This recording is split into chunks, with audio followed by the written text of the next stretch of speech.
hands together for cheats.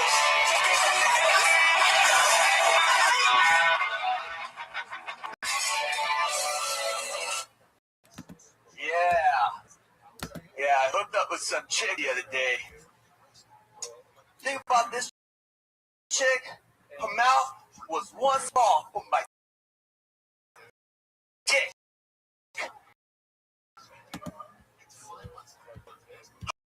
Her mouth was one. You bitch, I got a 9-inch. I gotta have this, I gotta have that.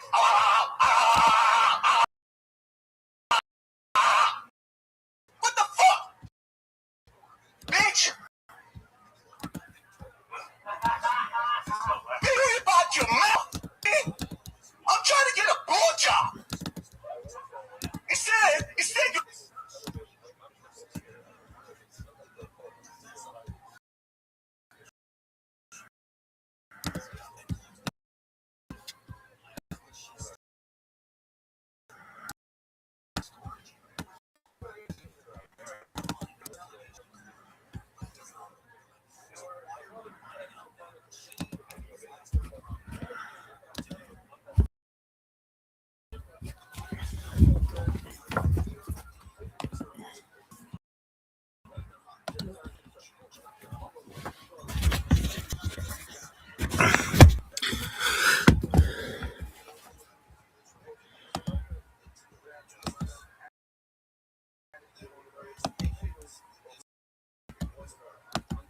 Giving me a scratch job.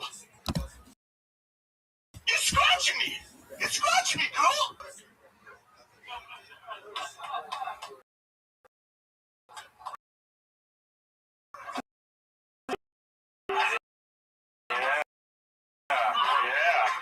There you go. How's this girl whose mouth you were fucking? She was What like, up, Mr. Aquarius? How are you? She says she's 36, but I think she's 44. Oh, well, yeah, where did you go? Hello, can you hear me? You sound like a robot. I know I do. I'm doing something on my computer. Just one moment. You sound like a robot. I know I do. Just one moment. I need to do something on the computer. I'm in the middle of something on this computer, so that's why.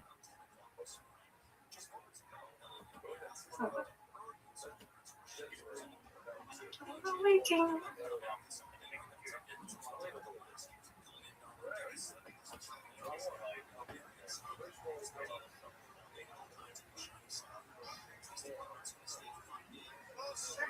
But how are you real quick? How are you? I'm lovely. How are you? That's good. He said, I'm That's right.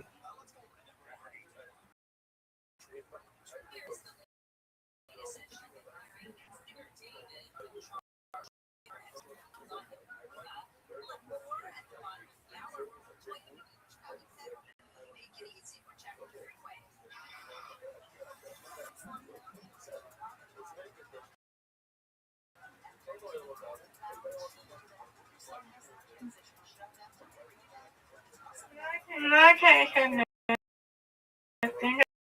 I have to wait till your thing gets through. All right. Let me... Can you hear me now? Yeah.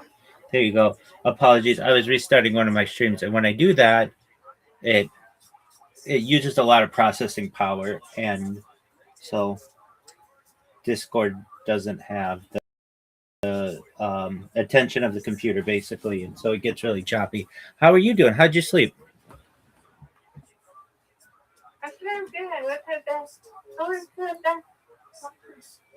Did you get your hair done?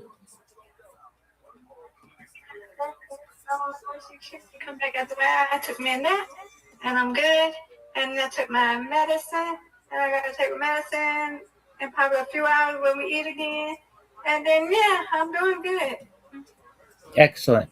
We got 6 days, right? 6 days. That's right.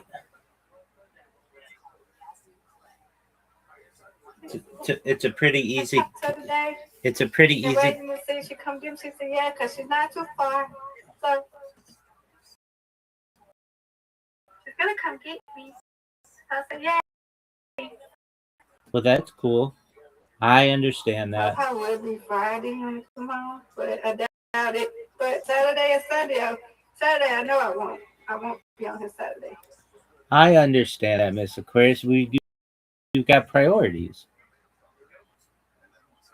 Yeah, I gotta be there for my best friend. My sister, her wedding weekend. Absolutely. That's cool. That's right. Have you been in a lot of weddings in the past? I have never been in a wedding. I've been to a wedding, but this is my first time ever being in a wedding. Oh, phenomenal. I was in my first wedding a few years ago. It's a lot different. It's fun. Yeah, it is. Wait. That I don't know of. I don't know. We're not having no dinner rehearsal, so I guess she's gonna talk to us about that. I have no idea. Okay. You gotta say something, tell us something, because I don't know. Yeah, that's important because you got to know where to stand and where to walk. You ask Kyla about that, because I don't know. I don't know. Very well. We got to have something. Something's gonna have to come in between Saturday, because I don't know. I ain't gonna know nothing. I don't know what to do. Well, I don't know. you got your sage green dress, and that's all Yeah, got my black dress for Friday. Friday morning. Then Saturday afternoon. We get our makeup done Sunday morning, and we get our hair retouched up on Sunday. Okay. Is your cousin coming on Sunday too? Yeah, she's gonna retouch our hair. Yeah.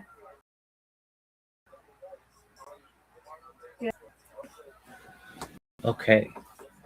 Well, that's neat.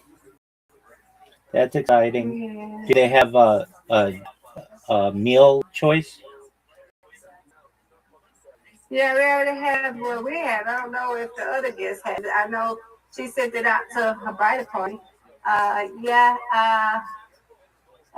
don't even know what it was. I don't even know. I forgot already. Like, let me see something. She sent it to me.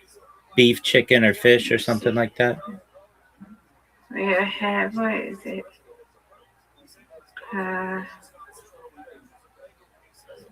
It might be in the what you call it.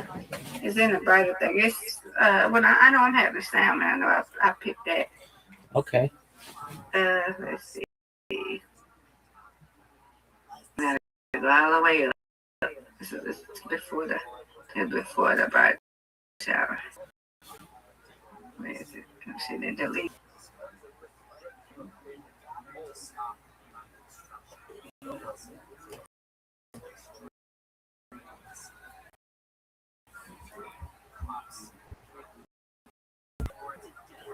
So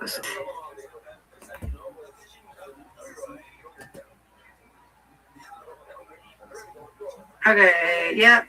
So we got that in March. So our entree is chicken, Asian grade, sides included with all meals: a garden salad, mashed potatoes, southern style green beans, and dinner rolls. Our beverages are water, tea will be served. And we had to serve that our choices. No, mine was. This is going to be a fancy. Mm-hmm. Yeah, they're gonna have everything for us. I'm excited. With good reason. Yeah, she did test out the food because she said the first time she went, it wasn't all that to her, but then and it was pretty good in the first. So okay. She'll be so busy and over the moon that she won't even remember. Yeah, at least they did go test out. That's what you're supposed to do. Go test out the food and stuff. before your guests go, you know? Yes, ma'am. There go my mommy. Hey, Mom! I'll be right back and go see what's going on. Be right back. Okie doke.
I'm back.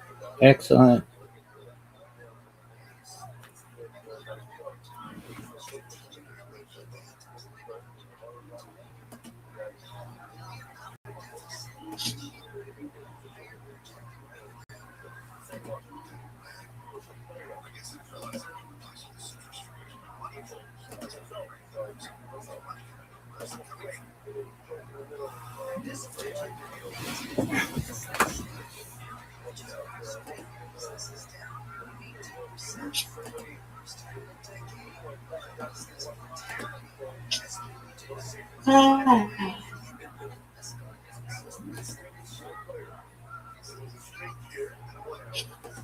That's rap out there. Oh, Trying.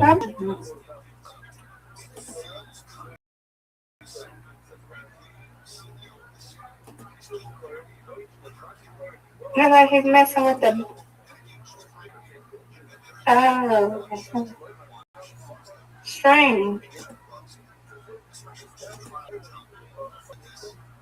I'm doing what I can. He's messing really strange.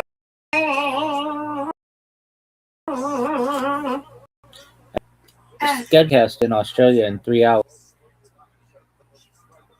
You're gonna be doing a what? A podcast in 3 hours I'm scheduled to.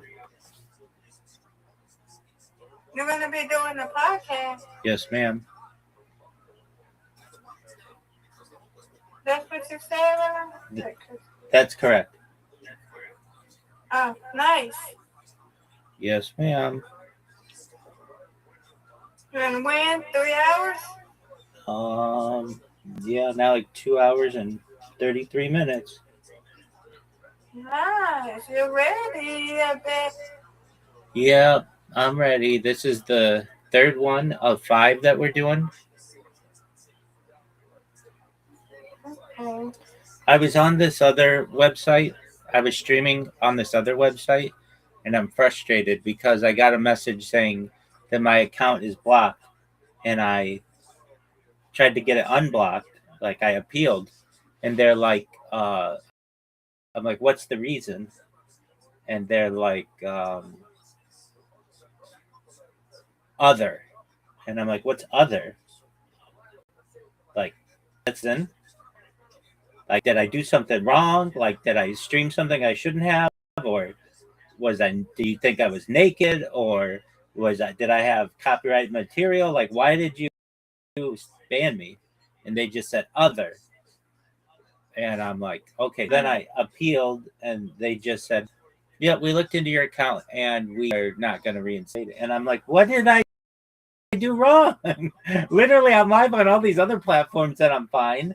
So why don't you tell me what I did that was so wrong? All right. So I don't know. And this website, they let anybody do anything on it. So just kind of like, all right, if that's how you're gonna be, then just you do you, whatever. I'm not gonna. What is a podcast you're on, or are you on another social? It was another website. Yeah. It's another website. A website or what? On YouTube? Or yeah, Twitter, it's like a Twitter or it's like a YouTube, but they let you do anything on it. Like they have a lot of censored stuff, and I just use it because it's a place for me to store my data, and I think they don't like that because I take up a lot of space, and that costs them a lot of money.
Miss Aquarius, can you hear me?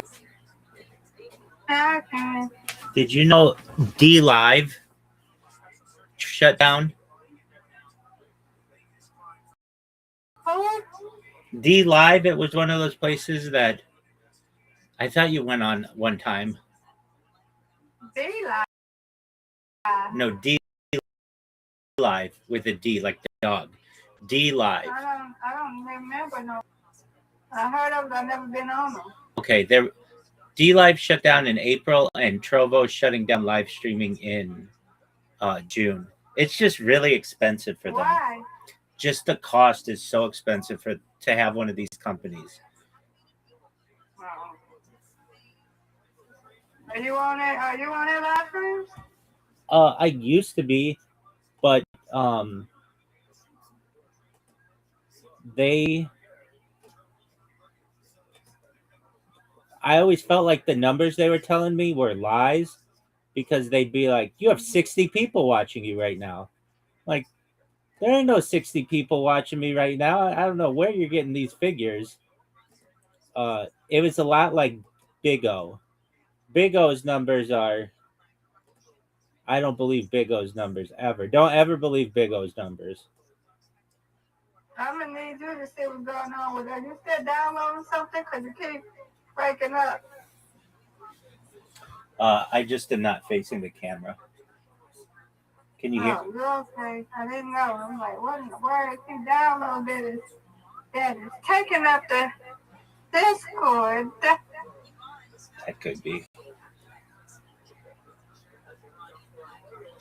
I built. Big O is good. I built. Now I'm gonna tell you this. If Big O leaves, these people finna go crazy, and they finna take over every other thing. I'm telling you, they need to keep building. There's some crazy people in there. It's like a chat line over there. I just be listening to them people. I agree. They're wild. It's truly like a chat line. Them people gonna be woo.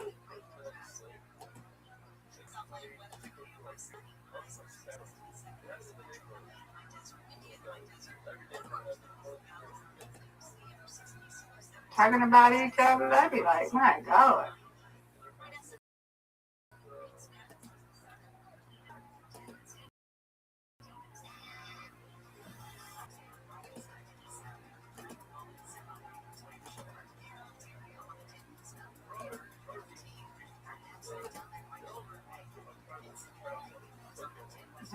With the people of it, I haven't went.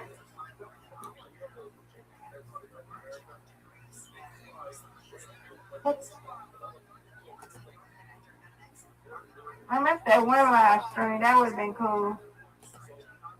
Which one? That live you used to have. Let me see. It's on your finger when you do. They meant to have it. I wish they could come back. It won't never come back though. What was it? It's on not we so. No lie. That's what I miss. No lie. Is that still a thing anymore? You know that's not a thing. You know it's been gone. Miss Aquarius, I'd run out. I forget. So they told you this last year. No lie was gone. All right, well, Miss Aquarius, you're gonna have to wait 365 days. You need to take it down. Take some of these down. No lie is no longer. I don't know why you got it on here. Oh yeah. Okay, now I know what you're talking about. Yeah. Okay, I have to get rid of that one. You gotta take that down. No lie is no longer. All right. Well, we're in mourning. I'm in my mourning period. No lie.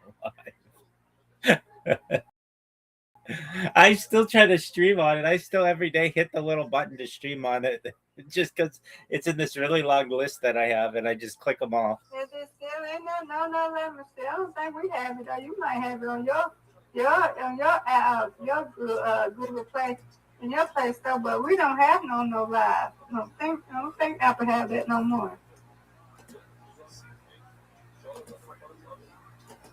No, we don't have no live. I got somebody called Moco live chatting party. We don't have no live. Do you guys still have it in the Google in the Play Store?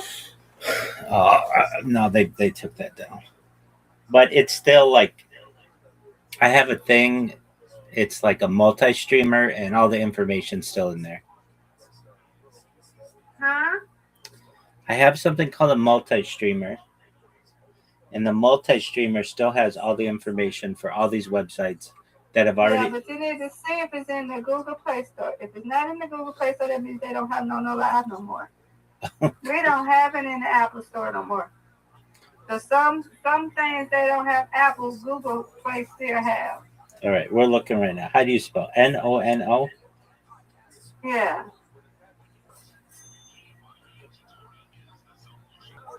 No, it's gone. Yep. I don't know, because some stuff that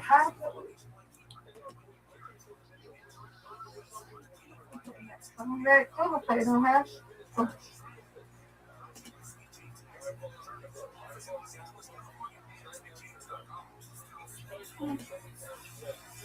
Yeah, but still in you got a multi-stream thing.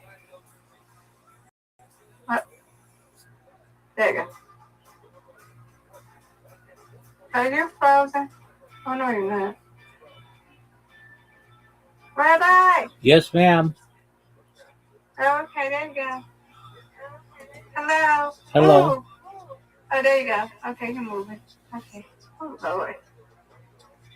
You be scaring me.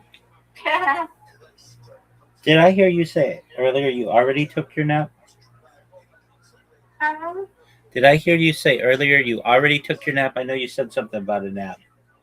Yeah, I took a nap. So then I got in here after we ate Wendy's. I did take my nap.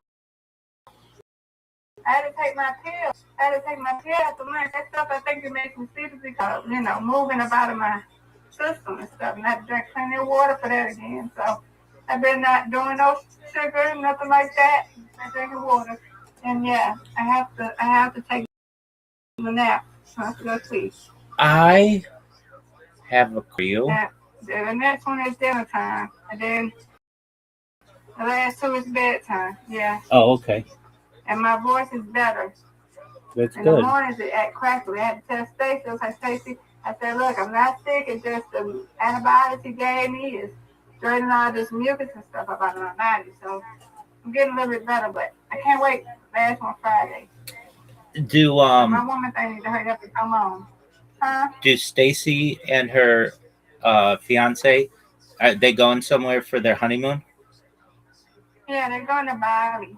Oh, but they're going in May. Going in May after I think her cousin. One of her cousins is getting married, so they're going to be going down to New Orleans, and then from New Orleans they'll be going to Bali. Wow. And she's graduating from school. She's still in school, or did she go to school later? Yeah, she's done with school. I don't think she's going back, but he's in school. He's graduated. Oh, okay.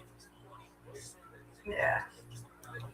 I didn't even know he was at school until she told me.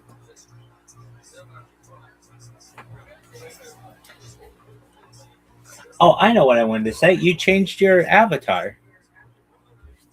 Yep, I did. My friend Luna on here, she had to tell me to change it. It's been over a month now. I keep it like a month and then change it.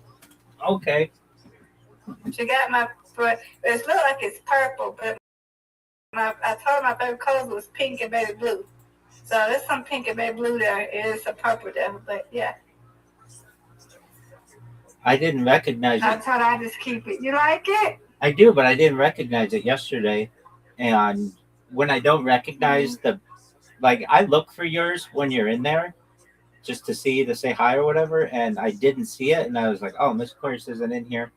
And then I looked. I forgot you were asleep, so. Yeah, I know I was. And I looked. So yeah, I remember to say something. No, you're good. And I looked, and I looked again. I looked, and I looked again, and I was like, oh, no, that's Miss Aquarius. Do you like it? I do. Yes, I do. Do you like it? Yes, I do. Thank you. You're welcome. If you don't like it, I'll change it.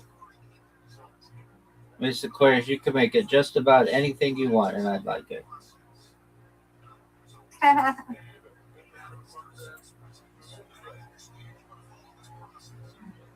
My cousin was like, oh, your nails purple. Is that what you're going to wear? But I said, no, I'm not wearing purple. I said, no, that's one of her colors, but I'm not wearing purple. This is green. Sage green. Gotta wear like a white. She has colors: sage green, lavender, and cream. Lilac and ivory. Yeah, lilac is purple. Lilac and ivory. Yeah. Lilac and ivory. Yeah, but we're not wearing purple. We're wearing green. So I'm gonna do like a pink and white, like white tips, do my green, and then how are we supposed to have our nails? I'm like, really? That should have been asked. Y'all asked this at the last minute. And one girl, his cousin already got her nails done, so she already got her nails done. So y'all should have asked this at the beginning. So nails didn't really matter until y'all want to ask, oh, how are the nails? I'm like, really? Because I was going to do my green. I would do green, but now I changed it up.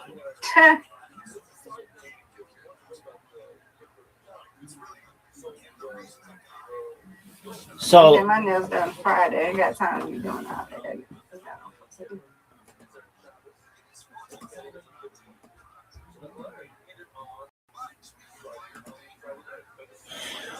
So what did Stacy say about the nails?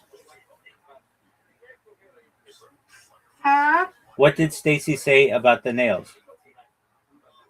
I can't hear you. I know you Breaking can't. up. I know you can't. Hold on a second. Let's see what's going on. Oh no way, Miss Aquarius.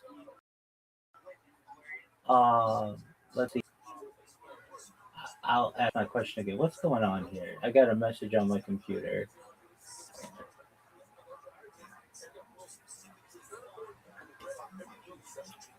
Okay, I'm gonna restart. I'm gonna restart because my computer's not working well. Okay.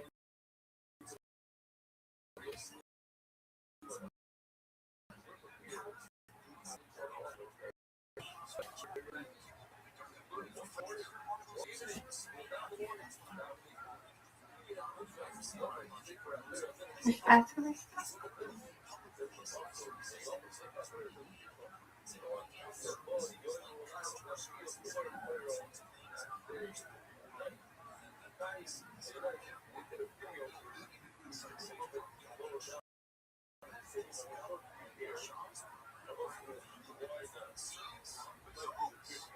are you restarting? I am in a moment. We said 1 minute. Okay.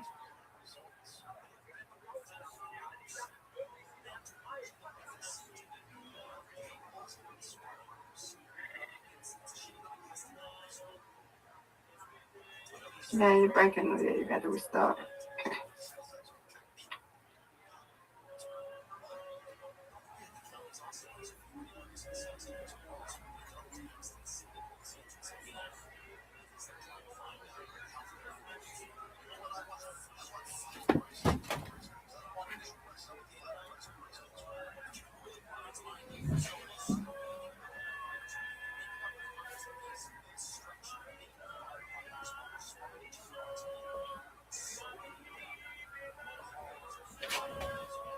They don't have that chill thing no more. They only got cozy now. They don't have a chill thing no more. They must have deleted that.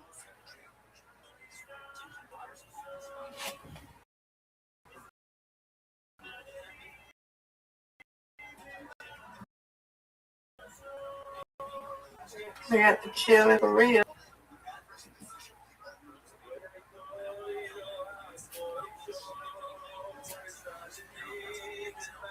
There go chill lounge right there. But I don't think they have that no more.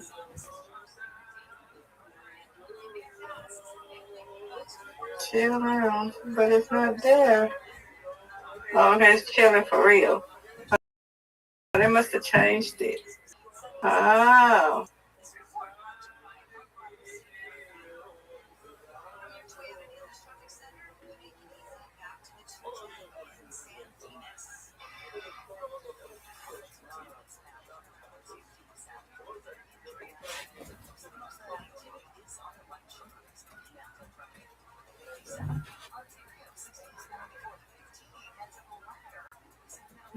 They done changed it. Ah. Still resort.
ViralRabbi kicked back at that one. Oh yeah, they say more.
Test.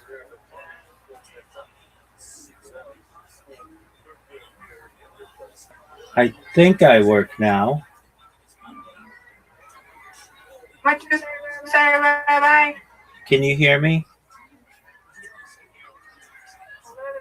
A little bit. All right, give my computer just a second to start up.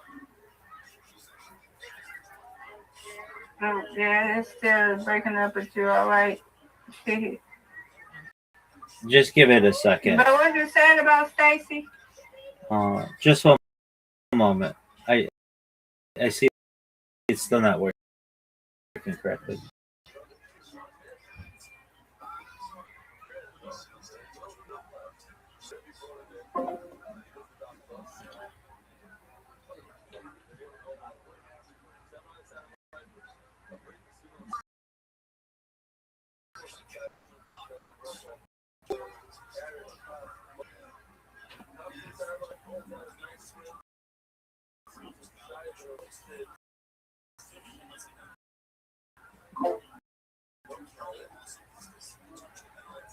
All right. Yeah. We'll see. We'll see. Let's not celebrate yet, but we'll see. No. No.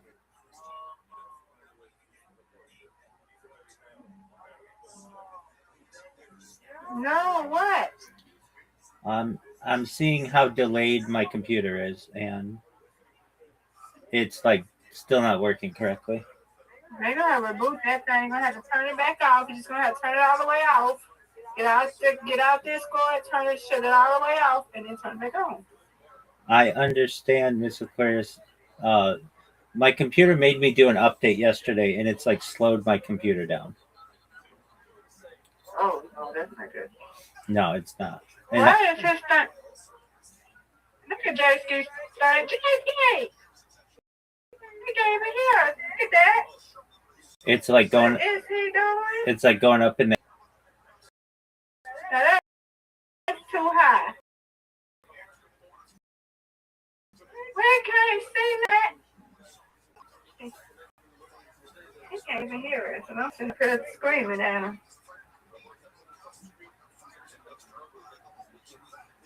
Why did you do that? I don't like that. I guess there's nothing. He don't want us to see nothing.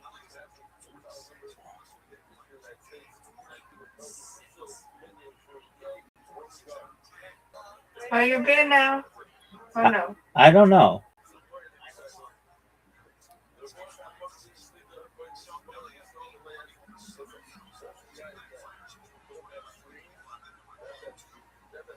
What did you say about Stacy, though, Rabbi? Is she excited to get married? Yes, she is. She is. But she had to go to sleep because she said her hours changed at work. So, you know how the airport is. So, yeah, she has to work. I guess she works late now. So, I don't know. I don't forget her time. That time takes time to change. I can't keep up with her hours. Okay. So, yeah, she's excited. All right. I have a new plan.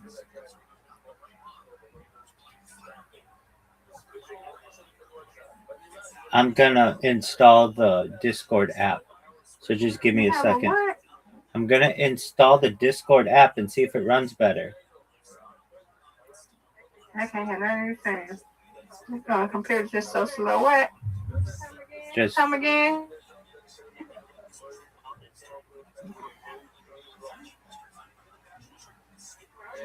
Okay, well, do your thing.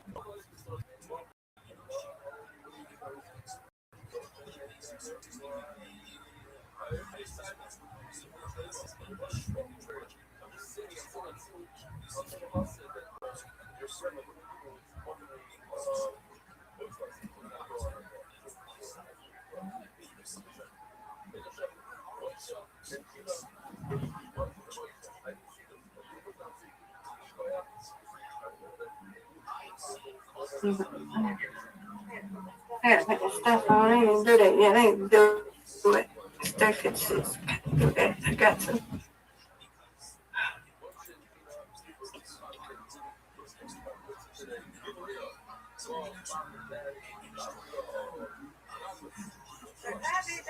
But I'll be back to check on you later, okay? Since you're having computer problems over there. Okie doke. Be back, okay? Okie doke. Okie doke. Okay.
Test.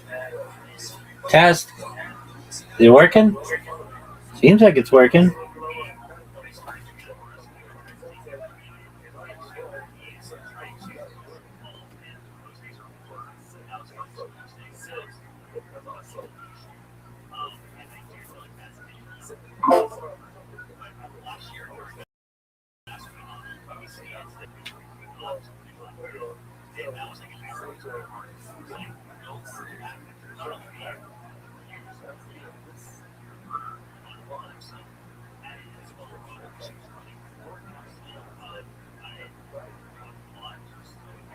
Test.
Test.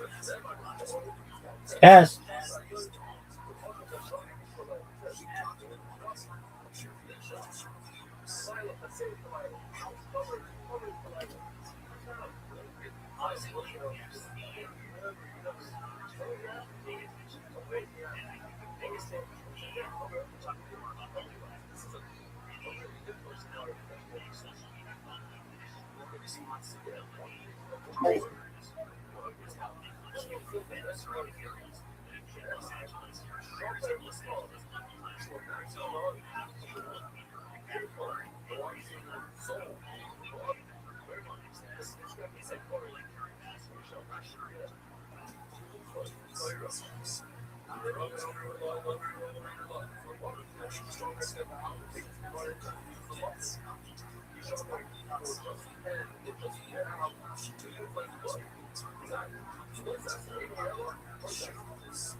Test.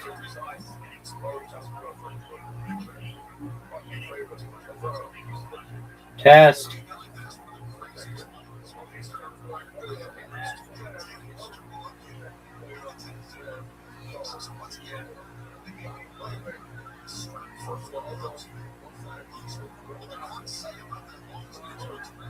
Test.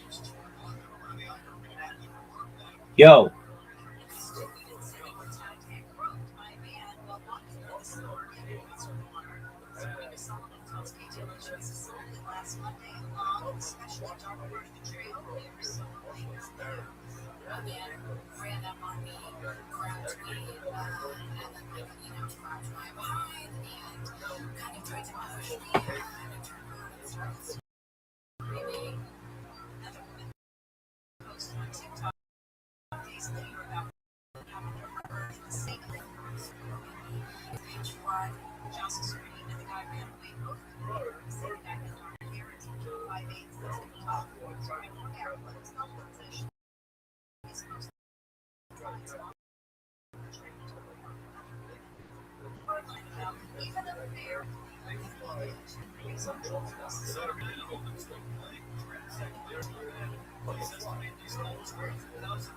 Test.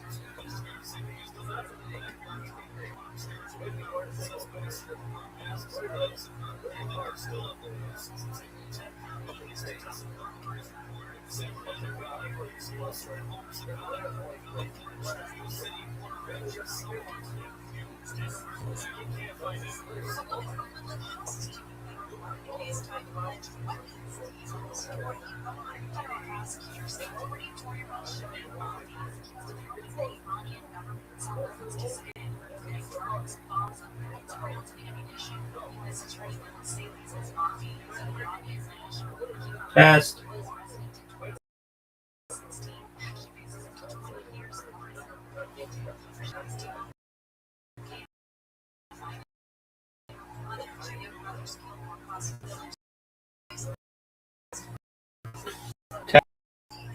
Yo.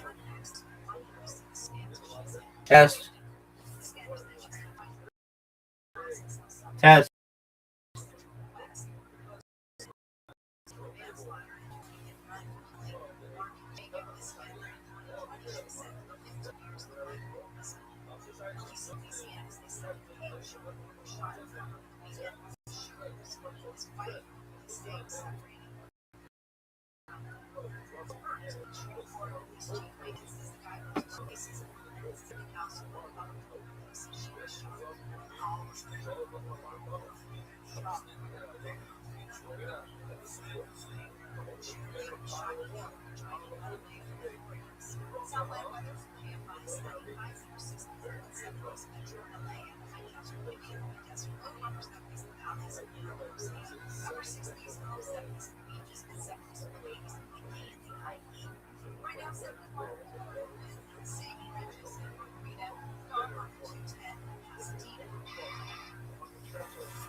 Test.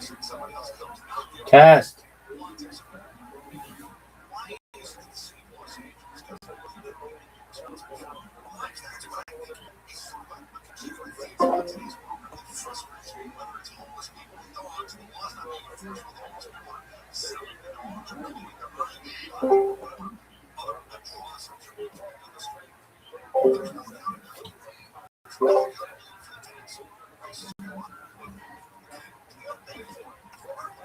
Test.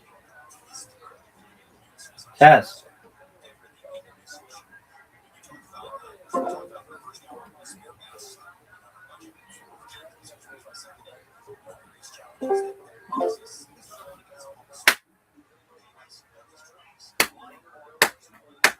Test. Test. Test. Test. Yo. Yo. Yo. Yo. Yo. Maybe that bullshit works. Yo.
Test. Yo, dog.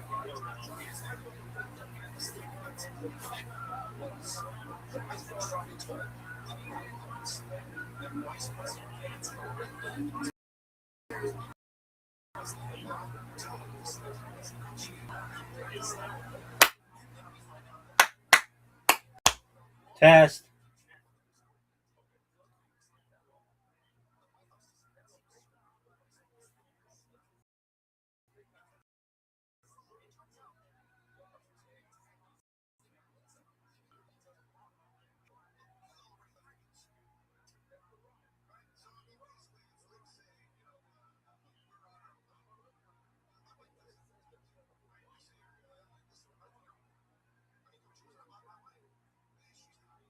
Tony Hinchcliffe.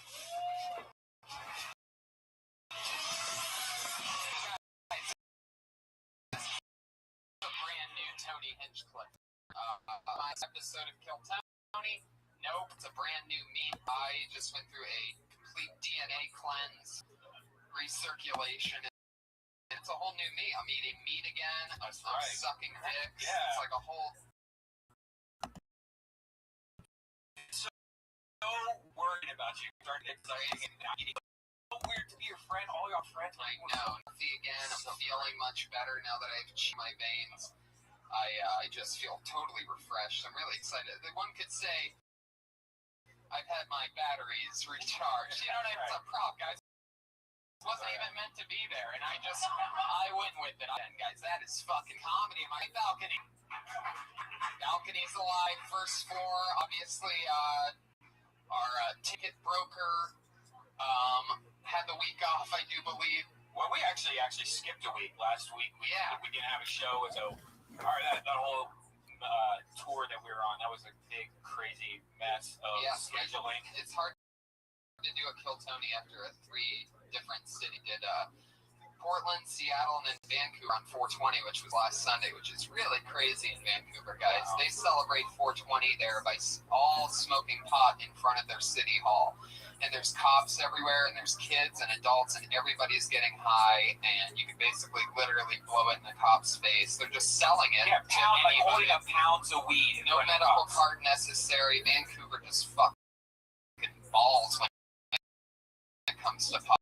They just really, and they just love it, and it was amazing. I was there when they kept, and the energy was fucking beautiful. So if you ever get to make it to Vancouver, good time to pick, April 20th. It's a very fun time there. I highly recommend it. I was smoking with the kid there, and I thought he was just a stupid kid. Like, yeah, I was just like creepy when a kid passes and puts a pacifier in his mouth. Right. Yeah. That's when you know you're smoking with somebody really young. Yeah. Kids smoking in public, and it was like, it made me think of when we were kids, how far into the woods you had to go to smoke pot and like hide. And these kids are literally, and I had a fun week. Unfortunately, we didn't do a Tony last week. This is episode 48. And things are good. They had an exciting weekend opening up for the great Dave Attell and Brea. Fucking getting to watch him work was amazing. You guys like Dave Attell? Anybody? Wow. You guys are a fucking machine. And it was just so definitely, my new favorite comic to watch live is him. Getting to watch how he makes jokes is incredible. Tried to get him tonight, guys, but he was booked. And you 7 people would have had so much more fun had he been here. No, I'm kidding. But instead, of course, I always have funny people on. So, but what we do is we always have a head of security to keep us safe, right? Yeah, sure do. And this week will be no different. This is the return of a Patriot who we've had on once before. He is back, one of the favorites of the fans. Put your hands together for Iron PDC, the Iron Patriot, everybody. Here he is.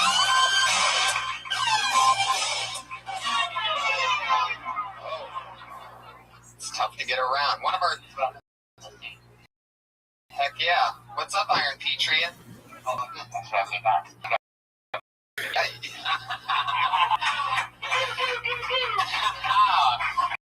Already killing one of our shortest Patriots that we've had. You sort of look like a 7-year-old on Halloween right now. Yeah, it's true. Fuck.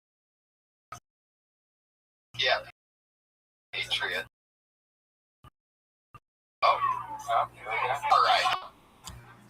That's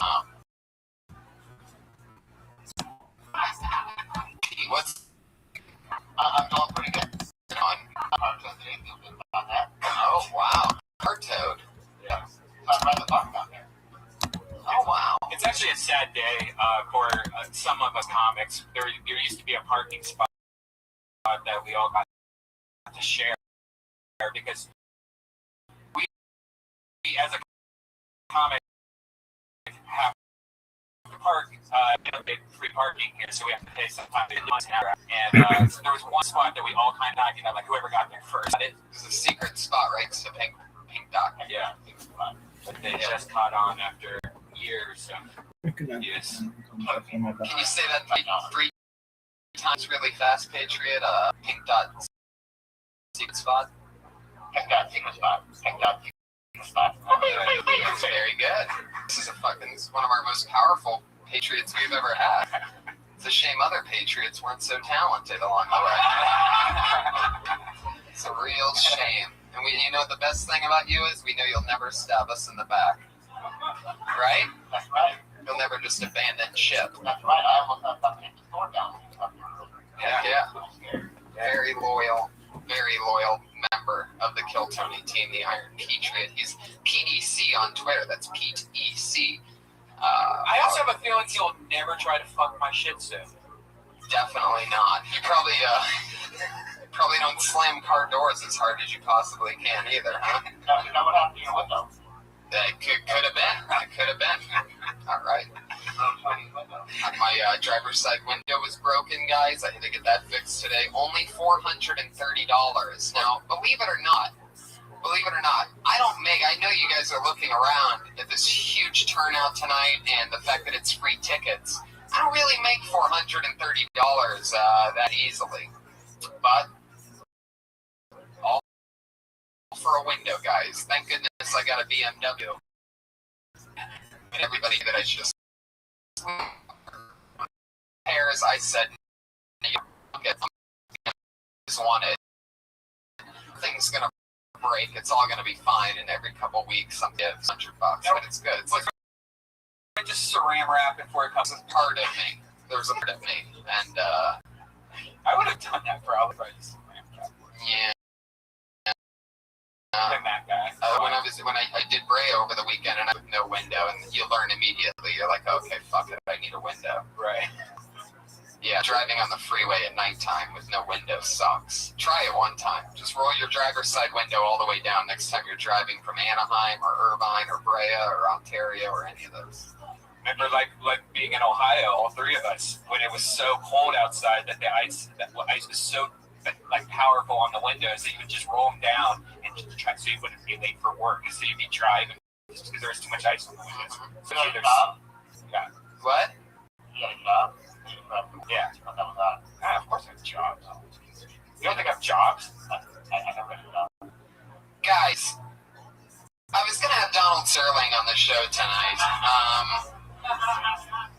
let some stuff happen. He was a little bit busy. I was going to have him be the Patriot, actually. That would have been fun, right, Pete? Anyway, not girlfriend. what? What are you doing? Crowd work right now, Patriot? What's going on over here? Guys, who's ready to meet tonight's guests, everybody? I know I am. I'm so excited about this one, ladies and gentlemen. Two of my, they're friends. Put your hands together for them. Ladies and gentlemen, it's Sean Halpin and Freddie Lockhart.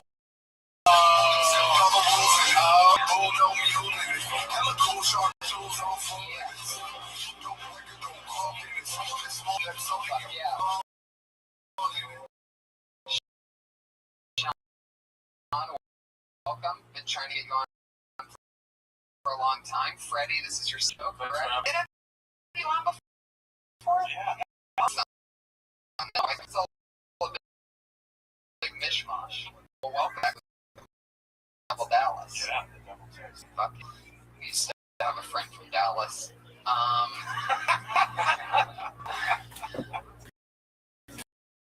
Some of them, sometimes you just can't lose Texas rattles.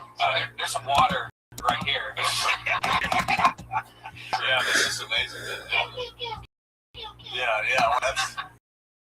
Thanks, Josh. Oh, Josh Martin, everybody. Some people know him as the worst podcast producer in the world. You suck! He spot on one of Mattel's shows and killed this weekend, guys, so that should keep him from jumping off the ledge. Mattel told him that he did a good job. Oh, wow. I want you to step back from that ledge, my friend. That's what played in his head when that was happening. Okay. Still going to jump, he said. Oh, Just don't block my car with your fucking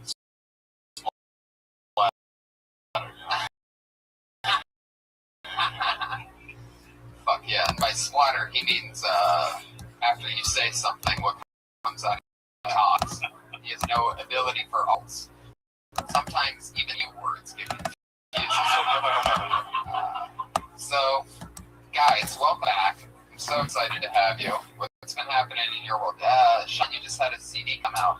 Yeah, I have a CD out on iTunes called Texas Crew. Recorded in Vegas and produced it and everything sounds so it's good. Awesome. And I heard a little, give it up for that. Yeah, right on iTunes, on my website. Anybody who doesn't have a special should be clapping right now. Freddie, I hear a rumor in the grapevine that What's Good is coming back soon. Yes, it is coming back. It's on.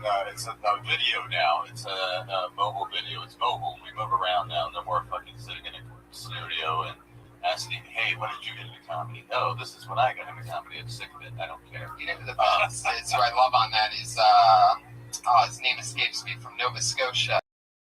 The kid. Yeah. My son out there. That reporter kid. Yeah, that reporter kid. Reporter. He's like 16. He's funny and cool. He's gonna be the coolest kid ever. Totally. By the time he gets to be 18. Exciting. Iron Patriot, all of our heads of security always have a question for our guests. What do you got for us tonight, Patriot? Buddy, you're black. What's that like? Good question. He's asking for his friend, Donald Sterling. You know, I'm half, so I kind of like I can tell you what it's like to be black, Arab, Asian, because I've been accused of all. So it's and even white too. So it's like it's cool. I guess it's cool. Yeah. Since the last time I've been, more aerodynamic. You look right, and the shoes are much more practical too. I like that. Yeah, you do. Yeah. Hey, you look a little more stoned than last time. Last time you didn't look so stoned. You look like a little crazy. No, you get. Yeah, I like it. I like it. Try to sit down, Pete. He could also sit down.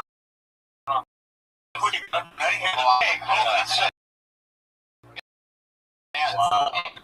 Forgiveness on me, man. Okay, she'd shoot one back, but nothing damn it. He shot one. Oh shit, settle down up there, you crazy motherfucker. Do you have a question for Sean?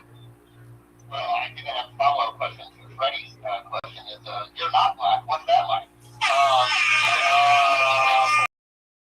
That too is pretty. It's like when the cops go looking for a black guy, they're gonna roll past me thinking I'm Mexican. So that also helps. I wasn't talking to you. I was talking to Sean. Oh, my bad. I still feel a little bit of racism under that suit coming through. Oh, one of your lights went out. Oh, there you go. No, it's good.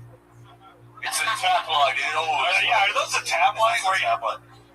No. That's right. A shout out to our sponsors, by the way. I forgot. That's going to cost us a lot of money. Shout out to our sponsors, IKEA for the lights on the Patriots palms, and our friends over at Duracell battery. Duracell. To keep you going. Try our new Pure Alkaline. All right. Lived it out for 20 years. Good till December 2022. Nice. And as always, our friends over at McDonald's. I'm loving it. Anyway. Ice cream pie. And ice cream pie. Oh, yes, and duo and tandem. Did you have an answer for what's it like to be one? Yeah, right now. The question wasn't what's it like to be white. The question was what's it like to not be black. Ooh. I say, what's it like to be white? Yeah. It was good for a couple years. It's not so good now. But here they come. I just think being white or being black is just a feeling, bro. Yeah. Just a feeling. It is just a feeling. Yeah. You're like, sometimes you feel white, sometimes you feel black. Right. If this panel proves one thing, that it's not about white or black, it's about the girth of your beard. And I'm so jealous of you guys. What I would give to be able to have one of those things. Well, we were just just the fucking testosterone. Yeah, but we were just talking about that outside. Yeah, that's what you gotta do. The only thing people always stop us at just don't shave. Yeah, I don't think you guys understand what's going on. Tony, you just started eating meat. Give it a couple of days. You haven't had a tan for 2 weeks. No, that's not what. You're being a vegetarian. No, I still am. I was making a joke because he said it's a brand new Tony Hinchcliffe. I've been a vegan. I eat fish, but I don't eat dairy or meat, and I'm a fucking winner. So it must be proven that it works. Anyway, crazy show tonight, guys. Over 25 comedians signed up for the opportunity to do a minute and then talk with us afterwards. Maybe we add something on your joke. Maybe we just meet you. Maybe we. We have a Dean signing tonight, though? Yeah, ladies and gentlemen, I just noticed that myself. We got hands together for Dean Galbert, everyone.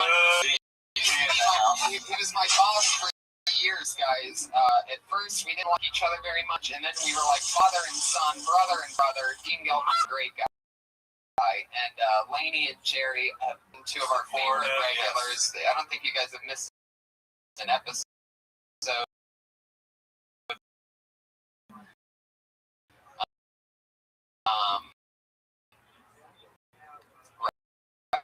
And some lovely vacation place. And it gets picked out of this bucket, comes on, does a minute. You know that your head's up when you hear that sound of a little kitty. Aw, how cute and adorable. Don't run the light, guys, or else you're going to bring out the angry West Hollywood bear.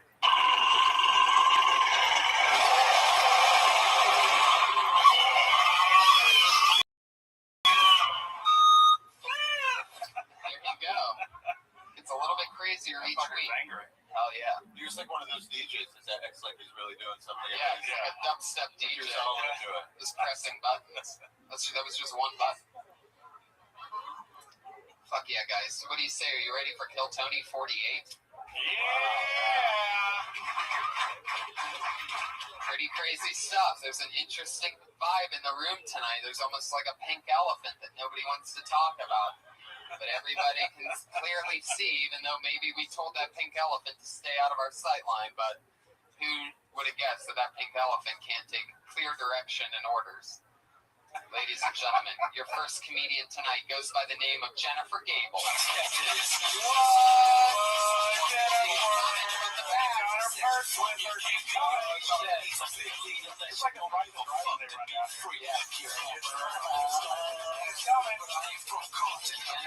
Hello, the people on the way. She is. Hi, Jennifer.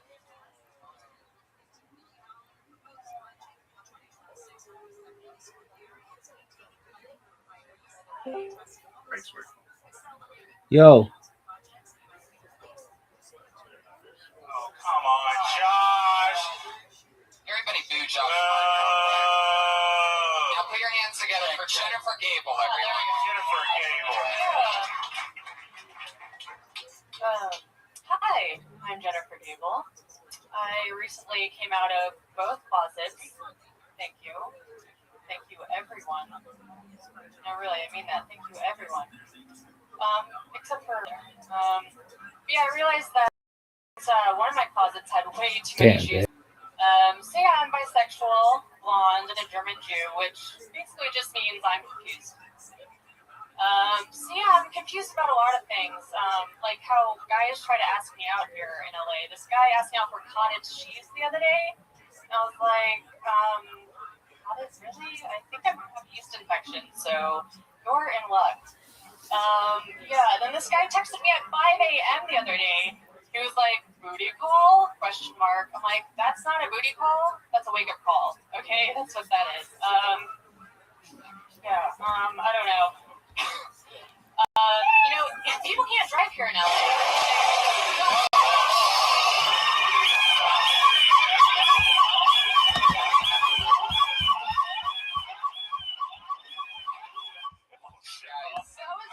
Can I tell one more joke?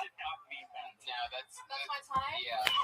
That was a minute? Really? Well, let's do one more. It was 1 minute 24 seconds if you count the bear at the end.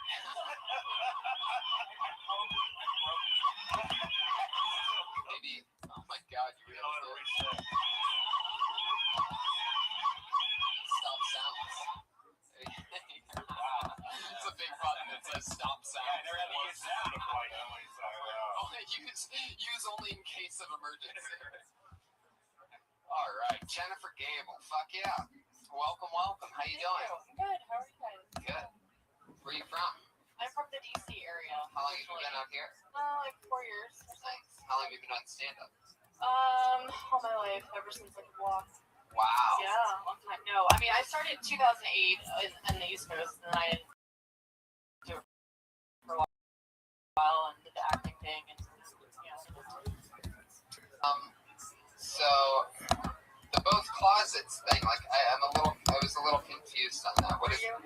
Does that mean that you came out of the closet and you were inside a closet? You don't know what that means? What's both closets? I explained it. Bisexual. Oh.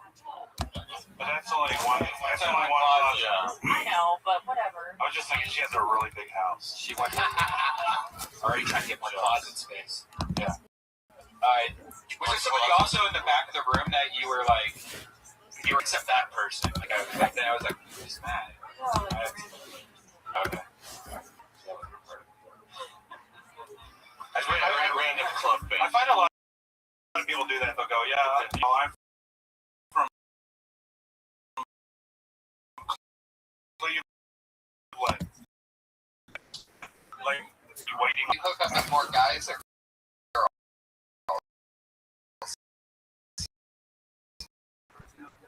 Guys. Favorite? That might be. Like, I'm just, it's really what it is. Yeah. is there a certain time? Shows up. Still horny girls. But also, it seemed like when women, and this is not all women, I'm not grouping everybody together. I'm just saying, sometimes it's like women when they start out, and I have to tell where you're from. You didn't give me enough time. I have all. It was a minute. A minute. That was. But I think also too with the bitching about dating, there's got to be things you like about dating. If you keep meeting these wrong people, fucking fix yourself or meet other people. Yeah, no, for sure. Yeah, I don't settle. I don't know. What relationships that last long, or do you just I've been in a couple, yeah, for like at least a year. How old are you? Hey now. Should we guess? I guess 24 to 30. Is this the 50s? How old do you want me to be? Old enough to know. Is it still an offensive? In 2014, it's still offensive, really? I don't know. It's like say your fucking age. You can always. Who cares? You can always. If you get famous, they're gonna look you up. I'm like So ridiculous. I'm 10 years old, really. All right. Well, I'm 34. I'm happy to be 4. I have nothing to Yeah. Yes. I used to be younger, and now I'm not. I would advise this of you. Say what you said to us. I'm horny and all that stuff. Yeah. Just the honesty thing. Just come and do that, and then you can do the. I don't think there's anything wrong with the formalities. I'm so and so from such place. Came out of a double dose. There's something Okay, there. yeah. Something there, but you kind of stop and then left that a little bit. I thought, but I thought the premise was interesting because it's like, okay, let's hear how she says this. But it's like, you didn't closet in the hall closet, something, specify. Something more than positive. Yeah, and to do with sex, sexual innuendo, obviously. And coming out of the closet, I think it's still gonna be one closet. I think you could say something because there's only one closet. Yeah. I know, yeah. Maybe But I think you could say something like, I came out of the closet and I was sucking a dick while I was doing it, something like that. There was a crawl space in that closet. I thought I came out, but then I had to come out of a fucking closet. Once I came out of the crawl space. Maybe you come out of the closet and go back in. As a bisexual, is like the best thing? Is that like your unicorn to have like to eat a vagina that's had a dick in it recently? Oh. Yeah, that's like I don't the think so. bifecta. You can still taste it. It's like a No. turducken. Ew. Fucking. Oh, why is that gross? You like both things? You can't say ooh. I should be able to put a dick or a vagina in your mouth. You're gonna be like It's twice the genitalia. It's like a twice big vagina. There's so many STDs. I don't hook up with those Yeah, people. twice I don't want big to get it is. dirty. I don't want to get. I don't know. Just like dirty. If you're hanging out with the type of people that have STDs, then that's a different thing. But I like to think that it's more of a placebo effect, that you can't catch something that you don't believe is there. That's my form of prevention. So. Are you scared of Bigfoot right now? What? Are you scared of Bigfoot right now? No. You should be scared of getting AIDS from having a dick in a vagina. No, you know what I mean? No, but they say like have people that have like HPV or whatever. It's like, in there, a lot of us. We need a diagram for that thought. You have to catch him and test him too. That he wouldn't sit still. Then he'd deny everything. I need to tell my age. Oh well, I'll come back. I don't know. I guess you're in your late 20s, early 30s. Am I right? Yeah. There. All right. Bullshit. Yeah. Saying that, I mean, not off She of looks your she looks my age or younger. but off of your hey now. There's no way anybody 29 or younger now to be Girls still do that. Yeah, they would say hey now? Yeah, when you asked Why? her, Because she made a Larry when you Sanders asked her reference? how old she is, she goes, hey now. She made her Larry Sanders dated her. Yeah, exactly. Hey now. Hey She now. had HBO World enough. You're not supposed to say how old you are as an actor, because then they'll be like, oh, I can't, You can say how old you are because now they can look that shit all up. You can say how old you can play. They're gonna look at you. They're not gonna be like your birth certificate says this. You can't get the part. It's like, look, if you can look like it, you can play it. You more of a Laverne or a Shirley? Yeah. I don't know. Have you thought about growing a beard? No. Okay. I heard all you have to do is just let it grow. Like if you just don't That's it. show, Let it it's grow. gonna happen. Well, thanks, Jennifer. It was Thank nice you. meeting you. Thank you very much. Talk to you. Good job. Bisexual. Fuck yeah. Jennifer Gable. Nice. Yeah, Good stuff. that's how it goes. I love those German Jews. Those are German Jews? Yeah. Yeah. Black German Jew. It's the best. It's Mercedes Benz. The black German Jew is like the Neapolitan of the human race. Yeah. With the strawberry, of course, being. It's your own fill in the blank on that one. You all get the Mad Lib that one. Yeah, the white BMW. Fuck yeah. How you feeling so far? How you doing over there? Oh yeah, you got one whiteout. I bet. Is it crazy that I can see like jealous expressions from the other one? Yeah, I know. Like I can totally read. He's giving me body language. He's giving body language, and it's very sullen, right? He's very sulky right now. Like even his lights are a little dim. That mouth looks like a permanent frown now. Maybe the longest one. It looks like the light my dad used to work on the car with. Let's keep this fun train moving along. You can't give too much attention to the thing that's up there. Put your hands together for your next comedian. It's Scott Kidd. There he is.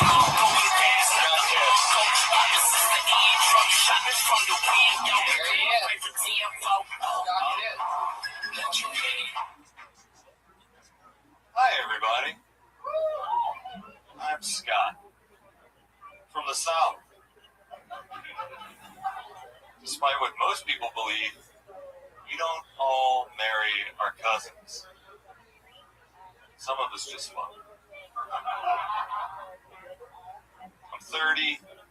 I've been smoking for 16 years. I could have been doing push-ups for 16 years. Maybe if I had been, I wouldn't look like a cigarette. I don't know how much time I have. No? You have 20 seconds. Oh, I have 20 seconds. Thank you. Just stay in the pocket, you scared fool. The linebacker's not even blitzing. I mean, Yeah. you got receivers open. Like a dummy. All right. I mean, people are fucking assholes.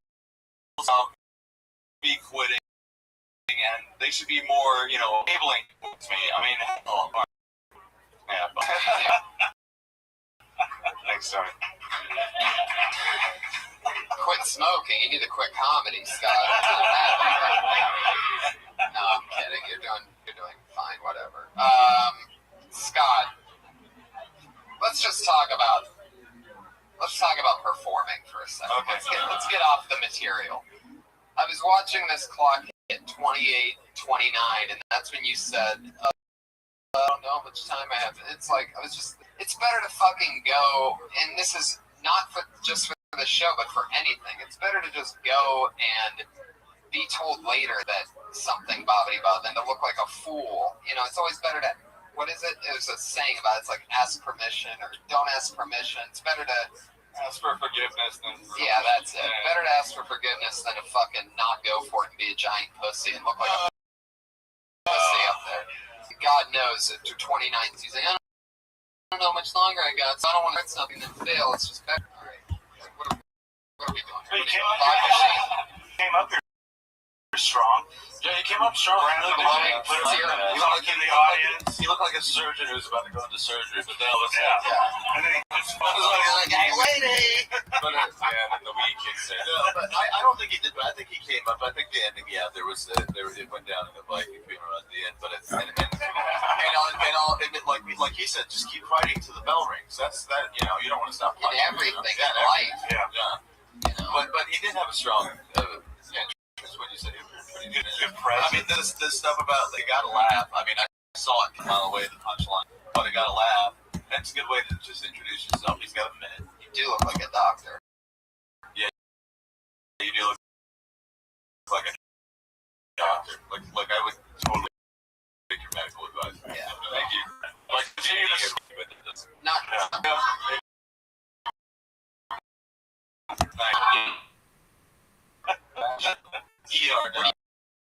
Wow. That's an insane. And you said you're 30? Yeah. 30. Really? 30. Yeah. What do you think about that? He can play 20. He can play 20. Thanks, Snipe. Wow. I think he can play 19. Yeah, totally. take out the glasses. Take out the glasses. Come on, guys, let's go skateboarding. Yeah! Put the glasses back on and put it back on. I think he looks like he could play like either a tennis instructor or a student assistant or a teacher's assistant named Gary. And he lets the kids call him Gary because he's cool. Or like Kurt Fox's brother. Yeah. Or Dexter's. Yeah. Not Dexter's. territory. Like, but he's got a good look. I like his look. Maybe like Doug, the YouTube show. How about the fucking idiots guy? The books for dummies guy. How about that? Yeah. Oh yeah, I'll make you $1 million guy, right? Where's the they call him dollar sign on his suit? I can make you $1 million. 50 different ways to make $1 million. You want to get a grant? Didn't he go away? You would never believe it, but the government's giving away tens of thousands of words. You should do that. Yeah, and he was right. They did. Yeah. You should take a look. On your shirt, what does that stand for? Screen. I like DC, not Marvel or whatever's going on. Wow, there's a lot of Yeah, I'm sure underneath it, like an Aquaman. at least Green Lantern, really. That's an interesting choice. He was once questioned about his Sexuality. whether or not he was racist. What did he say? No, they asked him, well, you stick up for the yellow and the green, the blue. What have you ever done for the brown? And in the 90s, they had a black green line. Oh my God. Scott Kidd, everybody. There he goes. Very good job. By the way, Jennifer Gable's on Twitter at Jennifer Gable, and Scott Kidd is on Twitter at Devo Kid with 2 D's for those of you listening. Because he looks like the guy from Devo, right? Name, Scott?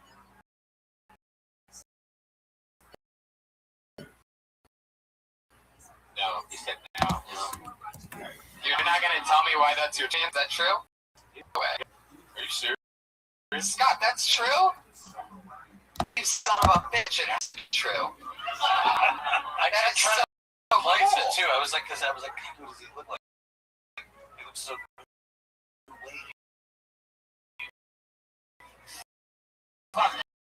Yeah, exactly. Put the hat on. Somebody get the red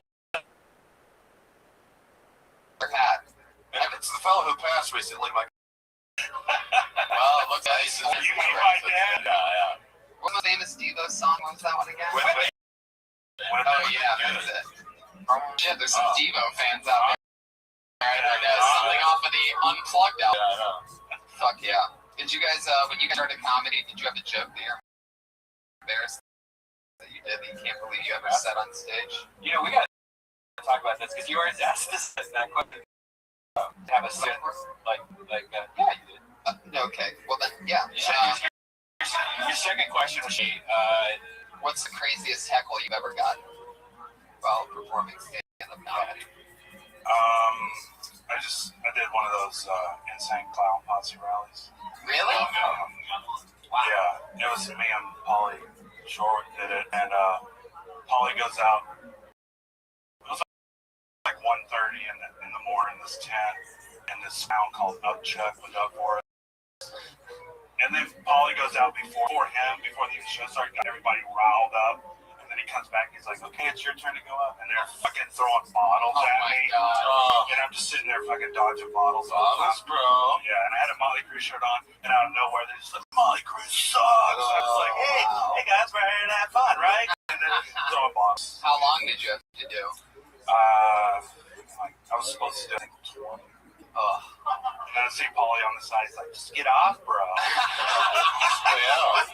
Get a bail. How about you, Freddie? You have any crazy on-stage moments? My first set paid regular here on April 26th, 2002. I was getting high with Ricky in the back, and it looked like we weren't going to have a show that night, but the rule was the audience they had to start the show where there was at 10 p.m. And I was like, all right, let's get high. Get high. Guess what? There's 6 people in the audience. We're going to start the show. 6 old white guys. And I was like, oh, great. And they sit in the front row, and I cannot connect with these guys. I cannot connect. Where are they from? My hometown of Tempe, Arizona. Oh, wow. So fucking on White Widow. I'm like, Arizona, never heard of it. And then there was another night in the main room where a girl came up and then pulled her dress up and said, it's my birthday, and started saying that, and then I shredded her for 15 minutes. And then Mrs. Brady from the Brady Levi's told me I did a very good job handling. Wow. Two stories.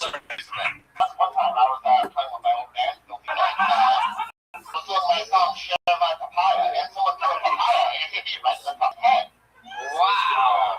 They shared that papaya, didn't they? Yeah. And it hurts. Papayas hurt. That's one of the heavier fruits. Yeah. Probably give you brain damage.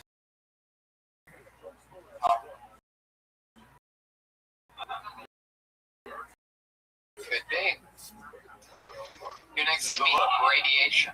Put your hands together for your next comic, everybody.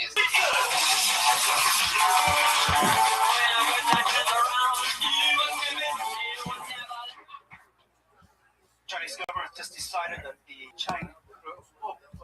There's two. Okay, find out later.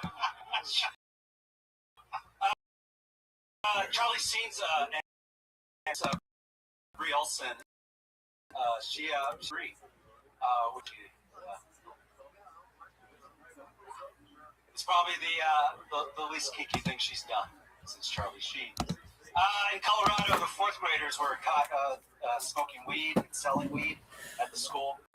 The school found out after the kids were asking for seconds in the cafeteria. Scientists just found out that monkeys, if you give them the option between food and monkey porn, that they'll always choose the monkey porn. It's pretty amazing. It's like, wow, they got monkey porn. I'm gonna stop there because I think there's only a few seconds left. There you go. You're right. Killed it right on time. There it is. Professional. Very good. Professional. Very good. Yeah. Thanks, man. Good, like monologue style. Yeah, that was great. Who was prepared? Yeah. He maximized his time. Yes. I'm having a slight asthma attack. I forgot my asthma inhaler. Oh my God. What do you use? Is Preventful? that true? Yeah, I swear to God. This is great podcasting right You want to drink now. water? What kind do you use? Preventful? I just found out I had asthma because I had I might asthma even have a attack. Preventful in my car. Where's Josh? You want me to tickle you? Nah, it's all right, man. I'm having a hard time breathing. That's why I couldn't get that first joke out.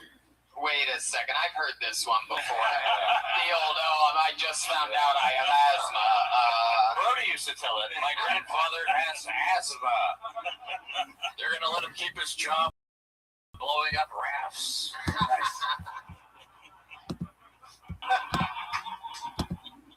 Fuck yeah, Big Al. So what did we talk about there? That first one was The first one was He opened up a Chinese. He was going to go for political, geopolitical stuff. But you changed. Oh yeah, is that? You felt this wasn't a geopolitical item? I don't know. I saw both of them out for some reason. The same thing did with me, but remember, as a professional, you got to keep that in your head. Yeah. You know what I mean? Like, you can't mention that shit. Like, I've done that before and been like, holy shit, two fucking guys who look like Iron Man. Freaked me out, man. Totally freaked me out. yeah, you just gotta stay in the pocket, relax. If you ever see two patriots out there, people already know. And that shit's not bad. The mirrors in this place. It's Yeah. amazing. It freaked me out. So when did you find out you had asthma? 2 weeks ago. Wow. 2 weeks ago. Does anybody do you sound like Mexican band with your new asthma? Yeah. It was 2 weeks ago. 2 weeks ago. Where's the Joker? Give me a gordito. Alfred, bring the lowrider around. Guacamole. I'm Mexican. Jump the fence.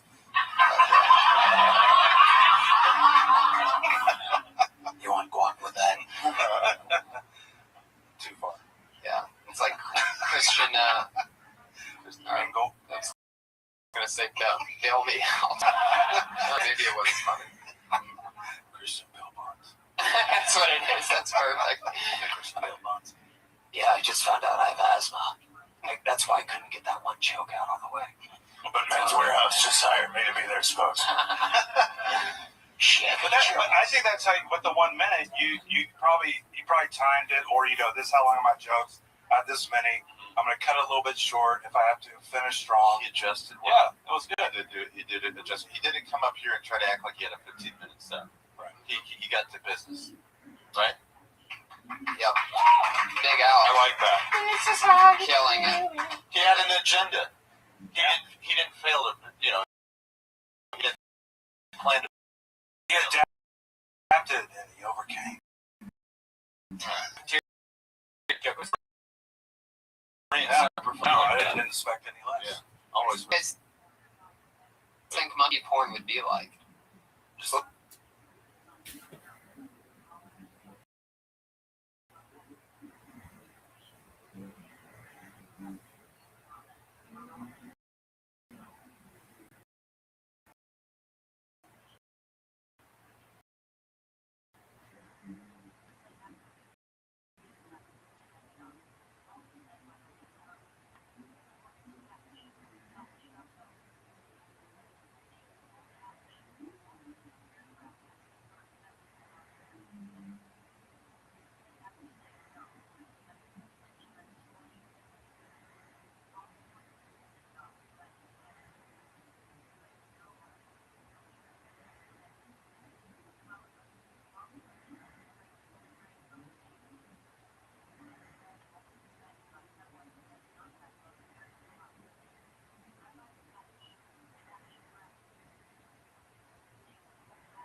lot of shit, a lot of throwing shoes, a lot of clapping at each other.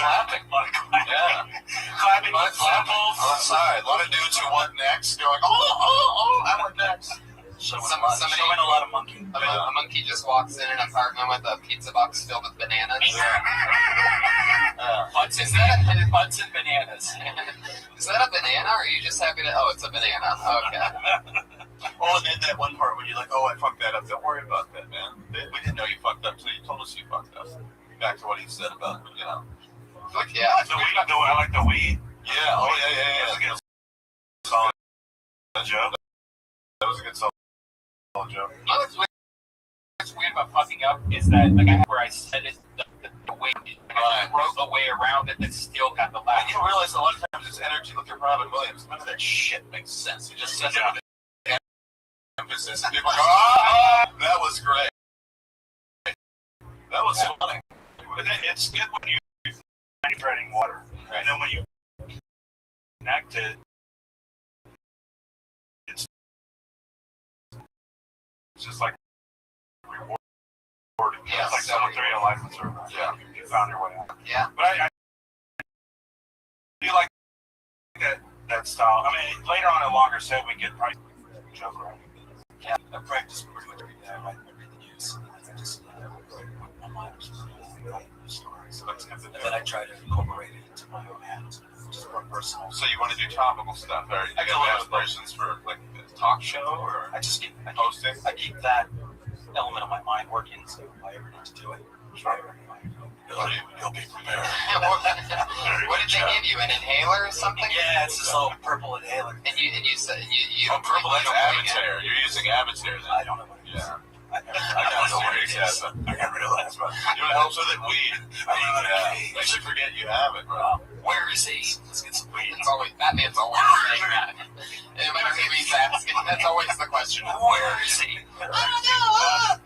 Your waiter's in the back, Batman. Calm down. He's gonna be here in a minute. Fuck yeah, Big Al. Funny stuff, man. Always funny. What else? What Cafeteria joke is great. Oh yeah. Yeah, that was good. 2 seconds. Again, topical, current. No. Fresh. Colorado. Weed.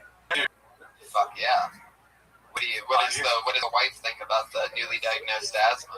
She explains all the wheezing I was doing in bed. Yeah, so she's not. Yeah, I wasn't just out of breath. Yeah. Yes. Do you have a sleep apnea machine yet? No, I do not. You guys get What the fuck is that? It's a mask that you put over your face when you go to sleep at night to help breathe better. Opens up those things and Well, they gave me one of those when I went in. It was like a... Well, that was a breathing treatment. They nebulized it. They put the saline treatment in it. Yeah, nebulized it. So they put all this fucking liquid in this little thing, and then steam started coming out. They told me to breathe. It's like hitting the vape. I've been doing that since I was 8. Nigga, I've been vaping since I was 8. I mean, vaping. It was crazy. Old school vape. I thought I was having a heart attack. Yeah, no, it's just asthma. It's just a bitch. That's all it is. Yeah. Keep your inhaler nearby with funny movies, extreme bong hits, or if you have to run, you'll be fine. do you ever run? Yeah, actually, I go up running 10. When the grilled cheese truck is When the grilled cheese truck. I'm breaking balls. That's exactly what I should have a food truck up there. I felt like I was Yeah, that would be. I like how they have that little truss tray when you. Oh yeah, I see that. You see that? It's like it sits It's there. It's got water, juices, and granola bars, and there's nobody there. But you just grab what you need and just put the money in there. It's the trust trade, man. It's called the trust. Yeah, take it. You just fill your backpack up and put $1 in there. Yeah. Big Al, thank you so much. Big Al. Big Al, he's on Twitter at Big Ass Comedy. Believe it or not, that's his Twitter handle, Big Ass Comedy. He got I it. enjoyed Big Al. Hell yeah. Big Ass Big Al. And that's why he's Big Al, everybody. Am I right, people? Do you guys agree with me on that one? All right. He's Big Al, but the other one was By Gal. Oh, Big Al. I'm a little boggle over here with you guys. heck yeah. You want to answer how old you are now? Answer the question. She said. By the way, the trick to having any woman tell you her age is by just guessing over. And then they immediately correct you. Like if I said 45 right now, she'd go, "No, I'm 34. Why did you say that?" And that's how you get the actual answer. But I'm not going to do that. Instead, I'm just going to get 3 laughs off of acknowledging the overall point. I can always tell by their vagina. Oh yeah? Yeah. You look at like the rings, like tree Rings, purple meat burgers, He counts the ringworms. Yeah. The shutters age after time. You know, they're out there and the weather. This guy's fun because he gets nervous and he usually bombs really hard. So this should be exciting. Put your hands together for Skylar, everybody. He works at a strip club during the day. He goes for it. He's not going to do what Scott Lee did. He's just say, I don't know how much time we have. He's going to at least give it a shot. For a black guy, he's really slow.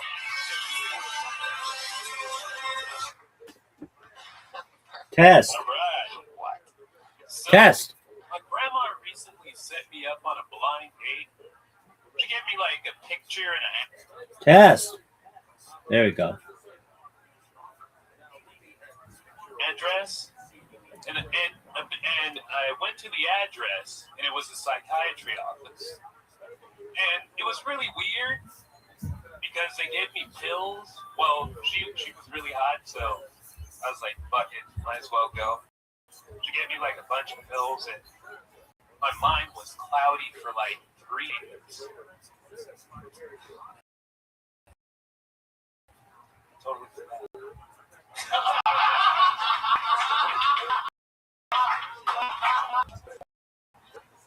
Oh man. Alright, I'll stop there. What do you mean stop there? You have to start something in order to stop something. What are we talking about? Stop what? So what? What really happened? He wrote a joke on work and it scared him. And then he stopped. That's what happened. The fucking joke worked and it scared the shit out of him. Because when he was like, I forgot the joke, he just wrote it and didn't realize the pills made him fucking forget. But he was wondering why they were laughing because it was funny. Is that why you guys were laughing, right? It was. They were laughing. You had a joke there. I just don't think you realized you caught a fish in the fucking net. Put it in the boat now, goddammit. Giving up in the middle of it. This guy, I don't think I'm gonna come. No, basically it's hot doctor, blind date. Pills make me cloudy. Pharmaceuticals make my mind cloudy. But weed actually, the fog of weed is actually better. I can actually write. Yeah. I wrote it. I like forgetting the joke in the middle because the pills made you forget the joke. You know what I mean? So what's the actual joke right there? Down the wall. What's the actual joke? Yeah, what is the joke? Like That was the joke. That was the joke. See, I remember from past times you've been on that you've had the kind of very things happen where you get halfway through the joke and then just confidence it, or you kind of just go on it. Yeah, just kind of put it out. You've done this before, if I recall. Yeah, I have. You look like a cop. Why'd you bail? I wrote the joke today, and then my mind just went blank. You wrote the setup today. You didn't write the punchline, did you? Or did you forget the punchline? Oh yeah, the punchline is basically blind date, Right. and then at the end I say, well, she was hot, and next time pharmaceuticals make her mind cloudy, so next time I'll bring the drugs for the date. Right. No, I didn't. Okay. There's nothing there. There's nothing going on there. Yeah, see, that's just like, that's almost something you should write on a Facebook page and go, guys, what do you think about this joke? And write it out, because I bet you if anyone already sees it or whatever, somebody's like, what the fuck, dude? Like, that's what they're going to say, because that's not, you know what a joke is, That right? joke would kill at like an Alzheimer's Make-A-Wish, where people forget what's going on from the setup to the punchline. They'd be like, You could just be the I forgot comedian, and then when you get to I forgot, that'll be like your get her done. You just have these elaborate setups. These two guys walk into a bar and you know what? I forgot this shit. Just joke after. Why'd the chicken cross the road? Just seriously, I forgot. I don't know why I did. I forgot. Those fucking antler things or whatever. I forgot my deer blind. I would try to maybe, because your material in the past has all been pretty similar. I would probably try to change your style up. I'll probably, if I was as a challenge, self-challenge, I'd probably say, all right, this week, I'm, I would try, test almost, because that whole thing right there, I can kind of see where you're going, but it doesn't really make sense, So maybe instead of having, less story-based jokes and more try to do one-liners first and then build stories around those one-liners. Have you been doing spots other places? Yeah, the Ice House. How often? Maybe, parking spots or states? What kind of spots are we talking about here? Usually, I do it maybe 2 times a week. Well, not the Ice House, but then there's it's at the Big and Whistle. It's Ice House on Wednesdays. I have a little more time. Usually, my jokes are longer, so. I like your look. Jesus Christ. You have a very soothing voice. Yeah. Very jazz radio station. Hey there. That was a little I like his cadence. Can you do an impression of that? He seems very much commentated, just the material. Can you say something that a radio jazz DJ would say? Can you give us a little? This is smooth jazz. 94% the way. Alright, you're not really good at it. He was kind of nervous doing a little arcade jazz. I think you're overthinking everything. Even with that, it's just There's something. There's something there. He's got something. It's unique. There is something. You smoke weed? Yes. Yeah. Have you recently? Yeah. Probably Your grandma said that you're depressed? No. No, it was, I had pills, and that was depression, it was nuts, so. Okie dokie, answers the question. But not really depression the other way. Right. Yeah, just craziness. Just craziness. Okay, so that's pretty much the answer. Did you re-find these pills in the last couple weeks or something? No. Very mellow. No. Did you have a lobotomy in the past week? No, I'm just really tired. There you go. All right. Sleep a lot. I recommend it.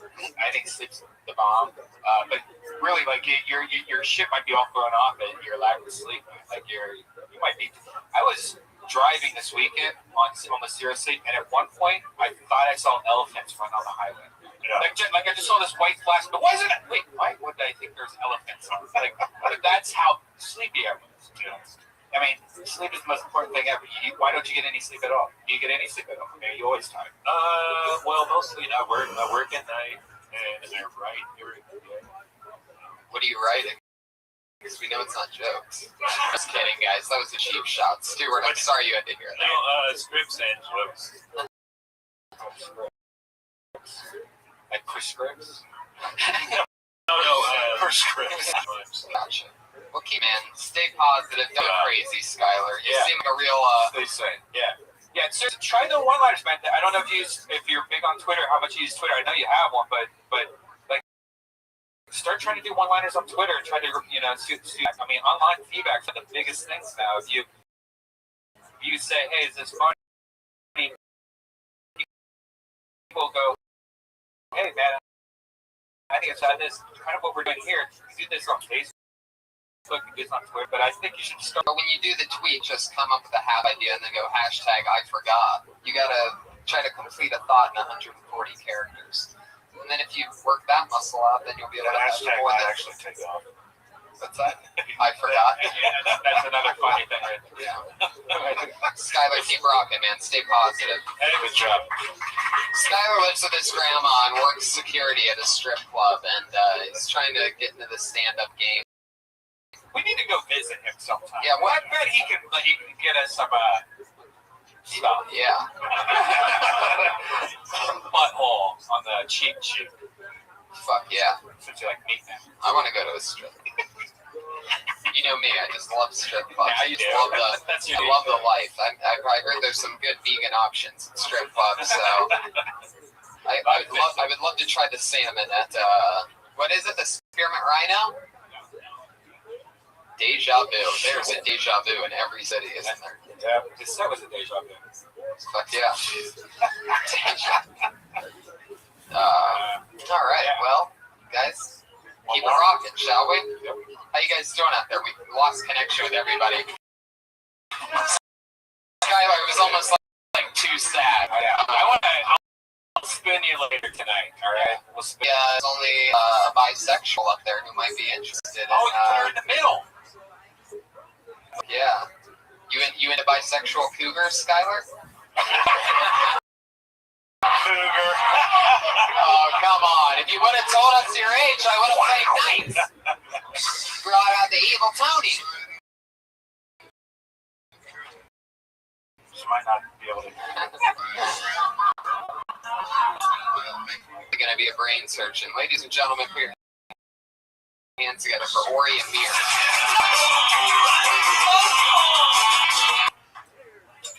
USA! USA! Come on, sing along. You know the lyrics. USA! USA! We're number one! Yay! Thank you. Sorry, I did not mean to take credit for American arrogance. Exceptionalism. Sorry, my English is sometimes a little bit honest. But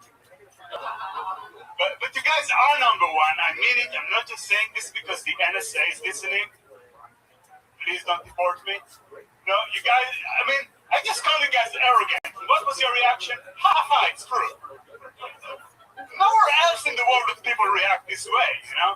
In Pakistan, David stole my sister. In Israel, it would be like, no, you can't make fun of us. We had the Holocaust. In France, how dare you insult my magnificent culture? Go back to America. Doesn't matter. So you guys are number one, and if you don't believe me, go back to where I came from. There you go. Ori and Mir knows how to do it. Just come in, kills. Campbell soup. So true. Fuck yeah. Yeah, go Smirnoff. I've seen this guy before, but your avatar. He's great. Yeah. Where's he from? Germany. Well, Israel. He's got German blood, but he's from Israel. My brother-in-law is Germany. Sounds like my brother-in-law. He's from Hamburg. It's a journey for 4 months.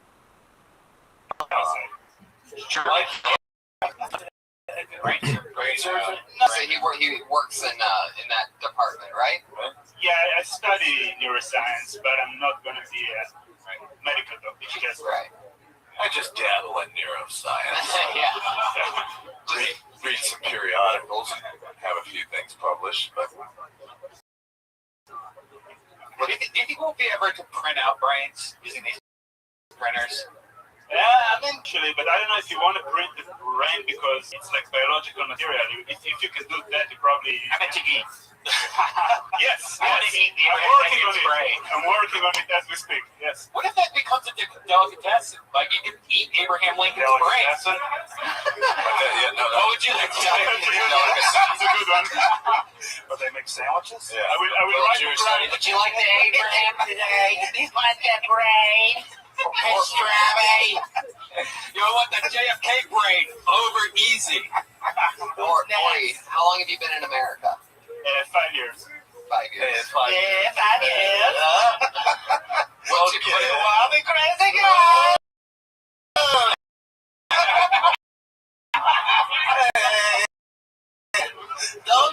Talk to me. What do you love? I love being a foreigner in America. You love the You love band being a foreigner in America. Yeah, you have Jukebox Hero!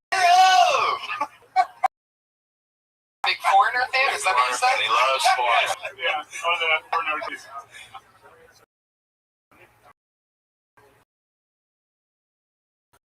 No, it's because I can, but Yeah. but it's We're totally savage.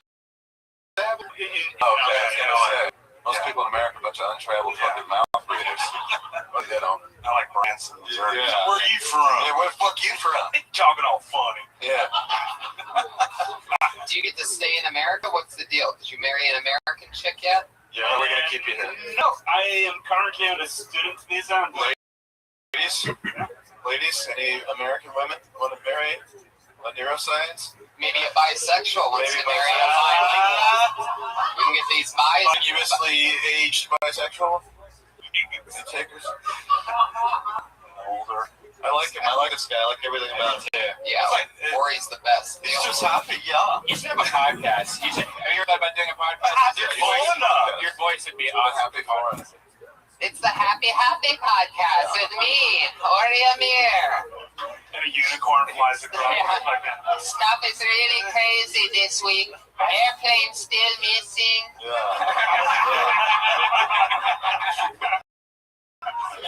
I take a cab ride. Just like the weirdest shit.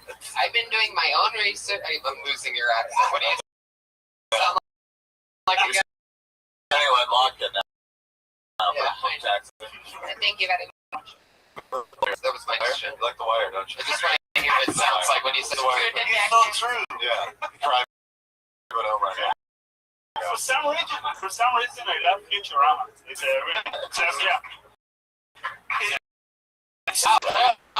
And no kill Futurama stuff like that. Report. Oh, there's that.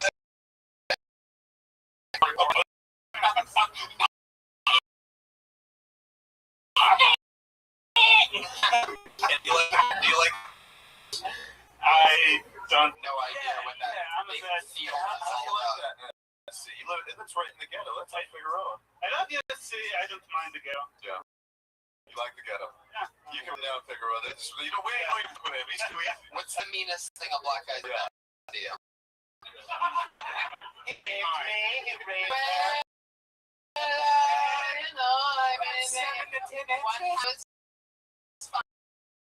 For him, does a homework minute, so He needed shoes. I had shoes. what was the meanest thing a black guy's ever done? I wanted an answer. What do you tell you? I can't think of any. Come on. What's the meanest thing Americans ever said to you? You heard somebody? What? You go back to your country rhetoric, or I'm going. You get. Nobody ever told me that. nobody? Because none of us are from here either. You know who I would love to see a date? Him, and I don't know if you guys know Crazy Amber from the Ding Dong Show. Oh yeah. Match made in heaven. See a nice record. Yeah. That's World War III. Keep rocking and rolling.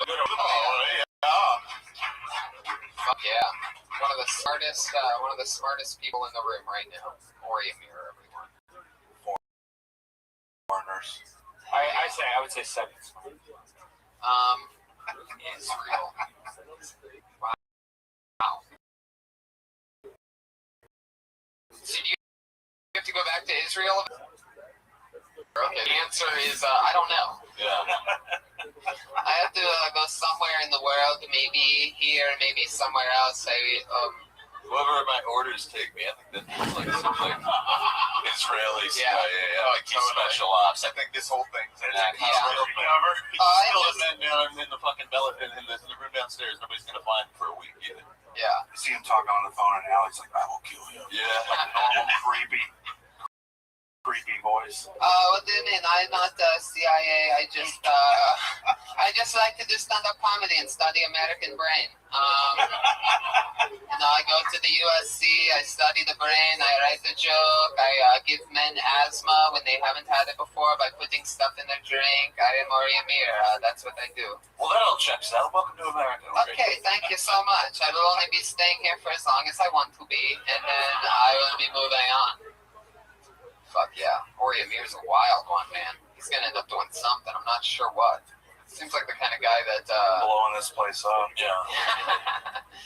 Or you know a lot about the brain. What's wrong with Skylar? You're already away from the mic. I gotta ask. What part of his brain? Is it the frontal lobe? What's fucked up? Yeah. What happened, Diagnose.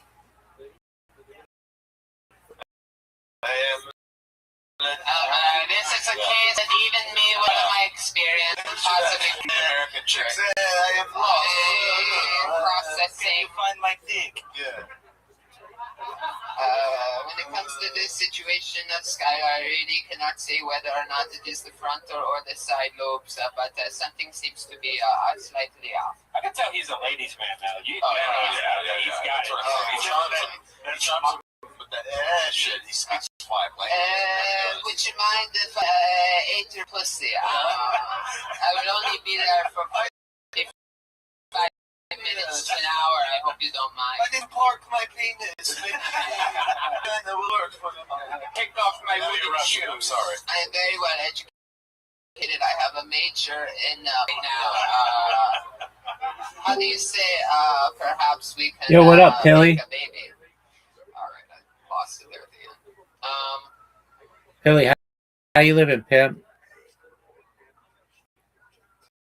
Billy. Billy.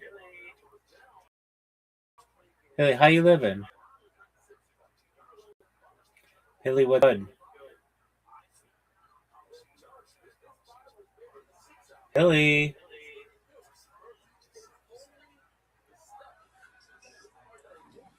Yo, dog. What up? How are you? Hey, what's up, Rabbi? Living the dream, dog. Every day's a holiday, every meal's a feast, thankfully. What's good in your neck of the woods? Been a while. Hope you are good. Yes, sir. What's new? I'm fine. I just wanted to say hi to you.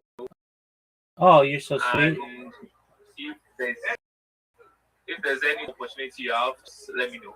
Well, certainly. I don't have any, but have you been checking Twitter Spaces? All right, no problem then. I would love to call you sometime. Absolutely. Whenever you want, big dog. You take care. No problem. Take it. Peace.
Ori, thank you so much.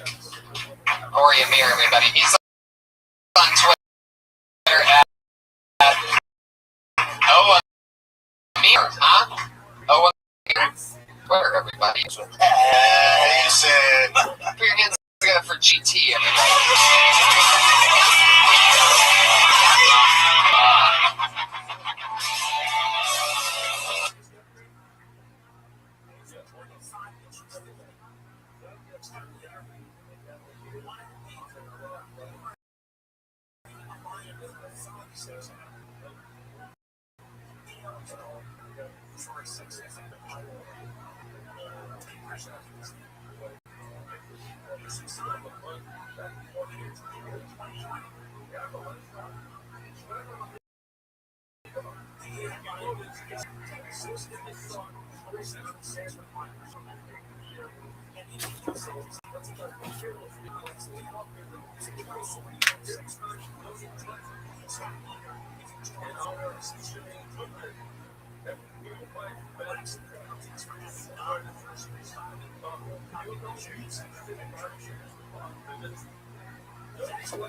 okay, good morning.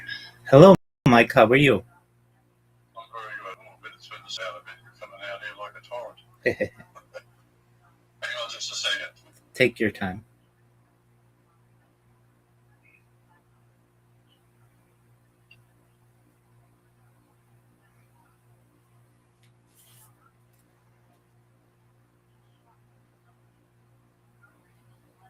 Boy. Allergies. Oh, dear me. All right, so this week we're going to be talking about mega projects. projects. That's correct. Looking through the list there, my first question is, why? Why are we building all of these tunnels? So let's talk about that. Okay, excellent. Also, I don't think there's any, we'll just say we're going to make a project, connect tunnels, connecting bridges between countries, that sort of thing, and then explore why we would do that and what are the benefits and the drawbacks. What do you reckon? Okay. Sound good? Yes, sir. Okay, let's get going. Recording in progress.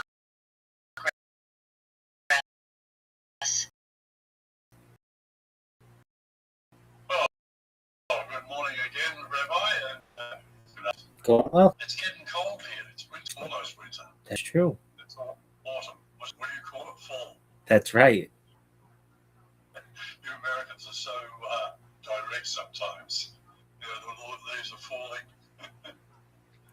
Keep it simple, as they say. I watched a very funny comedy session.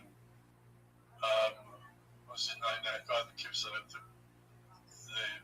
actors in Hollywood such a big problem. The English guy. Ricky Gervais? Yeah, Ricky Gervais. And he was talking about how the English and the difference between the ways we talk about certain things like footpath, whereas we say pavement. Okay. Yours is perfectly right, but it's very direct rather than, the way we British like to be. Certainly. Well, it is a slight alteration of the English language, but Yes. so long as the message gets across, that's what's important, right? That's right. Now, today we were going to be talking about mega projects, and looking through the list that you gave me of proposed tunneling and things like that between countries and everything, my first question is, why would you do that? For instance, why would you want to connect Japan to Korea or the Bering Strait? Why would you want to connect Russia to the US like that? Excellent. So there are a few different benefits. First of all, transportation. It helps to connect nations, has excellent diplomatic outcomes generally. It ensures that people and populations are able to visit their neighbors.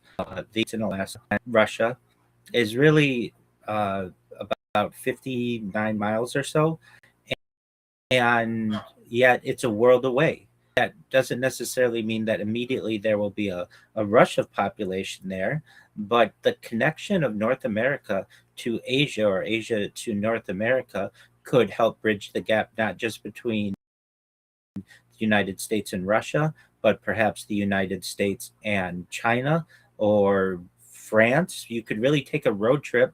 Basically, if we had a Bering Strait tunnel from, say, Florida to Cape Town, or from Paris to Mexico City, this would connect people in a way that we've never had the type of connection before. Additionally, from a transportation standpoint, it's quite expensive to take a shipping container and move it from land to sea, back to land.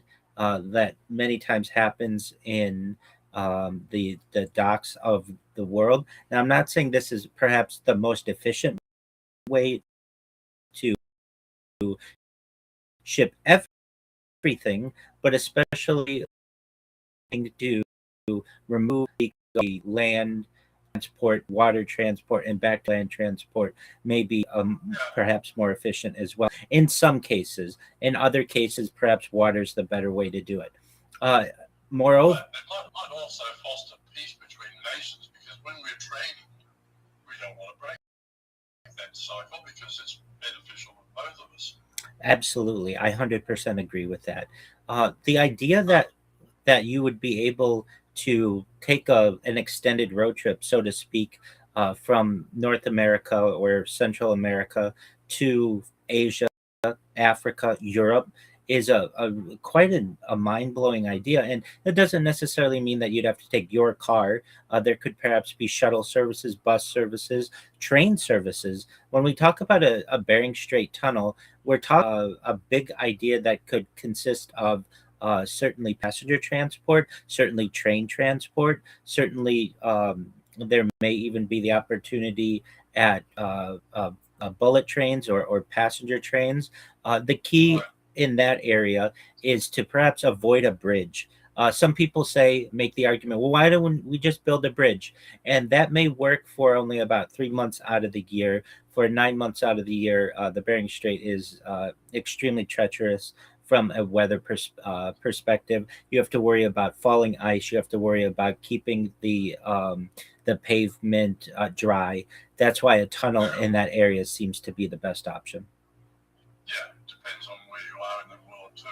Now, another thing that you proposed discussing is the, just let me have a quick look here, space elevator. Now, this is something very close to my heart because I read I think it was Arthur C. Clarke wrote a book many years ago, back in the 60s, I think it was, I read it, talking about a space elevator. And basically, it was a very thin, very strong cable running up to a geosynchronous orbiting satellite, and you just got into an elevator and up you went. I think that's a brilliant idea because it gets rid of the rocketry and all the uncertainties with that. And it would make space travel jumping. The thing that's holding us back from being accomplished the main issue is the cable. Ensuring that you have uniform tensile strength with a chain as its weakest link, and with the cable that is necessary for a space elevator weak point. So scientists have hypothesized that nano carbon fiber my option that's much stronger. Hypothesis anymore. I think they've actually achieved that. I read it, and I thought to myself then, now we can have space travel easily accessible. Well, certainly, most of the energy that's required to get into low Earth orbit occurs near Earth's surface, and a space elevator would alleviate the need for rockets in many ways. Not to say it would completely eliminate, but the far majority of cargo and perhaps even travel to space could be done through a space elevator. And it's really a simple system of essentially a port in space that is in geosynchronous orbit. It may be over the same area of the Earth consistently, and it's basically a ability to be able to get to space without the need of rocket fuel, which is exceptionally efficient. Now, also, you mentioned building a tunnel from Australia to Asia and on beyond. Guess what? I keep hearing very credible rumors that we have a tunnel network up, probably to facilitate the pedophiles, but this does result in London. Now, I don't know, I haven't seen proof of this, but if it exists, why aren't we using it? Well, the have-nots used for clandestine organizations or perhaps the military-industrial complex. If you're aware, the nuclear borer, these large tunneling machines, have been around for 50, if not longer, more than 50 years, since at least the Cold War. Essentially, for those who may be in the audience who don't know what we're referencing, it's it is a large disk that is able to remove any type of surface, and for lack of a better term, whether it's the Earth's or mountains, and it's powered generally using nuclear power, so you don't need to worry worry about fuel. And then all of the broken up rock or sediment is basically pulled out through a type of conveyor belt. And then the sides of the tunnel that it creates are smooth as glass, and they're very sturdy. So you don't need, as one may think, the same type of internal structure that you may need other areas, other types of tunnel. Now, I was in Thailand around railway system, and I'm thinking to myself, because Thailand is built basically on clay, soft clay, wet clay, and Bangkok originally of canals and swampland. And so when I was here, the city 250 years ago, the first thing that he did was to start roads, and so Bangkok roads are actually like a fish, and then off that you've got the routes, but they don't go anywhere. They're all dead ends. So, for instance, the main street in Bangkok is Sukhumvit Road, and heaps and heaps of side roads off, but they all go nowhere. They don't connect. So the next street over, you've got the same problem. They don't actually connect. So if you want to go there, you've got to go down there, possibly back there, and then over there if you're lucky. So it's crazy. But when they started building the underground railway, I was sitting there thinking, now this doesn't seem to be very safe. But what they did, they went way down, and like if you get on the escalators in Bangkok to go down to the train, it just keeps going down and down and down until you get right down to the bottom. I don't know exactly how far down they go, but they do go a long way. And it seems to be they've hit a fairly stable area there. But to be honest with you, when I was on the trains there, I never felt really safe. I felt claustrophobic because there's a lot of mud up there, and somebody one day is going to break something, and we will get flooded down there.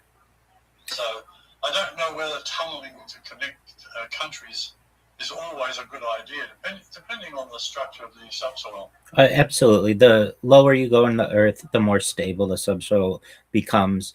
And in fact, when you are in a tunnel system and earthquake, it's actually quite safe, where the seismic effects occur generally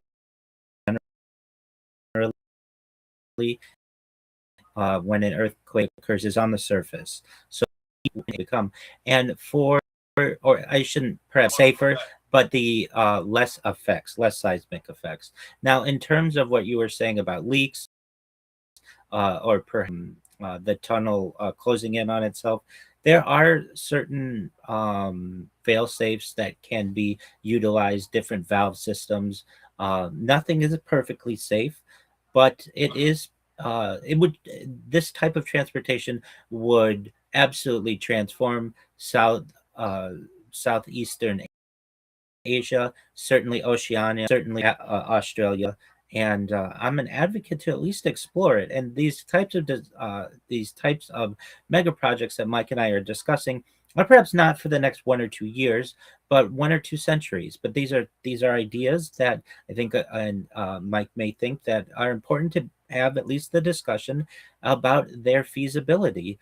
Some of the other ones that we discussed that I'd like to mention are closing the Darien Gap. If the audience isn't aware of where the Darien Gap is, it's basically a very dangerous area between Colombia and Panama. And this area is dangerous because it is run by cartels. It's you have to basically bribe people to be able to travel through this area. And if those of you who are listening or watching weren't aware, you can basically drive a car or a motorcycle from the end of the very tip of Alaska all the way down through Canada, through the United States, through Mexico, into Central America, and all the way down to the Panama Canal. But then you reach this area called the Darien Gap, which is less than 100 miles of uh, basically undeveloped rainforest. And the only way, exactly, and the only way to get is there. You can't do it by car. You can do it perhaps by dirt bike, or you have to take a ferry, which can be very expensive, can also be dangerous to get around there. And so the idea is, and there's always been environmental pushback to close this. And so the idea is to perhaps develop environmentally safe ways to be able to clear just a small path, perhaps 2 to 4 lanes of traffic, so that we can connect North and South America, which is really an important connection that has not yet been bridged. And then from there, go ahead. You can see the road here; it just ends there. Exactly. And then you have to deal with dangerous cartel members, perhaps bribe people. You have to put your life on the line or take a ferry, which is extremely inefficient. So the idea is to one day clear that. And I want to reinforce the environmentally safe way of doing this. There are ways to perhaps do it so that the area is not contaminated. And then you'd be able to travel from North to South America or South America to North America to a certain point in South America where the Amazon River becomes an issue. The Amazon River is extremely wide, especially with ferries, and maybe someday with some type of, you may be able to drive from, say, Rio de Janeiro, and let's just say the Darien Gap is bridged, and a tunnel is built, perhaps, or a Darien Gap tunnel could work as well, but perhaps may not be as practical. And a Bering Strait tunnel, you'd be able to drive from Rio de Janeiro to Berlin, be able to drive Buenos Aires to Cape Town. It would take you a long time. It may not be the most way to do something, but this is certainly something that could occur. And especially like we discussed earlier, for diplomatic reasons, this would cause a lot of migration, but even just tourism. I think it's something that would certainly connecting trade too. I mean, that's important. Oh, most certainly. Is the lifeblood of our economies. Most certainly. It could have positive effects for countries and individuals alike, and for multiple ways, diplomatically, economically, certainly. And so these are just some ideas. Some of the other ideas. Something to think about. Absolutely. One other thing I wanted to talk about before we finish here today. You talk about greening some of our deserts. Now, do you really think this is a good idea? Well, let me give you an example. Sure. For example, the Sahara Desert each year blows millions of tons of dust across the Atlantic Ocean to South America and to the Amazon forest, which then makes the forest grow better.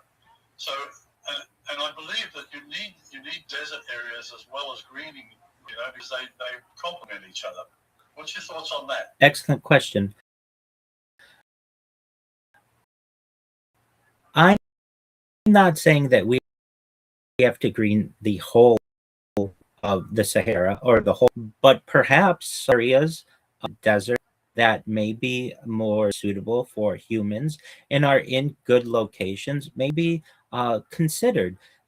The Sahara, as I understand, has not been a desert for that long. For really just until the last 10,000 years or so has it been as massive of a that perhaps may have thrived in some areas that have just all since been abandoned because of the conditions. So for anyone out there who thinks that it's always been a of it, Australia, beautiful continent, but really is only habitable on the coasts. And we like it that way. We don't want more people here. Understand, but you all have children, and you all will have grandchildren, and you will want them to perhaps have more space to, and especially one of the issues that occurs is the water. Where do you get water in the middle of the desert? And that desalination may be an opportunity. Maybe because in northern Queensland or northern Australia, for instance, each year we have the monsoons, and all that water runs off. Most of it never goes anywhere except out to sea, or in exceptional years, like it did last year, it flowed down to Lake Eyre, which is way down south in South Australia. So along the way, it greens all along the way, but then the water dries up and you finish up with a salt pan at Lake Eyre, and the water up north just dries up until the next monsoon. But we've been discussing this for a long, long time, like over a century. People have been talking about gathering that water that falls in the monsoons land, and I think this is a very, very good idea. And it's all done through nature. We don't have to encourage nature or even do anything like desalination. It's all right there for us. We just lack the political will to do what needs to be done. I think it was called the ballot. No, not Balfour. It was something else. But it doesn't matter the name. The fact is, it's discussion in Australia for a long, long time. So this is something that I've given a lot of thought to. And if you go to my website, futureplan.earth, I do talk about water in there. So it might be worth having a look. Excellent. One or two other projects I'd like to mention would be the Gibraltar Strait crossing. This is the area between the Iberian Peninsula and Africa. One of the reasons why this is seen as a major challenge, in addition to having some issues, is the ocean or the Gibraltar is quite deep. So this may be an area where a bridge is suitable. Because building a tunnel may be an option as well, but that would form Northern Africa. It would transform Europe. It would make it much easier to be able to travel now across the Mediterranean Sea. But as we've been talking, for relations, for trade, economically, this may be a really an excellent benefit. Another is a bridge that the bridge in Africa and the Middle East may be another option. These are just Mike and I have discussed a little bit, and that we think are important for the world to be able to discuss. Not just time, many that Mike discussed will become a reality, and we may perhaps be seen as future. A century or two ago, about major dams like the Hoover Dam, or hydroelectric plants like Niagara Falls, or the dams, the great dams of the world, such as in China. Perhaps the channel, the English Channel 2 years ago was not reality, but is a reality today. I'm an advocate for expanding the channel as well. I think that would really improve of the British Isles and mainland Europe. So these are just some of the ideas that we had for discussion today, and for the audience out there, if anyone wants to learn more about these, certainly you can connect with me. My link tree is linktree.com/Rabbi Rothschild. Please take a look at Mike's website. He covers many of these topics to improve the world as a whole. And Mike, I appreciate the opportunity to discuss some of these mega projects with you today. Thank you. There's a couple of websites that our viewers can go to. Is, as I mentioned before, futureplan.earth for a plan for the future.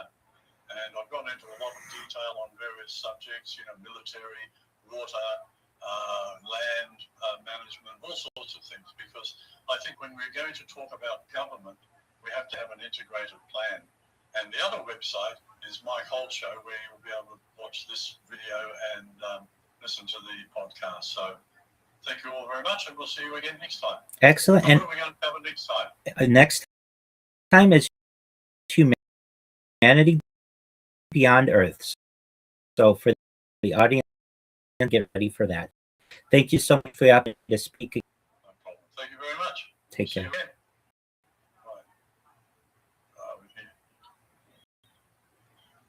Recording. stopped. Sorry, I was a bit late this morning. No worries at all. Couldn't get out of bed. No worries at all. Okay, so like 8 o'clock your time next Monday, 3 o'clock my time, and we'll keep on doing it. We've got 2 more sessions. Okay, Mike? Okay, man. Thank you. Take care. See you again. Bye-bye. Bye now.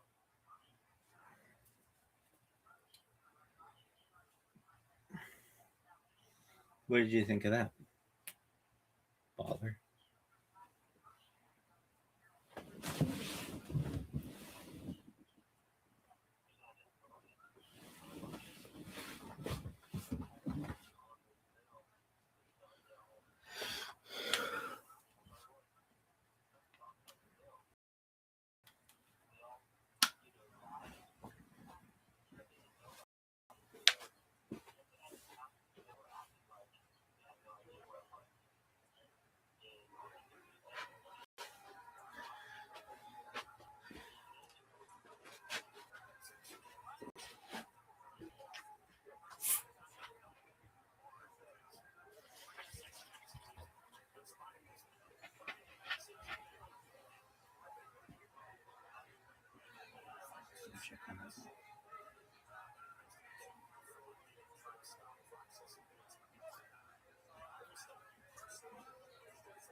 I was some chick the other day.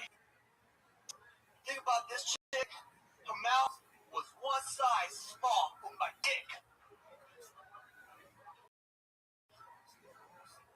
Her mouth was one size small. You bitches complaining about size?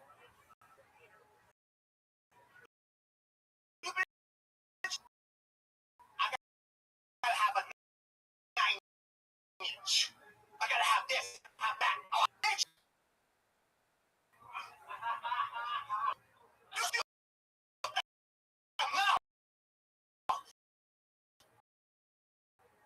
You know what I mean? I'm trying to get a blow job. A scratch job. You're scratching me. Scratching me, girl. The fuck?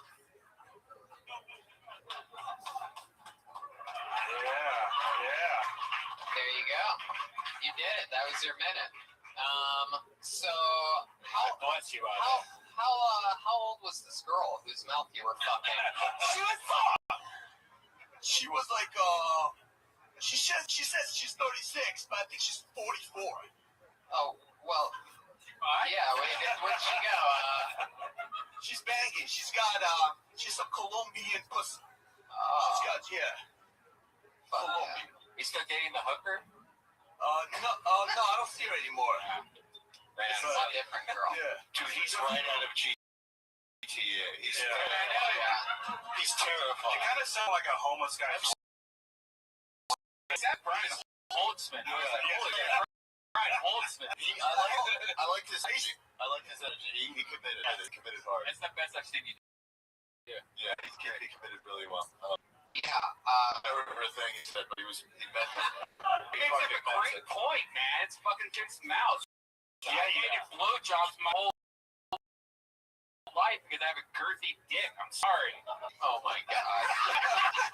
No, but you get the teeth, you get the scraping. Every day you like, oh, my poor dick, I can't fuck for a couple of days because she just like gnawed off. She digested parts of my dick after I fucked her. You and GT are gonna have to. I know.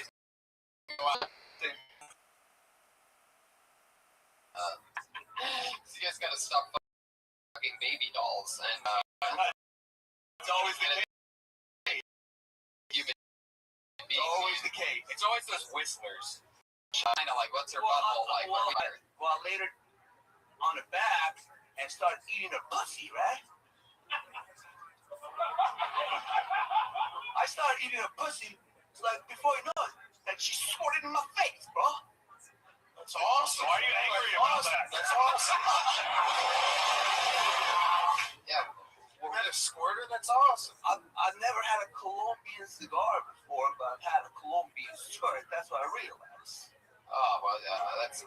was probably worth not realizing. GT. Fuck yeah, man. Those guys. That was really good. But you know, the thing about her is like that Colombian sport and her she had this like clit ring in there. You ever been with a girl with a clit ring? Yeah, but if it's rusty, run away. If it's not, you're good to go. Have you had your tetanus shots? Like all those big door knockers. Do you know what tetanus shots are? If it's a hoop ring, yeah, like a big one. Door knocker. It's like an eclipse in her. Dude, he's very De Niro, a taxi driver. Right.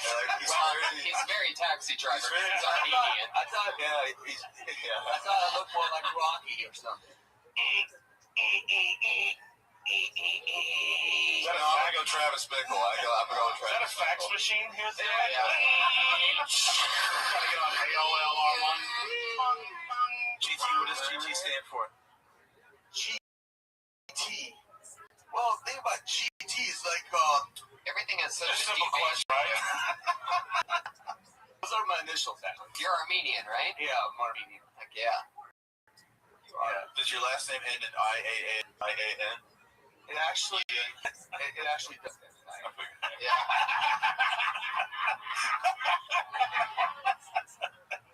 You see me on Facebook? And then the other way is YAN, but I think it depends on what region you're from, Armenia, right? Or OLI. Yeah. Or OLI. Yeah, some parts. Yes. Got any hot sisters work at the bank around here anywhere? No, I don't have a sister that works at a bank. Can I see your hair? I mean, you don't have to. I just wonder because it seems like every Armenian guy shaves his head. Yeah. I want to see Armenian guys. Wow. You look good though. I like your bald. Yeah, I like his head. I like that. He's got a good bald head. You know what he who he looks like is Get Off My Lawn and Back to the Future. The principal. My lawn, Back to the Future. Yeah, look at him. He does, huh? It is Back to the Future. Hey, look, I forgot. Yeah, he's pretty tough looking. With the bow tie and the shotgun, he's pretty tough. My God! You're a bum, McFly. Say you're a bum, McFly. Your father was a bum, and you're a bum, too. Fuck yeah. Back to the Future. This guy puts the E in DeLorean. GT. So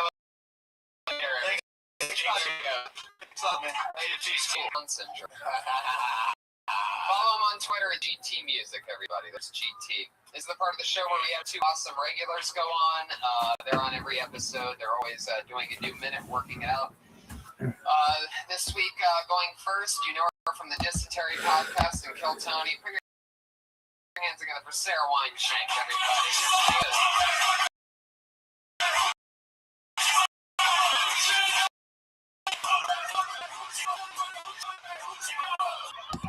Yes, Hoochie Mama.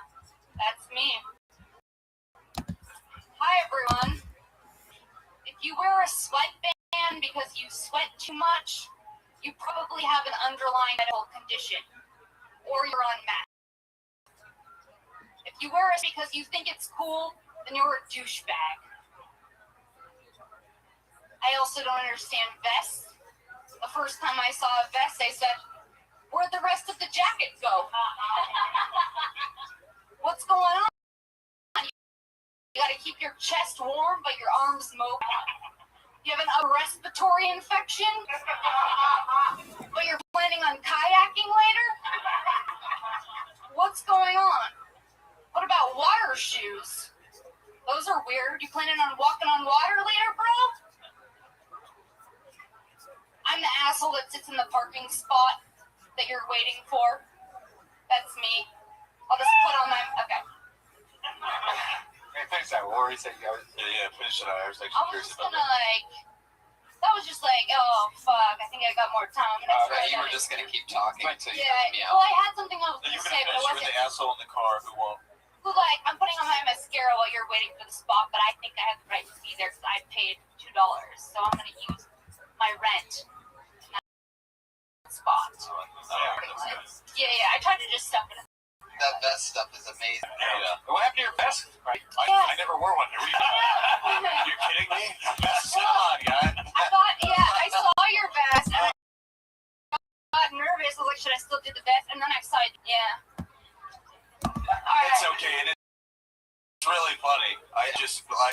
can't criticize you with it on, though. I'd look like a real ass now, wouldn't I? But great job. You're kind of like overall shorts. I'm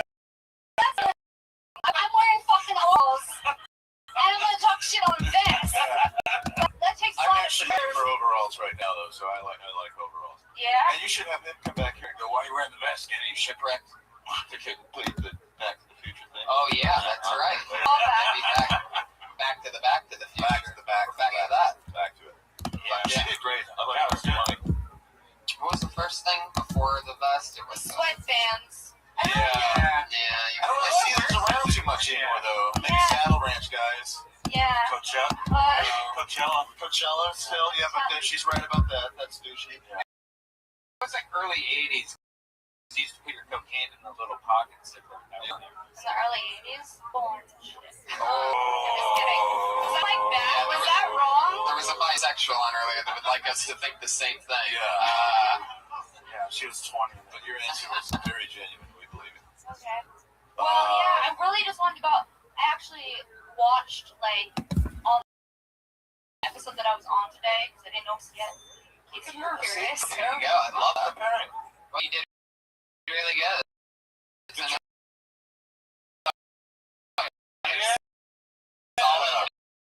And for another new minute from Sarah Weinshank, if you could do jumping jacks and yeah. But that was great. Yeah, she was great. You're great for being on her period, too. Yeah. Absolutely, a little insight on that one. And you know one thing, it's that if she's on her period, then this girl must be too, because they're such good friends that I heard that periods sync up. They're she dropped out of Florida University, the University of Florida, to stay a comedian here in Hollywood. Put your hands together for the great Kimberly Congdon.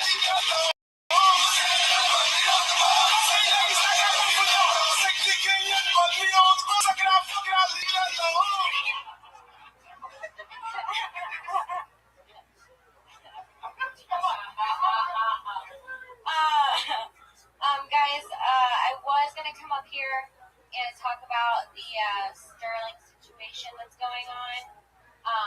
Only because I think it's funny that all of my racist friends are coming out on Facebook now. You can tell which ones are racist because they use words like honky and cracker. They use that as their white defense, you know? Like, you know, they call us honkies and they call us crackers, but I don't know, like, when's the last time you've seen a black comedian on stage and he's like, man, those fucking honkies? And everyone's like, ooh. Anyways, I'm not going to talk about black people anymore. I'm trying not to be so dark on stage. But life is short, 4 letters. And I think that if you meet somebody and they put a bad taste in your mouth, that's what you get for letting us know. And what else here? Oh, The cat, saved by the cat again. Saved by the cat. How do we get that sound effect? Why wouldn't you? Saved by the cat. All right. What do we talk about there? Sterling and then crackers and honkies. Yeah, the cracky and honky thing, I don't know, that seems kind of like everyone has. Sterling didn't really use the N-word, did he? no, but He just said them. right. He just told the truth. He just kept saying like them. He just kept saying don't bring them. That was a crazy thing. Yeah, it was so crazy. much stuff It was there. it was a lot. He would have just gotten to the point quicker had he just said the N-word. Yeah.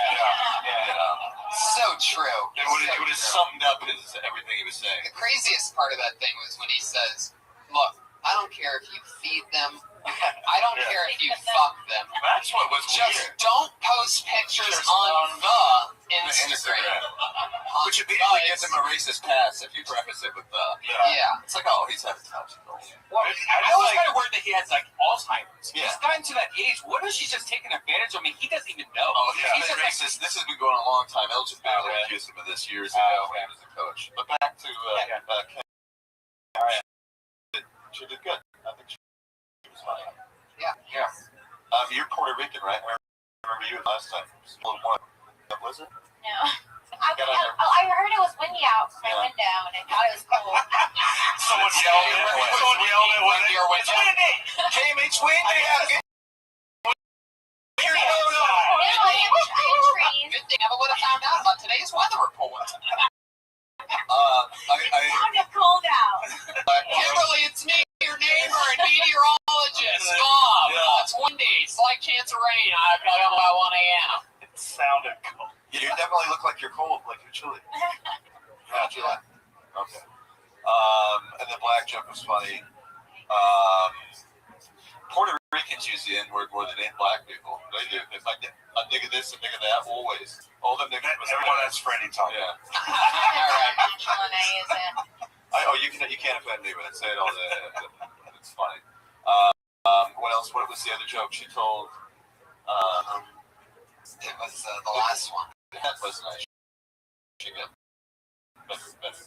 Yeah. That first was like the whole wigger thing, white thing. That's been probably played. There's not really a joke. Basically, the honky thing. There's no comparable white word for it, right. Unless there's some creative way she can come up with. Well, I was just mostly talking about how all the racist people are coming out on Facebook now. They're all like, it's either like the racists or like the controlling ones that are like, no, they just want it. Michael Jordan's probably the only black NBA owner, right? So I bet that if his house was wired for sound, like you could catch him saying something. Right. So maybe there's something. Graduation, my sister. Did you know that the Clippers is Jewish, by the way? Did you guys know that? Yeah. I just found that out. He was a coupon. Before you judge that, you must. I like that. Anyway, Kimberly, another new thank you so much. Did it again. Very good job. Keep it going for the Kill Tony, because everybody. They write a new minute every week. Good job. That's sports more than I write every week. Guys, thank you so much for being part of the show. Twitter. He really got so much better. I didn't like he should really come back. He's respectful. And he's leaving less a carbon footprint. His batteries are dying, but the night is still so alive. Fred, what's good? What's good back? We launched on 420. Also, we're going to be doing video game Wednesday nights here at the Belly Room. If you play any video game on anything, we'll kill you at it. Damn. I love that. Yeah. Sean Halpin? The Full Count Podcast and Texas Crude on iTunes and at Twitter at Sean Halpin. Guys, we're going to be on in July, so get tickets for that. That's Squad.tv. Yeah. Live audience for coming to Kill Tony. Another shout out to Ice Cream Fire, a great fucking rock. Our Get their new favorite. CD. It's fucking awesome. And a big shout out to all of you out there. Dean Galbert, Jerry Laney, Kimberly Congdon on Twitter, and Princess Shank. Yeah. Thank you guys so much. Have a great night. Tony, Thank you guys. Sean Halpin, Freddie Rothschild.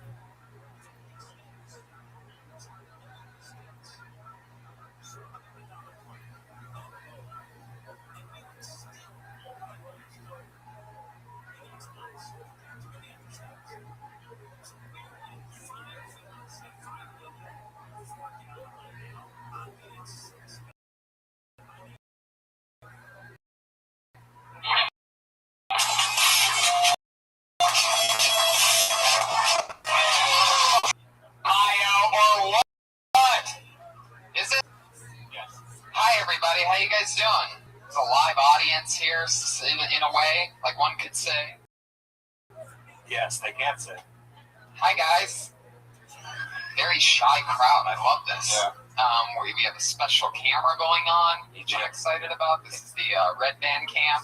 This is the Cinco de Mayo. I forgot the real camera at home camera. This is what it's like to see what Brian sees when he's on Kill Tony. Everybody, hi. Fun. Yeah. What else? What's happening? It's Cinco de Mayo.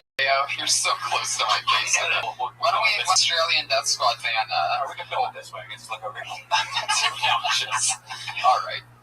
Hi, Tony. Hi, everybody. Guys. This is very exciting. Mayo, kill Tony. Shit's crazy, everybody. Am I right, people? There's nobody here. This is so exciting. I got a new dragon for the app. Yeah, a little Cinco de Mayo dragon has added to the mix. A piñata. Everybody, that is a real life piñata. Where did you get that? You just look for things? When you're out, you always constantly shop? Always. My mind is always, how can I make this production any better? Buy dragons. This is the worst idea I've ever seen us have, by the way, for you to have that camera this close to me. It really sucks. Maybe I can put it right here or something. Yeah, anything other than you holding a phone next to my head. Oh, that looks pretty good. I think that might be good. It's not bad. I got a beer from the audience member. It looks like Steve. Cheers here. You know, audience member.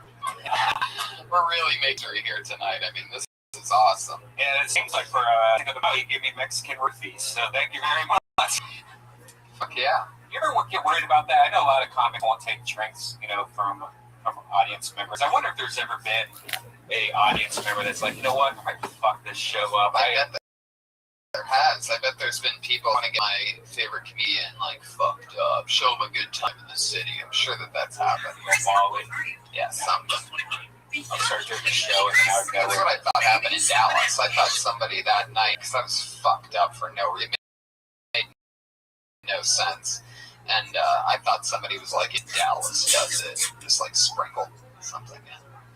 You guys ever get roofied? Is this a big roofie crowd? I actually I took roofies once on purpose. This girl came over, and I guess the kids they take a roofie pill and put it in water in one of those 5-hour energy drinks. And they call it, you want a lid? And I'm like, I don't know what a lid is. And she's like, takes out those 5-hour energy drinks, and she's like, all right, take 2 of these, but don't drink on them. And so it tastes like salt water, like saline solution. It does? Like that. Yeah, and it just made me feel really good. Speaking of roofies, segue. Oh. Ready for this? Yeah. Vegas. That's right. Next Friday. Is that when it is? Yeah. The 16th. May 16th, everybody. We're in Vegas. Yeah. Who's going to Vegas with us? Me, you, Sarah, Tiana, and there might be a surprise guest or two, or if any of our friends here that just want to drive to Vegas for the night. Get fucked with us. Friday night, 5/16. So if anybody's around Vegas, be there for that. Yeah. What else is going on? Not much, man. We had a podcast today with the great Ian Edwards, and it's interesting. Ian was having a lot of problems with Chase Bank. I don't know if you guys have been following the news or not, but Chase. Oh, you got him? Chase. Okay. Nice. Well, thanks. Here we go. And it just shuts off. Wow. Chase Bank pretty much decided to get into the electronics business and buy but Chase Bank is shutting down people's podcast. Yeah.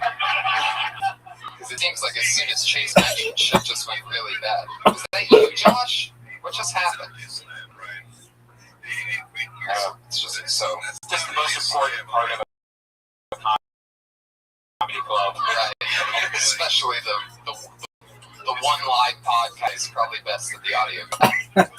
Anyway, fuck it. Let's just get this show on the road, shall we? Let's do it. Guys, as you know, for those of you that come quite often and listen to the show, we always have a head of security to keep us safe during our adventure every Monday, just in case shit gets crazy. This week's no different. This is a first-time patron. Jesus fucking... What are you, retarded? I mean, I just watched you half sit that down in front of us. I literally watched, and it's fucking tequila, and it reeks. Jesus Christ. Oh my God, my entire ass is soaking wet. Josh, we're doing an audio for this fucking equipment, and the 2 guys that have to sit here, though, you just poured tequila on us. What is wrong with you? It's unbelievable. I could understand, if it hit something and thought, I just watched you. You basically just poured, oh my God. This is a fucking amazing night. This is great. I love it. Josh, you are just unbelievably terrible at life. I gotta benchmark everybody. My life right now. Oh, okay. Show business, right? Is that a business? Guys, your head of security tonight. One of my good Dan Madonia, the Iron.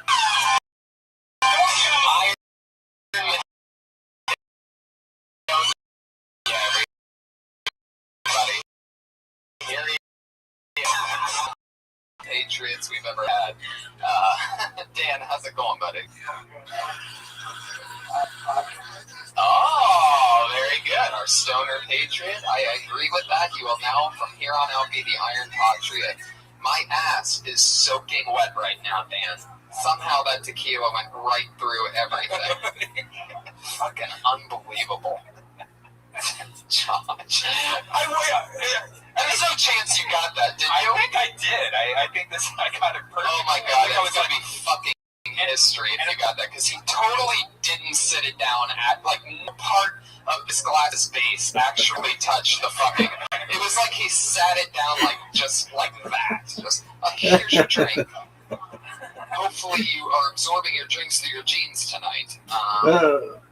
I tried to catch it also, but it was just, it's hard to do three things at once. Yeah. I'm sorry, I should have been able to. And for Josh, it's hard to do one thing at once, so. Simple table things. Next week we'll have you practice sitting drinks on a table with no pressure whatsoever. Fuck yeah, guys. We should have a part of this podcast where Josh has to do like simple challenges. Yeah, like what would we like a Diet Coke and an iced tea. Few drinks. Walk with an egg on a spoon type of thing. Josh, have you ever been a waiter before? No. No. Never been a waiter. No. Are you clumsy at all? Yes. You used to manage a McDonald's, though, correct? Yeah. Which is also our sponsor, by the way. I forget to mention, we love McDonald's. We love what they do for us. Only at McDonald's. I'm loving it. Anyway, Josh, you worked there. Were you clumsy then? Did you ever draw things? Did you ever pour sodas on people when they were starting their podcast in front of a live audience? No, but I am clumsy, and that's why I decided not to be a doctor. I feel like being a doctor would not be good. Performing surgery, being clumsy would not be good. It's definitely correct. And probably another good reason that you wouldn't be a doctor is you say the word doctor. There you go. Josh Martin, everybody. He's on Twitter at Josh Martin Comic, right? Josh Martin Comic. So be sure to tweet at him that you loved him pouring drinks on us. Brilliant. So Dan, what else is going on? Everything good? You ready to get this thing kick-started? Guys, oh my fucking god. You know what? It's still recording on the podcast also, so on this end, it's 100% okay. But on this end, the audience doesn't get to hear the amplified versions of our voices right now. Yeah. This is the fucking worst everything of my everything. This is just, yes. Random audience member talking right now. This is what happens when the audio goes out.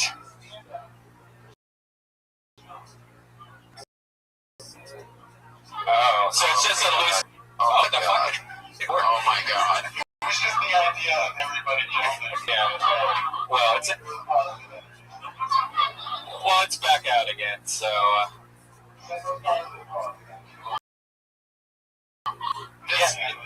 Is there a baby that the plug? I am so close to canceling this shit. I cannot believe I invited the great Jesse Joyce to this, and this is the shit fest that's happening right now. This is just embarrassing. Now, for Sandy Danto, he's probably used. What was it?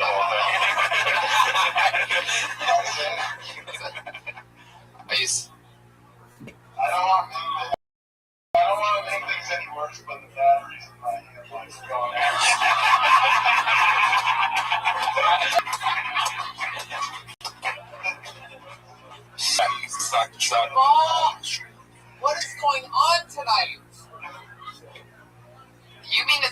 It's almost worse that the podcast machine is still working.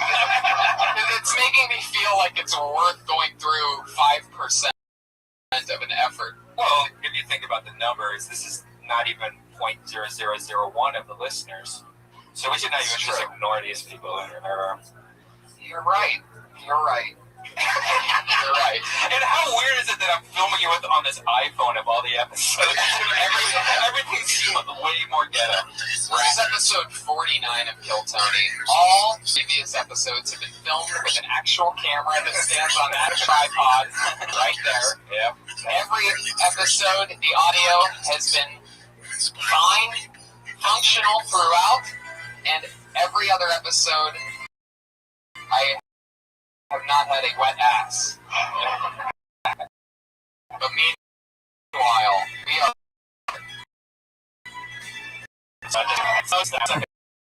Back in here and there. Yes. Am I really? So this mic's. Yeah, so, yeah. And these two mics are. Everything's normal except the speaker system. You're positive that's picking up. Oh my god, it is. I can see the fucking bars. It's just a nightmare. Yeah. The podcast. What was it that you moved something? I saw you moved something. Josh is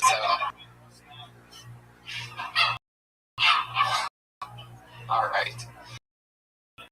I wish I had an outlet right, but it's like we're stuck here for the next hour. An outlet.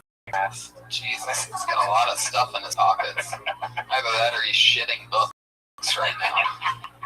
Guys, I'm so excited to bring up tonight's guests, everybody.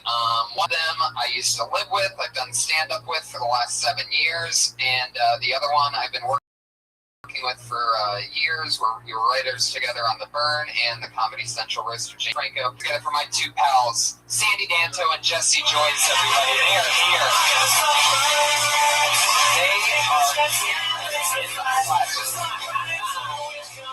Jesse Joyce, Sandy Danto, welcome guys. Thank you so much for being here on the worst night of my life. You're welcome. I was hoping to send some tequila.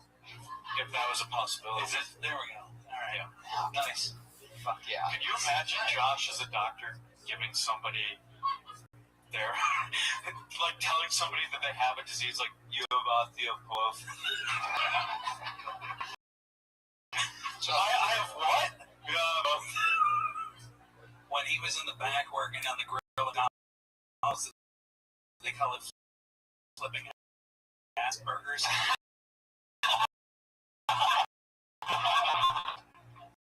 Electrical tinderbox, nothing's gonna go wrong. This 20-year-old room. Exactly. It's a fucking ticking time bomb, but it makes it all that much more exciting. Can I suck the tequila or something? Because my drink's not there anymore.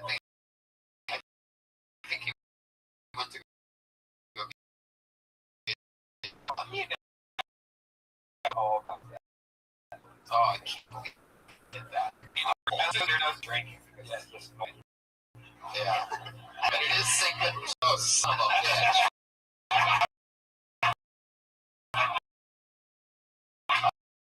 Oh my god. Now you gotta admit, not the first hour. Oh, you son of a bitch. Patriot, do you have any questions for tonight's guests? Jesse. Yeah. You roasted everything for a lot of famous people. Who was your favorite person to write for and why?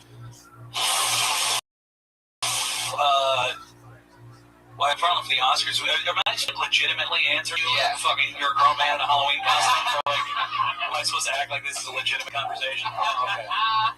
Well, writing for the Oscars was cool, but I write for Matt Lauer, and that's a fun challenge because he's actually kind of a ballsy dude when he's not on the fucking Today Show or whatever he does. Is it Good Morning America? I don't even know. But the point is, like, he's a great, like, he has, like, really ballsy stories that I then have to kind of, like, cobble together into something that's doable for, like, friendly Matt Lauer on TV. So, there's that. How about for Sandy? Sandy, you go on the road a lot. What's your favorite Pauly Shore memory? Sandy opens for Polly all around the country. I'm glad I didn't get that. I'm glad it worked out the way it did. I would have had to have gone with Biodell. I don't fucking know that guy. Favorite or most tolerable? There's so many. I thought I was on the road with him. He made me go bungee jumping. He found out I was afraid of heights. He was like, "I'll give you $100 if you do it." And then I was like, after it was all said and done, I was like, "How about that? $100?" He's like, "Dude, but what was that?" It was price. Yeah. And the hyperventilating, like, "Holy shit, oh my god, Encino Man is the best movie I've ever seen." Oh my. And then later that night, he was like, "Dude, that audience was crazy." I was like, "Yeah, I said Encino Man's the best movie he's ever seen." not his favorite movie, the best movie he's ever seen. He's like, "What do you mean?" Yeah, you know, I was laughing. Then that guy spilled the tequila in your lap and then tripped over a cord and cut off the sound. Fuck yeah, guys. Well, you guys know what goes on here. Comedians come up and they sign up on a sheet that's outside 2 hours ago, and for the chance to get pulled out of the bucket, a minute of stage time here in front of the many, many podcast listeners and the very few audience members. They work out their minute, and we talk to them afterwards. Maybe we have an idea for their joke. Maybe we just want to talk to them. Maybe we want to know more about them. You know that your minute is up when you hear the sound of a kitty. Aw, adorable. Now, first lesson of show business is to not write. So end your set there, girls. You're going to bring out angry West Hollywood. Hey, dude!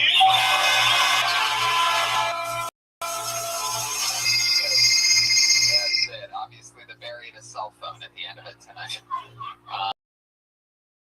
You're absolutely right. This couldn't have been done without speakers. There's too many fantastic sound effects. Yeah, we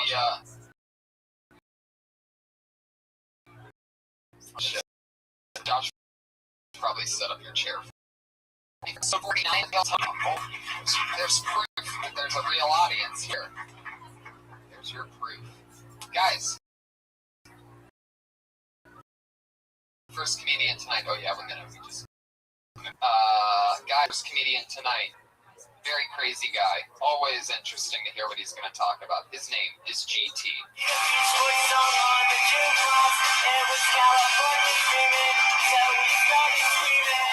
GT, guys, and you know what that means. That means he just got blacklisted.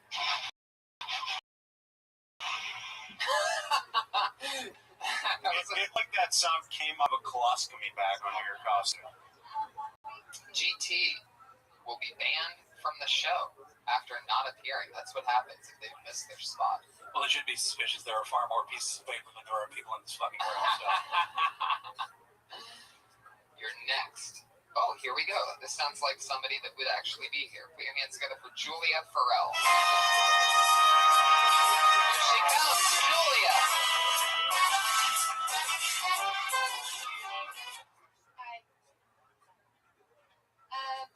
So, kind of scared of feminists. But I feel like if Osama bin Laden had been a woman, most feminists would have kind of been like, her. I mean, terrible for America, but like huge for gender equality. Like, that's hard for women in that business. It's weird to think though that Osama bin Laden used to be a baby. Like, I bet he was the cutest little nugget. Like, big brown eyes and curly black hair, and he just like did look. So he just like knocked over these blocks that were ironically shaped like a tower. And his parents like had to make him eat his vegetables creatively. Like, here comes sampling, and they had no idea they were dating. Or I mean, maybe they don't know how terrorist samples work. But you know he was good at hide and seek. All his friends were like, dude, you really should like make a career out of this. Fuck Fuck yeah, Julia Farrell, nailing a minute. That's a fun little premise. Is it? Is it fun? Yeah, it is. Fuck yeah. What else would terrorist babies do? I felt like there was something, but I couldn't quite Blow their pants up. I feel like she created a much more loving home environment than he like. It's an American point of view of what actually. Yeah, he got a chair and a bib involved. Yeah, vegetables. Yeah, yeah, vegetables. Sounds like Raw lamb every Does night. anyone know that? Does anyone know what it's like house? I think you. Well, it's funny you ask. Like, is it a terrorist house? I'm gonna turn this over to the bearded guy who is slightly brownish. Osama was the first of 17 children.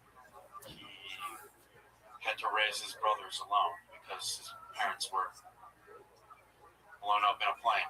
I actually do know And how he many was just siblings trying to he has. avenge their deaths. He has, I think there's like 56 of them kids, and he's like, They're super rich, right? They're a huge royal family, right? yeah, his dad. They're like the Bushes of Spoiled dudes. This is called speculating modern history. It's not you guys just fuck around. It's the fact that you. You were a straight major, right? No, I wasn't. I just know a lot about it, but Right. it's really pre 10 years ago is where history picks up. So not entirely qualified to talk about the fucking Bin Laden family, but you know. So. Fuck yeah. How long you been doing stand-up, Julia? 2 years, but I could like sound so many things.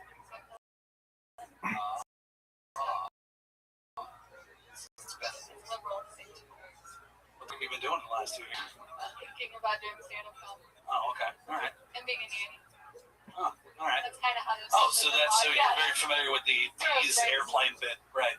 Okay, Right. that's where that comes from. Huh. maybe Osama like refused to be put in a crib, something like that. Let's go back to speculating about history. So let me ask you this, because you say that you've done enough open mics to count on one hand. You said. I could just like if I thought really. Right. So what Probably like so why do you not do it all the way? I'm lazy / scared. So are comedians. Yeah. You seem pretty comfortable on stage, though. Yeah. Yeah. But the things I think are funny are like really kind of like scary to see on stage. Like this, it's like, are they gonna be bad? What's your other material, like abortion, rape? I've been wanting to do for a long time. Like I was talking about how I was a mascot in high school, and it was like one law is that. So I didn't grow up in the Nirvana era, and I don't think like people back in Nirvana sound like all that different. I get that like I don't know. Please don't ever say that ever. I know. The thing is, Just leave. It's a very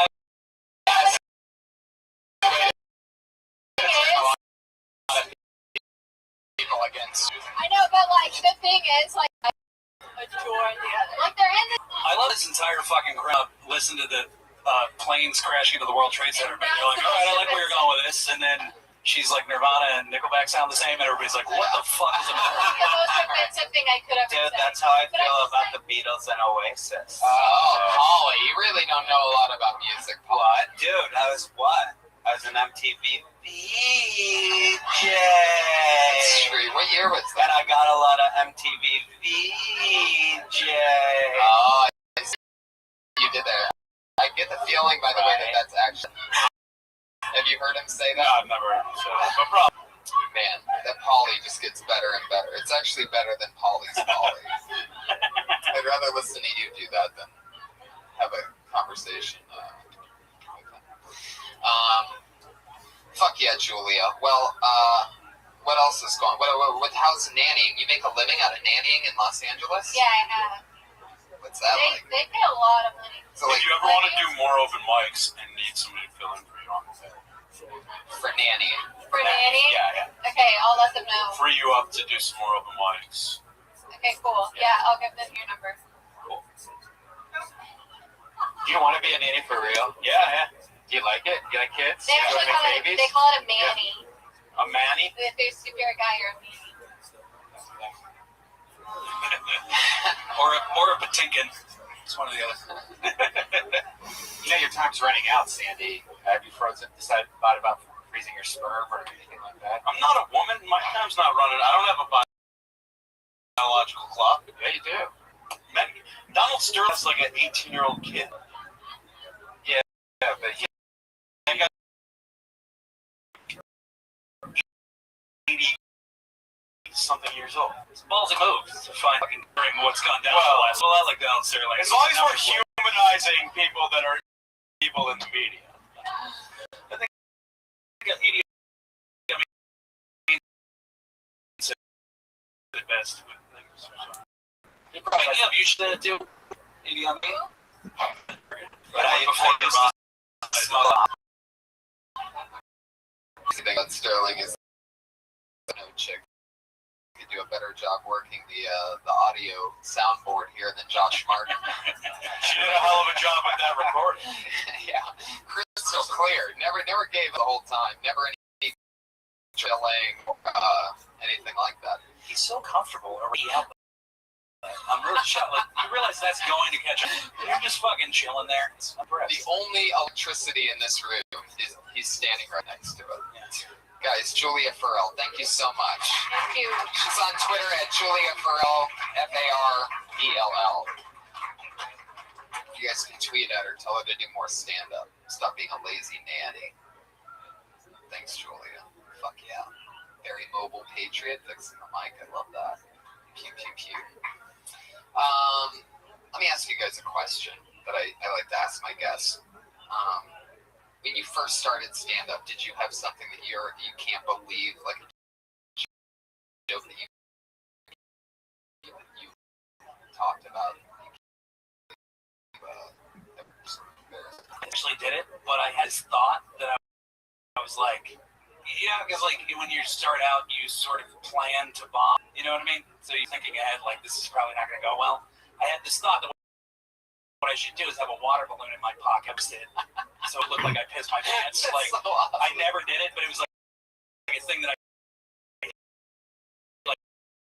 actually literally wrote that down in a notebook in 1998. Right. Like, oh, the night is young, and there's lots of tequila to be thrown around.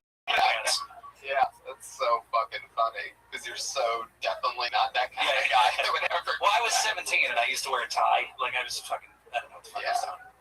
How about you, Sandy? Anything? Pretty much everything I did. Does anything specifically stand out at you?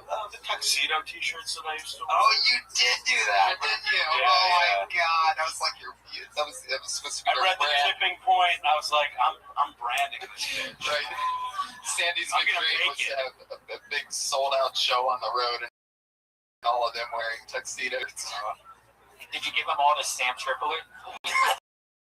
I did give them all the goodwill. Yeah, that's basically 2 degrees of separation between you and Tripoli.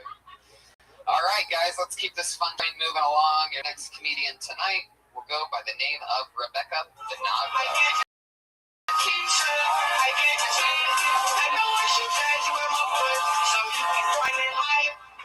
Hello, happy Cinco de Mayo.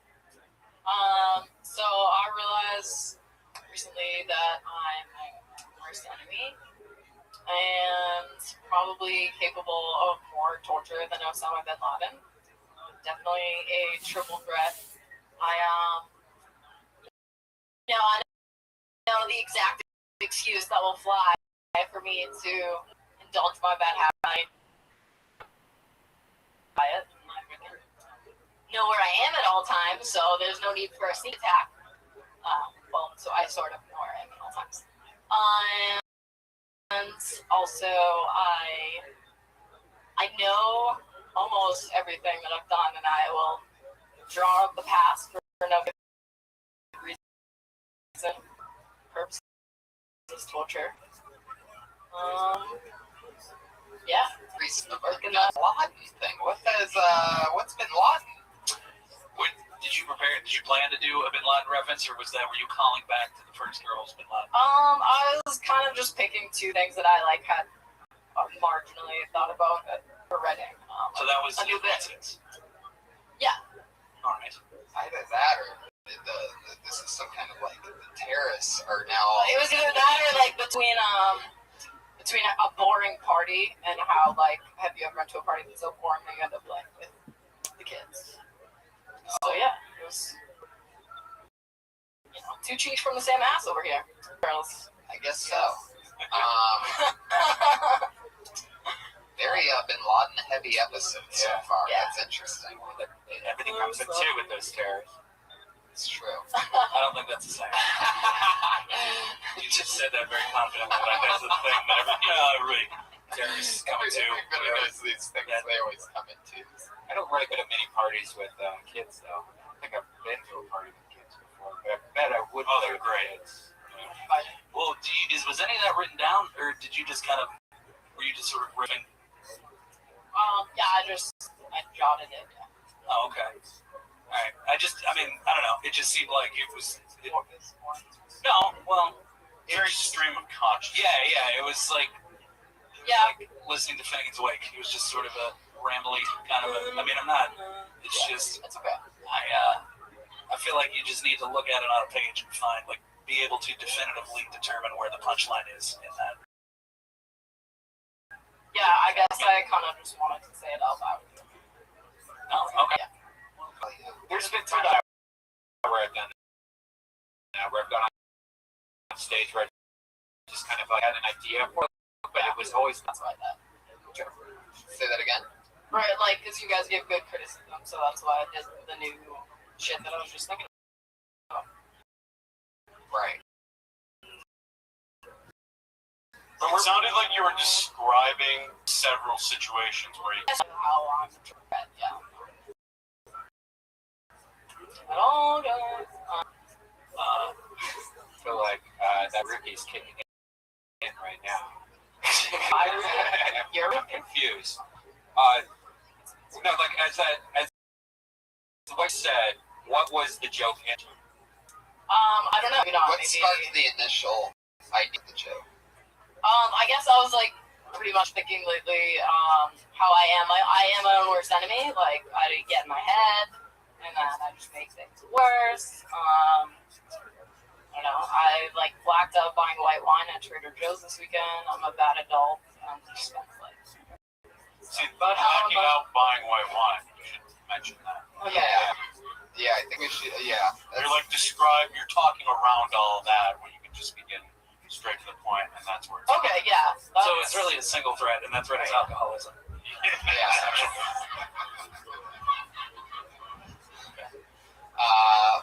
Did you black out? Yeah, you make a good point. I'm talking. You blacked out at the Trader Joe's? Or I was at a bar. I had 4 shots of tequila, and it just I forgot that I bought wine, and I was leaving her house in the morning. Wait, so confused. You were in the shots? Yeah, after a barbecue. And what happened? I bought some stuff, paid for it. One of those wine.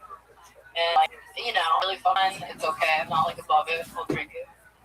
But yeah, I didn't remember that I bought it. And I was like, I need to get my shit together tomorrow. This was yesterday. Just blacked out the white wine. Gotcha.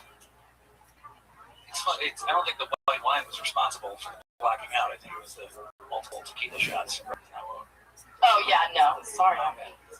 No, it's fine. It's just I just think it's funny. You're I don't even fuck with white wine. White wine is the real culprit in that scenario. No, sorry, that's not what I meant. White wine is a sort of an opera. I'm just not a big fan of That's it. true. I mean, if you, I would say blacking out after only tequila should really just be called browning out. Probably. Next Just because you have a fucking pants full of it doesn't mean that you're capable of clever observations. It's true. Rebecca, how long have you been doing stand-up? Just a few months shy of a year. Just a few months shy of a year. Short of a... So confused. That changed my short of a happy I meal. grasped it 3 different ways. I was like, oh, okay, just a couple months shy of a year. Like, I was like, what the fuck? It was so impossible for me to nail down the timeline of you doing comedy. Yeah, I'm trying to be more proactive about hitting the mics lately.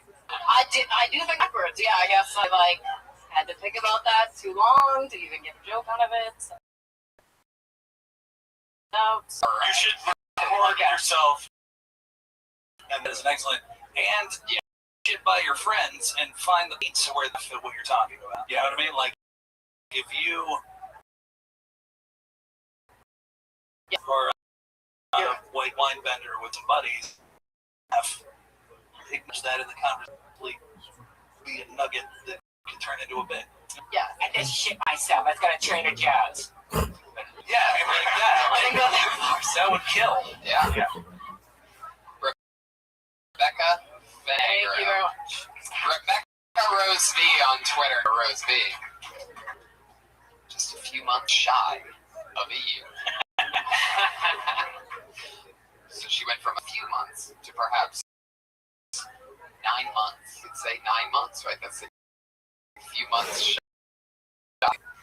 So there you go. Patriot, how you doing over there?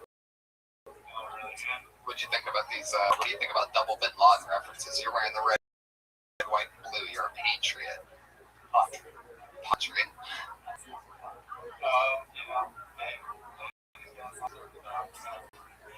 That's right. It's really wise. It's really wise. Very, very, very true. That isn't a t-shirt, it should be. He's got to find something to talk about. That's all I'm talking is t-shirts. This sounds like the type of name that I would actually expect to Bin Laden. Put your hands together for Joseph Abu Zakir.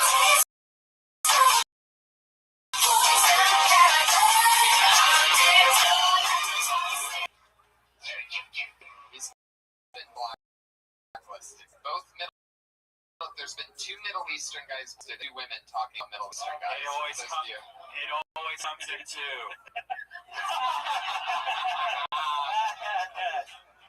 Maybe there's something to that. Holy shit. Put your hands together for Tyler Mesnarek.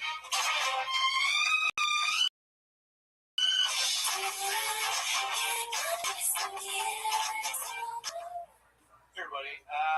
Hey, have you ever been talking with somebody and then accidentally admit you're clinically depressed? And then I was talking to my buddy. He said, "Hey, what'd you do this week?" I said, let's see. I slept a lot, played a lot of video games, ate a lot of macaroni and cheese. I think I'm depressed. I think this is like the saddest food. Because like on the side of the box it says it serves 4, but I know it's not going to. Be me. It's just gonna be me. It's just change it on the side. It should say can feed an entire family or just one sad person. What it should be. Like if you want to find out if your friends are depressed, don't look at their medicine cabinet. Just open up their trash can. Count the boxes of macaroni and cheese. Better idea. Be like, hey, I'm really worried about Tyler. He's got the blues. Crap macaroni. Yeah. Tyler just crushed the bear. That's funny stuff, man. Sadness. Liction. Good, that are really good, probably. Like, I forget, like, there's some really ones. I'm trying to think, like, my Google searches. Yeah, you can't get out of bed, you're crying a lot. Chronic masturbation is well, like giving up masturbating. Like, like quitting halfway through, I think is way sad. So Chronically quitting. That's yeah, one thing I've I never started been able to do. masturbate. You know what I mean? Like you couldn't even finish that. Power through. Yeah. Like even if someone's knocking on the door, if the phone starts ringing, I absolutely have to finish. What am I doing? It must up. You gotta finish. See, I think it's more fun to finish fast with the pressure on the line and then pretend like you didn't just jerk off to the person that was knocking on the door. You know, like you just answer the door like, what? Oh, hello. No, I wasn't jerking off. That's why Tony beats off in elevators. Sometimes it's so intense. You never know what floor it's going to open up. Oh, my God. I know. That is absolutely, I agree. That's one way to go. The other way to go, I thought, because I thought it was really funny that you just list a couple things and then just was sad. Yeah. But then I think you should go back to like just mundane bullshit. Just kind of like drop, because the way you set up the joke was that you revealed to your friend that you were depressed, you know? Yeah. So it's like, whatever you did, you like did laundry, you watched TV, you played video games, like was sad, and then like a couple other just mundane bullshit. I think it would be funny to just leave that, like, let that hang for a minute. You know? Okay. Yeah. Like just have one other one that doesn't fit in the pattern. I don't know. It's just another. Maybe something like you don't know whether the macaroni is depression, cause of depression. Like what came first, the macaroni and cheese or the depression? Or the depression? I don't know. Well, it's like you can't be happy after eating an entire box to yourself. I just like. Well, have you noticed that they now have the little microwavable singles, like that are geared to sad people, like that's hitting the fucking, suicidal demographic specifically. Yeah, it's faster to make those ones, right? You just you put water in, you put it in the mic for 30 seconds. And so it's just an individual portion. Yeah, so it's like it's for the sad person that can't wait to crawl back under the covers and eat their mac and cheese. For the person that doesn't have but the commercial break between Reba to, you know what I mean? Like this box should just have like the different state regulations for filing for divorce. like instead of like how cereal boxes have things, they should just have depression games and stuff. Just fill in how many tears is falling down the face right now. Fun fact, I heard that they just decided to change the serving signs to actually reflect American cuisine. So now, like a full serving of mac and cheese is actually going to be like half a serving. Really? Because for me, it sounds good. Yeah, gonna have to make more boxes of mac and cheese. Hell yeah, your psychiatrist is here, buddy. Congratulations. All right. Figured it Turns out you're cured. Thanks, Ella.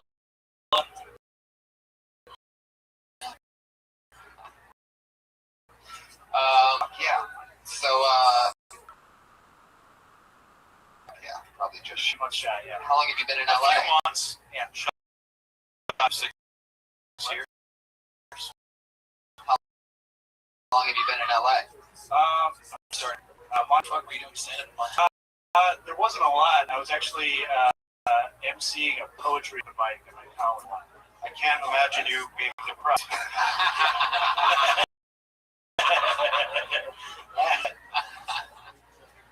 What do you like what's your favorite thing about Montana? My favorite thing about Is that where you were raised, or did you just go to college? I was raised there. Yeah.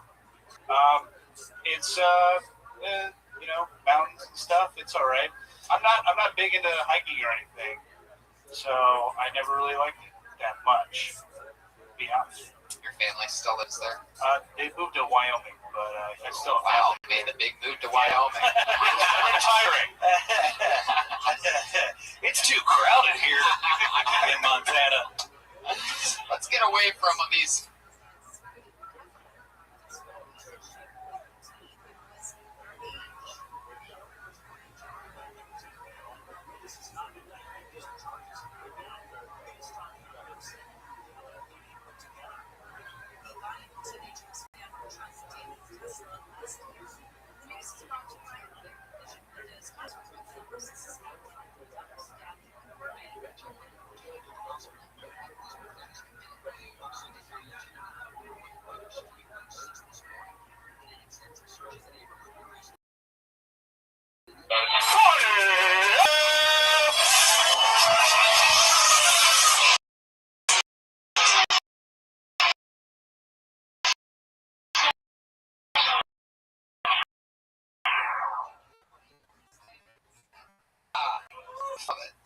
exciting. This is episode.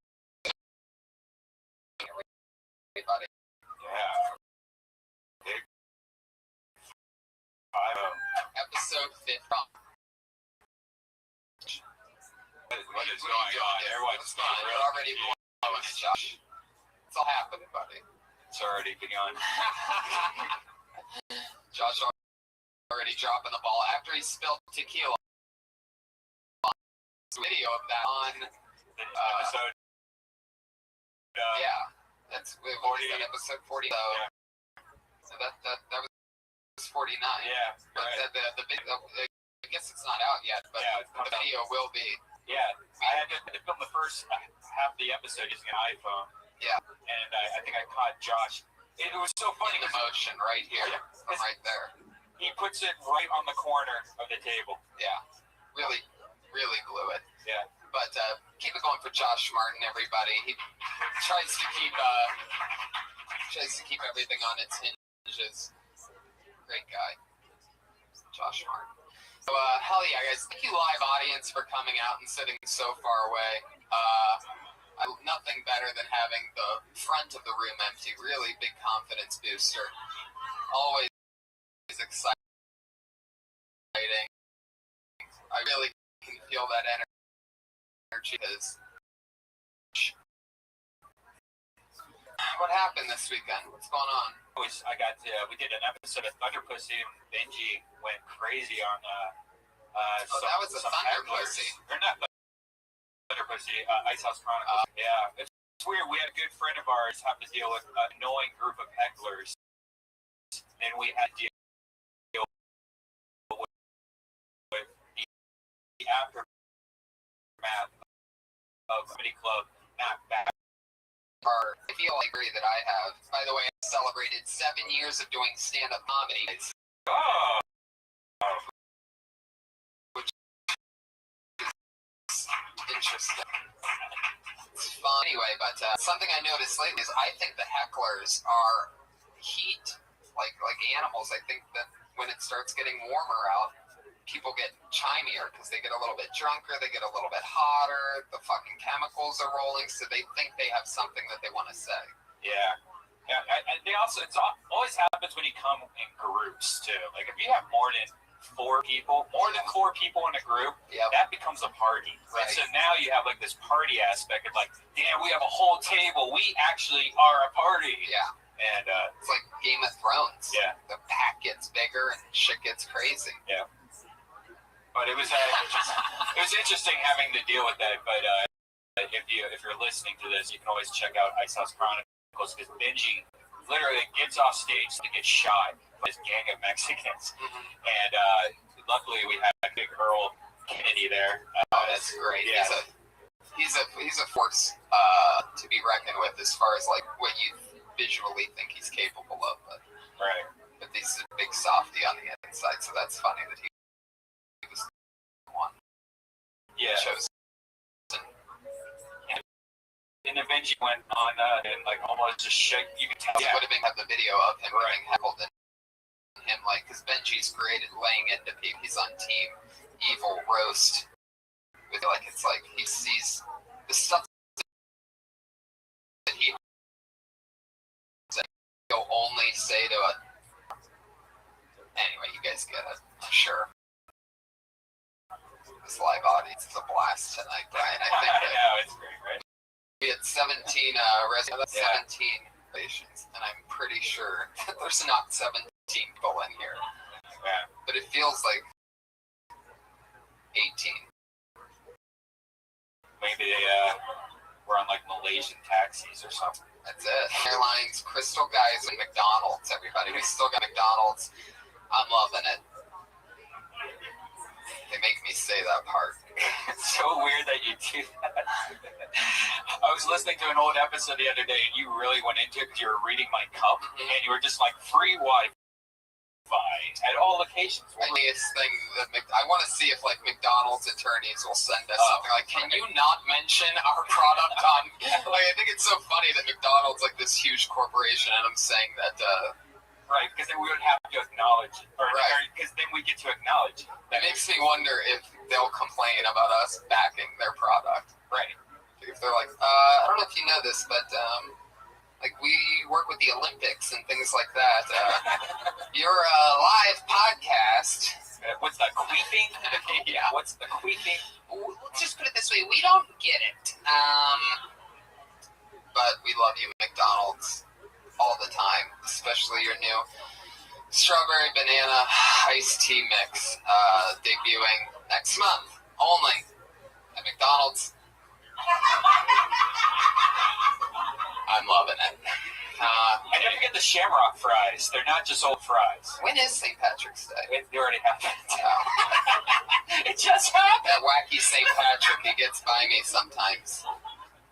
He was like a big deal, I guess. Anyway, St. Patty's Day? No, what did I do? I don't even know what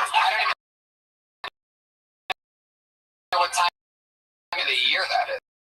Isn't that weird? I've been trying to remember what I did. Holy shit. What day did it fall on? What day did it fall on? Anybody know that?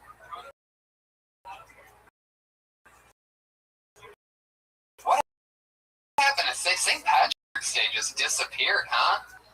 St. Patty's Day? Didn't even acknowledge it once. Did we acknowledge it? No? Are you even weird? We're just finding out it was St. Patrick's Day now. No, this is some crazy shit. Wow, that's scary. What did we drink in Dallas? I'm telling you, Mason. Big cowboy.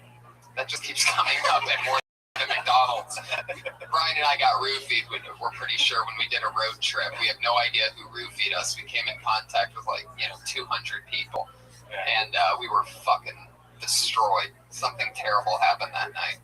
Yeah, it was bad. It's kind of like bad when you're a kid and you got molested but you don't remember because you're regressing it. I think something really bad happened that weekend to us. I don't know what that's like, but what's weird is like if you take all the photos of all the people I do remember and put it on the table, it could go either two ways, like awesome or what the fuck did we do? Yeah, it was a weird one. I've never had that happen. You should probably get tested.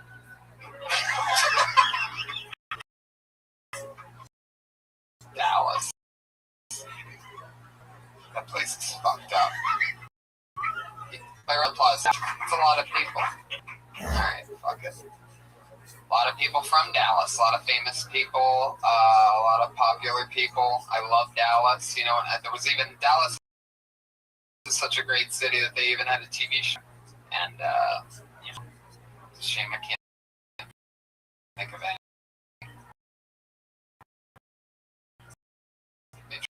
People from Dallas. But anyway. Wasn't Boss Hogg from Dallas? Boss Hogg. Guys, let's get this fun train moving along. That was we call that our monologue because you can catch mono while we're in the middle of it. With no further ado, every week we have a brand new patriot representing a different species of some kind, a different take on an awesome, awesome character. This week, it's very, very exciting to introduce his first time as the patriot. Put your hands together for the Iranian patriot, Hormuz Rashidi. Oh, there's some great Middle Eastern dancing. Oh my goodness, very Middle Eastern. Oh shit. He's Iranian as fuck. Yeah. How's it going, buddy? Very good. Very good. Fuck yeah. I love that he's blatantly the Iranian patriot because you can see his hairy arms sticking through his sleeves. Yeah, and his and I don't think that's his speaker. I think that's just his pubic hair. Fuck yeah. Too soon. Never too soon for an Iranian, right? Never too soon. Maybe tower too soon with you guys. Bismillahirrahmanirrahim. Pretty sure a plane's gonna fly into the belly room. I love it. So tough, so Iranian that he's gotta giggle like a little girl. I feel like a baby getting tickled. Fuck yeah. Well, we're happy to have you, Hormuz. Thank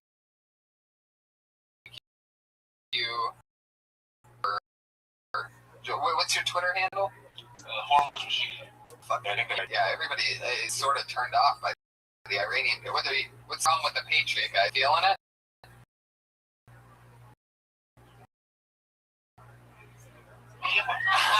Wow.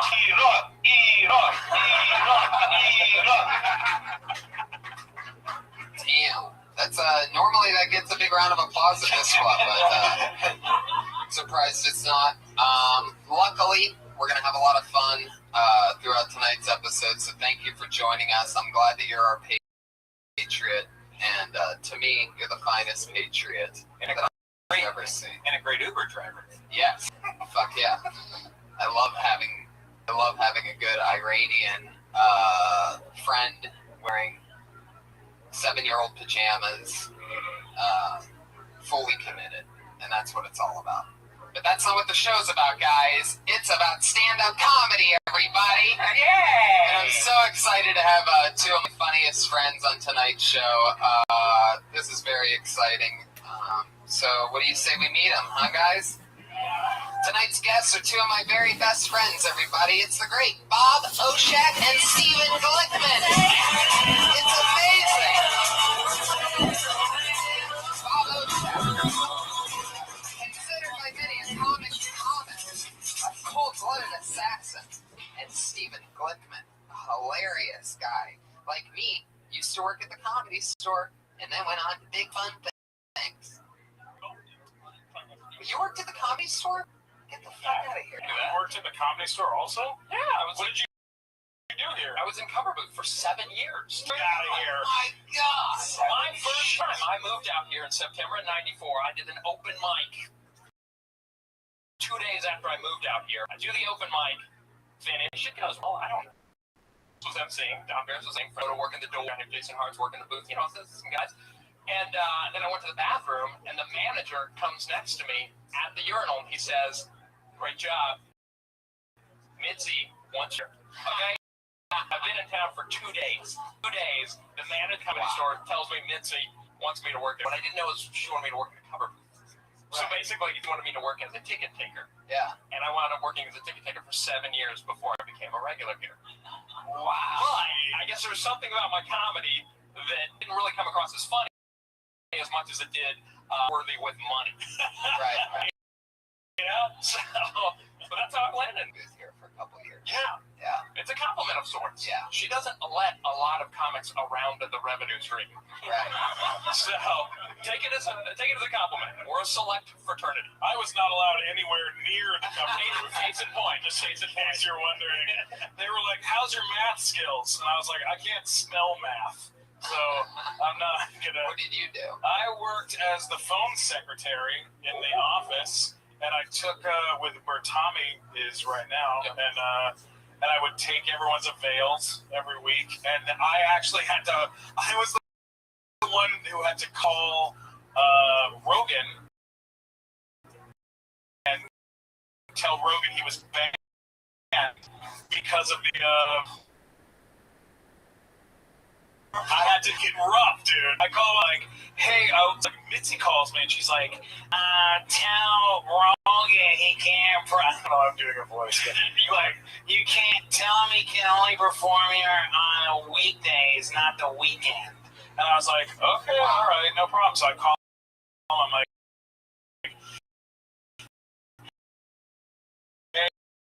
"Hey, Joe, all right, give it to me straight."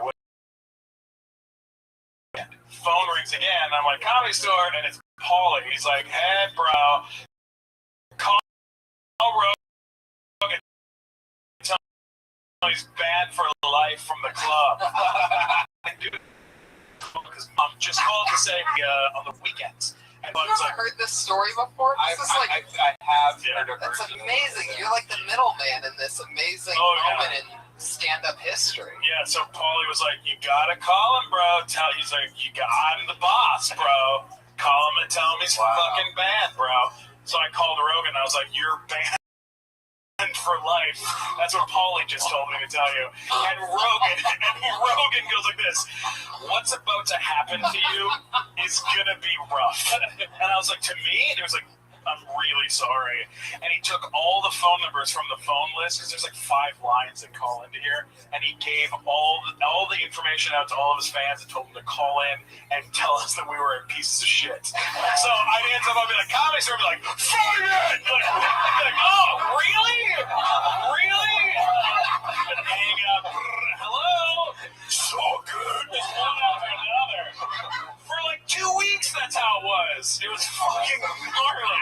That is amazing. I also had to ban Michael Richards for life from the club. I had to call him too. Mitzi made me call him, and he was like, hello. And I was like, hey, Michael, Mitzi told me to tell you that you're banned for life. And he's like, I know. And then he's like, I really liked you outside. Hello? It was just over. Yeah, actually, he was here, and he did a set before he did the famous set over there. Oh, yeah. And, and I watched that set and then talked to him a little bit out early, and it was just very out of it. That's what I was saying, out of it.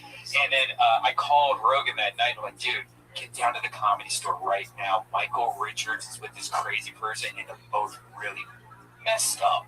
You know, like, I fucked up. They're fucked up. Both of them are. And he's like, no way, or whatever. And then he got in that car or whatever and went down to the Laugh Factory and did the NRAN thing. So it was just like, I knew something was happening that night with him because he was that fucked up. That's amazing.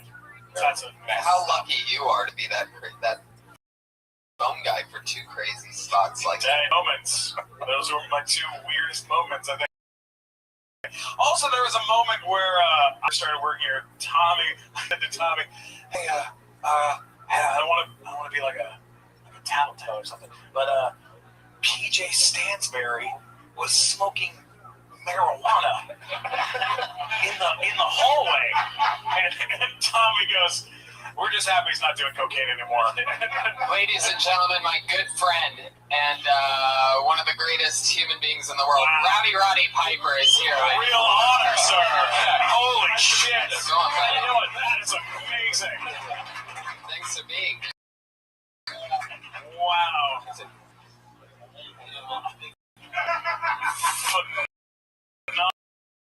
Phenomenal. Hi, Roddy.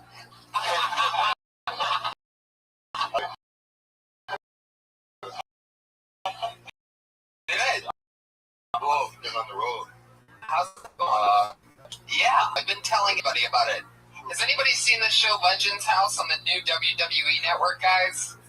Big show, huh? You're so fucking missing out. Okay, I did wife swap the week before. Celebrity. Yeah.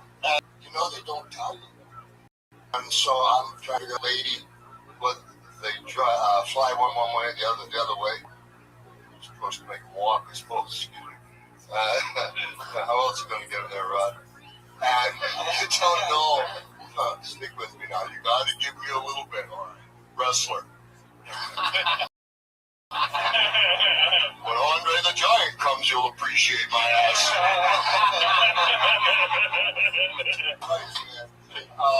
What did we talk about? Legends House. Thank you, Legends House.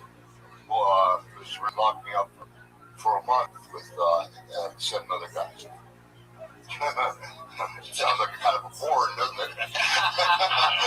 you know, I used to this chick like this kid here. We'll just change his whole format around. Watch out, give you like one of the most beautiful stories you've ever heard. And it's this kid here. So they put me in here. Jimmy Kimmel has a sense of humor and put me in here to get me ready for a one-man show on Broadway. I ended up like I don't anymore often than all you do here is drink. So I caught myself up the I can't do fucking stand-up comedy. Working his way up, and he brought me over one time, and he said, "Yeah, I've tried," and booze. And he called, but he just him and his pumpkin, and they were very poor. And what he would do is he would have his girl And he, for like 5, 6 hours, he just wrestled the shit out of this pillow. And every time he got it down, he'd go, Mom, come. I talked to her. Her from the kitchen go, 1, 2, 3. And he did that for years. Yeah. And he was starving, so I took him over to a Denny's. This is true. And you don't even know the half of that story. This story has been told on podcasts before, but from my point of view, which is even crazier, which, you know, the time that you took me, so I was down and out. I'd been grinding it out here. I'd been working here. This is an awesome story. I swear to God. I've only got a couple of them, but this is a good one. And crazy thing is that I had run out of everything. Like, I'm the kind of guy that would rather not work a day job and fucking struggle to figure out the next thing than to be miserable and sell my soul. At that point, it was too deep into stand-up at the time. This is like, I don't know, 4 or 5 years ago. Anyway, but it was like, so I was done working a job, but I was still just doing stand-up and working here and getting fucked. And I'd run out of all money, like turn in change, food, my paycheck coming in a few days here or whatever, but I was done. And I laid down on my air mattress that was in A.B. Hawthorne's living room. And I laid there in the afternoon, and I was out of all money, and I didn't have another meal coming. And I'd been hungry and broke before in that little time span, because it just happened. But this time, I'm like, you know what? I'm not going to go chase down a meal. I'm just going to lay here and just see what happens. Like, I was like done. I just literally, for the first time, sort of just given up. And a few hours later, my phone rang with Piper, who said his first words were, "Can I take you out to dinner?" And then the next day, I got an awesome, very well-paying writing gig, so it worked out. That's the moral of the story. But that's a true one. I was actually like giving up, just laying. What's more depressing than laying in a fucking air mattress in a Hollywood living room? And then it was literally like you knew. That's a fucking awesome story. Yeah. Well, first off, Roddy and Tony, I'm trying to fit a few punch lines. 20, 25. So, but it had hard. Good luck with everything. Yeah, a great drop would help.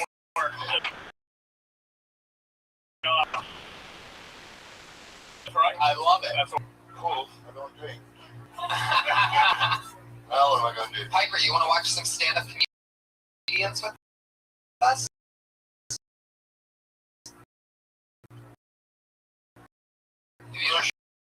Show over? Is that like a parking give me up? Yeah. You know? Just take my jacket. Give him a chair. Why don't we just squeeze in? How's that? Here's what happens, Piper. Wow. This is really happening. This is the greatest. I feel really good Ladies and gentlemen, Roddy Piper is in the room. Everybody, I don't know if you guys are half excited as I am right now, then you have come running down your leg at the thought of Roddy Piper being. Just watched They Live like 3 days ago, 5,000th time, and I was like, I did not know he was gonna be here, so I immediately. Me neither. The prize ever. This is episode 50 of my show, Piper. Sorry? This is episode 50 of this show. 50. Yeah. 50, baby. So, Piper, here's how it works. Let me. This is the format. So, in this bucket, a bunch of open mic or a bunch of comedians who were signing up for the open mic downstairs also signed up for this show. Now, downstairs, if they get put on a list and they do 3 minutes in front of that room. On this show, if they get picked out of this bucket, they come from wherever they are in the room. They do 1 minute of stage time with that mic and mic stand right there. And they do stand up for just a minute. We don't interrupt during that 60 seconds. They know their 60 seconds is up when they hear the sound of a kitten. Did you hear that? That's 60 seconds. You're a sick puppy, you are. And then if they run the light after that, They bring out the angry West Hollywood bear.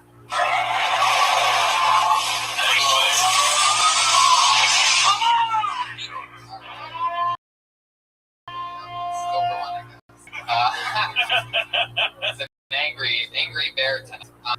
And then after that we talked to them about how we felt about their minutes. Like we just put any structure critic.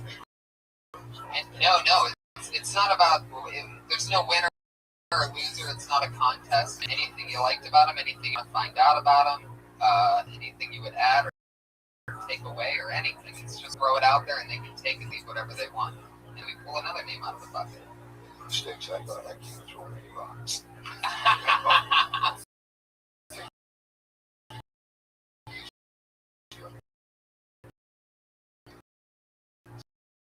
You throw all the rocks you want. Started. You'll get to help out some young stars tonight with us. Awesome, ladies and gentlemen. This is episode 50 of Kill Tony, featuring Rowdy Roddy Piper, Stephen Glickman, and Bob Oshak. And the Iranian patriot Hormuz Rashid. Your first comedian doing a minute tonight goes by the name of Jared Levin.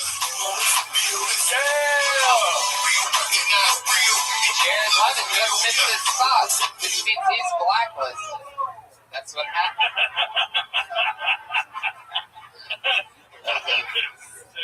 Nobody knows how to blow it up like the Iranian patriot, guys. Bring your hands together for your next first comedian, David Bass, everybody.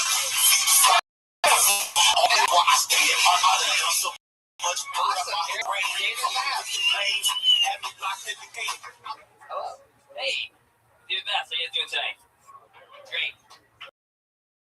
Last name's Bass, like the fish. Bass, like the famous people have the last name. Lance Bass. I just found out we're related. His ancestors are my ancestors, slave owners. Tired of black people. Whole family's from there, all the black people are from. But they shouldn't be, am I right, white people? I'm kidding. I love white people. Do you prefer to be called Caucasian? Yeah. What's all that? A Caucasian Asian, but like with a big package. It's a compliment, really. It's for the Asians, for any Asians here. You know, it's a good thing. Let's see, where should I start with this? I was thinking about this. I was watching the Food Network today, and I was watching one of her famous dishes within a half hour, so maybe like 2 hours to make. She was making a little bit. Fuck yeah, Dave. Thank you very much. Thank you. How long have you been in LA? A few weeks now. How long have you been doing stand-up? On and off, a few years. Lethargically, terribly. Hey, you're making it happen. You know, one day at a time. Were you doing it in Mobile or? No, I was doing Boston, Massachusetts. Okay. For how long? How long again? A few years, on and off, about 5 years. I haven't been counting. Now sometimes I take breaks and work at a restaurant until I get fired.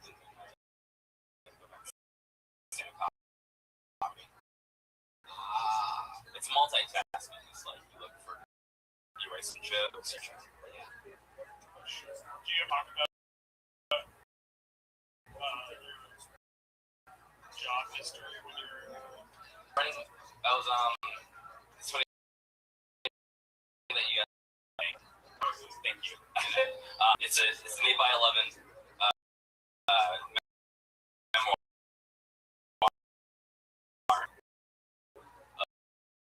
of a Bostonian's past failures. But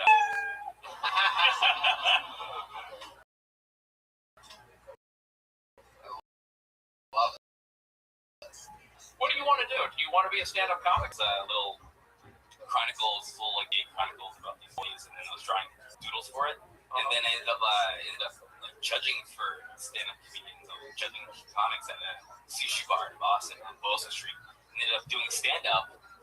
I was actually pretty good at it, on and off, and so yeah. So you do want to be in it to win it. How often are you going up on stage? Not a lot here. I've been a little bashful, a little shy. Okay. You guys are hustlers here, and it's hard to get in. Yeah, but if you make it here, you can make it anywhere, right? I heard that in New York one time. Like this one time in New York, I heard that one time, but like, yeah. Just be in it. I would just say you kind of you're very likable. Play towards that. Do you agree with me? Yeah, you're a likable guy. A likable thing. Yeah, and you got a likable face. I don't know if I like your face. Thanks. Piper, what do you think of David Bass? Shoulders, Sort of like a shoulders are nice. I just started working out. Wow. So yeah. So far. Let's check out the hair. That's hair. Oh, I'm doing this thing where sort of like a Virgil, right? Shaving off hair here so it looks like I'm balding. I'm thinking I'll be hot again. That's a good solid move. Thanks. You should show head. That's probably gonna get. I said just leave the side tops. Yeah, that's the move, man. I like. Then you can look just like me. You guys have any like comedy advice? Yeah. we said to give you more advice on your looks. I can do that. Unfortunately, looks are about 90% of the battle of making it comedy now. Really? So seriously, I could probably give you a bunch of material advice. That's all going to evolve.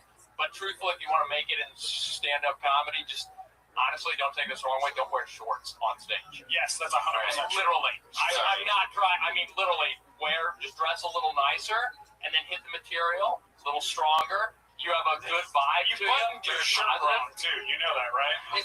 It's leg day for one thing, and there's snap on shirt. So I kind of just like half-assing it, like my comedy.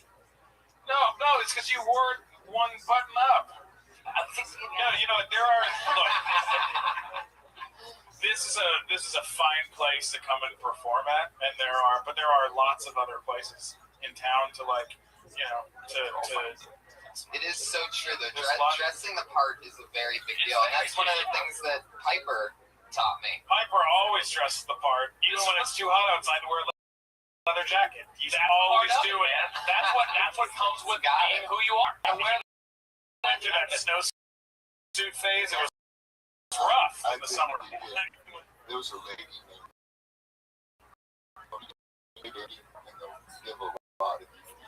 So you come up here, and instead of, I know you're trying to find them, have one that worked, put it in your pocket. Then you did the race thing right from the top. It weren't warm enough. It was funny. Just weren't warm enough. And then have a way to get out of it, and it would give you the confidence. And one other thing about Cheryl. Ella Fitzgerald. This is amazing. That's like good advice. Format. This is gonna be good. I love it. David, thank you so much. Please sign up again. Come back again soon. You did a great job. Awesome. You did a good thing that you did a good face. You know, I've told so many people, like, David Bass is D. Lee Bass on Twitter, by the way, guys. D. Lee Bass. So we've been in town a couple weeks. See charisma. But you want a Coke? Josh, can you get a Coke for Pipes? Thank you so much. No, sir.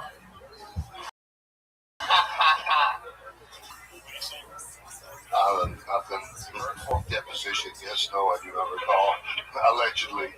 For those of you that don't know, on top of being one of the greatest professional wrestlers of all time, sorry to mention this, Piper, I'm sure you get annoyed everywhere you go, but also he was the first wrestler to establish an improvisational show from within the mainframe of pro wrestling, which is called Piper's Pit, where he would interview other wrestlers, and you improvised most of that, right? Oh, especially the screaming. They were killing. The high pitch. Yeah, it was it became very competitive because the first guy I had on, there were some rules you're not supposed to say about us. If you're a fighting guy, you're young, he's a little older. You know, every time you pass the cemetery, two guys chasing with shovels. Don't say that about him. Does nothing for business, and you get the dog knocked out of you for it. But thank you so much. But So on this package, I didn't know what to say, but I just didn't know. And there was this Puerto Rican gentleman right here named Frankie Williams. And I'm going, it's live. Well, I said, what am I going to say? And I said, so where are you from? It's the only Puerto Rican I know has got freckles. The thickest Puerto Rican accent. Ohio, we're rolling. You kind of just suck as a wrestler. You should have been a human. And he fought me. Like I got him up, back like, you bastard. Look, every time you think you got all the answers, I change the fucking question. Yeah, that made history.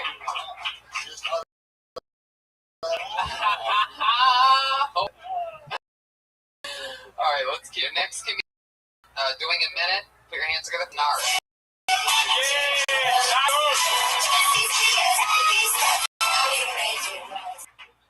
Thank you. I'm from Montana, and I moved here to LA, which, as you can imagine, it's a hard transition. You know, going from a place that always survives movie apocalypse to a place that never does.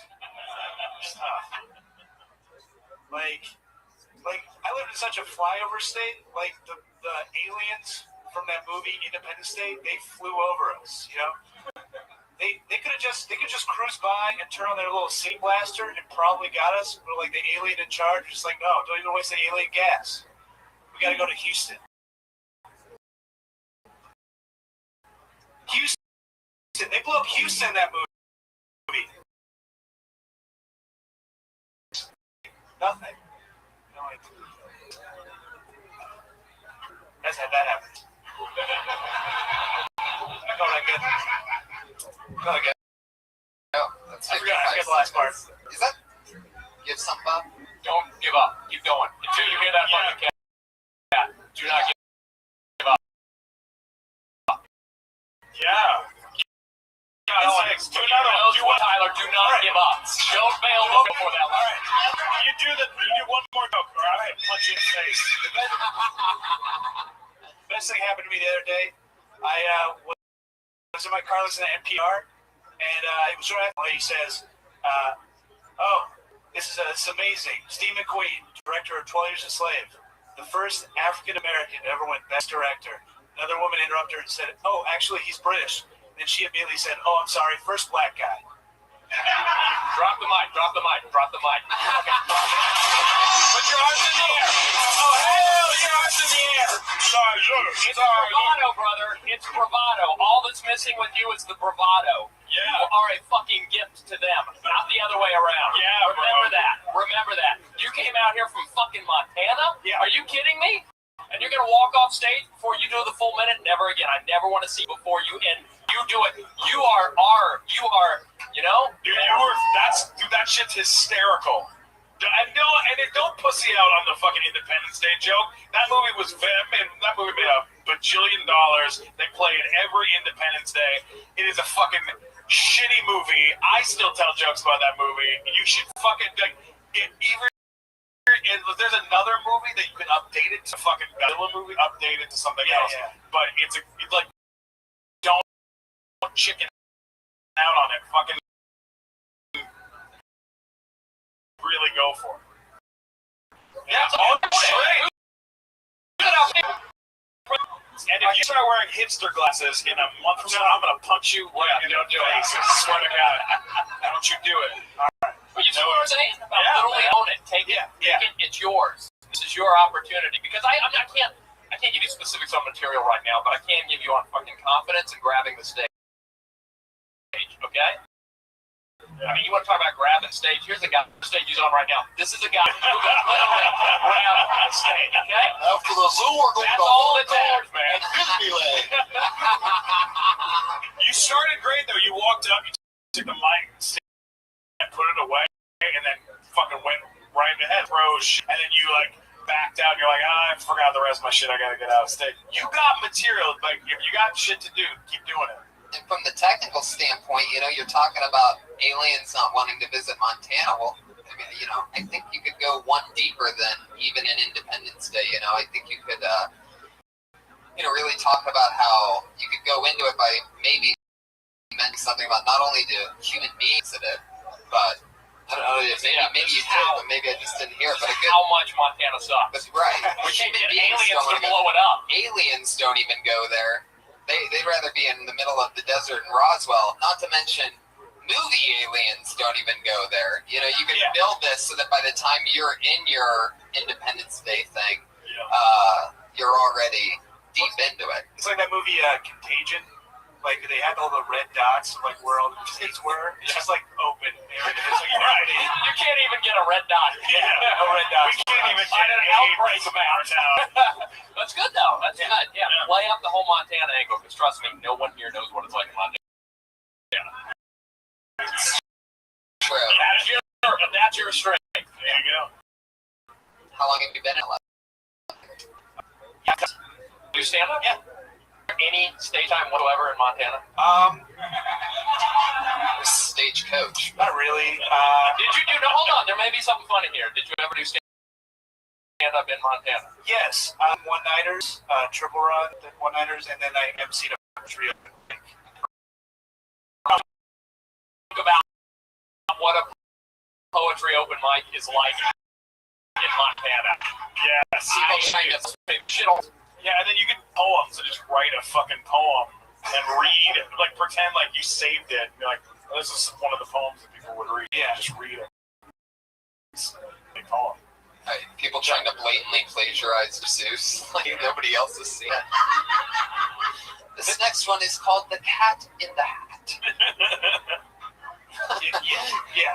There was this one time, it was like a gang of leather poets. Like hipstery.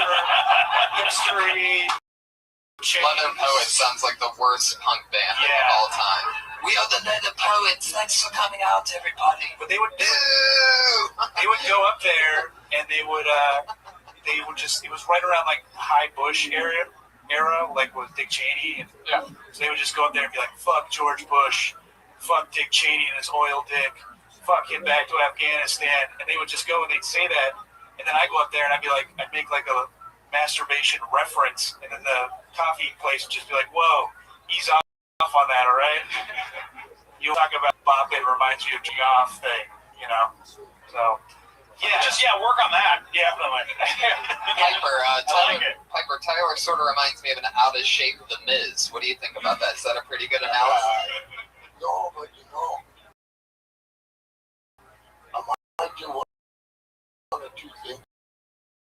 So get a red flag pedal shirt. Where am I in a shirt? The collar, because it makes you look mean, and the audience is more apt to kind of like you because you're taking care of yourself, even though you know you're poor. You know? Yeah, you throw on a fucking shirt, but you know, sometimes it's all in. You know, you are what you think, but you are what you do. Boom, you can say. That's awesome.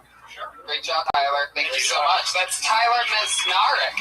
He's on Twitter at Tyler Mesnarek. Tyler MEZNARICH. It's very exciting. Bob, you've been on the show before. Steven, there's a question that I always ask people on their first time that I want to ask you and Roddy. Sure. Was there ever anything you did in the beginning of your career? Maybe, obviously you, Glickman, on stage, anything you said or did that you can't believe that you did, or Piper, something very early on in your thing that you can't believe you did, which I'm sure the list probably looks like like Schindler's. It's got some things on it. I'm just trying to think of a long list. Schindler had a pretty long list, right? I don't think that was written on a post-it note or anything, but anything you can't believe that you did? In the beginning of when I first started doing stand-up, everything I wrote was like sex jokes. That's all, that's kind of how most comics started. They write lots of sex type jokes. Or if you're like a dirty kind of person, that's what you write, and that's the kind of shit I would write.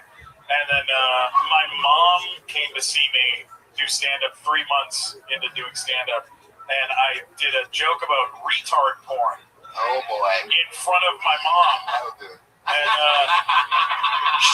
she's never let that one go. Like, she still brings it up. She's like, I don't understand who would watch it. I don't. don't believe that it's real, and I think it's offensive that your mind would come up with that. And I was like, no, it's fucking real. I have one. I'll play it for you. So I was like, that's, an early screw up, I guess, in some ways. That's awesome. How about you? What do you got?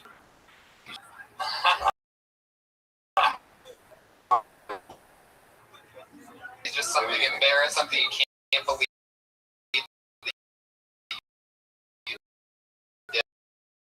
I've got all those categories figured out. I was.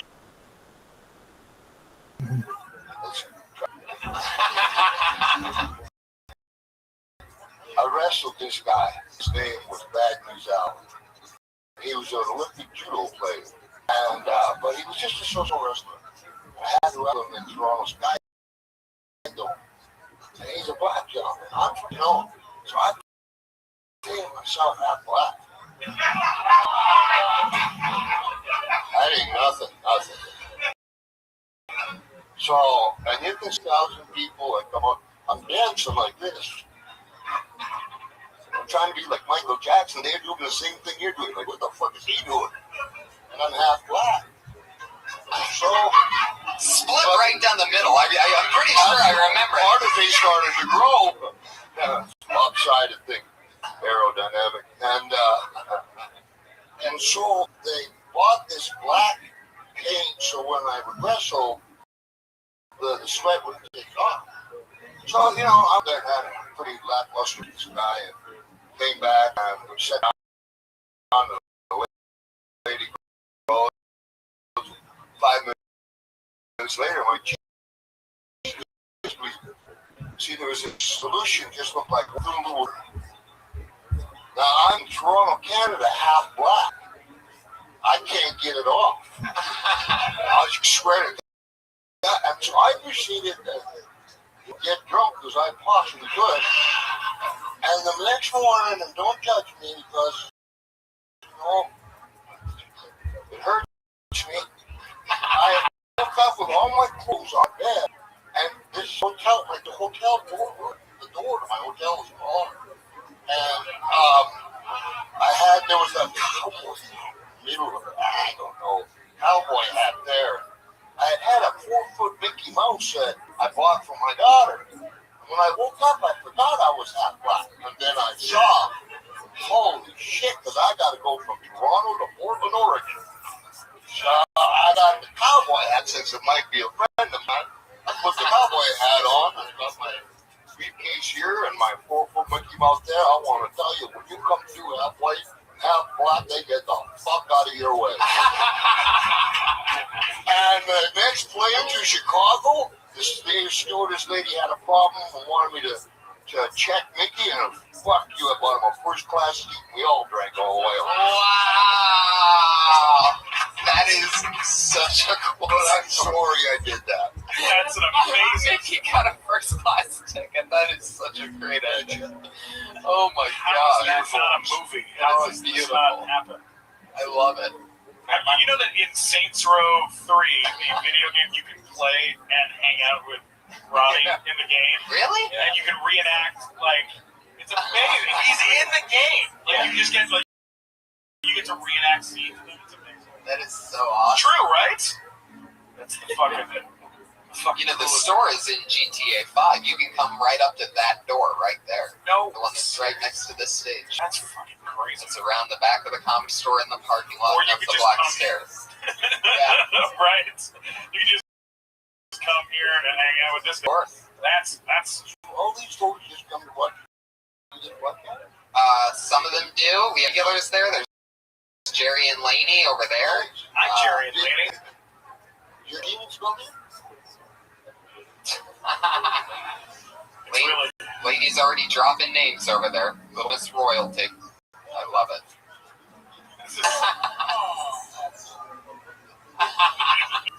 So how are you doing over there? Iron.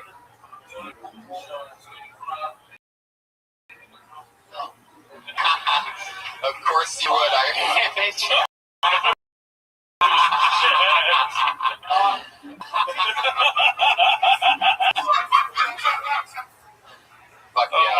that's amazing. This is so much fun. All right, are you guys ready for your next comedian or what? Let's do it. He goes by the name of Charlie Talbert. There you go. Talbert. Oh, wow. God, I haven't seen you guys since I roofied you in Texas. How's it going? Mr. Lucky, I always wanted to be growing up. I still wear skirts to this day. You remember the Two Towers? Good to see you again, you fuck. No, just kidding. Good to see you. How are you? God, you're gorgeous. What's your name? Sarah, Jesus, you're amazingly beautiful. God, I saw you sitting here alone. Excuse me, sir. You ever just look at a chick and think, God, no, I'm kidding. That's actually you. I'm just getting into the dating scene, guys. I'm getting out there. I tried this. I've all heard of Tinder. Every comedian talks about it. If you haven't heard about it, it's this app where you grab her face, you swipe right if you like her. If you don't like her, well, I did that like 70 times, and nobody got back to me except for my cousin, who showed me how to use the app. So I got a date next Friday. I'm very excited. But I'm going to do this the old-fashioned way. I went out to the real world. I met a chick. She started talking to me, and she's like, I really like you. And I was like, I really like you.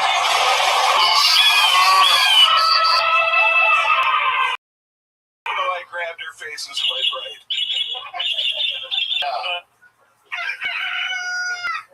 Thank you. Sweet. Charlie.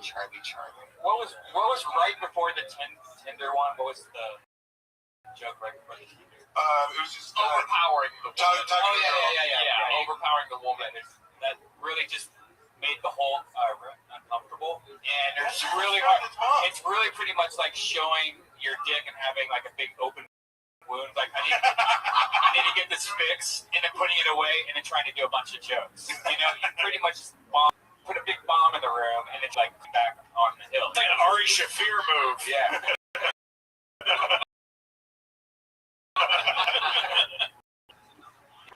But as a friend, I know, but the joke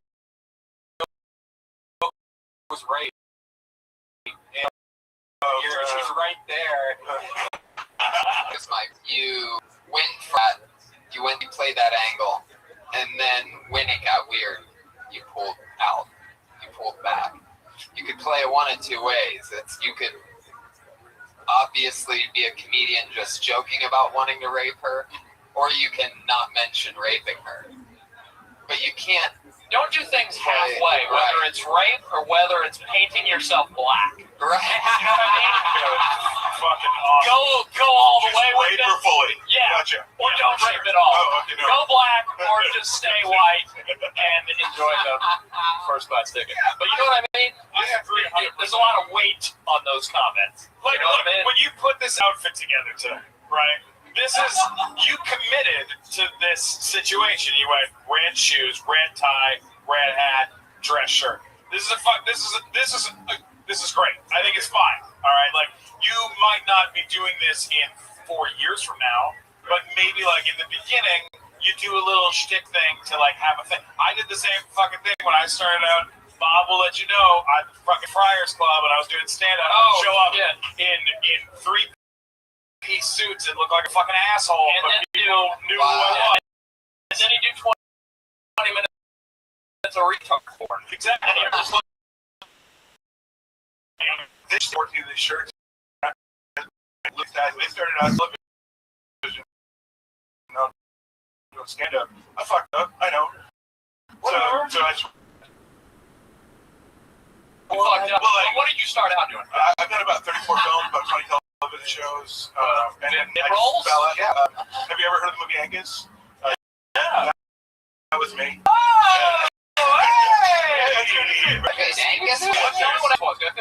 It was James Vanderbeek's first big movie. Mine. It was about a big kid who falls in love with a girl, and he can't have her. So he rapes her. No. And at the end, he gets her. He triumphs, that kind of thing. Well, shit, man. This is what you should be. No, you should be talking about this, right? I do. I talk about how you into more of this kind of stuff. Oh yeah. You don't come across as a guy who should be doing gratuitous material for the sake of being gratuitous. You don't need that. I think you're kind of a likable, warm guy. You remind me. To me, is this an old reference? Norm from Cheers? Yeah. Do you know what I mean? You're like a Norm from Cheers, and the last thing. Oh, wow. Well, fuck it. Holy shit. Look at, hey, Ronnie, back here. Look, That's the fucking movie, Warner Brothers movie. No, but you know what I mean? Like, that's the kind of stuff you talk about. Perhaps talk about what the feel who slipped back. Do you feel like or do you feel like this is a Well, after for 5 years, why? I wanted to get married, have kids, and I got divorced and said, hey, I should do stand-up comedy. And this is like my 128th time on stage. Okay, there you go. It's your journey. Talk about that stuff. That's the stuff that you should be talking about. Of I do. course. I'm working on the Tinder joke. That's really the one that I'm trying to work with. Now, when you said that you feel like you went backwards, that you did it the wrong way, Piper had something. I think you did fucking great. Yeah. You know what? You did your homework. You had something on everybody. Boom, boom. And that, I think I'm Other than that, The first time that's literally the first time that joke ever bombed. But it's like staying in that moment is just like go with it and call myself out. Yeah. Well, here's the thing. Here's the tricky thing about rape. All right. I think everyone has some rape. Are you playing? Yeah, there he is. Angus, if you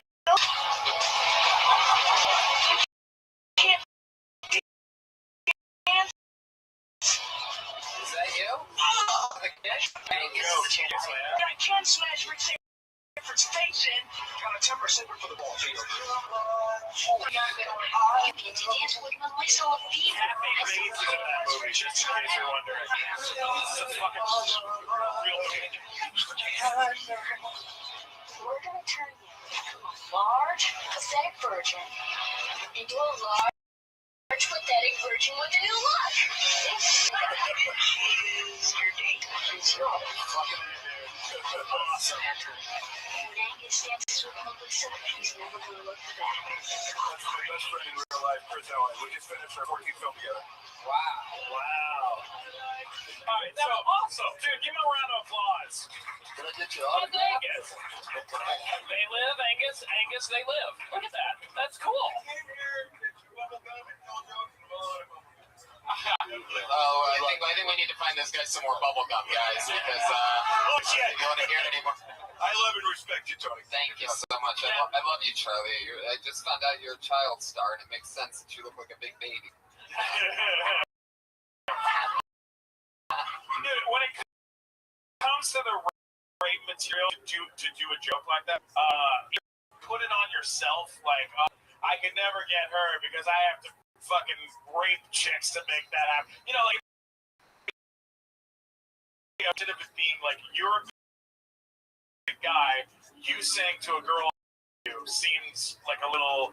It just.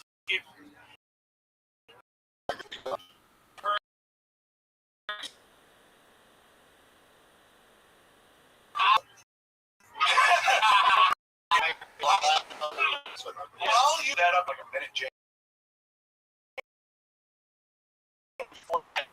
That up with, you know what? They need the same amount of time my penis. Yeah. So Charlie, Roddy Piper just said, "Don't do the rape joke." I will never give another rape joke on stage. There you go. That's the lesson. Roddy Piper has spoken, ladies and gentlemen. Love your attitude. Thank you, John. Charlie Talbert, everybody. There he goes. Give him a round of applause. He's on Twitter. His handle is Big Guy in the Tie. Is that true? That's your real Twitter handle? You're right now, Charlie. Yeah, but see, Angus raping somebody's kind of funny. Maybe he brings up first. That's how the movie should have ended. Like, I got you laid. I'm just gonna rape this girl instead. This summer, Angus is back. Let's get another comedian up here, shall we, guys? Sarah Kenny, everyone. Sarah Kenny! Hey, Charlie, look at this! Jump on her, Charlie!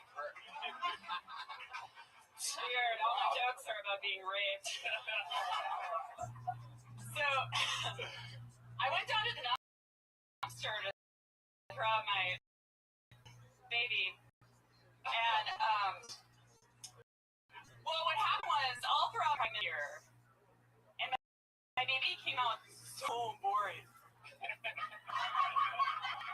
But the thing is, I didn't really need the baby. I really needed the breast milk. And if you've ever had a breast milk latte, you'll know exactly what I'm talking about.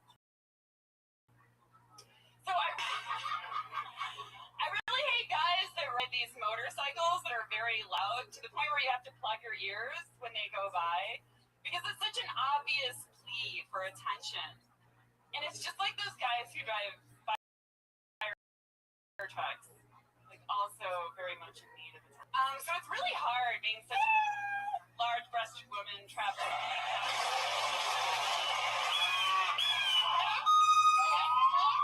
so funny to think that you thought talking about being a large-breasted woman would stop the angry West Hollywood bear. Angry West Hollywood bears do not care at all about breasts. They don't. 100% true. That's why they make the best enforcers at times. Seriously. The dead baby thing, let's just all pretend like that never happened. She kind of saved it, I thought. Really? When she said it was, from drinking non-alcoholic beer and it came out boring. I thought that's a funny joke. That actually saved it for me. I'd just get right to that then. If that's worth it, then I would go, I'd keep it short so that it doesn't seem so real and dark and creepy. It also doesn't make sense. You're opening I just say, I don't want to get pregnant because if I did, so. I've done the non-alcoholic part by itself before. That joke's great. That's a great joke. I could totally stand alone. I was so creeped out from the other stuff that going into that I sort of was numb to it. Does that make sense? Yeah. Did you really have a baby or no? Is that a joke? Okay. Have you ever really had a breast milk latte? Because it is pretty disgusting. It's really sour. No, you've had one? Yeah. Really? Seriously? That's a real thing? Yeah. Oh wait, so I'm sorry to interrupt. I got a real solid question here. Why are you doing material about having a baby and being pregnant if you have not had a baby and we're not pregnant? I'm just asking out of curiosity. Is there a reason for that, or do you know someone that was pregnant? I had some. God, I feel like it comes up too often, but I've been on here before, and I did a joke about getting pregnant and then having a miscarriage, and that did happen. So then that's kind of spurred some other material in my head. Yeah. Got it. Oh, well, then that makes sense. I love that there's two people in the doorway right now pondering whether this is the show they want to be in or not, and that's the part that they just walked in on. Guys, stick around. He's about to rape her. Come on in. It's all happening. Water's fine. Everything's going to be fine. We're about to make another miscarriage, everybody. I'm sorry, Sarah. It's definitely too soon for that. She's laughing. Oh, they laughed. Fuck yeah. Oh, thank you, guys. They did. They came in. The two newest audience members. We're drawing people in with Sarah's amazing... By telling them I was Let's talk about the motorcycle thing, shall we? Sure. It ended in firemen, right? So what's that about?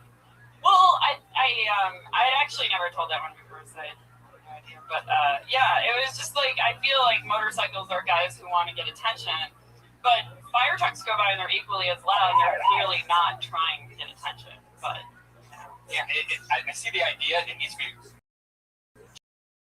changed. Fleshed out. Yeah, it's maybe start with the ambulance. Maybe. It's interesting. You know what I'm going for. I haven't really worked on it too much. Talk about something that's really emotionally hard to talk about, like a miss and for yourself, like getting some. You got some good material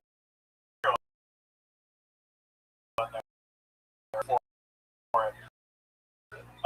That can be great. I mean, it's good. It's that particular joke's really funny. You just don't have to. Sarah, lots of material on it. So you can just do one joke about pregnancy and then just hop shit, move on to something else. Motorcycles and whatnot.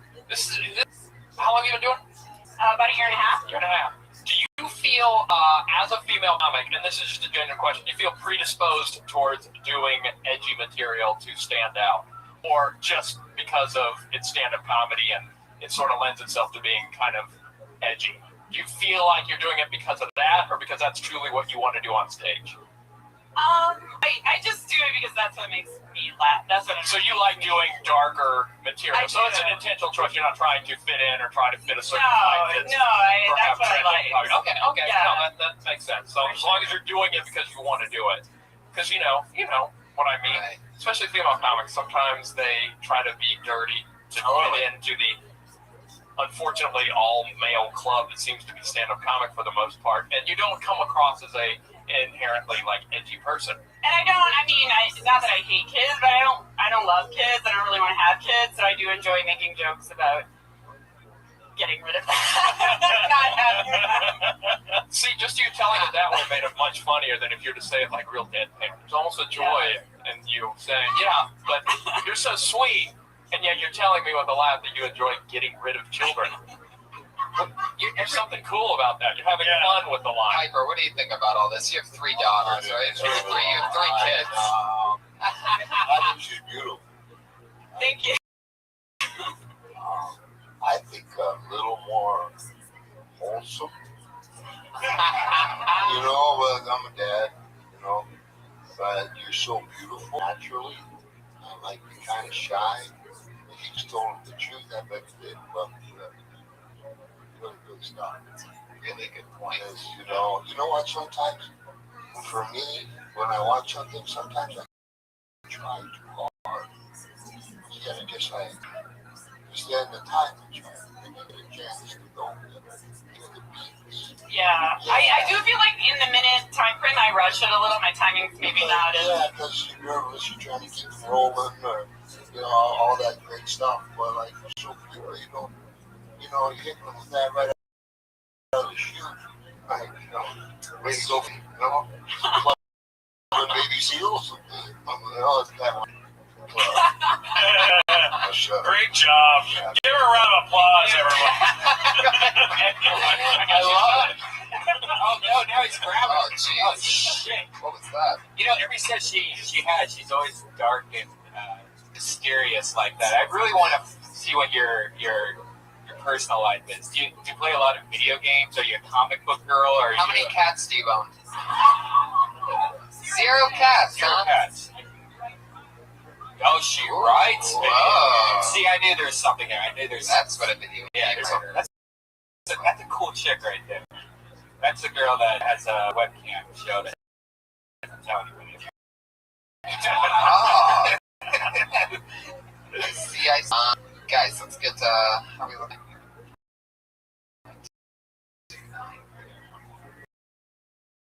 Okay. How you doing? You okay? Yeah. Yes. So much for popping in. I'll see you in a bit. You're the greatest, Piper. God, that's so cool. Isn't that amazing? Amazing.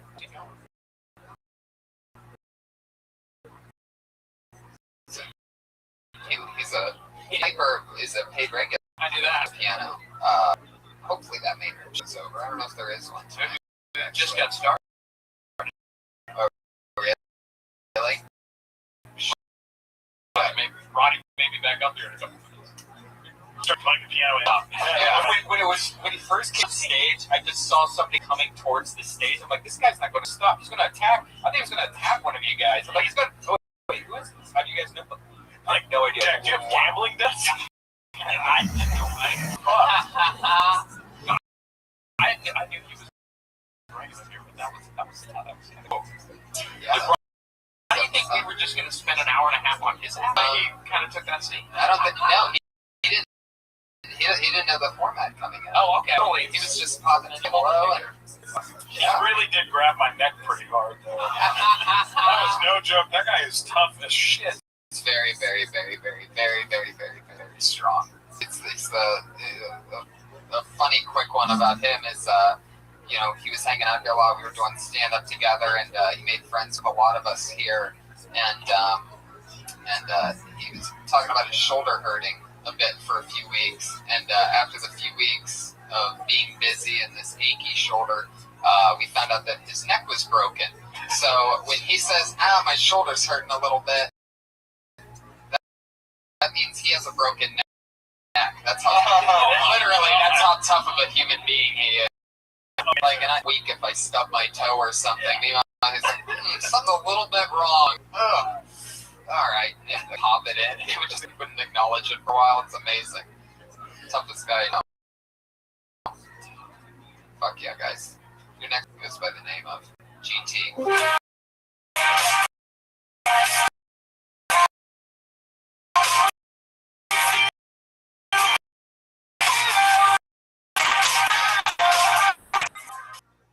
Why do comedians adopt dogs? Why do you fucking comedians adopt dogs? Just don't get it, people. We're in and out of clubs, in and out of cafes, networking, trying to make well, your dog is home alone.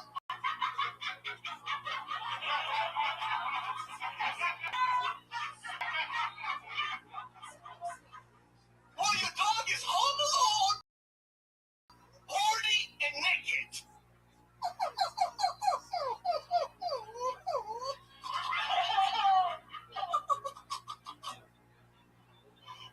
Yeah. Well, you're out every fucking night, trying to fucking get laid, and fucking trying to make it. All right, guys, how you guys doing? I love that.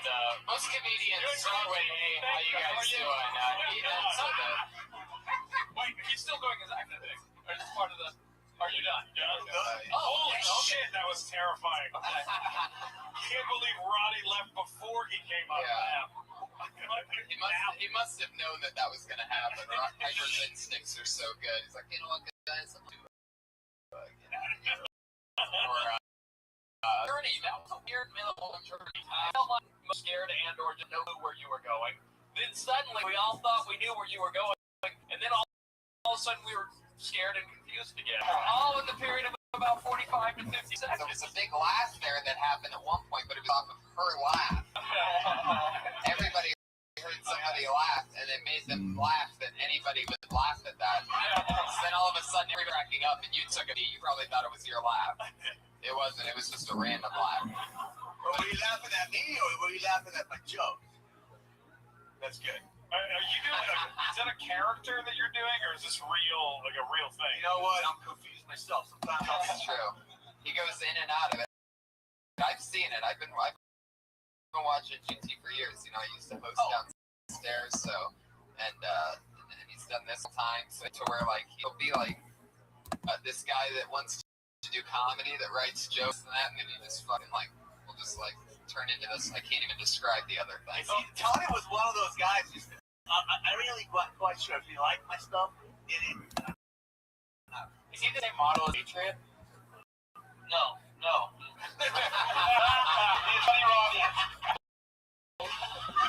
wow. Obviously very defensive patriot over there. He does not want to be lined up with that.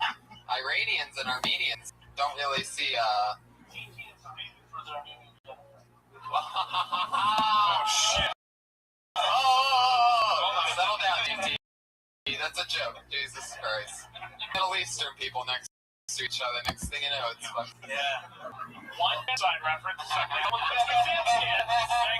DT, we're just talking about. Thank God there's no Jews on stage.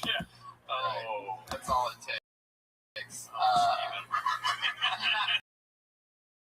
is really awkward. You're Jewish.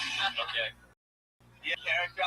I really can't tell. It's not really me. I'm videotaping myself. I think you yelling about dogs is kind of hilarious.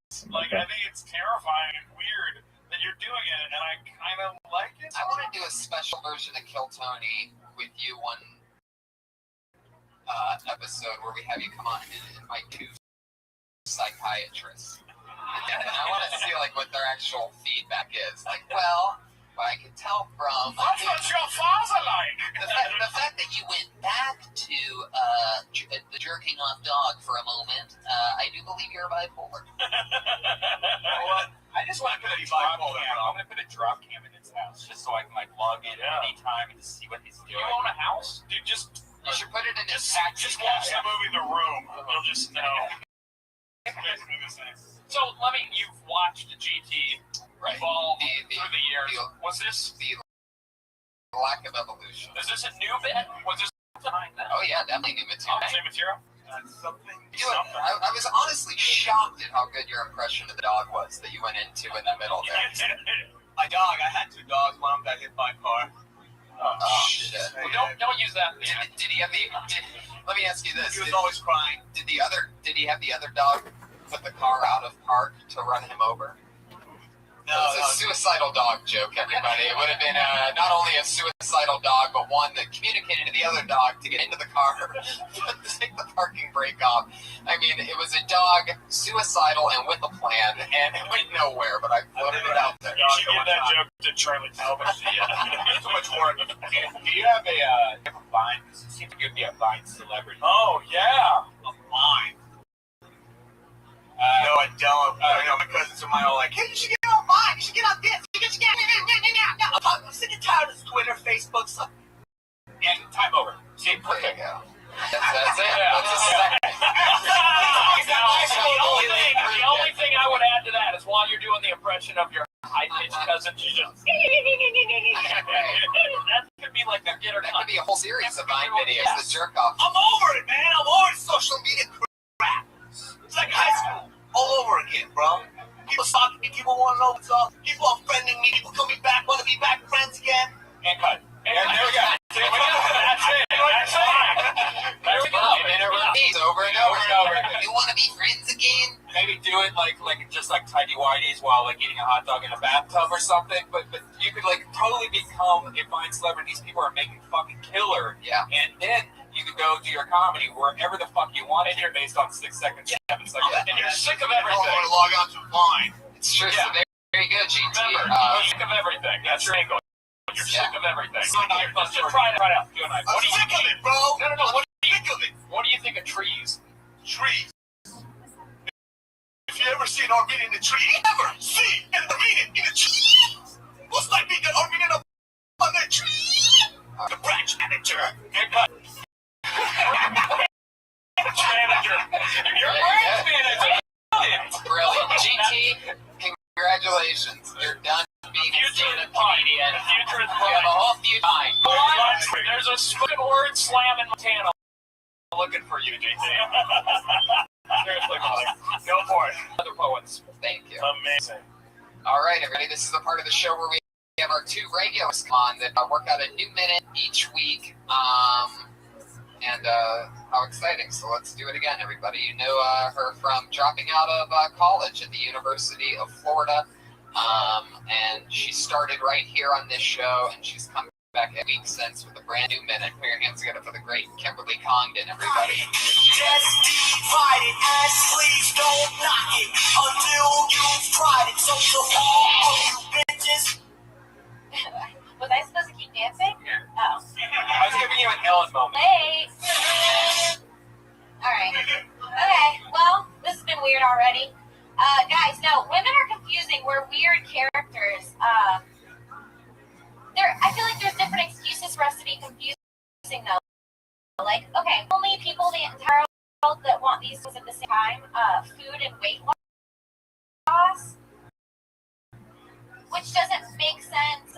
There's some things that are excusable, like being in love, because there's a thing, pheromones. Have you guys heard?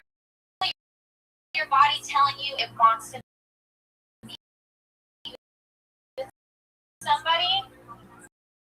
Mine are really much pheromones, and man, did those pits smell like. I think I'm inviting them over to watch movies, like, but I'm gonna sniff their pits.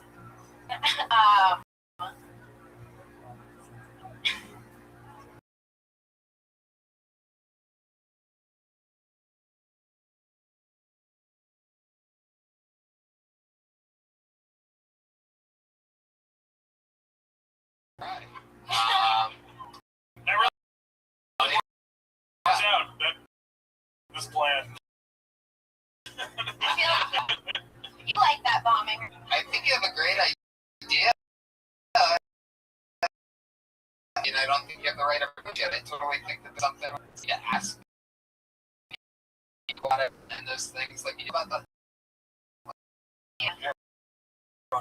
No point to ask questions, give them information. So, yes, pheromones is a thing, and yes, here's what you do. And it's you're asking questions there, so it's front end filled up, and there's there that just stand out. They pop hard. Just the way that you talk has these like chords, you know, like ba ba ba ba. I don't know. You guys know what I'm talking about? So when you hit that and you end up at an it's like it really stands out more than even if I say like the way that I'm talking right now, it's like a ba ba ba ba ba ba ba ba. You know, but if I was going, guys, you know, like I can't even do an impression. My mind's like blank. It was very. I noticed it also because it was really like like you were almost like the thing about that, like you like go up and down notes, like that's also sometimes just not what I want to say in my notes. I'm trying to like. I've been trying to just fill things in as I go, and sometimes I just. But I think that's part of it. Is don't need something now, and then you can if whatever just comes out, and you can fail. But it's better to chance and let it rip and fail than it is to try to figure it out really quick right in the second, and figure it out and do it. So it's better to at least sound calm and sound like yourself, and you know, tweet is like the hardest thing in the world. So I feel like it's getting harder too. Of course. Yeah. Well, I don't think it really should. Because they're having more one night stands and stuff. Yeah. I'll be fine. Yeah, definitely that. I don't know, and also I try to talk about, and I told you my opinions change all the time. So I'll think one thing one day, and the next week I'll be like, I was a fucking idiot last week.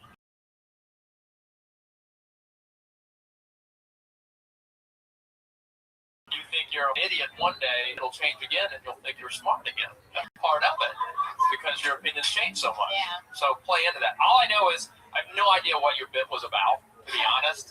But if you do figure it out, I mean, it's hard to write on a new You have topic. to ask yourself questions about pheromones.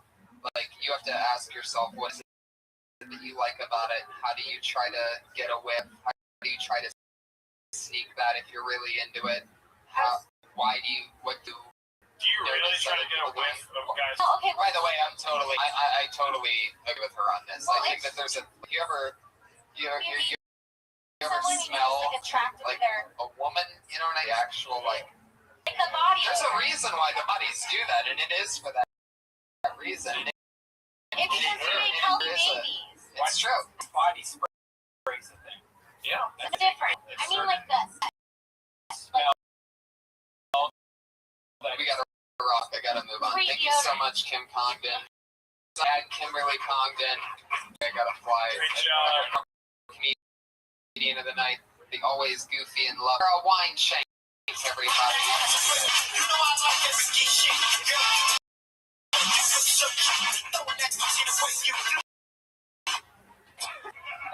What's up? Do you think married couples stay together because they both love the bed so much? Like, they don't know who's going to get that bed if they separate. They think they stay there because they don't want to put the sheet on their beds alone. So that is the hardest shit in the fucking world. That's its own job. It's like having a child, like changing a diaper. Strip the bed. You gotta take everything off the bed. And some of those things are still clean, like the pillowcases, they might be clean, but the sheets aren't, but you want to do them all together. It's a pain in the ass. And you put it in the washer, you put it in the dryer, guess what happens? Still not dry. Because that duvet cover, guys, takes a long ass time to dry. And then when duvet cover back on comforter. You got a lot together. And that's why. Hey, keep going. Sarah Weinshank, everybody. Unfortunately, so this is something that we do where we'll update you on something or other next week. Okay. I'll save a few extra minutes. Say something quick. We have a hard out. I have no idea what. It's like a broke-ass Natasha Leggero, but I like it. That's very funny. It was very instructional. Yeah. So Yes.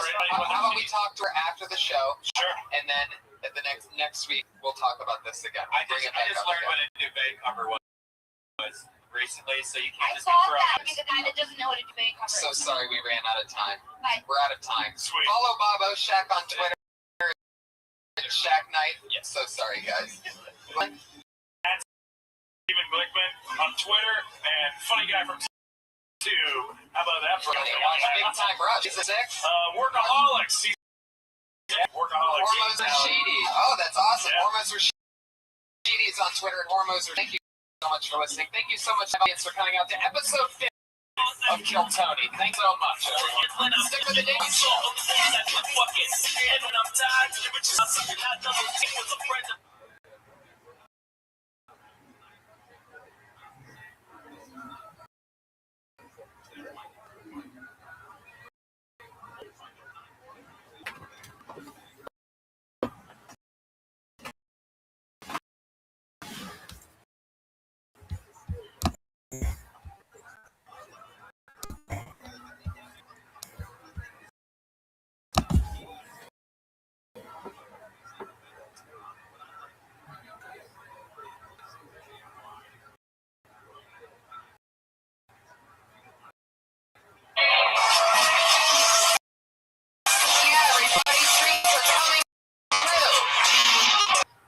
Fuck yeah, it's fucking typical belly room after.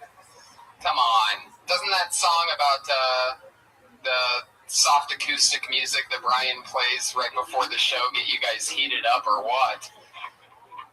Jesus Christ. We could go back to balls in the butthole. I don't know why you want to torture these people every time right before a show. But it's very awkward. It's very interesting pent up something. I don't know what that is, issue of torturing a crowd before the show starts. You don't like acoustic No. rap? No. Like rap There's a reason why there's no successful acoustic rap, because it's garbage. Yeah. It's mixing two different things, and that just doesn't come together well. But you know what does together well? Me and your friendships. That's right. This weekend, Brian, Las Vegas, Nevada, everybody. Yeah. Oh, yeah. Okay. It was a lot of fun. You don't actually have to clap for it, but I mean, the half clap that you gave was more. It was crazy times in Vegas. Thank you, Vegas, for a lot of fans of the show were there, and we did Doug Love's movies. That was a lot of fun. Yeah, Doug Love's movies is great. Shows were great, and it's still amazing. In such short time period, even with such horrible, like the place that we played at have us on their website. They had Sam Tripoli for some reason on their website as a free show. All these problems, but still came out, you know. So that was really, really cool. I don't know. What's amazing is that we're living in an age where we can actually person like in the radio ads. So many ways, but it's great that we can just stuff and have people show up and have a lot of fun. Vegas, It was a loss. Me and Sarah lost a lot of money.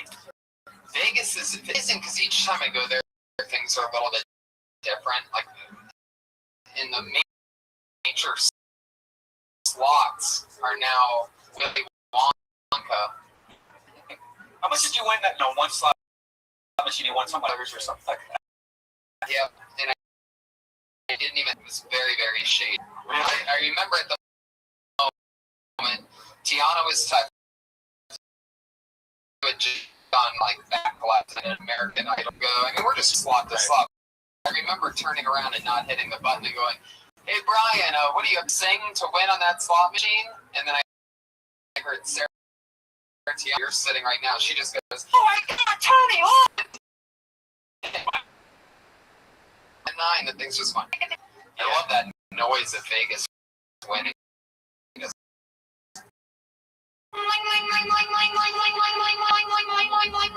Tag. Yeah. And it sucks. It's weird because machines are all digital now. Have like cameras on. Some of them have cameras on them so that they can see if you're smiling. And one time I'm trying to hack it. I'm like, man, this casino sucks. Pay out anything. Yeah. Brian of the strange conspiracy that you could talk to the slot machine.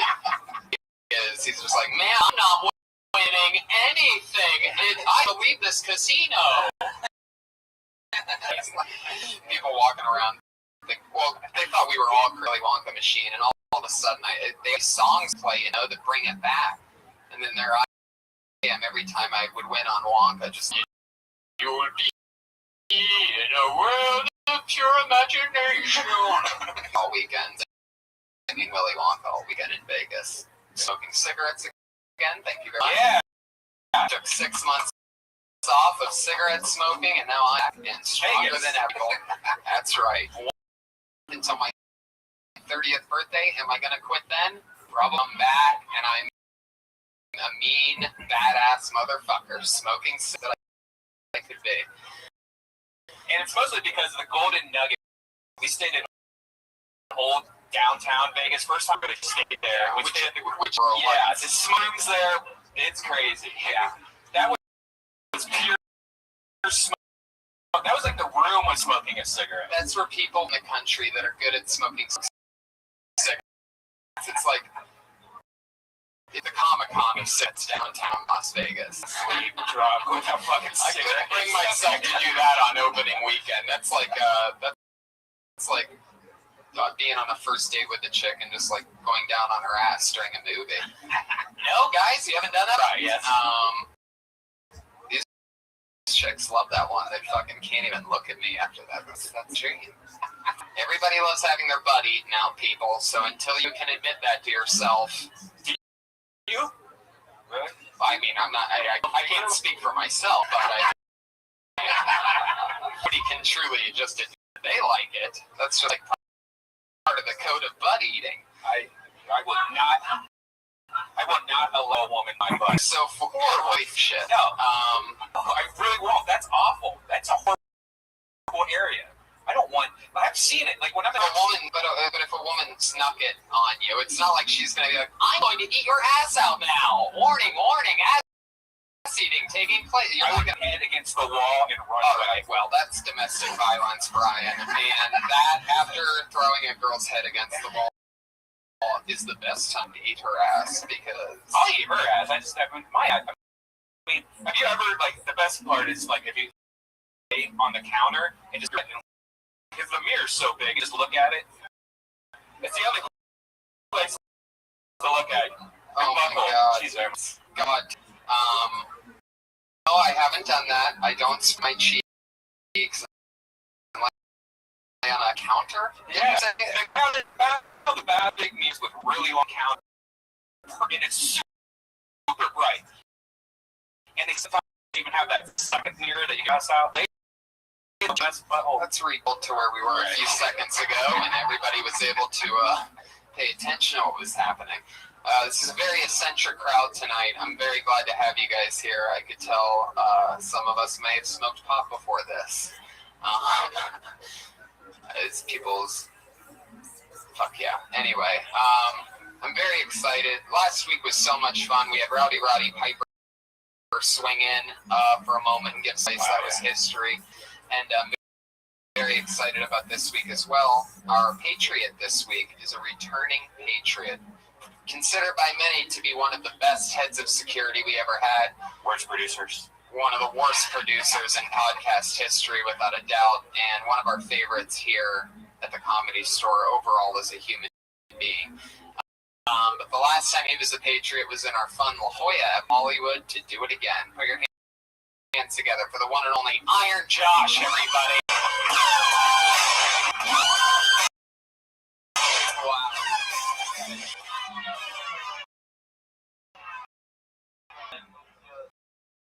You look good? I look good. I feel horrible. You feel horrible, Josh. I feel like I'm still king. It's true. I can maybe blind them, but that's about it. It's true. And I have a broken body. Wow. I have a broken voice and a broken body. The robot voice actually helps your speech impediment. You can tell that you can't say else or else. Oh, maybe a helmet. It's true. You should wear a helmet all the time. I'd probably be good for you. Iron Josh, have you ever let a girl eat your ass out before in ass play? No, but I like eating a girl's ass. Yeah. How much do you like it? You know. No, I don't know. That's why I just asked you, you dumb fuck.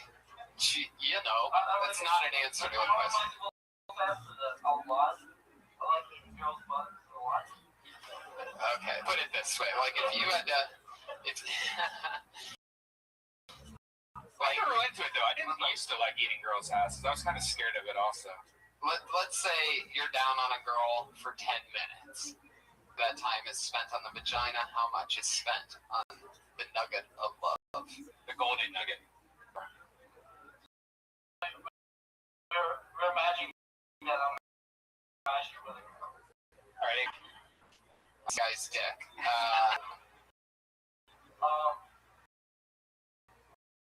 I don't know. Alright, Josh Martin, everybody. He's the Patriot regional guru, as you tell. I mean, he just really just rolls with everything. Doesn't realize that there is no wrong answer. While wearing... robots are supposed to be smart, Josh. Do you know that? Not many robots I've heard know. Oh, hang on. That people. Did we forget where we were? I guess so. I love your toe, by the way. That outfit's too short on you. Really rides up high. I love that. Maybe is straight after. So thank you, Josh, for being part of the show. He's going to be keeping us safe from people. Just anything crazy happens. When girls decide to attack us, he might be able to do something. Yeah. Probably not. How was your weekend like, Josh? Crazy happen? I got attacked by a like did he put you on the ground and just go to town or what? No, he threatened us with blood on me. Oh. Get me HIV. Oh, wow. Looks like you're starting battles that, Is that's probably really illegal. It's probably like almost it's having a gun. definitely illegal. Why don't you do something about it? Why don't you call the police about it?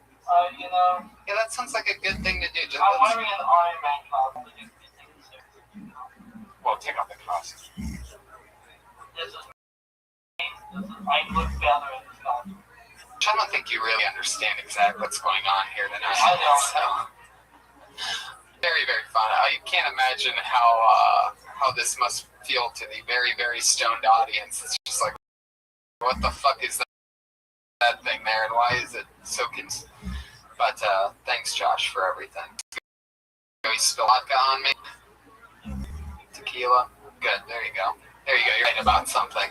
The thing that you spilled on me. Guys, let's get to the point, shall we?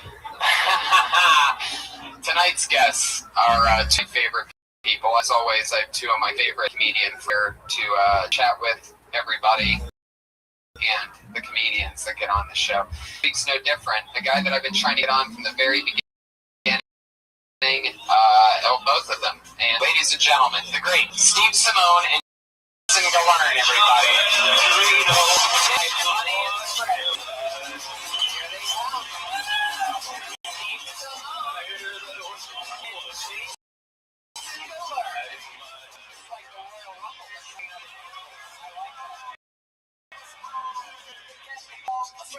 Two of my funniest friends.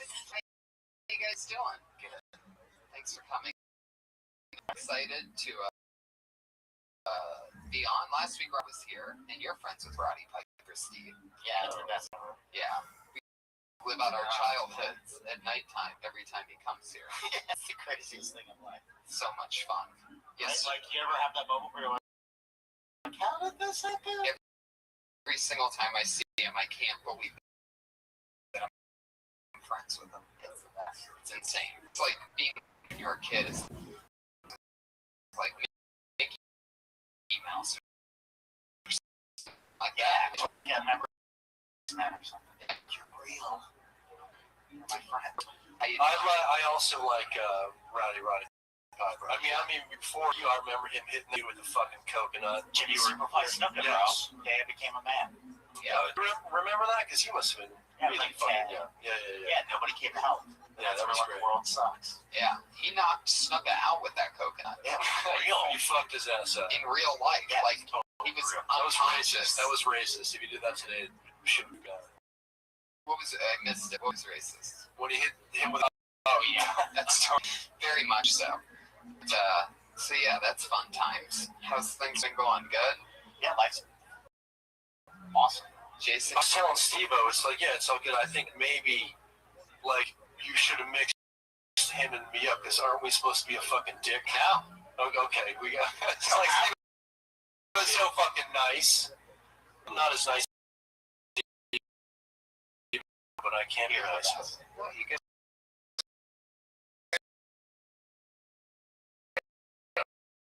Nice. So you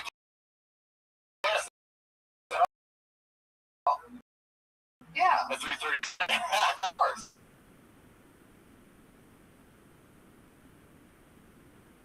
I love it. Running up on these it. fucking comics I'm talking about. Sorry. Well, some of them, yeah. It's all a thing. All right. Fun fact: I actually lost my virginity to WrestleMania. No way. Yeah, it was on in my head. And he was watching it upstairs, and I was watching it downstairs. But and I just remember there was one part like, "This is awesome." Then looking over and seeing like Hulk Hogan. Oh my God! There she is. There's whatever one that was in like 90. Can you hear? Can you hear me? Rabbi? Can you hear me? Yeah, I can hear you. Excellent. How come Jerry's scared of his face? Still can't hear me. It's been deaf and all day, huh, Rabbi? Yeah, he came in for a second, or he was unmuted for a second earlier, but No one say hey. Oh well, I can message him. Alright, I'm ready. There we go. I'm still riding on your 119. That was amazing. And good too, Rabbi. You did more than 119 though. You had a high score. Not that. I had 118. That's my best. You never had 119? Oh wow. I remember. Okay. I do remember 118. Yes, I do.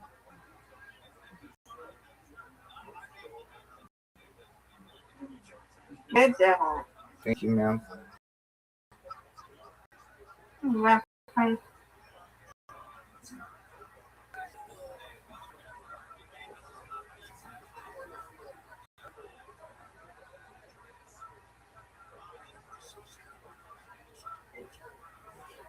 Get it. Nice, you. Threaded the Thank needle. You. Come on, Rabbi. Right.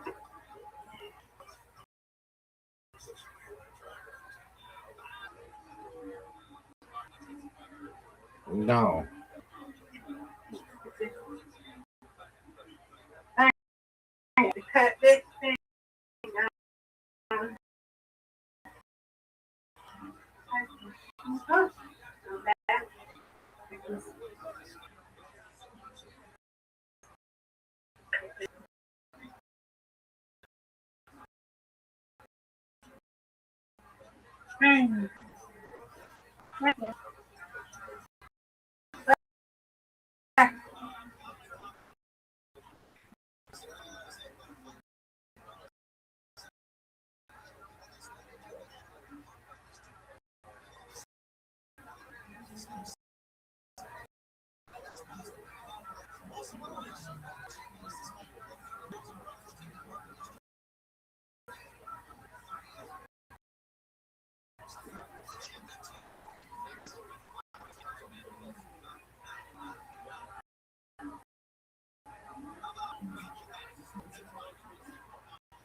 Nice, Bear. Thank you. You're welcome.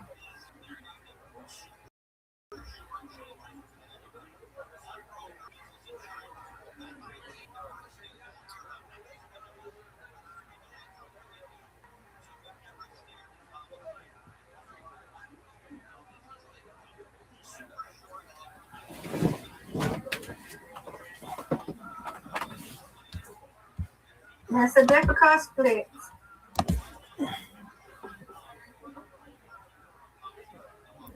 Yes, ma'am.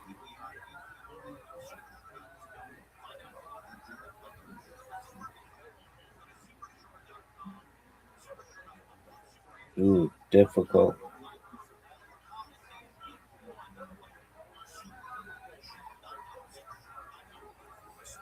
Nice one, Mr. Aquarius. You win, I win. I win, you win. Yep. Undefeated in Yay. bowling. Reload. Reload.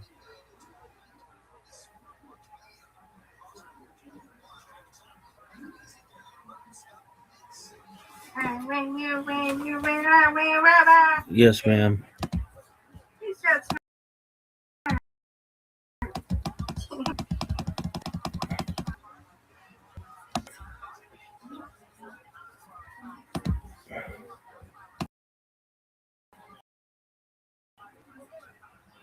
no. Come on, Rabbi. Right. Ooh.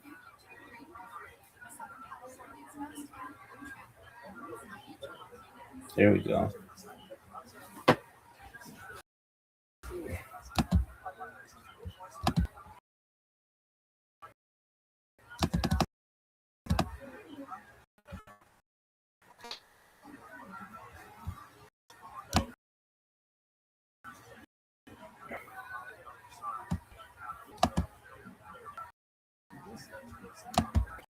Nice, Bear. Thank you. You're welcome.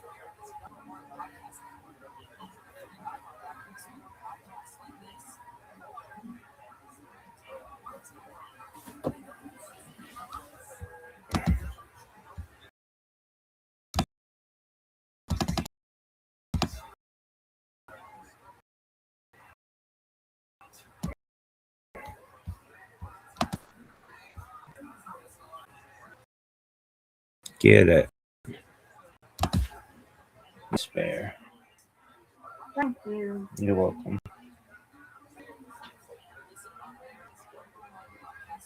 There we go.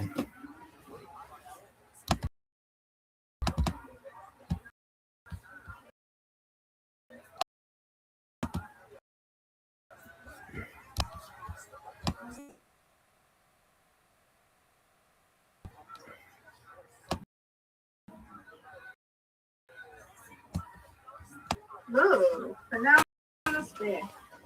Excellent. Come on, Rabbi, you got this now. Come on, get. No, not what we wanted.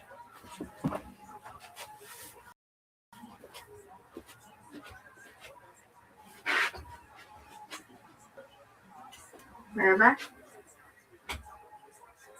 Uh-oh.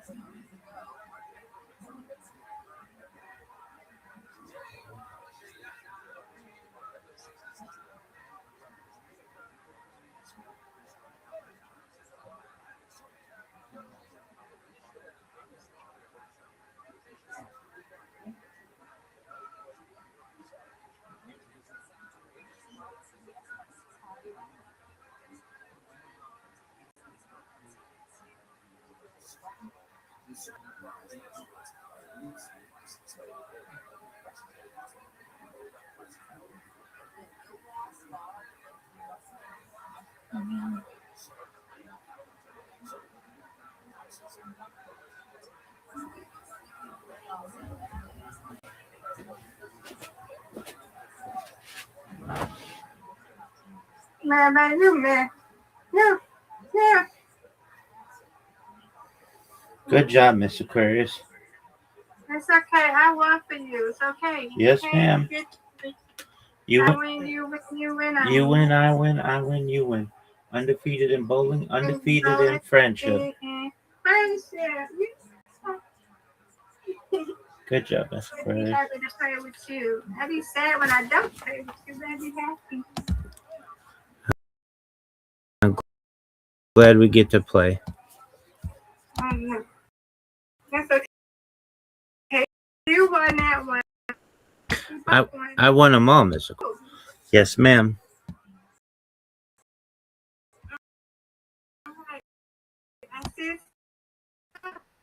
Well, sweet dreams.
I just love that you were selfish that you double dated and watched WrestleMania.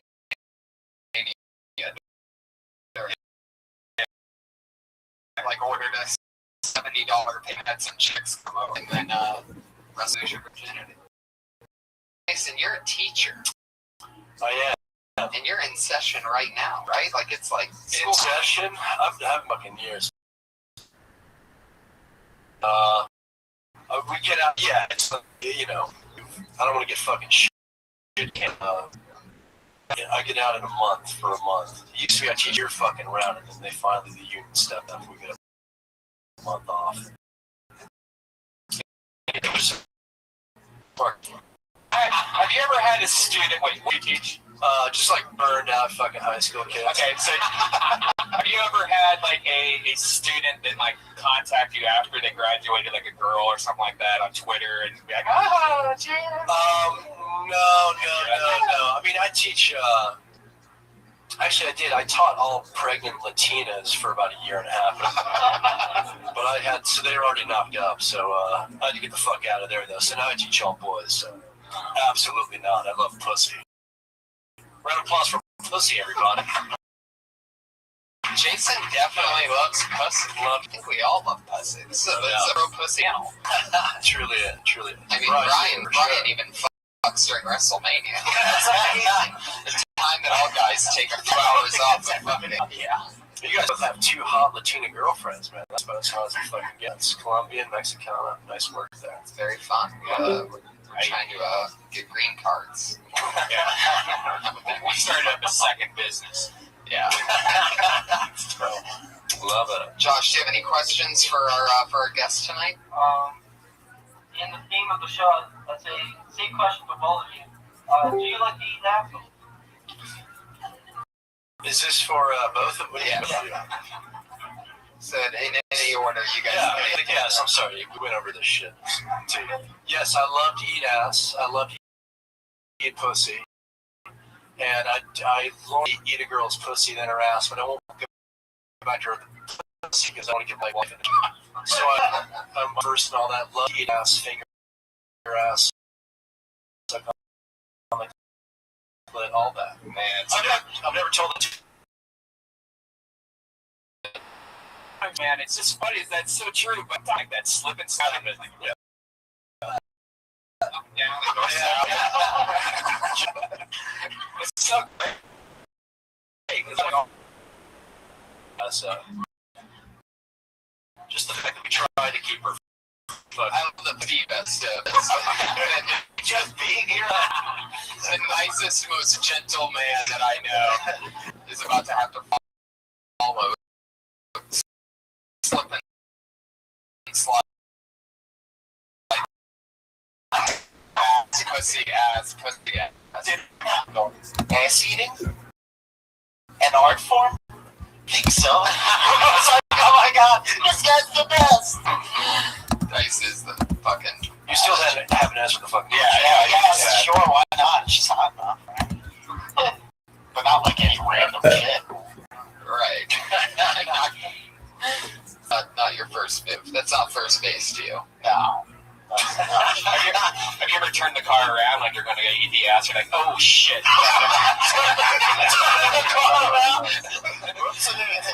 Why? You mean because there's shit? Hey, it's gnarly or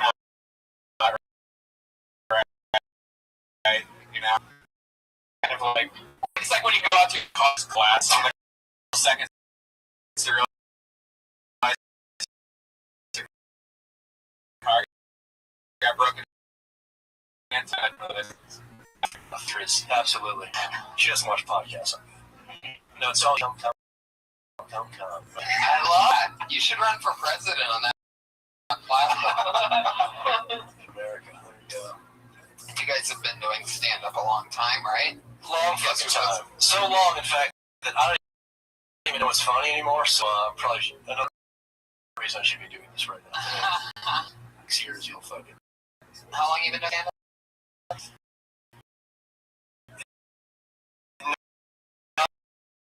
95 is when I started, so it's coming up on 20 fucking years. Yeah, 8 now. I've been married, teaching a long time, gigging a long time. I'm just gonna ride it out. You have such a young spirit. Get the fuck off the planet. You're barely ever wearing a shirt. I fucking have you. I teach young kids, young comics, old comics. It's just one long fucking road, man. It's a long fucking trip. So, how about you, Steve? How long have you been doing stand-up? 2000. This is what I want to move here. So we're loaded. I'm so excited to be doing it. Well, thank you, too. This is fucking... Thank you, Frank. Thanks for telling everybody. What a great idea for a fucking podcast. Great. Why did I think of this? Yeah, we're going to have fun, guys. Comedians sign up, and many did tonight for the up-it. 1 minute on stage. 1 minute is up, and you hear that to the kitty.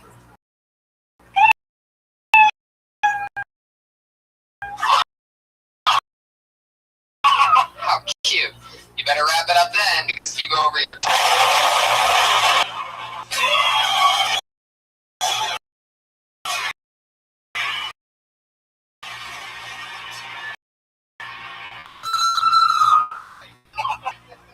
people, so don't bring them out. End it when you hear the cat, and we'll all be safe, because Brian is very quick on that.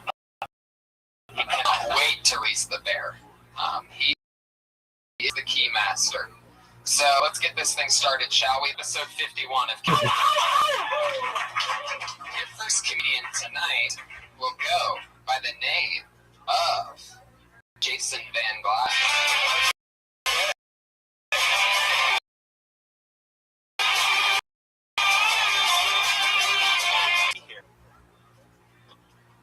Love your enthusiasm. I've actually been having a pretty good week. I don't want to brag. I was actually just named one of LA's top 10 comedians to watch.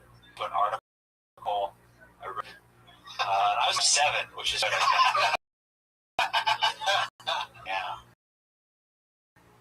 I don't have much time left. Maybe something before I go. My girlfriend needs to lose weight. If she listens to this podcast, this can't be the best way of telling her. I'm just kidding. You can play that cat now. I'm not saying anything. Yeah. Fuck yeah, Jason Van Glass. It's very fun. How long you been doing stand-up? 3 years. Nice. No, but I started From the East Bay of Northern California. What city? West Bay. I love the mic technique. It's my pet. If you're listening at home, I have the mic technique. Yeah.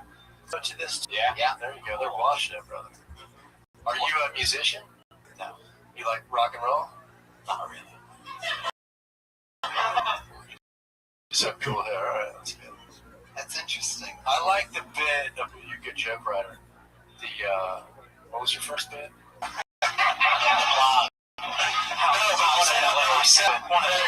Then you say it's almost like a Bill Hicks bit, but who's number 6 or whatever.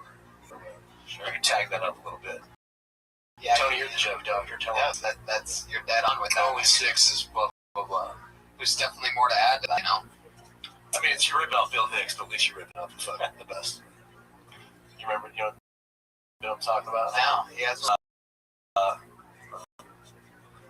the 5th largest Iraq or whatever. The Hardy Christians were the fucking 6th largest army in the fucking world. I just botched a Bill Hicks joke. Now I can fucking keep self-deprecating shit's really funny. Yeah. Yeah, you got cool hair. So. Yeah, your hair's super cool. Super cool. You're not into rock at all? Punk rock? Music? I mean, I'm not Anime? Are you gay? Are you gay? I am asexual. You're asexual, okay. It's not the way I wanted to come out. Okay, there we go. I love you, Mom. That's all right, that's good. Talk about that, right? I mean, what the fuck do I know? But that's your, you know. I do talk about that sometimes. Yeah. Are you a brony? No. It's interesting. You don't have many of the stereotypes that somebody with your haircut has. Thank you. Yeah. So what like is a rebel? Hold on, T. Excuse me. What is asexual? I mean, I love Morrissey, love the Smiths. I don't understand that. Means, I mean, when you beat off, who do you think about? You must beat off. I'm just not DTF. Not that fuck. He's into guys. You like men. You think about men though. You've thought about women though. I'm oriented towards women, but just not into it. Interesting. Cool. You don't blow loads much? Certainly not into men or women. No. Incredible. How old are you? That's a secret. Sucking dick to make it, so you better pick it up quick, Captain. That's interesting. I'm probably like low. You have a low sex drive, Or religion. No, I'm not really. A lot of soy in your diet?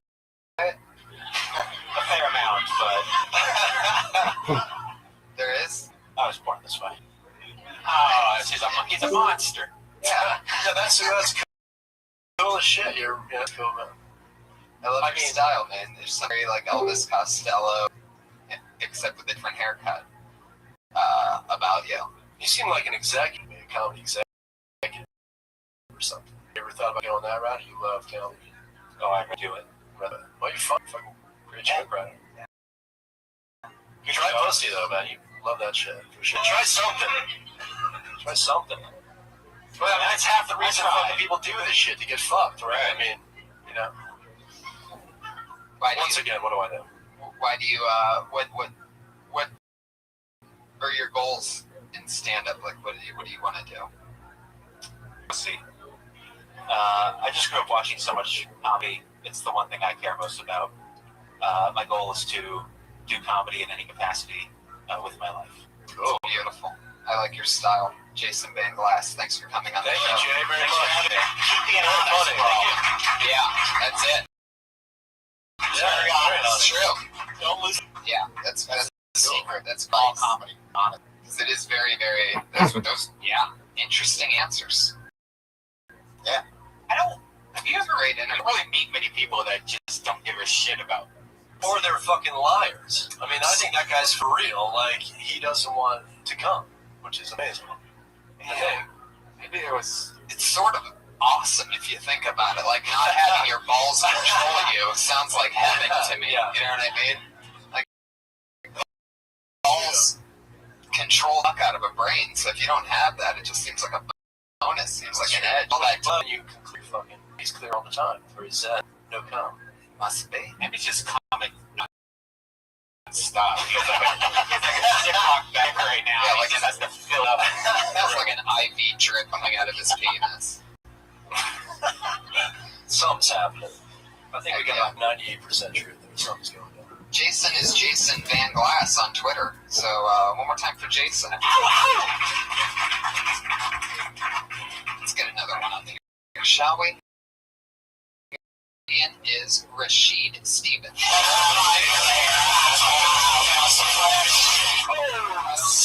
don't see Rashid, so that means he just got blacklisted. Or Jason's sucking his dick right now. We turned Jason out. All right. Put your hands together for Joe Marisi. All right, Joe.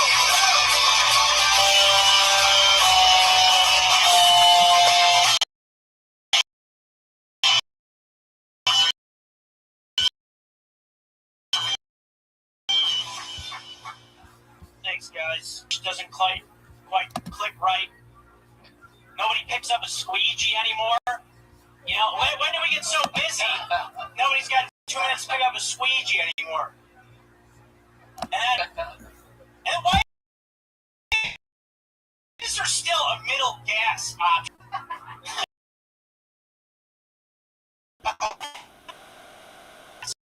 You know, you ever tried gas station thing yourself? You know, I hope medium's pretty medium. You know, if it's about $4.89, I might do medium. You know, I've never read an owner's manual to any car that's like the regular gas. You're going to want to stay away from that. Probably some dirt and some grime in there. The premium? Why would you want that kind of spectacular performance? This car will cruise on the medium grade.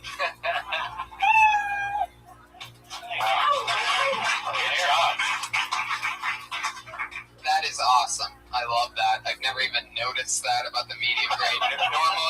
Normally there's things that I see and it's like I think I'll get to it. You know what I mean about writing, and I'll just notice it being wacky and not think to getting to it.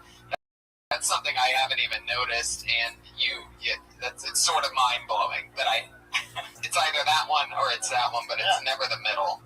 Like it seems like there is a lot there. That seems like it has major serious potential. You're already tapped into it, but it's like, what kind of the question I would wanted to that I would ask is, what kind of car takes the middle grade? You know, is it like a old luxury car? Sure, we the gas man. Gas has the different engines need different gas. You can't like my car. You can't put cheap gas on it. Right. But I don't have to go all the way to the high, but I can go to the medium. I just can't do the cheapest one.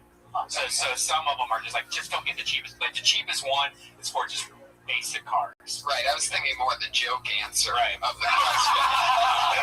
Not the technical. Not the exact type of. I wasn't like curious for that reason. I was thinking. But no, I that is enlightening because I didn't even really notice the button before. But I know that. So it's unleaded and it's premium. What's that one called?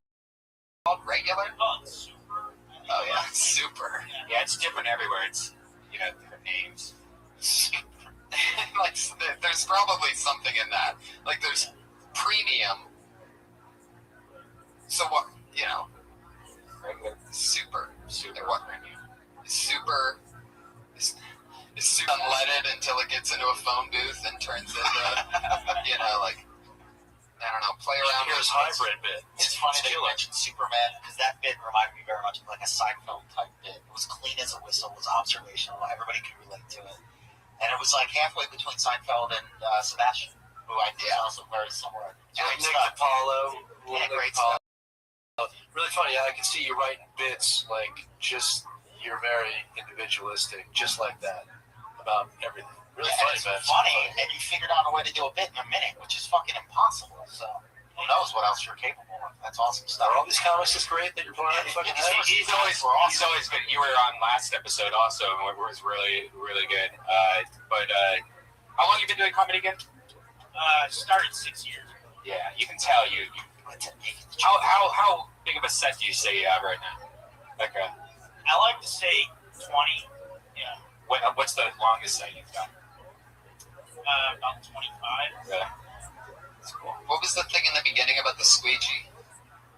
Just, I don't really see people pick up squeegees. Gas station. I like to see more people. That's how I wash my car. Yeah. You're like, you seem like you could be a dick on stage, which would worry you, but you seem like a really nice guy. Yeah. Could you get angry and like? Yeah, that's just my voice. I'm just angry, but yeah. You're a super nice guy. I am. Yeah. Because your could go either way. It would work either way. Really funny. You know what I noticed? That I was inside of a Sebastian joke. At one time when I was at station, if you guys don't know, completely blown up yet, you know, fucking funny. But anyway, and it's not like he has this bit. He's never done a bit. I've never heard him do a bit about it. But I noticed that I was inside of one time behind a guy in a gas station, and the lady at the counter asked him, "What pump are you?" And he had to start looking out the window and doing this thing and trying to figure out. And then Sebastian is always in control of a situation. He always knows, and everybody else is stupid. So I was sitting there, I was standing behind him as he's doing this thing, this moron, trying to look, I'm pump 7. And then Sebastian, I could just picture him going, I always know what pump I am. You ask me what pump I am, I tell you it's pump 4. I already got the cash in my hand. I know, like, it's like he always is just like, what are you, stupid? He is fucking great. And you know what's great about this guy's bit? You would think if somebody's going to do a bit on gas, they would complain about the prices. Right. But you found the other things that gas station, which is great. These guys don't need help. They're all fucking. Yeah, they're awesome. Thanks. Okay, well, then thanks, Jason. That's the end of the episode. Good work with Brian. Joe, thank you so much. Joe Marisi. Yeah, Joe. Great. The Thunder. Once again, that's Joe Marisi on Twitter at Joe Marrese. Can you pick a no talent here? He noticed that middle gas pump.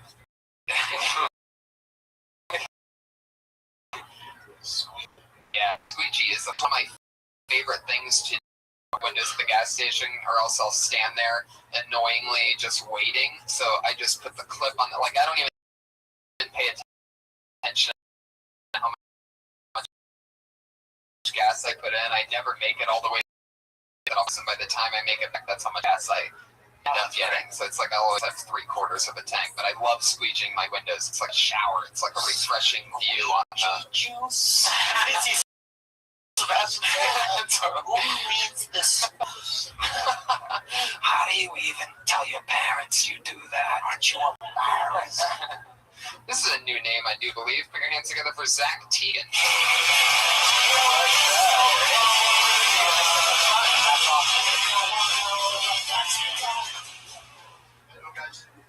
What's up, Zach? So, honestly, I'm upset about. I like to moonwalk like any other guy. You know, I just don't like Michael Jackson music. And the thing is Michael Jackson made the moonwalk incompatible with any other music. And it's a pity. I've tried, man. I've tried. You can't moonwalk to ECDs. It's like, I got the sack. I got 9 lives. I can't. I can't do it. I can't do it. I can't walk. Some people call me the skinniest cowboy. You can almost moonwalk to Paradise City. It goes a little bit. I can't moonwalk. I'm sorry. I just can't moonwalk. But the saddest thing I ever saw was a fat girl standing red in the sun,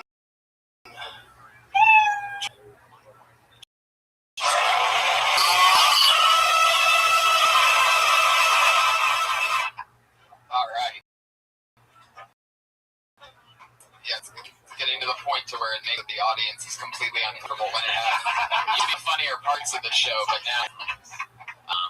Okay, so let's get into it. You wanted mediocre talent. You got. Oh, you're the best. No, you're brilliant. No, I mean, is that a real? Is that the? Did you hit a button or was that the? That sounded like a button. That's so fun. Oh, I thought the set was the premise is fucking great. I just read through the show. And your commitment is amazing. Yeah, well, I mean, take down the commitment because you said you can't moonwalk to these 2 tracks, and then you proceeded to fucking moonwalk to 2 tracks. So it's like just do the bit. So you can't do it, whatever. But I mean, I'm not a huge fan of physical comedy. I mean, you could just write jokes about that all fucking day. Really funny. I mean, it's a great premise. Thank you. I'm gonna steal it. Thanks. It's my first time. I've never done. No way. Really? Him on stage? Wow. Dang it, everybody. We popped another cherry. Wow. In that case, it's amazing. Great. It just went from a 2 to a 10 immediately. Just one piece of baby advice. Yeah. Move the mic stand. Just get it out of your way. The microphone should be about that far from your mouth at all times. You were like this the whole time. For sure. Just fun. Yeah. I just had great good cherry. Yeah. That's awesome. Ears in my head. Wow, that's amazing. That's amazing. That is amazing. so fucking cool. That's great. And he probably loves pussy too. Oh yeah, you can You're tell. a 2-time winner. When you know how to moonwalk, you love pussy. No, stay here, Zach. We're gonna talk with you. Yeah, to do that, and have the balls to do a physical bit is I can see. I still can't do that. It's amazing. Obviously said that you're gonna stop. Did you? Yeah, it's fine. Oh, okay. Just quiet. 15 years. So why? What fucking took so long? Yeah, I was abused as a kid a little bit. Wow. Yeah. Wow. Well, I was good. See, I don't know, man. Half the comics here have been molested, and they started early, so I don't know if that's an excuse. Yeah. That's one of your fucking excuses. I don't know, man. Dude, that's a great opening line, by the way. Yeah. What you just said. I just felt great. It's really great if he opens up with "I got abused as a child" and goes straight into the Michael Jackson. I mean, that's so fitting. There you go. That's not your Brilliant. deep psychology coming in. Yeah, that's heavy. Did Michael Jackson abuse you? Did he make you moonwalk backwards into his? All right. Really?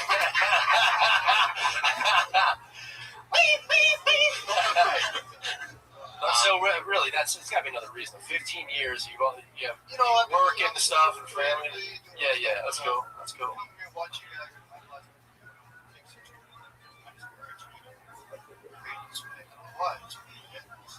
one day I'm just gonna do it. I'll fail. Today was a fucking Today was day. the day. Love it. At the comedy store. Oh, for you guys. love it. That's awesome. Thank you. You did great. It's amazing. So, what's are you married? Both. Normally, when you want to stand up for 15 years and you don't get to it, normally that's part of the problem. I've got a girlfriend, and I'm doing film and stuff. I'm for a living most of it.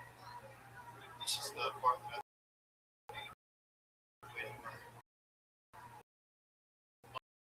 Long time. From New York? What part?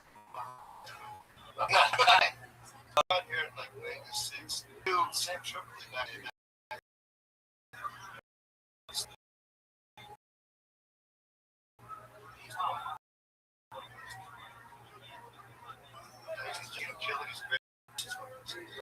Awesome. Tripoli, man. I was my kid had a polo tournament in La Jolla a couple weeks ago. Popped in, did a guest spot in La Jolla, and I hadn't seen Tripoli. I love like a brother, and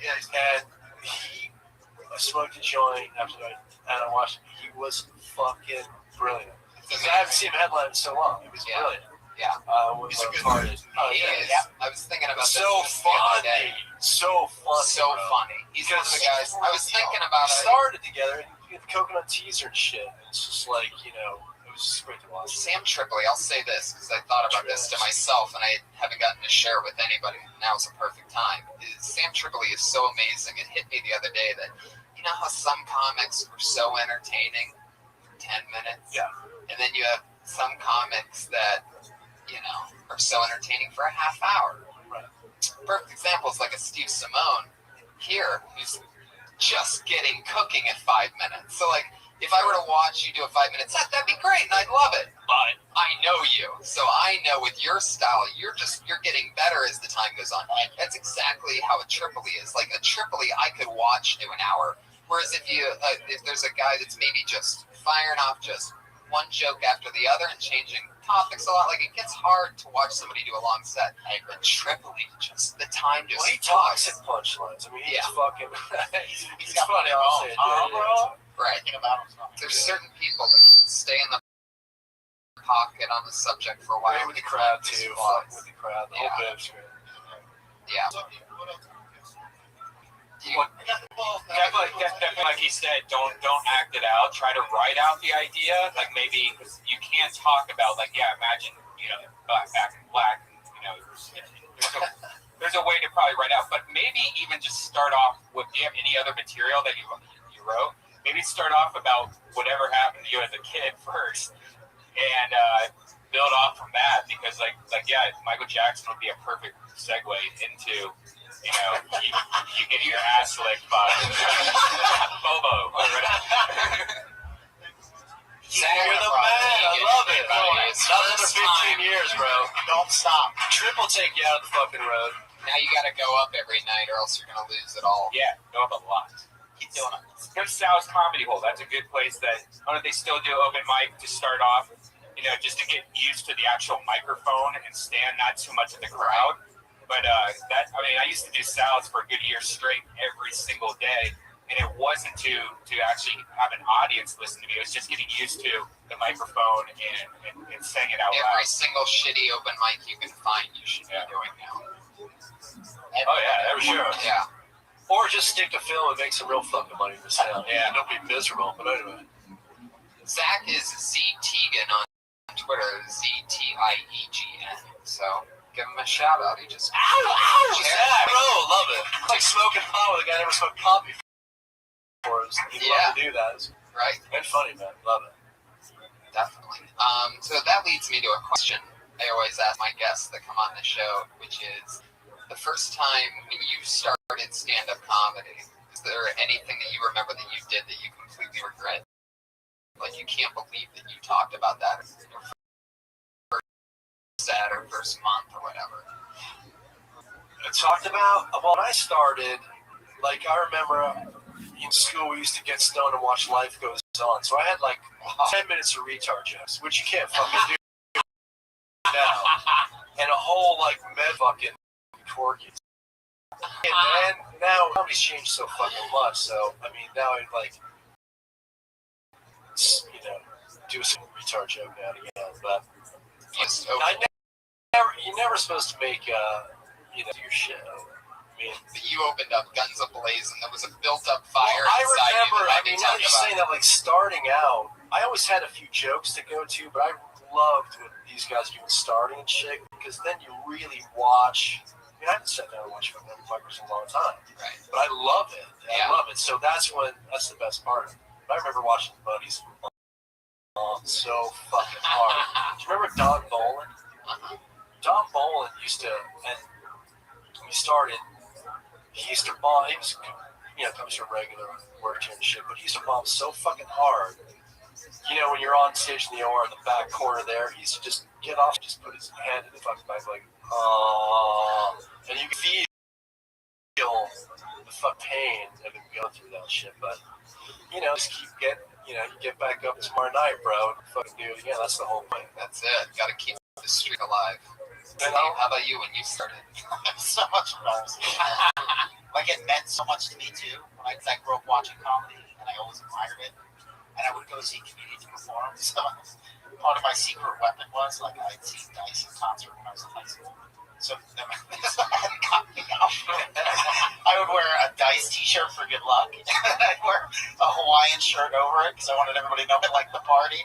So I was like, I'm going to be the party comedian. And then this is the worst bit ever for so many reasons.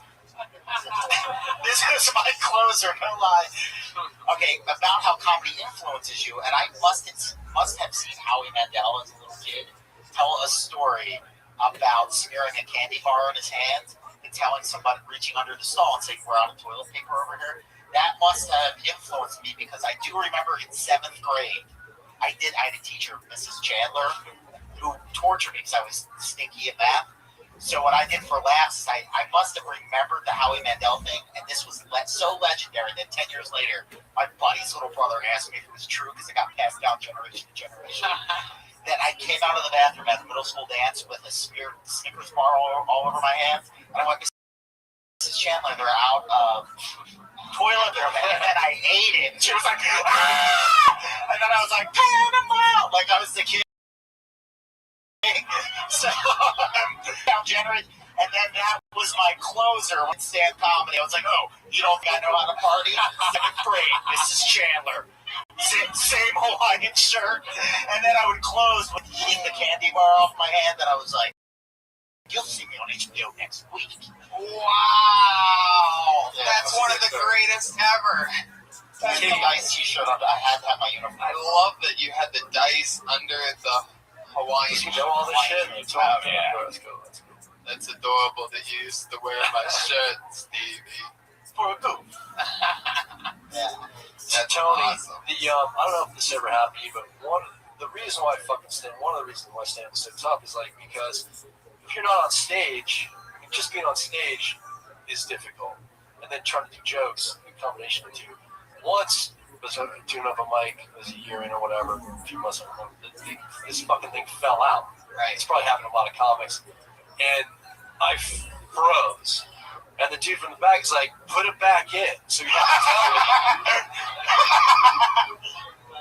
So that was one thing I just remembered. That's amazing. How long do you think you were standing there quiet? It was I don't know, a few seconds. It seemed like a fucking long time, but I had no idea. I'm like, okay, what do I do now? It's like, put the phone as a black, put it back. Wow. Yes.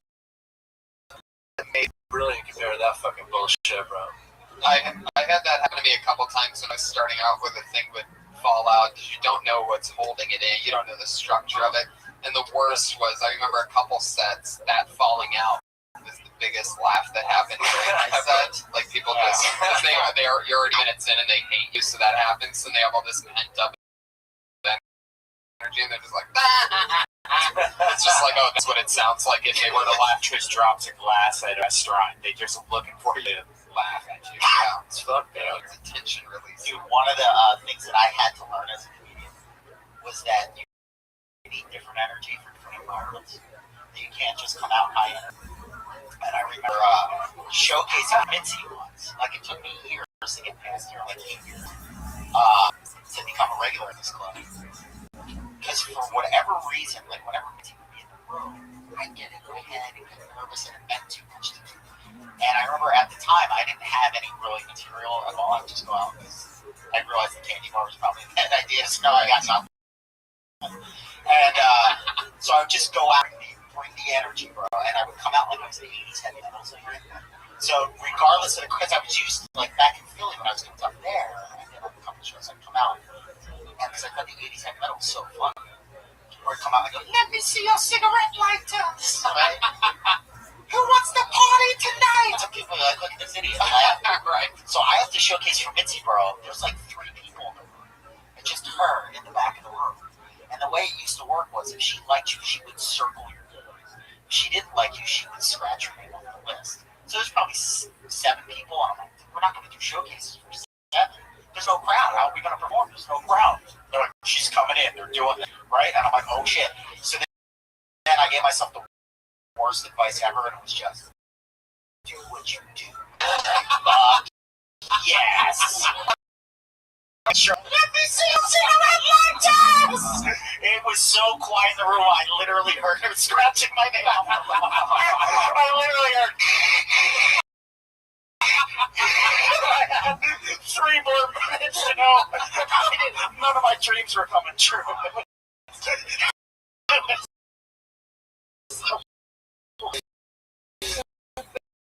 That's awesome. Your sets are usually very, very you. Like it's like, oh, I almost cried once watching you at one point. And it was a Thunder Pussy or something like that. But you almost have a vulnerability to yourself on stage. I just try to be not honest. Yeah. You know? And I bombed so bad very early on. I had a gig in Vegas. emceeing. It was like $1,000, and I'm in Vegas, and I'm like, this is awesome. This is gonna be easy. I'm here in the comedy, and this is happening. And I bombed every fucking show so bad, where I must have that vulnerable thing, because people were giving me advice afterwards. That's what you know was wrong. Like, no lie, this lady was like, maybe you could work with a puppet. They were always funny. Like, no shit, that's all real. She was like, you know how to play guitar? I was like, no. She's like, well, that's not gonna work. Like, she felt this so was bad. An audience member? Yeah. She just felt so bad for me. So then I remember coming back to LA, and I went, my life sucks. I'm sacrificing all the happiness of my life for this 3 minutes on stage. And I went, you know what? I'm just going to go have fun for that 3 minutes. And I never tried to do a joke for years. And I would just go out on stage and talk and have fun. That's so important that you're telling a lot of comics that, because I mean, I think that's what happens to most comics. Freddie Soto, when I started, I don't know if you know Freddie Soto's young comics, but rest in peace. I watched him have zero fucking material. He used to get up like you, talk. Yeah. What's up? Nothing. Tank, flatline, and then over time, he became a fucking monster. I've seen a lot of comics do that. Just get up, door guy, talk, touch the moment, man. Nothing. And then it comes, you know what I mean? So it's very important to fucking people to know that it's fucking possible. Next thing we pull out could be the next big comment. Put your hands together for Joe Carl.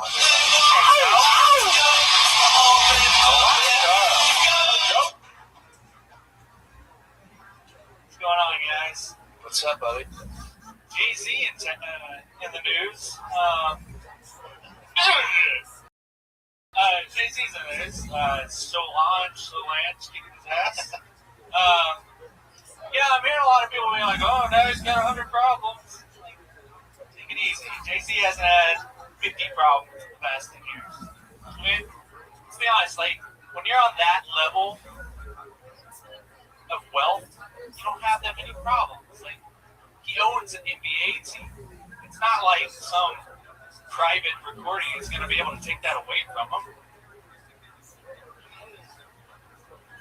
Black guy gets it.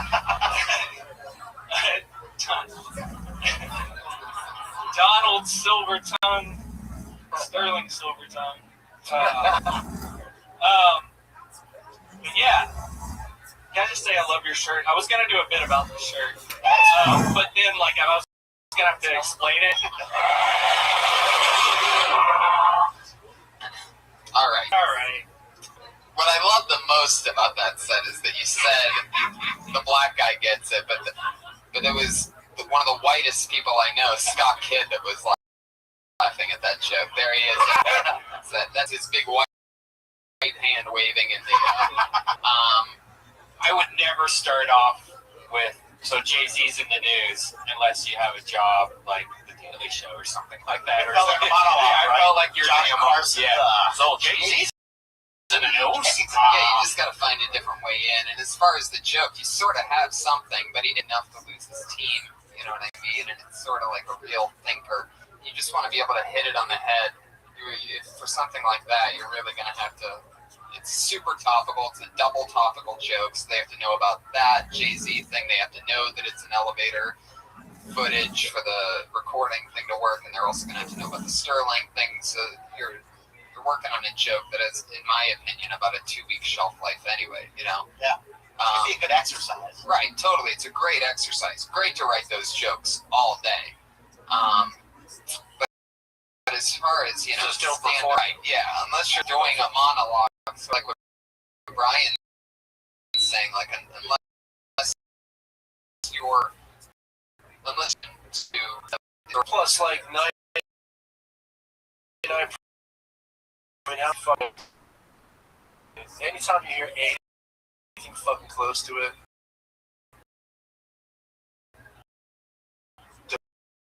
don't do it. Drop it. even flip off at that. You can see what you were saying by the 100 problems doesn't have 50 with the money. But if you're gonna do the joke about that, and then I guess the lesson here is just to get right into the potatoes of it. If you were going to do it, you just want to get right into. Jay-Z got beat up in an elevator, and the security footage captured it. He owns a basketball team, and then find a new way in. But you really have to spell it out. So it's rough. How long have you been doing stand-up? Well, I did it for almost a year in 2010 when I first moved out here. And you've been back in it for 2 or 3 months. What's that? You've been back into it for 2 or 3 months. 2 weeks. Wow. 2 weeks, right? Yeah. So it's like starting up. You're brand new. Yeah. You're starting over again. Yeah. Can you moon dance for us? I can't. I actually Moon dance. Like Michael Jackson. Are the kids moon dancing these days? I saw it on the Twitter.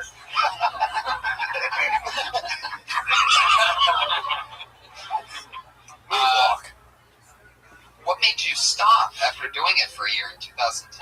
Well, actually, it's funny. Like, I started in 2010 when I first moved out here. I used to come visit all the time. I was like 17, 18, kept sneaking in here to like watch all the time. And then I moved out here, and then I did it full time. Like, you were working here. I remember that. Like, my first time on stage downstairs was, I think you were hosting. It worked really well, and like. Did I make fun of you afterwards? No. It actually went well enough to where you didn't have to make fun of me. Wow. And like, were you surprised? Yes, I was very surprised. And it like, I like went full force for a year. Like, to go to Max and meeting, took me in. I was like working them a lot, and then my dad died in 2011. I just stopped for a little while. Like, I wasn't gonna stop full time, but I just never. This whole time I've been working. I was a PA when I first got out here, and I kind of like moved my way up to a point where like I was working full time and have time to get back in it. That was my excuse. But like now I'm just like, no, you have to make time. So, you're doing it. How often are you getting up now? Right now, I like force myself to do Mondays and Tuesdays. That's all I have time for.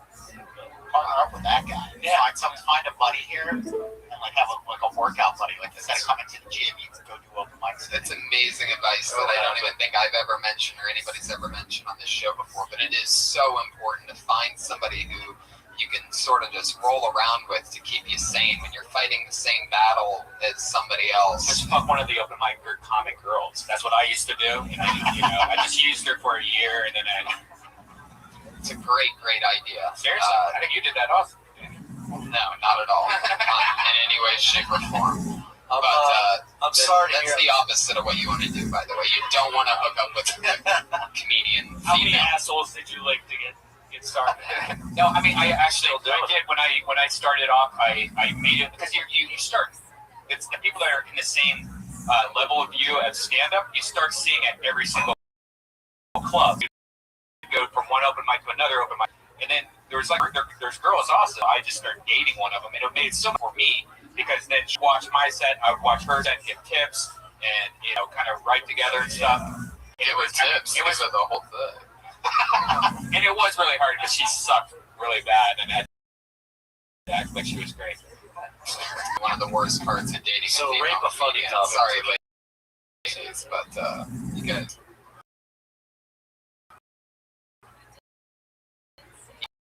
Egos are out of control.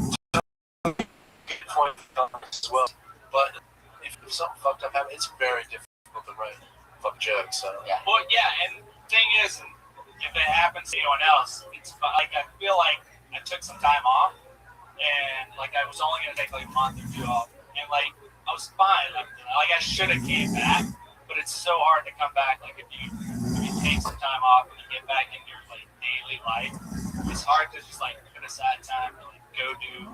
Yeah, and it can be an escape for you, Colin. Exactly. Yeah, it becomes an excuse. Yeah. Well, the one thing that you bring up, I used to have to take breaks. Oh, Jesus. I used to have to take breaks from comedy because it would be so emotionally overwhelming and such a tight thing.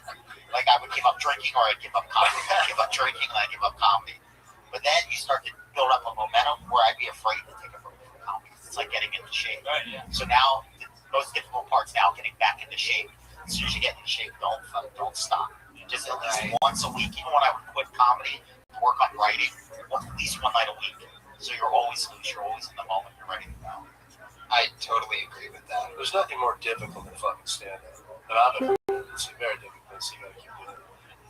Yeah, I don't believe in breaks at all. I just can't get myself to take one because I just if you get it where you love it that much to where it's not even like you're doing a thing, it doesn't.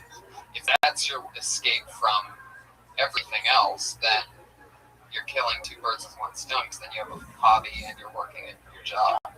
So, yeah. I took 2 weeks off, and it was like starting over. Like I lost my stage presence. I felt nerd. My voice was cracky. Like I was like, It'll never go away. And you can do it 5 years, 10 years. If you're not on stage, forget it.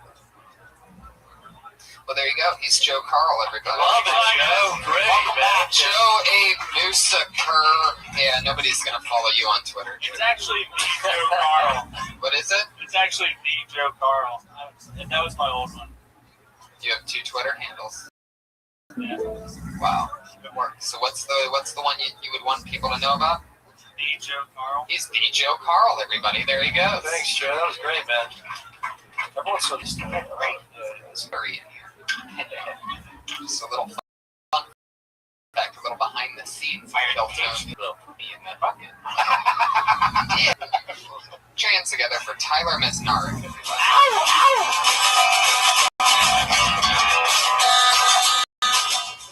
Thank you, everybody. So you guys, I've been to a Canadian strip club. First thing about Canadian strip club, no dollar bills. Because Canadians use coins. $1 and $2 coins called loonie and tooties. Which makes sense because number one cause of death in Canada is ant flying on your heads. So I'm at the strip club. And this is what they do. They have the strippers. They kneel down and they lick the coins. They put on their nipples. Everyone lines up and tosses to get them up. Skee-ball, let's do this. How many play butthole? Let's figure it out. So I'm in line, all excited. The Canadians are just fucking hucking these coins as hard as they can. This is crazy. And I immediately realized, wow, no wonder Canadians are so nice. They're taking out all their aggression. They got to figure it out. That's and that's true. Strippers have these poles that they have magnets or on them, and they using this stick. So after they get off stage, they have to spend 20 minutes just getting all the coins using this stick. It's the saddest thing ever. It really is.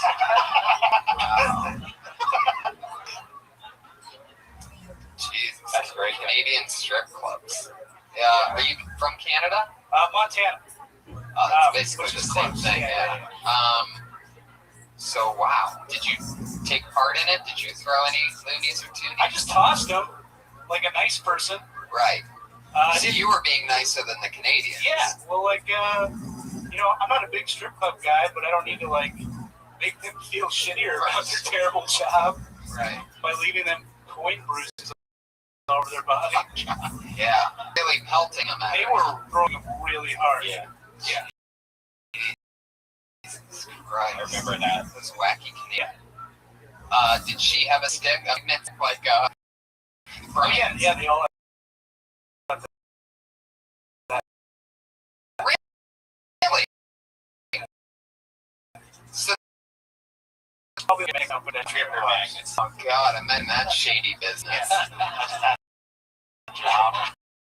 Imagine the smell of that magnet. Oh, stripper sweat and glitter. There's probably glitter on the pole too. Normally, if I see a Canadian chick with a stick, it's usually an ugly stick. I wonder how many girls have chipped teeth though from that, because that has to happen. Yeah, chipped teeth. Well, they just blame it on hockey or something. Right. All right. Yeah. I'm surprised they use a magnet stick and not a Swiffer with maple syrup on it, like a real Canadian would do. You know what I mean? Just let the maple syrup fucking stick it. trying to help you out, buddy. I'm not really coming up with anything great right now. There's probably more to it. Also, like private dances, and you could go into the whole thing. Of Canadian strip clubs. I like this is the first time I actually performed that, so I wasn't sure how long it was going to be. But I was just thinking like that whole like meeting a nice Canadian, like you step on his shoe, and he's like, "Oh no problem," and the whole time he's just like in his pocket, just fingering his coin. I'm not wasting it on you, buddy. Star. I love that. What would a champagne of a Canadian strip club be like? Like a penalty box and a hockey arena or something? Some kind of super polite. Are the Canadian strippers polite even though they're taking a beating? I didn't really talk to them. Really? Really? That's my favorite thing to do with strippers. They're like, "You want to get a dance?" I'm like, "Will you just talk with me for a few minutes?" I do that every time I'm at a club. I'm the talker. Like, I feel bad type of stuff. I'm the opposite. I want to get. I just go tell me about the touchings. And then they start sounding like that. As my human fuel meter goes up because I love people that are down in the dumps. You know what I mean? Because their soul just makes me feel good about myself when somebody's just at bottom. Anyway, Tyler, are you Republican from Montana, like conservative? No, probably more liberal. Liberal, but I probably grew up your parents and stuff like that. Yeah, right. Fox News. Yeah. Montana's a crazy place, man. There's good spots in it, It's beautiful, right? Yeah. It's great. Cool. But you're really funny. Great bit. Right. Yeah. Great bit. Yeah, that's how you can make the bit personal. I grew up in Montana, which is close to Canada. But then you go to Canadians on the streets and shit. That's ultimately the premise behind that bit, right? That's what I sort of felt. Yeah. Like Canadians aren't as nice as you think they are. And then you can have those tags that you're thinking about. It was depressing, but it's more depressing. Yeah. Jesus. Right. I mean, that's just embarrassing. Get your stick and get off the stage. It's just so sad. That old Rogan bit where it was like, "Steal pussy for $1." Like one nickel. Remember that video? You do 20 nickels, and then I'm just like, isn't it weird when you say somebody represents? Like, no. It's like, yeah. So he doesn't remember. Fuck yeah. Tyler, what do you keep in the pockets on the front of your shirt? They're empty. Really? You just said you have tits, bro. It looked like there was something in there, but now that you mentioned it, It's a new bit. Go ahead. Montana pecs. Thank you so much, Tyler. That's Tyler. Very good. good stuff. These are all great comments.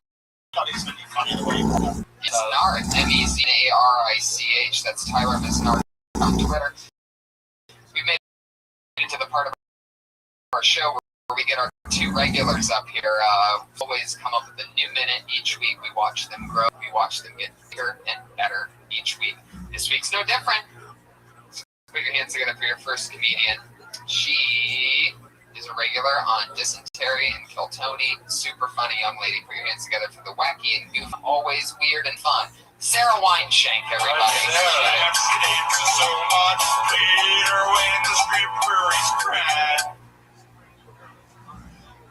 didn't even say anything yet. I did something so weird the other day, guys. I got my scrambled eggs to go. I got a to-go box for my scrambled eggs, so I could not eat them in one sitting. I didn't realize it was weird until I got these eggs home. Take that call. I didn't realize it was weird until I got these eggs home, and I tried to reheat them in the microwave. But this is the thing, guys. You can't give life to something that was never born. You can't try to reheat and put life into something that was never born. And I tried. Alright. Am I short? No. Okay. Are you done? Perfect. Scrambled eggs, everybody, by Sarah Wineshank.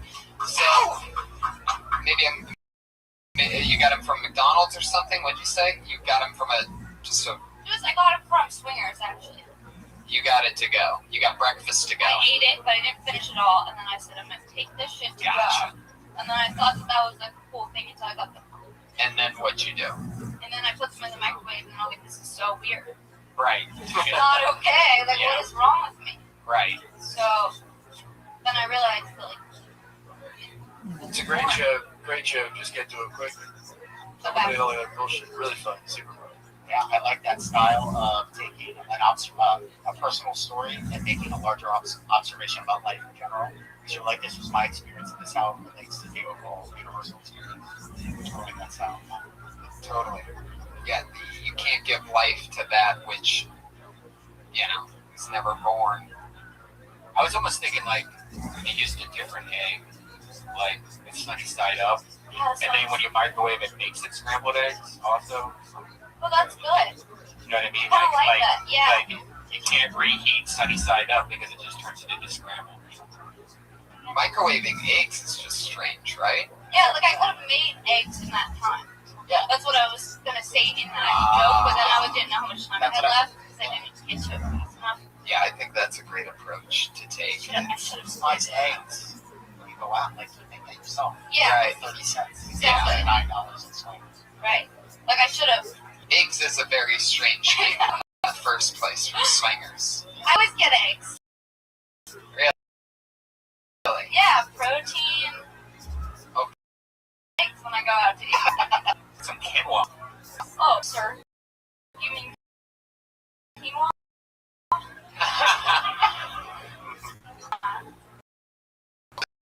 These days. Quinoa. Quinoa. Quinoa. Ah, delicious. No, but that is true. I mean, it is healthier than eggs. Go vegan, just drop the fucking bit altogether. You're there. Hey, that's a great. I'm anti-eggs for sure. There's something not right about them. Oh yeah, eggs are the devil. Why? It's disgusting. I never like the flavor of it. They actually, depending on what sauce you put on it, then I mean, it would take the flavor of that sauce. But the actual flavor of plain egg. You ever just have an egg with no salt and pepper? I eat egg all day. Yeah, I fucking love egg. Any kind of egg. Girl egg, chicken egg, whatever egg. Oh, I see what you did there. You put the girl egg in. No, but I actually like hard-boiled eggs, and I don't put salt or anything. I just eat that shit like an apple. Good punk fucking, that's so gross. Really?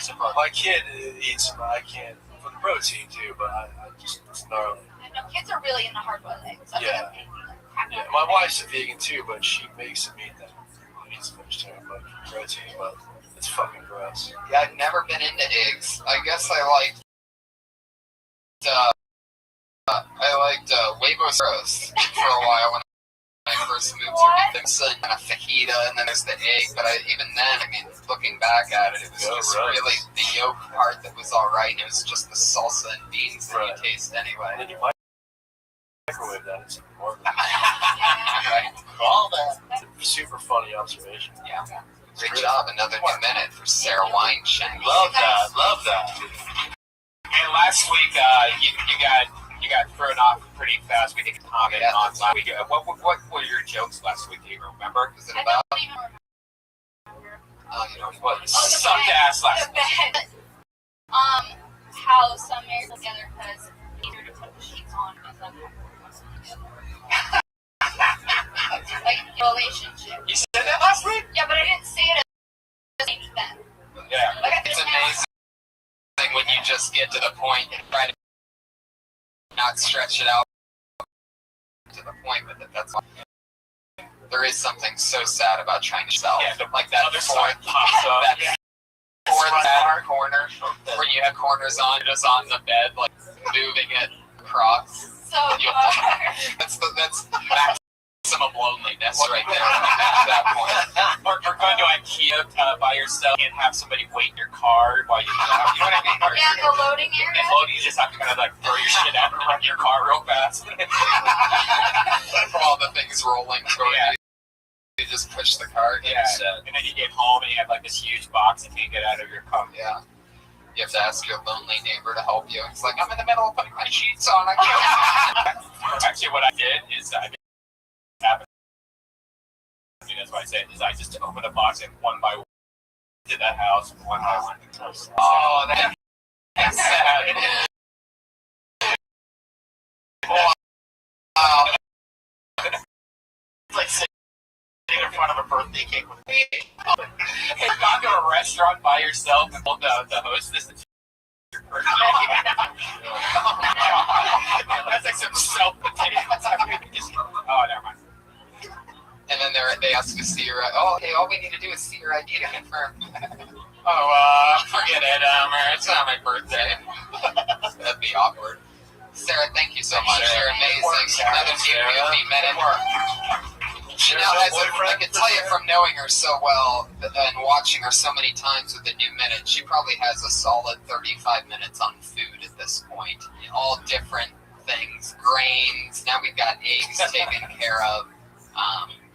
So let's keep this fun train moving along. Your final comedian of the night, and she is, of course, a regular. She dropped out of college after her first time on stage was here on Kill Tony. Wow, almost about to graduate too. Like she had one. Just about. Do you feel guilty about that? She realized she did the right thing. What do I need a degree for? When I just found what I love to do. Put your hands together for her. It's Kimberly Congdon. How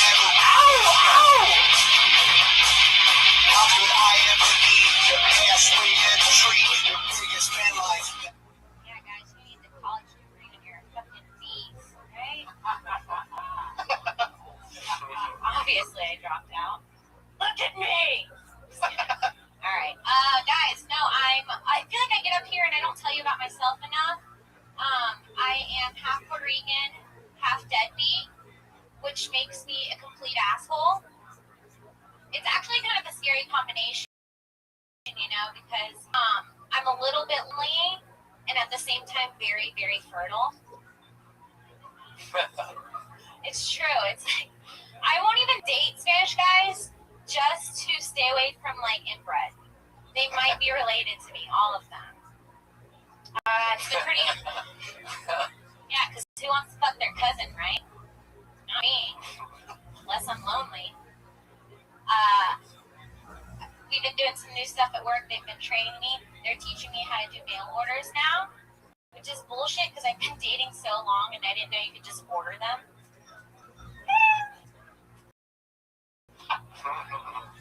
Awesome, Kimberly Congdon. I don't get the half deadbeat. Like, it sounds great. You were fully committed. I loved your commitment on this minute this week. Like, you're in it. You pulled a, what was his name? Zach Teagan. And just fucking committed all the way. I loved the lack of you know. I tried so hard. I didn't say you know once. That's true.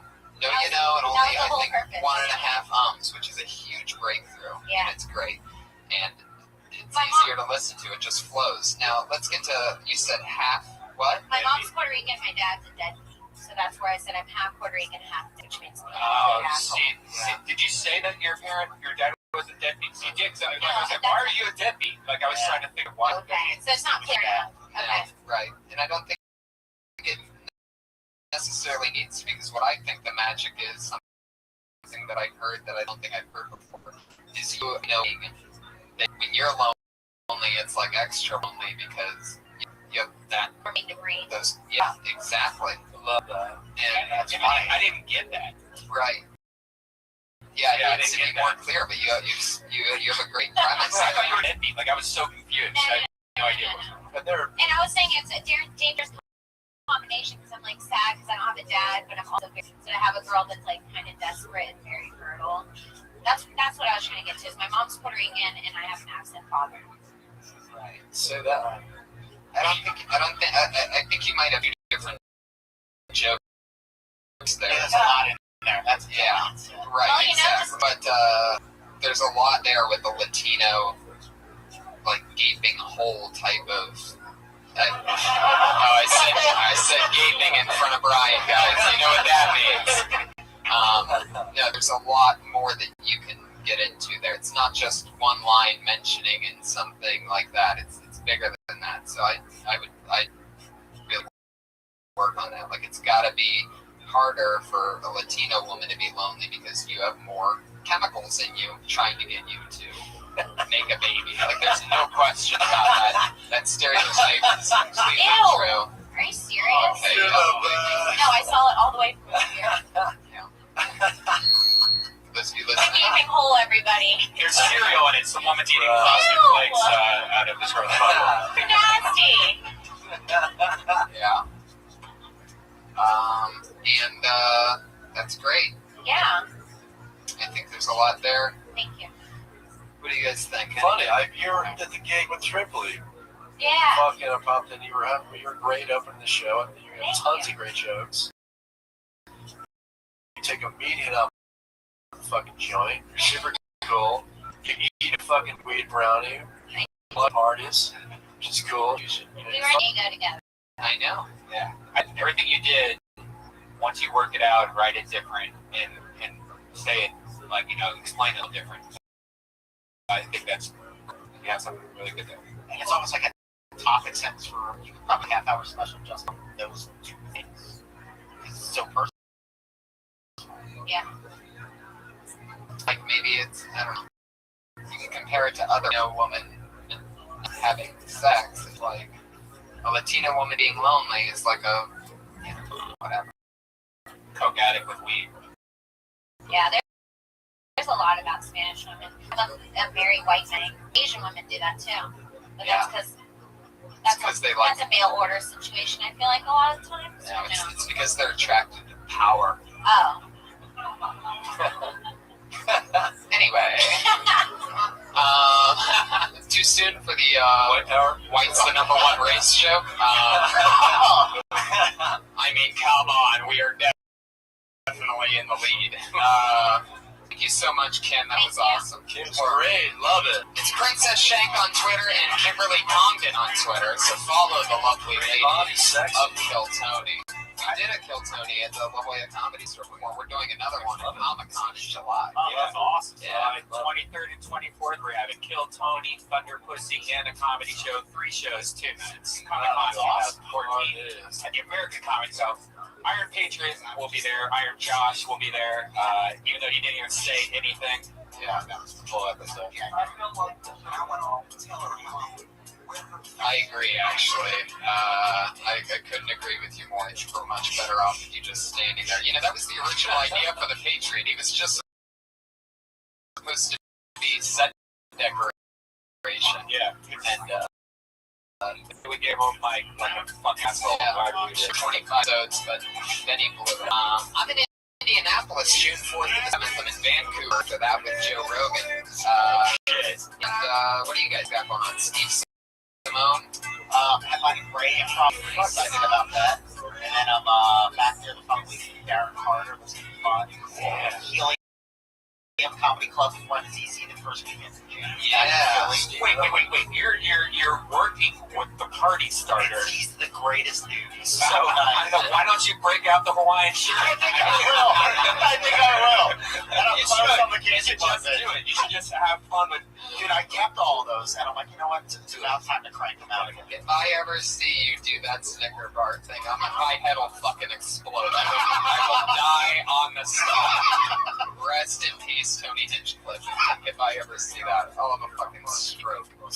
Jason Galern, you're on Twitter at Jason Galern. Steve, you're on Twitter at Steve Simone. Yeah, check out my podcast. Good time. Yes, that's Yeah, right. Fun stuff. I can't wait to be on it sometime. Please, you want it? Absolutely. Okay. I'm so low. I just don't mind hang out. Jason Galern. GILLEARN. Bingo. Follow him on Twitter.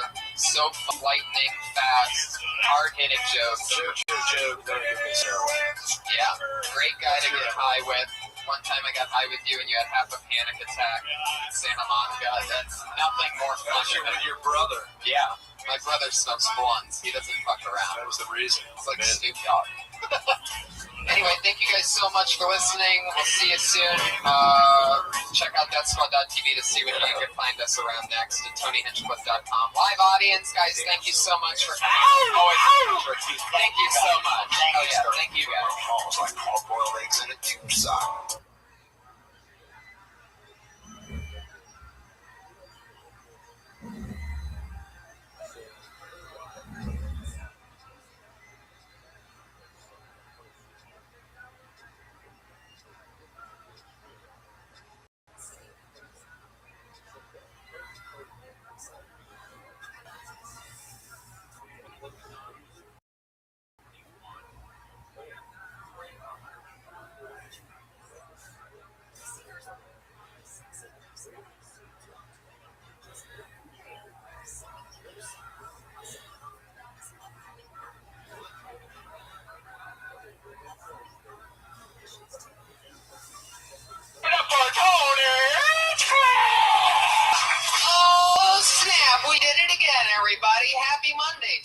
everyone?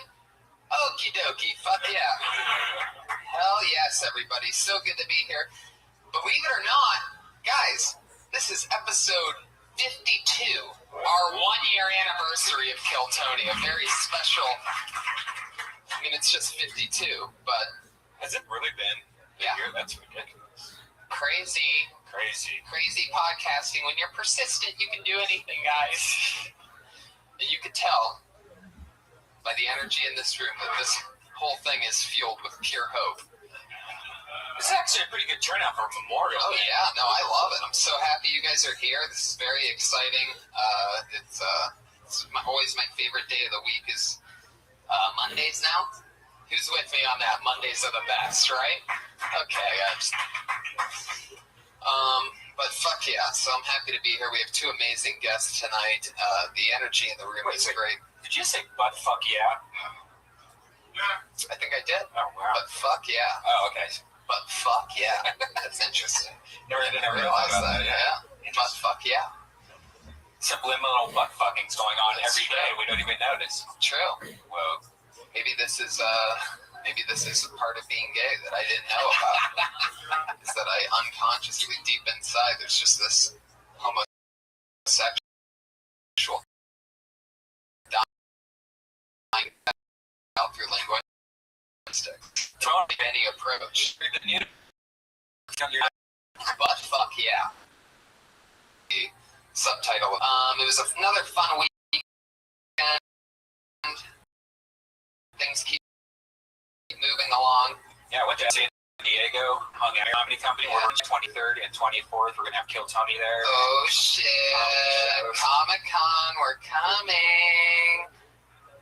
By the way, that reminds me to give a shout-out to the lovely people over at McDonald's. Oh, yeah. Always kicking out great products. We're very happy to have them as part of the team here on Kill Tony. Thank you, McDonald's. I'm loving it. I have to say that part or else they don't count it as a... Yeah, we loved it so much I don't even have any left to show you. Right, McDonald's, by the way. I haven't had McDonald's in years. Right. But I think it's the best. And McDonald's, I'm loving it. It's cheaper than buying cat litter. I wouldn't know about either of those things. Cat litter's like $10. I bought cat litter today. It was $14 for what is like 1.5 boxes of litter. Like, wow. It's a scam.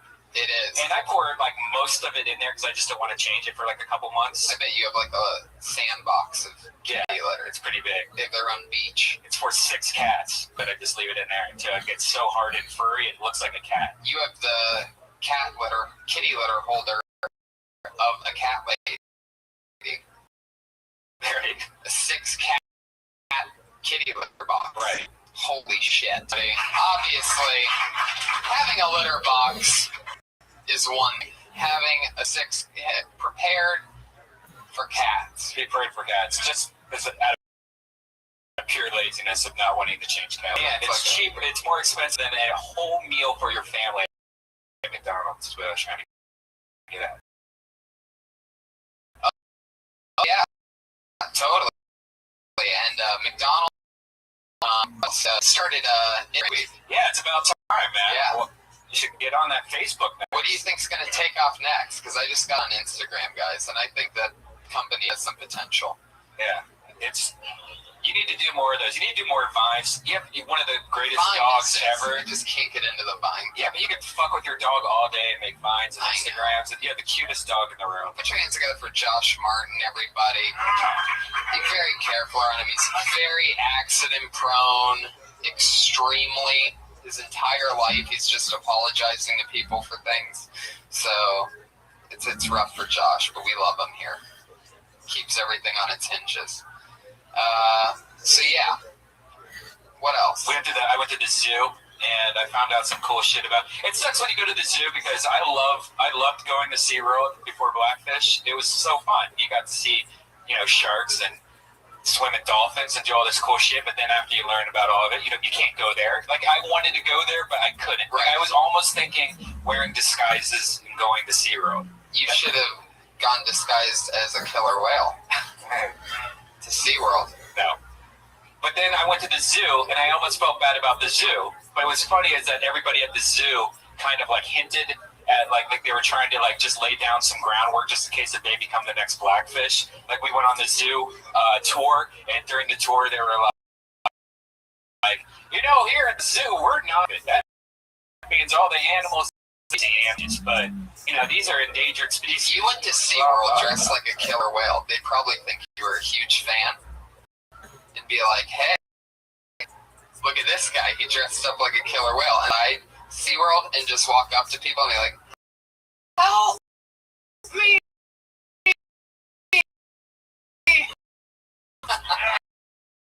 That'd be so awesome. I don't like your no, I didn't. Alright guys, let's get this. What were we talking about? Zoos. Yeah, who loves zoos out there? Am I right, people? Okay, let's get the show moving. Guys, show you know that we always have somebody here to keep us safe. There's always a patriot amongst us, and this week's no different. Our head of security this week, this is his first time ever being the patriot. He's a big part of my life, a very funny rising comic known as Josh Meyerowitz, but tonight he is autistic. Wait, the autistic patriot.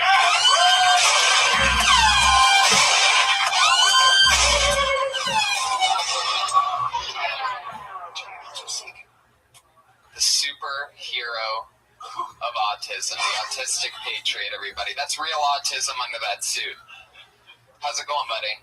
I am sweating more. Wow. Sweating more than usual? Yeah. Wow. I'm a sweaty human being. In an Android suit. Are you stuck right now? Do you need oil or something? Your arm is still lifted. I see what's going on. Just know it's comfortable. Hell yeah. I love it.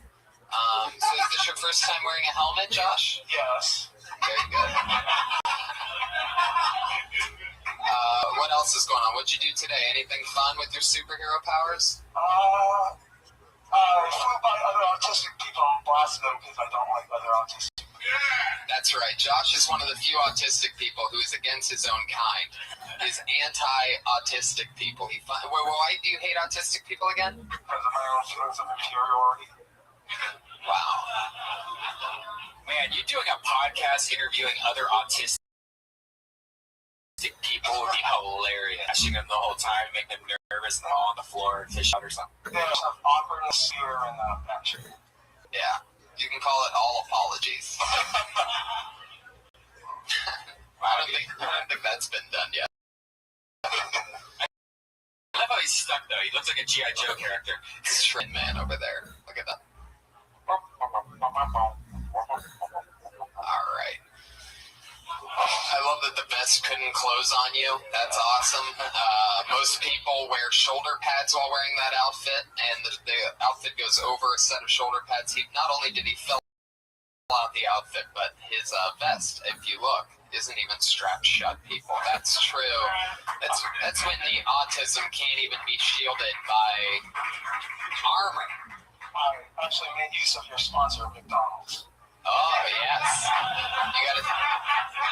He loved it a few times. You gotta say the "I'm loving it" thing. I'm loving it. Fuck yeah, there you go. Cha-ching. The whale loves Every it. time you hear "I'm loving it," that's another fucking big lump sum of money that we get from McDonald's, guys. We love you, McDonald's. Thank you so much. I'm loving it. Anyway,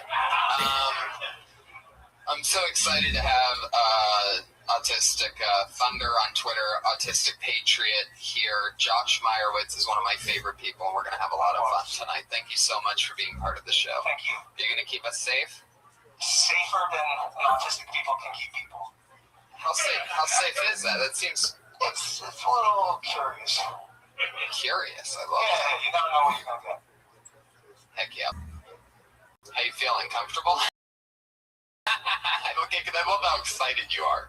Probably the person that's been the happiest to put on a superhero suit. Sure. It's not something I do every day, but I love it. Guys, let's get things rolling. Tonight, two of the funniest people I know, the wacky and awesome Jeremiah Watkins, and the super talent himself, Jimmy Schubert. So let's get him up here. Schubert and Jeremiah Watkins. Jimmy's on Last Comic Standing. He was just on Intel Underground. Jeremiah can be seen on many hilarious YouTube clips. All my favorite YouTube clips of Jeremiah, but it's funny because it's true. You guys are great. You've both been on the show before. Welcome back. Yes, we're alumni. Thank you, good We're people. Gil Tony alumni. Hell yeah. I love it. What have you guys been up to? How's everything going? You know, doing a lot of this. I saw you blowing up on YouTube, man. I saw your clip on the recent Last Comic Standing, man. You fucking killed on there. Man. Have you already felt the wave of new fans? No, a couple of people follow me on Twitter and whatnot. Yeah, other than that, no, not really. That's good. You know, but it's good to be part of it. I mean, it's really cool that I think Last Comic Standing has been on the air for 3 years, so for them to bring it back, the executive producer is Wanda Sykes, who is actually a real comedian, kind of helming the project. I think it's better that a professional comedian runs that portion of it, because they wanted to this year they wanted to kind of put everybody's process, what a comedian's process is, and kind of like, you know, put that on display. And it would take a comedian that's done it before, somebody who's made their living as a professional comedian, to kind of understand that and put it out on national television, you know. So I was really, I mean, I didn't think I'd get it. I mean, I had to audition for it, and I got invited, and then, you know, we got to the invitationals and made the semifinals. So I don't do a lot of television because I don't have the act for it. I'm a little filthy, but certainly it's a challenge to come up with TV spots every week that you can get past the standards and practices people. So for me, that's what it's about. And I'm just kind of like getting outside my comfort zone, because I'm not really a reality show guy. You know, I've done some acting on sitcoms and stuff, but not so much reality shows. So we'll see what happens. Congratulations, man. I was so happy to see you on here. Thanks, man. It's awesome. It's good to be a part of it. You know, I think they got power in the judges. I mean, you look at Roseanne Barr. I mean, some people don't like her, but you know, you can't argue with the success she's had. I mean, I watched her when I was a doorman here. Shit, almost 31 years ago. I was a kid. I watched Roseanne come out here from Denver, and I watched her in the original room. She did an amazing fucking showcase set for Mitzi there, and then Mitzi took her to the main room, and she blew it up after that.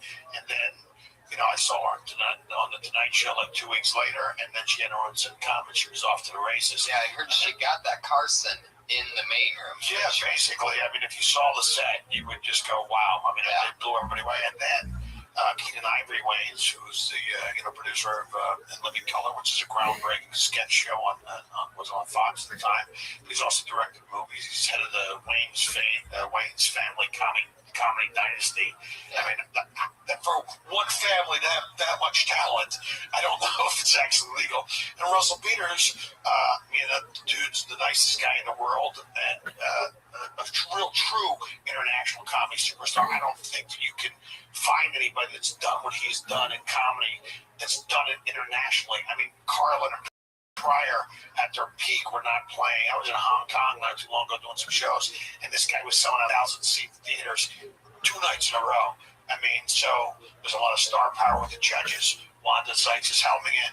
They got a lot of great talent. I love what they did this year with the show is they didn't open it up to, you know, the fucking douchebags. You know, I'm a talented guy, but I want to sleep on a sidewalk for 12 hours between a guy in a clown outfit and a guy in a fucking chicken. Breaking shows. You know what I mean? So I love, because you can't fucking pretend that ain't Tom, Dick, and Harry's gonna walk off the fucking street and compete with professional comedians who've been doing it for 15 fucking years.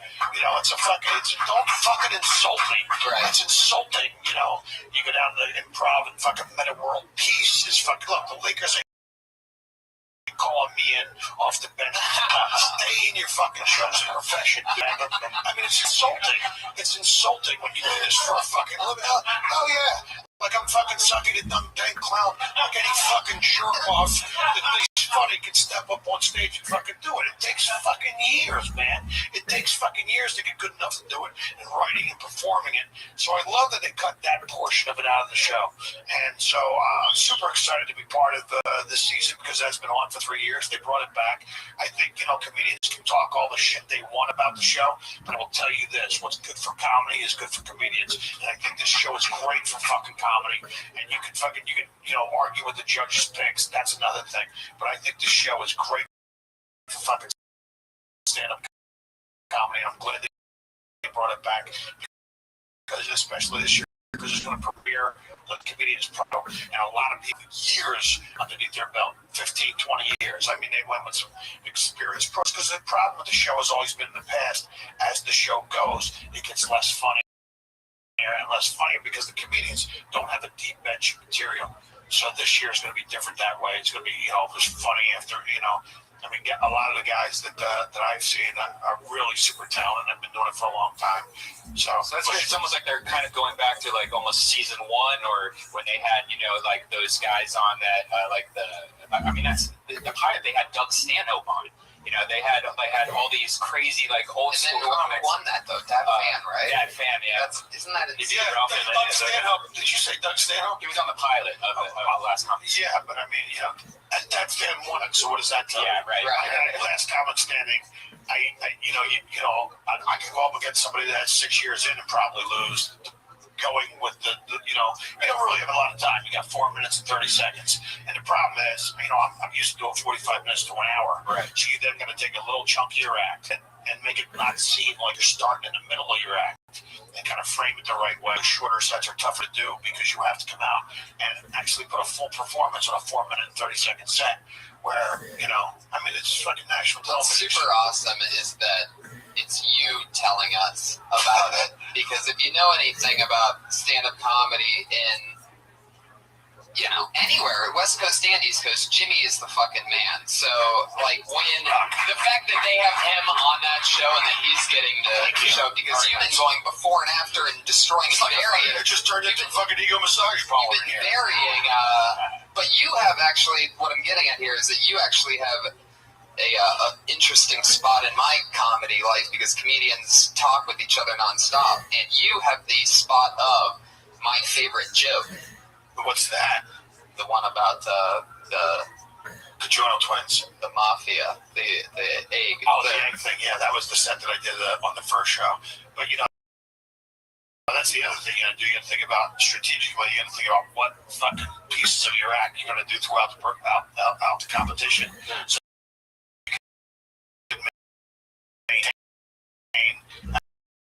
there's some real but 2 generations of chicken, and that's already out there. Yeah, I didn't get to see it. You didn't get to see it? Now. It's like fucking dipping your hamburger. Sure. I was doing a gig at the turn. It's fucking not. Jeremiah, what's been happening in your world? What have you been working on? Oh, we're just on the Tell Underground. Oh, wait a second. No, that was Jimmy too. That was Jimmy's. Well, I had a coffee bean audition that, fingers crossed for, and I've been in LA so long that I call job interviews auditions now. So nice. I love it. He went through the X-ray machine at the airport, put that on his resume. I was on the security footage at 7-Eleven. Underneath my co-star on fucking Murphy Brown. It sounds like a credit, like you know somebody. Was that you, or what? Did you say you were a co-star? No, I never did Murphy Brown. This fucking show's been on in 15 years. Reference is a little dated. It's the best I can come up with. I'm in the fucking moment. I want to come up with something that was offbeat. It was offbeat, but that, it's fucking, It sounded so real that I had to check it. Sure you did. No, I'm excited. Next month, my improvised stand-up show, which is Thunder Pussy on Death Squad, we're debuting it at The Stand in New York next month on June 18th. So I'm pretty excited to do that. And, I hear that's a great venue. I hear the Strand is a great venue in New York. The what? I heard that Strand is a great venue in New York. The Strand? What is it, the Stand? The Stand, yeah. Whatever. All right. You think what the fuck I meant. I am sorry. All right. Say that in my good ear. The Stand. The Stand. Yeah. That's a good venue. The Patriot always a question for each of our guests. Let's get to that. Oh, yes, Mr. Schumer. I'd like to know if you've ever had a dirty bit that didn't make to the show. I mean, what's the dirtiest one that didn't make to the show? They all make it to the show. It's whether people walk out or not is what I got. They all, Someone that and walk out. No, I do this bit about it's the Venus butterfly. It's about how you properly a proper technique for orally satisfying the female companion, and it's basically the pinkies go in the leather Cheerio, the middle fingers go into the sausage wallet with the index fingers. You're moving out the roast beef curtains, and with your thumbs, that's where you're gonna rest your chin. You're gonna rest your chin with your thumbs, and then you throw a couple tongue darts in that sausage wallet. You don't quit till you know. Yeah, that would be good. The finger banging midget bit is a good one too, but that's. But I don't just do dirty shit. All right, I could fucking I got a lot of fucking clean shit too. You fucking ask a lot of questions. How about for Jeremiah? You got one for him? Jeremiah, I noticed your sensor is very improvised. He just improvised that word. Improvise, yeah. It's hard to see that. It's a clear tech that I am not a smart man. How long have you been doing improvisation? How long have I been doing? Sure about it. Come on, you can say improv. You can say improvisation. Improvisation. Thank you. Yeah. From the beginning, years since I've been doing improv. Coming up 5. Sweet. Yeah. That should be true. Can I up to do this real quick? Jeremiah, he's very physical. He's first falling.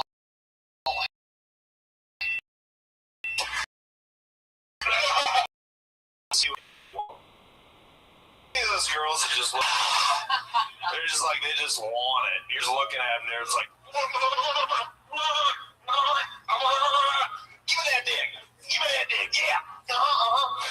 Give me that dick right here, right now. Give me that dick. Give me that dick.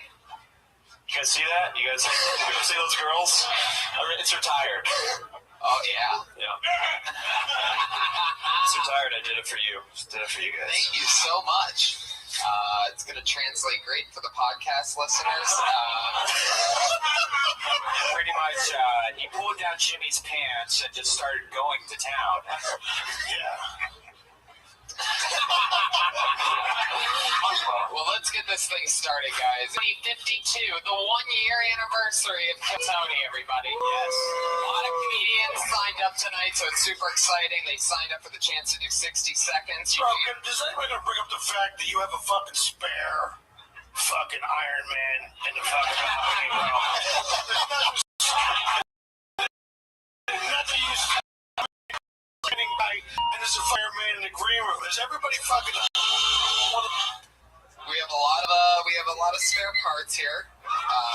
If something happens to shock, C-3PO's in there fucking taking a silver pickle. He'll be right out. Silver pickle. He's back in the green room bed from launching the silver pickle. I love that you even have parts. You have names in your head for genitalia of like robots and stuff. It's the sausage wallet, leather donut, and the silver pickle. Sewer pickle. Oh. Pickle. He's in the bathroom launching a sewer pickle. Oh, that's shit. Yeah. Thank you. Thank you for explaining that to the real fucking autistic fucking patriot. Comedians, you get 60 seconds. You know your time's up when you hear the sound of a kitty. How adorable. Don't run your time or else you're going to bring out the angry West Hollywood bear.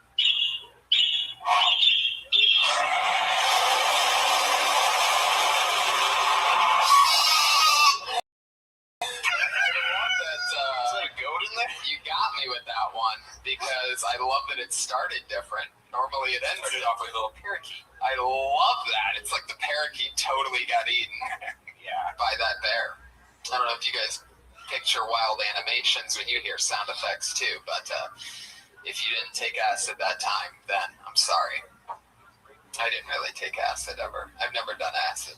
Sure, you don't strike me as a guy with drop acid. Yeah. Do you like doing mushrooms? I've eaten ash. I fucking love mushrooms. If they came in a box like Wheaties, my picture would be on the cover. They're fucking delicious. What's your favorite thing about acid?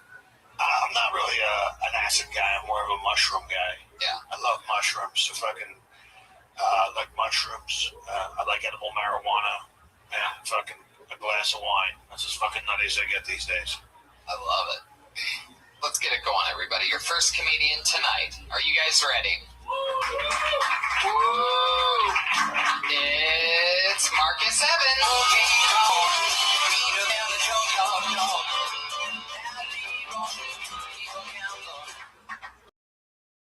What's up, people?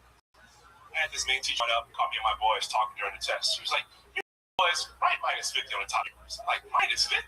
How the hell you gonna start off with minus 50 for talking during the test? I didn't even get all the answers. You take it off minus 50. You get the answers first. You want something to grade. What the hell you don't grade about get the answers first? And it was 65 to 78. Now at least be about 15 to 20%. I shouldn't have put anything down. Just got a minus 50 grade. Is that my time? I was waiting because I know it's just a minute. That's why I was just 30 seconds. I dropped my iPhone the other day, and I didn't do that much damage to it, so I went to the AT&T store to see if they could fix it. They said they couldn't fix it, and they gave me a number to a place where I can get it fixed. I didn't want to hear about going to another place to get it fixed. Then the clerk got an attitude with me. It's like, well, it's an iPhone, you just can't put crazy glue in there and fix it. Now, why would you say that to an angry customer? It's like somebody telling you to relax, you feel like putting a stranglehold on somebody. You better be glad I didn't have any crazy glue on me. I would have glued the bone to his face. I was so angry. So, man, I got thrown out of the store. Whoa. I heard the beginning of the parakeet on that. You were so close. No, wait, Marcus, come back. Where are you going? How's it going?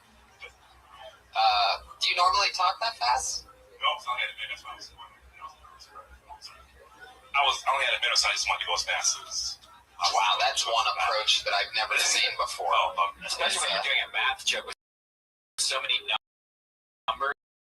I was doing like division in my head, trying to figure out. The test was a math test or was it a history test? What kind of test was it? I don't even know. Those details are important. Okay. If it was a math test and she took off 50, there's no way you can fucking pass a test like that. Right. I mean, what the fuck? I'm not going to take the rest of the fucking way out. Best I can do is a 50.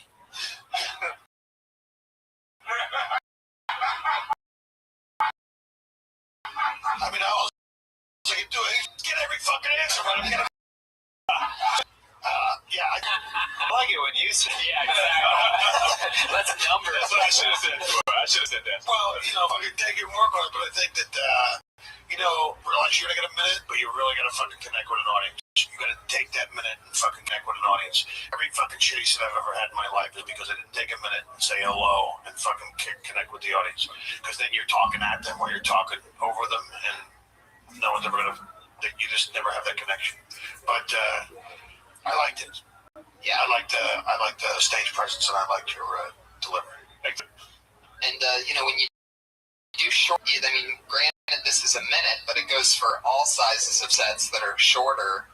Take your time and let the people find out what you actually sound like. Like, for example, I mean, it never ends. I mean, you had to throw together short sets for both your weeks on Last Comic Standing and David's and the Attell thing. I mean, it's just, 6, 7, 8 minutes or whatever. Yeah, those short sets, but you don't want to rush. You just want to make the quality of the set. The quality of the set is more important than the quantity of fucking jokes you're jamming in it. I'd rather listen to a guy do a fucking minute and set up a great fucking premise and then get fucking belly laughs. If you start, you're talking too fast. You gotta, let people get on the train before you pull out of the station. Okay. Right. There you go. I was thinking if you did want to put that, okay, if you start writing questions to the test, or that means you get extra points. I don't know. Oh, that's good. And if the best you're looking for is an F, then Jeremiah. Just piggybacking on what Jimmy said, really on the. There you go. Patriot, anything? Just if anything.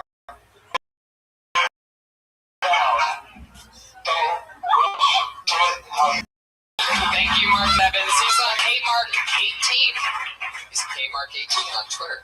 Nice to meet you, Marcus. Let's get this fun train moving along. I want to wear one of them fucking Patriot suits. I don't wear that shit in the bedroom. Please. Just a fucking plate pops out. Wait, has that masturbating while wearing that suit? Contra release. Oh. Redman, has that suit been washed yet? After, I think it was somebody, who was it? Josh would know. I think it was after Earl or... Oh, it's a brand new suit. Yeah, I think we got too much queef in it or something. Yeah, we just started getting this. Is that a rental or is that an actual Iron Man suit? That's an Iron Man suit. That's it. You own it? Yeah, I bought it. You don't want to rent an Iron Man.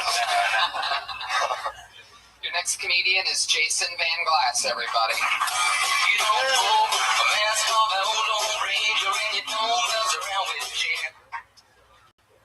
I'm huge on Vine. Huge on it. I've been waiting over a year for somebody to bring Vine up in conversation so that I can mention how popular I am on the unpopular social network Vine. But it wasn't until tonight at the start of this podcast, when you guys brought it up, that anyone ever brought Vine up in conversation. So I'm just going to use this opportunity to hear about my 9 followers to be popular on.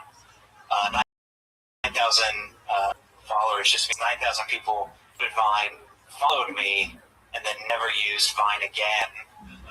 It's worthless. Meanwhile, Twitter, we are all on Twitter last week when I tweeted all caps, retweet this or I will kill myself. It got 0 retweets, 1 fave.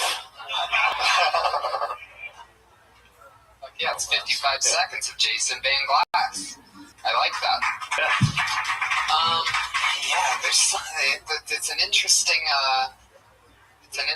thing. How'd you get so popular on Vine? You can name yourself anything on Vine.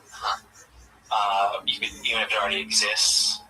So as a joke, I named myself Cute Cat Videos. Have you posted any cute cat videos? It's almost all cute cat videos. Oh, really? Sometimes I post other animals, and the children that follow me hate that.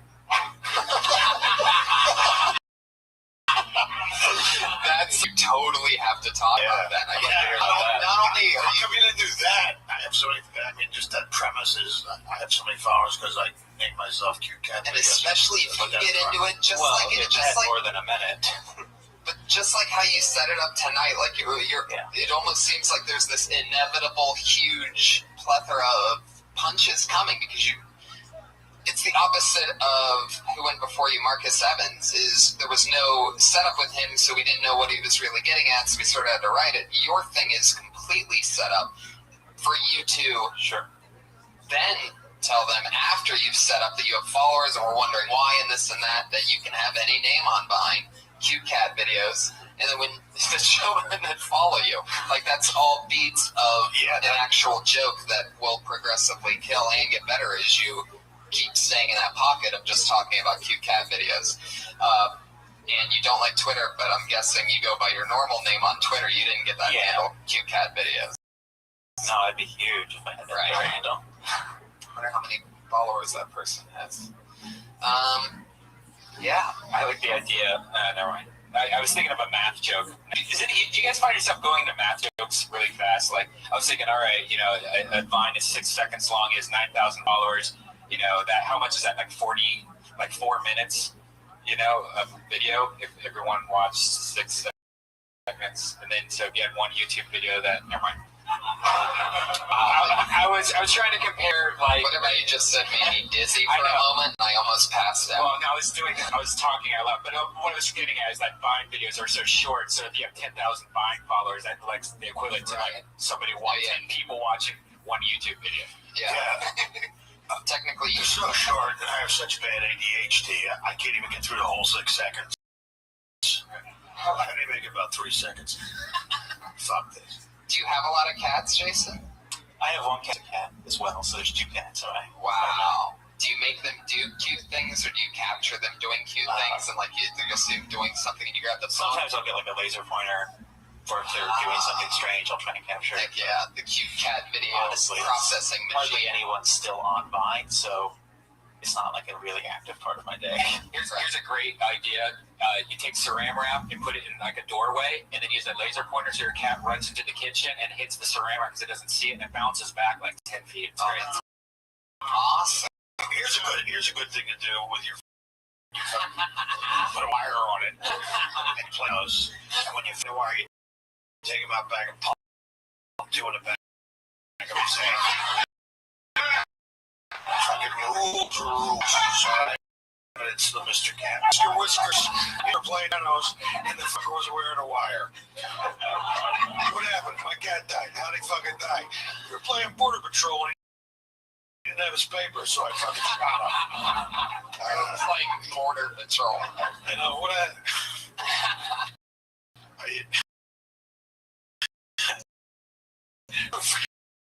mine. It's $100 a month and we eat ourselves, but yet, you know, our fucking bad dietary habits spill over to our fucking animals. Now, cat has fucking diabetes, and you're dropping $900 a fucking month on fucking cat has no social life. He's gonna shoot the fucking cat up twice a day. Hey, we're gonna take an extra ticket to the Kings game. You want a cat? I gotta get home to the fucking cat. Dude. That would be one dead fucking cat. That's a diabetic cat. I mean, you know what I mean? Fuck, you put another bowl of milk out there, another cat come along any fucking second. One that doesn't have diabetes. We're looking at your most recent videos, especially popular because it's of ducks. Yeah, there's just ducks in this. Wow. Look up his Vine. That must drive people crazy. A video of ducks under cute cat videos. The children don't. I tell you what, if I had to watch fucking any more of that, is that from his Vine? Yeah, you know what you should do? You should do like fucked up shit once in a while where like there's a cat outside and it's playing, you just see like a hand kind of poking out of the ground or something like that, like there's a body in the bushes. So you never draw an idiot to put it to a Vine. Hey, you want to be popular on Vine?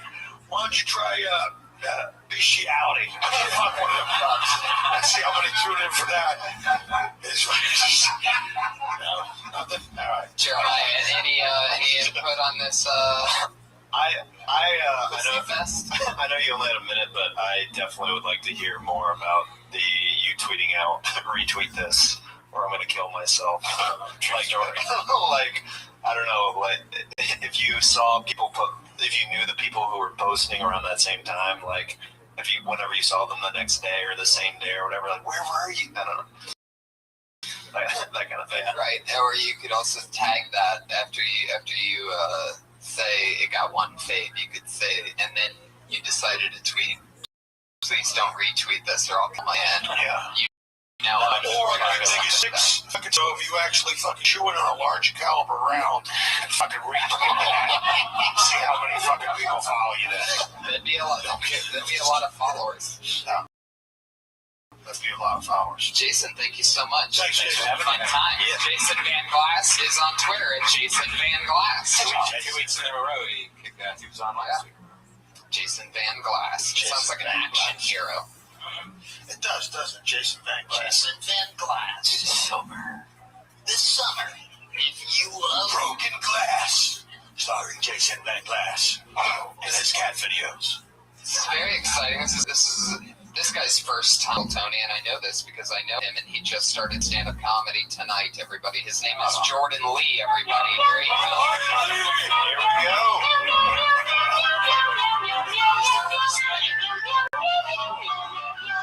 Thank you. So I saw a homeless couple sharing a slice of pizza this week, and I realized that I'll just never be a good husband. She got all the toppings, and then she got to lick the sauce off the crust, and then he ate the crust. And he seemed cool with it. I couldn't get it until she smiled because she didn't have any teeth. She literally didn't have any teeth, so it's probably a trade-off for great blowjobs, I would guess. But he seemed cool with it, even taking the carbs for it. It dawned on me, I was like, there's not many women that I would let lick my pizza. I mean, and then I was like, well, where do people like this meet?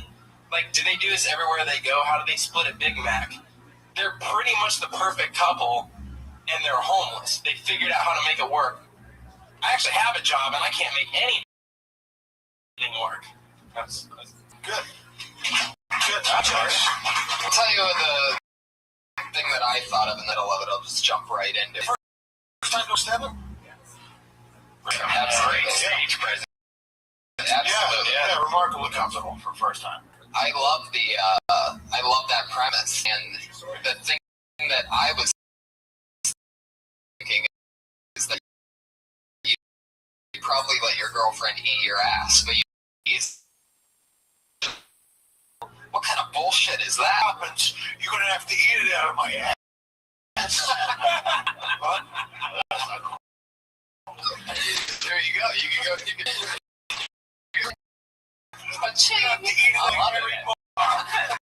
You're gonna pry it out of my. I swear to God, I would buy your coffee table book and just and you flip the page. Just each one is a different. Bro, the fucking. Each page should be a new page to write this much book. Or a pop down book. Everyone looks like that. I like your observational thing. Obviously, you gotta put some punchlines in there. I mean, but I thought it was. I like the premise too, and I thought your stage presence was great. Thank you very much. Yeah, I've known you for years, Jordan, and you're a big fan of comedy, and you have good taste in it. So it's no surprise to find out that you came out with a good premise, and the show is just going to be wanting that feeling, this summoning, how to summon that feeling of getting against the laugh, and you're going to bank on those moments. Yeah. Is the only thing you're in there, and it's. And also, I think you need to grow out a Don Quixote beard so you can raise some of the old rooms. Yeah, that'd be great. I don't know if you need glasses. He's got the flannel. Star. Exactly. Yeah. I thought, dude, it definitely didn't look like you were doing stand-up for the first, and I've known you off stage for quite a while. It's pretty cool to see how just confident you were with it, because I've seen a lot of people on this show that when they do stand up for the very first time, it's very clear. So yeah, hats off to you for that. That's great. Thank you. There you go. Jordan Lee. Thank you so much. Jordan the Lion on Twitter. Anything from Josh? Anything from the Autistic Patriot? Welcome to hell! Yeah, it's a real sword. Heck yeah. I think Josh is the whitest Iron Patriot there's been, because he has New Balance sneakers for his shoes. Tony helped me pick them up. That's right. Nice. When I first met Josh, he wore autistic shoes with the kind of that just have the Velcro closure. You wore autistic shoes. Velcro's on right now. No, you wore autistic shoes, which are regular shoes, except you wear them on the wrong feet. No, it's great. Yeah, and then we met at the Grove, and I told him, "You're gonna love these shoes." Next thing you know, what happened? Boom. Saving feet one day at a time. Fuck yeah, guys. Podiatrist Tony Hinchcliffe. Well, I mean, I just knew that there was no way that those shoes could actually be helping him. You know what I mean? Right. It's like, girl's not like, I want to suck your dick, or I want you to see to your Velcro shoes. Yeah. Yeah, right. Just Velcro shoes. Some of that. Those air casts. Not much love. It's like a bad foot fetish. Yeah. Fetishes, Josh? Like, do you have a foot fetish, or like It sound stupid, but huge tits. huge tits? Yeah. Do you have an areola preference? Do you like the bikini ones or the? I'm not on either way. Do you like a big areola? Do you subscribe to Dark Nipple Weekly? Yeah. I like all nipples, sir. Huge breasts. Huge. I don't get it. I don't. Do I need to? Yeah, I mean, it's such a weird. It's such a weird thing. Yeah, I don't Like for a dude to like. You know what I mean? That's weird. It's fucking weird. I don't like. I mean, like a big fucking tit with a giant nipple on it. That's people are weird, man. Yeah. Do you ever do any dirty, like smell the toilet seat after, or like a? No, it's pretty simple if you can't tell by the fetish. What kind of masturbation material do you have? Usually chicks with huge tits, preferably towards the money shot, blowing a load on set tits. Wow. That's pretty descriptive. That's pretty. All right. He did it. I think we got the answer we were looking for. They're not going to run with the decoms up here. No, for real. Fuck yeah. Josh loves watching a guy blow a load on another girl's tits. Yeah, 50% cum. It's a fantasy. So you saw cum get hard without the tits. Whoa. Fucking weird turn, man. He only watches the first half of the video. You like the excrement coming out of the man's penis. She like a big bulb with head on the penis. Whoa. What the fuck? Scott, would you like little loads or big loads? Which one? It doesn't matter. What kind of tent? You like a yellow tent or a white tent? Look, you're like a guy who's trying to blow a nut but can't, and all that's coming out is fucking air. Or do more liquid, more juice, less solid. What is it about the load being shot all over tits? Exactly. Hey, listen, Josh, you're not a copper lagniac, are you? What's that? You know, you lay underneath the fucking table and have a chick fucking defecate over top. As long as she has big tits, I guess you can do whatever you want. Carte blanche. Yeah. Do you trim your bush? No, it doesn't run out that big. You said that so sad. He's autistic, but he has a fucking disease that makes his genitalia look like he's 13. That's true. Damn, so you don't do any manscaping on your bush. It's just a fucking jungle. Yeah, there is. That's originally what you said about the shoes with the Velcro strap. You rip out that fucking crotch plate, it's gonna look like a button in a fur coat. Yeah, you don't want to have the autistic bush, man. Yeah. Does it look like you're choking Josh Martin in between your legs when you pull? Yeah, you don't want to drop trowel and have your fucking balls look like who's the third stooge? Larry, yeah. Larry Howard, right? Larry Fine, whatever the fuck his name was. I'm against getting with my full bikini legs if anything. That's all good too. When you piss, you have so much hair it comes out as a mist. All right, guys. He's got a little hypertrichosis, which is a South American werewolf disease. He pulls down his fucking trousers. Have you seen it? Yeah. Have you seen it in person? No. Have you? No, I dated a girl who had it. On her twat.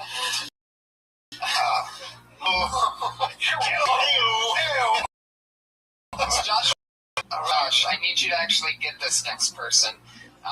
She's the Asian girl on the front patio. She's next. Yeah. Yeah, get her and tell her. Is she She's under 21, so she wanted to sign up. Oh, you could have waited in my car. Doesn't even make any sense. Yeah. She could have waited in my trunk. Yeah, that's funnier. Just working it out. Yeah. Working it out, bro. You can't even be in the club, this club, if you're under 21. What is on fucking Japanese porn now, bro? Why are they gonna fucking always use the anonymizer over the vagina? Like the vagina fucking term states evidence of a mafia don. I'm not a big fan of Japanese porn. Anyway, next guest. Who's next? So you're talking about the blurry thing. The blurry thing, yeah. What the fuck is that? It drives me insane. Yeah. Drives me crazy. Really? Yeah, it's nice. You're having sex with Kevin, it sounds like you're fucking killing him. Yeah, that's the other part. Like you stab him with a flesh musket. You know what I do when that happens? When I see Japanese porn, and it's like, oh, fuck. It's still watching Korean porn. You know what's funny? Yeah, it's like, here you go. The thing about Japanese porn is an hour and a half after they watch it. Your next comedian, everybody. Doing her minute. Our first ever. Minor. Under 21 on Kilton. Sierra Catau.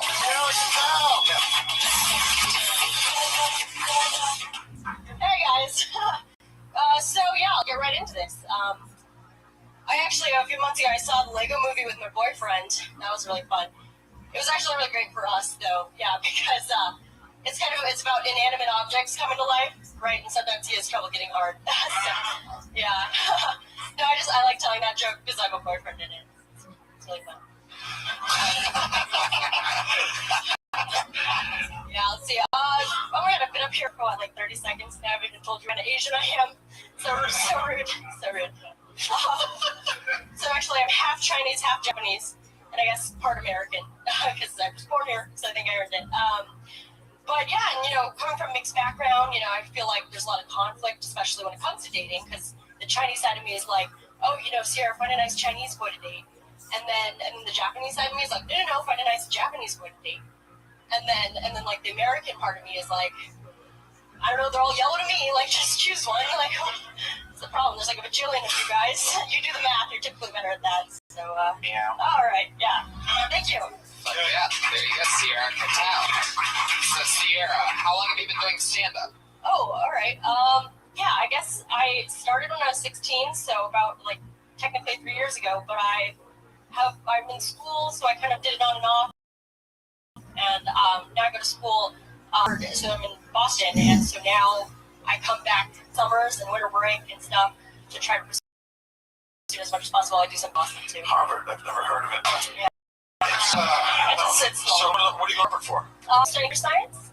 It's fucking amazing. I was talking to a dude who graduated Cambridge University and was a master's in fucking math, and now he's doing fucking stand-up. Oh, wow. Yeah. That is. Okay, so, yeah. Funny though, real good stuff. I'm half, you really have Chinese and half Japanese? Yeah, I am. So, I'm half Japanese and half Chinese. I'm conflicted. I want to date my Chinese guy. I want to date a Chinese guy, but the Japanese side of me wants to kill him. Ours too. Yeah. Don't the Japanese and the Chinese don't get along? Yeah, I know. So it's remarkable. I don't know why. Yeah, I like murder talking. The Chinese. There's no fucking group more racist than the Japanese. I was just over in fucking Nanjing. I was just over in China in Nanjing. Holy shit. I'd never fucking heard about this, the fucking rape of Nanjing. Yeah, no. I went to the fucking museum. I don't recommend it. Yeah. My mom read a book called The Rape of Nanjing. Like, that was about that. Yeah. Yeah. So I think after that, she was like kind of looking sideways at my dad, like, what's going on? Yeah. What's going on? Like, we're not married, what? Yeah, the Japanese imperialistic army were not fucking around. You can go home and Google it later, people, because it's not that kind of show.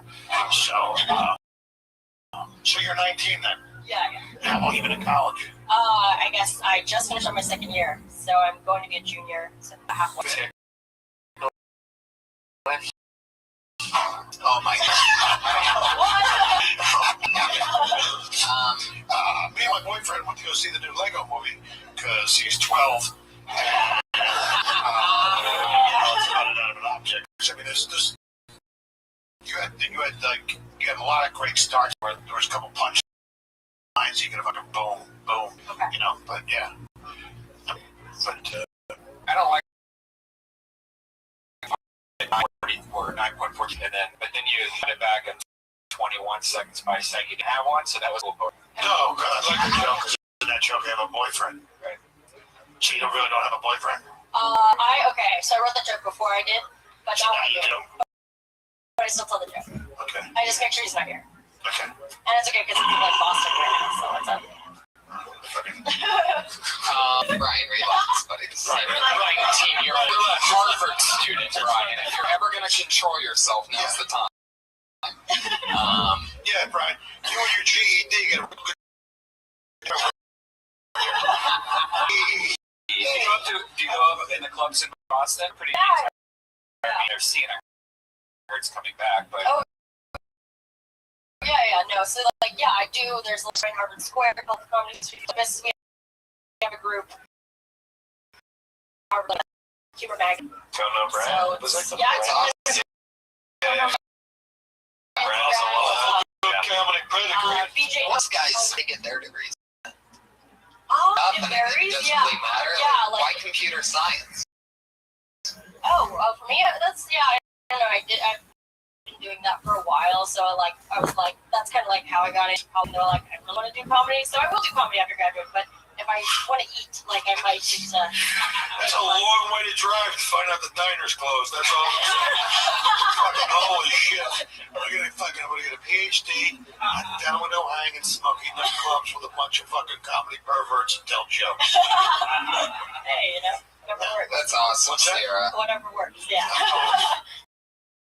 I'm pretty sure that it's all going to be hoping that you hire us for something. So keep it up and keep doing a lot of spots because you don't want to get stuck after having this much fun. You definitely don't want to get stuck in computer science. What are you doing out here? Are you from out here? I'm from out here, yeah, so that's how I started out here. Back here doing comedy like every time there's a break. Do your parents know about you sneaking out of comedy? Yeah, I know. Don't fucking know. Don't lie to us. We're paying for a good education. You're out there fucking squandering. Right. As long as I stay in school, I think they're gonna give me the car. Legally, she's allowed to stay on stage for as long as until we're done. Right. She's allowed to stay on stage as long as Frank is still rubbing out underneath the table. Jesus. I feel so bad right now, Sierra. Right, normally about anything, but I mean, even if you were 19, she is enough. She's 19. You're 19 and going to Harvard Detective right now. Listen, dude, she's gonna get comedy. She better fucking.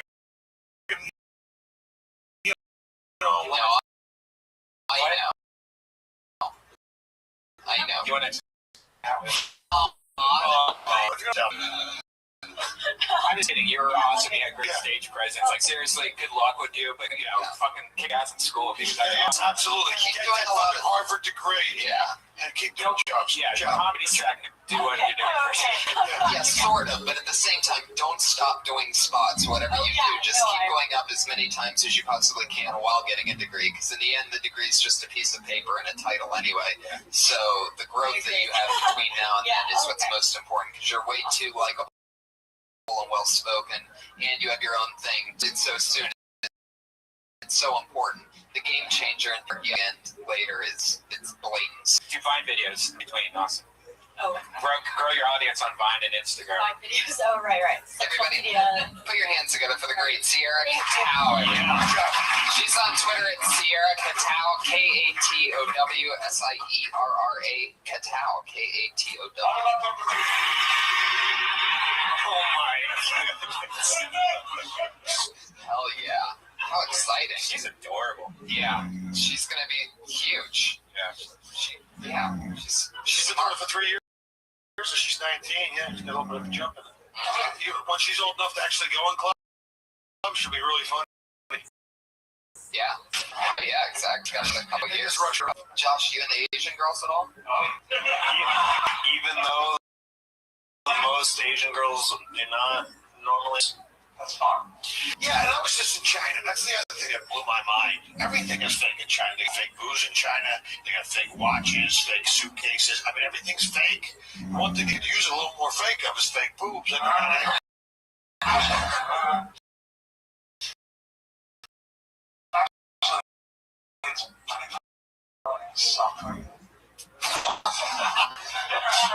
think what recent searches is search for South Korean tit plastering. Just Asian fake boobs. Wow. It's amazing how much cleaner of a word boob is than tit. Like, tit has an amazingly dark ring to it, you know? Hard consonant. I like teat. Teat? Yeah. Teat? She had a nice set of teats. Are you talking about moms? No, fuck that. Yeah, I mean, all women have the ability to become moms, but I think that's the thing. Women get bigger breasts, they get breast jobs, and think, especially with all this fertility shit, if you're gonna have kids 6 and 7 at a fucking time, maybe it's they get a bigger set, another set right underneath the other ones you have. So, if we get one put in the middle of your back for fucking slow dancing, come on. That is awesome.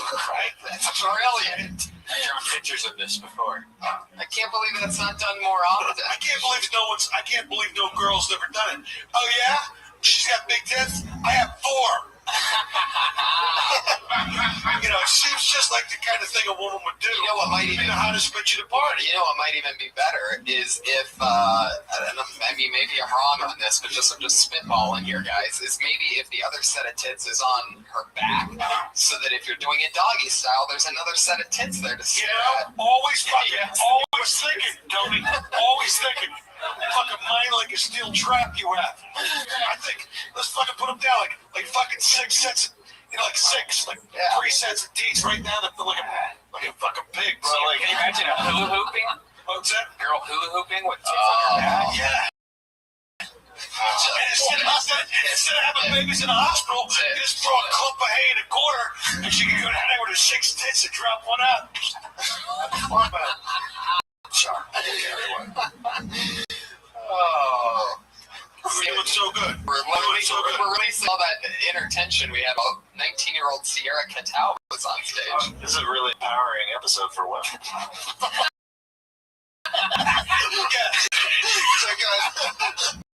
Ching chong ching. There's the Asian girl that left. You hit the gong. I didn't mean to say ching chong ching, but that was like that's the name of my waiter this afternoon. The Thai joint.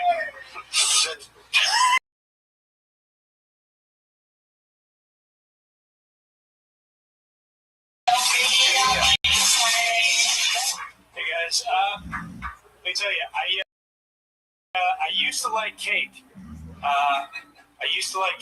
But then I had ice cream cake, and I was like, fuck cake. It sucks, you know? Like, cake sucks. It's just moist bread with frosting on it. It's worthless. Like, if I go to a party, they serve me cake, I get upset. Like, you can't afford the extra $5 to put ice cream in this? Fuck you, you know? But I tell you that, that's what happened with me and cake, ice cream cake, to set up, that's why I'm afraid to experiment in bed, you know? I'm afraid I'm going to do something, and I'm going to like it, and I just can't not do that ever again. I'm just going to be having sex just like, yeah, I'm going to need you to put on the bear mask. I'm going to need you to do that. No, I know you don't like it. That's part of it. You're not supposed to like it. Oh, the guy in the corner with the banjo? Don't worry about it, you know? He's going to get involved later, but, just worry about it. And hey, you in the corner with the banjo, you know, I didn't hire you off Craigslist and pay you $200 to hear you fucking strum. You got to pick it. You got to pick it like you're supposed to. All right, that's it for me. There you go, Tyler Misnarek. Okay. In the beginning, when you're talking about the ice cream and the cake, there's something magical in there. I don't know what it is, but it's true. Ice cream cake is better than regular cake. It's better than cake and ice cream. One could say. Who prefers their cake and ice cream separate? By round of applause. Couple people and one autistic, so 2.5. I like cake. I like ice cream. Ice cream is fine. I love a soft spot for ice cream. What do you like more, though? Cake and ice cream or ice cream cake? Well, Like it all in one? I mean, who's having cake without ice cream on it? What are you, a savage? What are you, a filthy animal? It's like having a piece of pie without a scoop of vanilla on it. Who does that? Yeah. I can't even talk to somebody who doesn't like ice cream. Well, I mean, let me say that. Pie or cake? What's that? Pie or cake? Fucking pie. Yeah. pie all the way. Fuck cake. I'm agreeing with you. I hate cake. Cake's one of those things that as I got older, I totally got out of the cake game. Yeah, everybody does after your 9th birthday. Now, what's the, just trying this, hold down. No, I'm trying this fucking, what is it? What Silver by call? What I was hoping you were going to say was that when you were having sex with the woman that you were going to do a callback to ice cream, that there was no ice cream there because you haven't set up at that point where you're at ice cream and cake without ice cream, but then you wanted to have sex with an ice cream cake. Well, not with an ice cream cake, but you wanted to have sex with a girl while eating an ice cream cake. That's how you got her into bed. You said, if you let me have sex with you, I'll give you a piece of ice cream cake. And then all of a sudden you're in a position where you might not even be able to finish without ice cream cake. Okay. Or something like that. Good for a fog machine, Brian Redband, everybody. The amazing smoke effect. Yeah. Straight across this way. Did you have a bad experience with cake when you were a kid? Did you get cake at every party? Yeah, I probably got cake at every party, yeah, you know. Normal cake. I do remember like moment when ice cream cake came out, and I was just like, I've been doing it all wrong. It's when they put peanut butter and jelly in the same jar. You ever seen this? Yeah. Yeah. Goober. Yeah. Okay. All right. Tyler. Yeah. What were we talking about? Cake and ice cream. Cake and ice cream. And then what do you do with the sex thing? I just thought it was like the same thing because it was just like I had ice cream cake and I couldn't go back. So like if I do something weird, sex, like I'll like it too much and I just never. First off, what would be weird for you, but sexually to do? I mean, like, because you skipped over that part, like a bear mask. I mean, I would think of the craziest visual sexual thing you could fucking paint with it and then go, hey, that, you know what I mean? Like, I got, you know, I don't know what it is off the top of my head, but that's, I mean, you started to do that a little bit, but I mean, I would set up with that, you know, because I'm afraid if I like it, what's wrong with it? You wouldn't be able to do it again, is that what you're saying? I don't know. Like, I think it's like that fear of, like, finding out you're a deviant, you know? Listen, you gotta fucking lean into it. I am a fucking deviant, alright? I got robes and a fucking blindfold and some fucking jellies and shit. I'd rather fucking have it and not need it. Need it and not have it. You know what I'm saying?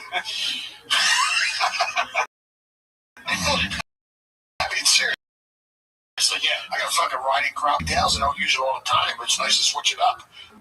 Have you ever dipped sourdough in icing? Does that taste like cake? Sourdough and icing. Have you ever an electric fist that plugs into the wall? I mean, who's not a fucking deviant? You know what I mean? Pornography, music, sporting events, fucking live concerts, everybody's a fucking deviant. And, you know, lean into your deviancy. Fucking, you know, where it goes is like I couldn't do like unless you're running home with a birthday ice cream cake and you fucking just doing that. Well, where it was going is like I never got into butt stuff. You know, butt stuff. It's never been my thing. Things going in my butt, me putting things in butts. Yeah, I get it, man. It's a fucking, you know, it's a shit comes out of there. Why are you gonna fuck with that? It's a perfectly good vagina 2 centimeters away. You know what I'm saying? You know, dude just said, my man. My man. I get it. I ain't even true, you know what I mean? A lot of stuff not for me. anti-butt people in the crowd. Like I could never fist some. You know, I go to the beach and I'm picking out sand out of my fingernails for a week. Like I'm too disgusting of a person to ever do disgusting things and keep the hygienic level going. Look, Josh, you into butt stuff, man? No, not really. Word. Josh, have you ever been in the shower and just put a finger in just to see what happened? Like, what does it feel like and stuff? Not much. Oh, okay. It's amazing how just once in a while starts with just once. No, it's you really don't know in a while's come. Just once in a while. Like there was a big up there next to the air hydrant. At the mother load on Sling Night. One more fist in there, and I get the next time I show up, I get a free admission. Yeah, that's what happens when you do it once in a while. Next thing, you're taking a fire hydrant up the ass. Tyler, I don't really remember anything that you do. We started with ice cream cake and we went balls deep. Thank you so much. Good times. I love the fact that you're dressed more autistic than Josh Meyerowitz. I love the blue on blue. No, that's actually the new fall JCPenney line. The Fuckable collection. I love it. Thank you, Tyler Mazzaro. Good job. He's been on a lot lately. I'm sure he's from some crazy state, Montana or something like that. Holy shit. Can you imagine that? What are your thoughts on Montana? I've been there. Yeah? Yeah, that's those speeding fines up there. You get a cop push you, give him $20. How they do now? What did you fucking do to ruin it? Okay, that's cool. Wow, that's cool. Get there. Out. It's like $40. Wow. Boom. That's great. But it's Montana. Exactly how it should be. You gotta live there. I mean, that's the... You have postal service. Yeah, like I saw a dude in a race car Porsche, like it was like the S5, but I'm going, why would you fucking drive that car in Los Angeles? You're just gonna sit in fucking traffic in it. I mean, if Montana would be a place, you would have a car like that because it's an actual fucking race car. You driving around LA, you're stuck in traffic in a fucking powerful race car. It just doesn't make any sense. Yeah, the best is when they just hit shit on the streets too. I mean, mean, that's what I notice a lot. It's a little pothole, and those things break pretty easily. Guys, we have 2 regulars that go on at the end of every episode. They've been with us since the beginning of the show, and they still are, and it's always fun, and every different minute of material. So let's do it again. Going up first tonight, you know her as a college dropout from the University of Florida. She went on Kill Tony, and she said, "Screw the rest of my college. I'm a comedian now." Put your hands together for her. It's Kimberly Congdon.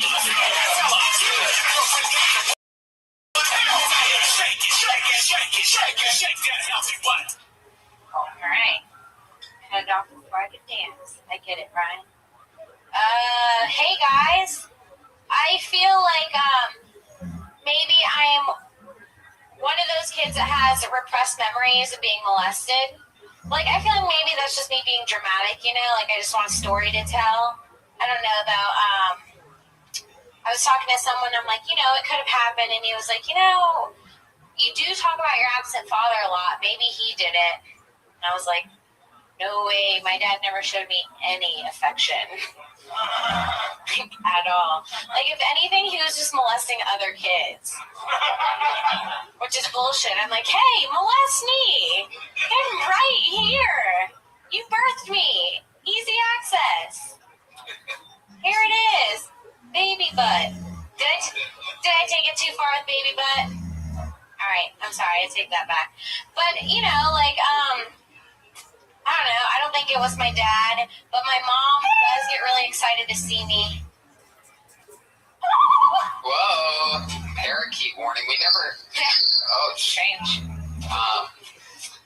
Fuck yeah. So where were we? I'm really drunk. You are? Yeah. Wow, look at that. Really drunk issues. Yeah. Daddy issues. Perfect combination. Yeah. What'd you do today? Memorial Day barbecue? No, I stayed in bed and watched Game of Thrones and drank, and then... Wow, how that was fun it. is that? It was great. It was the best day ever. Yeah. So, here I am. That sounds like a perfect Memorial Day to me. I like the bit. I didn't really like how you said it. You said a lot of he said, and you said, and he said. It was too much of that, but yeah. I like that new addition. I thought there was a part that you had said before. Oh, yeah, it was a little dirtier. Before I had said, you know, so then my friend got sexual, and I was like, why don't you try to bring up those repressed memories by doing something sexual? So I called my dad, and neither of us have ever done that before. See, Dad? It's not a thing that the crowd enjoys. Right. Yeah, when you get out, it's ticket to and it's on trade. Exactly. A lot of people think this isn't like it's actually a penis with. Anyway, I get some much love. We got much love. You just combination to set off an autistic guy's what do they call that? A tick. I just set off his tick. Yeah, much love. That's what he says when he gets excited. So how long you been doing stand up? A year and like 5 days. It will be a year. A year and 5 days. Cool. How's it going? It's going great. It's a lot of fun. I like it. I like the attention. I like being looked at. Hey guys. Well, just being honest. So that's good. So, how about the writing of the jokes? Do you like writing the jokes? I do like writing jokes. What's your goal? I want to do stand up full time. I don't know exactly what I mean by that yet, but I do. I'm not a 6. You're looking at yourself, right? Yeah, I just kind of want to just do stand up, whether it's on TV or on the road or whatever. That's what you want to do? Yeah. Well, good for you. Yeah. Thanks. Thank you. Yeah, I think it's all great as always. You know, since you're writing a new minute each week, it's always tough and goofy. The one thing that I'd say about this one is, you know, don't apologize when you said baby butt. Either you say baby butt to see that landing, or you don't go divisively. Hey, baby butt. Oh, you guys don't like baby butt? Was that too much? I'm sorry, I take that back, or whatever you said. Yeah. Like, it's just like, if you're going to say baby butt, then follow it up with or baby butt or anything else, but don't apologize and pretend like you didn't say it, knowing that you wrote it, because people will feed on that type of. They know. People can tell because you said baby butt. So if you said something that you didn't plan to say at all, then that wouldn't happen. They know that you thought of baby butt. So when you say sorry about baby butt, people are like, oh, she's apologizing for baby butt, but you gotta just own baby butt. I'll trademark it. Yeah, trademark baby butt. It's my thing, guys. No one take Where were you at earlier today? Were you an extra to Michael Jackson video? What happened? That's so great. Thanks so much. Red and black leather. Yeah. Nice. Just starting a new thing. That's what you wear when you watch Game of Thrones. Yeah. I was getting into character. You know what they call it? You know what they call the hard on you get from watching Game of Thrones? What? It's called the Throner. Game of Thrones. All right, guys. I'm pretty sure we've laughed as much as we're gonna laugh tonight. Great job. I'd like to do a minute. Gaping baby butts. Yeah, that visual imagery of a baby butt that looks like a fucking gaping hole, like a fucking old catcher's mitt, just like gross. You want to just say you want to do a minute? We'll have you close it with a minute after we do our final comedian. I want to see what this is like. Okay, perfect. Your next comedian, ladies and gentlemen, is the other regular, always goofy, always fun. She turns a little something into always something crazier and more diabolical than it usually is. It's the hilarious Sarah Wineshank, everybody. What's up? I was at a barbecue earlier. The spread was so wild. There were ribs. There was a biscuit. Biscuit, that's a very bold carb choice. You don't see too many biscuits in LA. There was a biscuit, and then there was corn on the cob. And then my friend who was hosting the party asked me if I wanted corn on the cob holder. I started thinking about it, like, why did corn on the cob holder exist? Did a germaphobe think of that? Was he like, no, don't want to get my dirty hands on this corn and then put it in my mouth? Something wrong about that. Does someone have a fear of touching a bare piece of corn? Maybe. Why aren't there holders for other things, like apples? Why are there just holders for corn? There you go. The holders are for the corn's fucking hot when it comes off the grill. And the butter. You don't want to get butter all over your hands. Yeah, you don't want to get butter all over your hands. But I do think there's something there, and that's that the corn holders are in the shape of corn. Right. Just that word, corn holder. I like your corn holder. Yeah, that's another whole name. I like your corn holder. I like your corn holder. Speaking of corn holders, I like your corn holder. You mean a pickup line at a barbecue? Man, you have a beautiful corn holder. Look at that. Jesus. I want to sniff your corn holder. That's a one-shapely corn holder. Yeah. I was thinking, I just wanted to talk about corn holders, and I should have just started with corn holders. So the barbecue stuff, I think. No, the barbecue thing's great. I mean, you have it all set up so that you could go on a whole run of barbecue things, especially in your style. You could talk about I can picture you doing a sloppy Joe bit and a percent of that. The biscuit thing, I think, is funny. My favorite part that you didn't really get into is when you say you don't see many biscuits in LA. Like, it's almost like you really don't. It almost turns into, it seemed like what I sort of pictured just for a moment was that you were going to go off on like a racial type of thing where biscuits are like, you don't see many biscuits in LA. Normally they're down in the South. Start talking about sloppy Joe. And no, that's the guy in the corner who fucking shows up at the fucking party, gets too drunk and fucking vomits on himself. They call him Sloppy Joe. Right. He comes every year, but... Well, I wanted to talk about how if I have a wedding to go to, I just buy nice corn holders because it's like the cheapest thing that you can get. You know? When you have to go to a what? A wedding. People are registered. You buy corn holders? No, but I was thinking that that's a great idea for the future. Like, I got you these vintage sterling. Oh, yeah, no, it is a great idea as a wedding gift if you ever want to talk to people. They said corn holders. Yeah. We just used forks growing up. We were too poor for 2 forks on each end? Yeah. Wow. I never heard of that. Yeah, dude, I just love fucking chewing it right off the cob like a fucking little typewriter. Bing, bing, bing. You know, back when corn was natural before fucking Monsanto and they genetically modified the organism, so it's not even. I saw a picture. It was like a piece of GMO corn and a regular corn, and squirrels got at it. They wouldn't even touch the genetically modified, and they devoured it. And fucking oddly enough, the squirrels fucking use corn holders to eat it. See, I knew I fucking had to pull that joke out of the. It's a callback.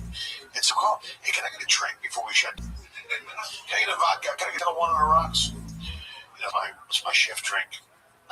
Maybe you could just use the corn holder to pick the corn out of your teeth.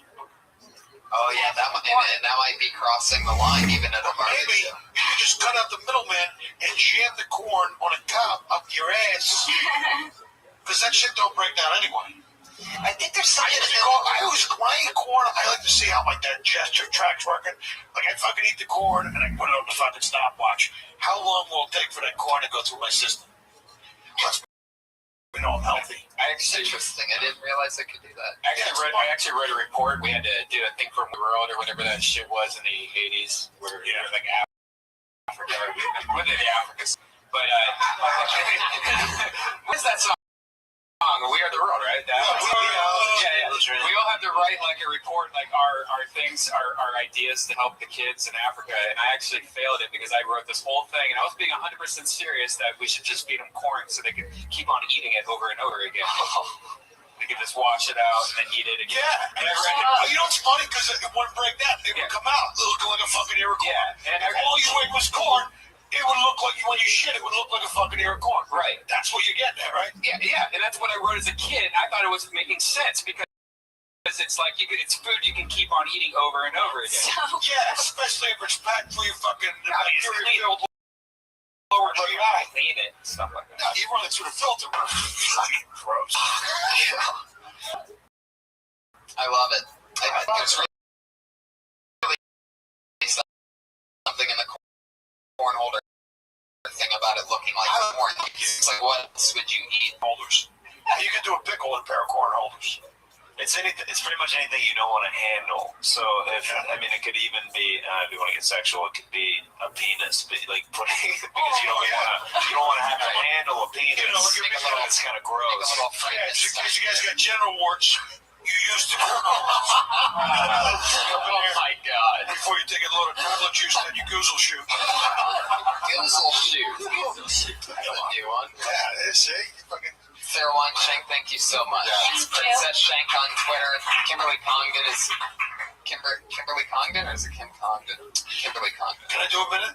I want to see what this feels like. Ladies and gentlemen, doing 1 minute. Put your hands together for the great Jimmy Schubert, everybody.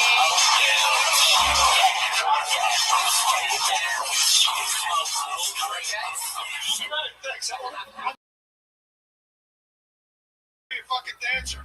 Anyway, I was out having dinner the other night. I walk over, the waiter finally brings the food over, and I'm getting ready to eat. This other guy pops out of nowhere and goes, "Fresh pepper!" I was like, he scared the hell out of me. What do you got there, a table leg?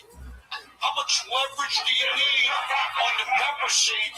You're not pressing apples. I'm looking for a tangy accent on my salad. It's like that. Isn't pepper always fresh? You ever been into someone said, "This tastes horrible"?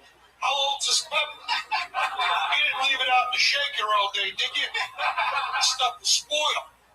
Guy with the pepper must got the worst case of carpal tunnel syndrome I've ever seen in my life. He couldn't get any traction on the wheel. Nothing was coming out. You know, finally he puts the pepper bazooka up on his shoulder. Oh, you think my bus boys came running over and working for the back end, which I thought ruined presentation.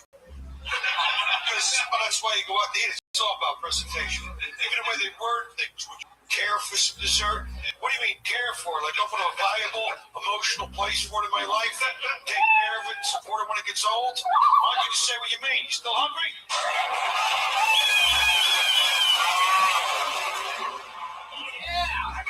Guys, that is episode 52 of Kill Tony. Thank you so much. Follow Jeremiah Watkins at Jeremiah Pizza. What else is going on? Look up Thunder Pussy on on iTunes and under Desk One. Yeah. Jimmy Schubert. All Jimmy Schubert. Just go to my website. You can get to everywhere from there. Last comic standing, guys. Everybody else tune in and watch, and also, Follow the hilarious and awesome Joshua Meyerowitz. He's at Autistic Thunder on Twitter. One of my favorite Patriots, by the way, dude. Yeah, definitely. We can't wait to have you back. Thank you so much to all the listeners. It's been a fun year, and to this live audience in particular, thank you guys so much for being part of it. Memorial Day. That was exactly. Ballsy move. Remember, service personnel, all you do was protect your white light. Trillion Memorial. Oh, yeah. And the brownies. Troops, everybody. Girl Scouts. Girl Scouts. Thank you guys so much.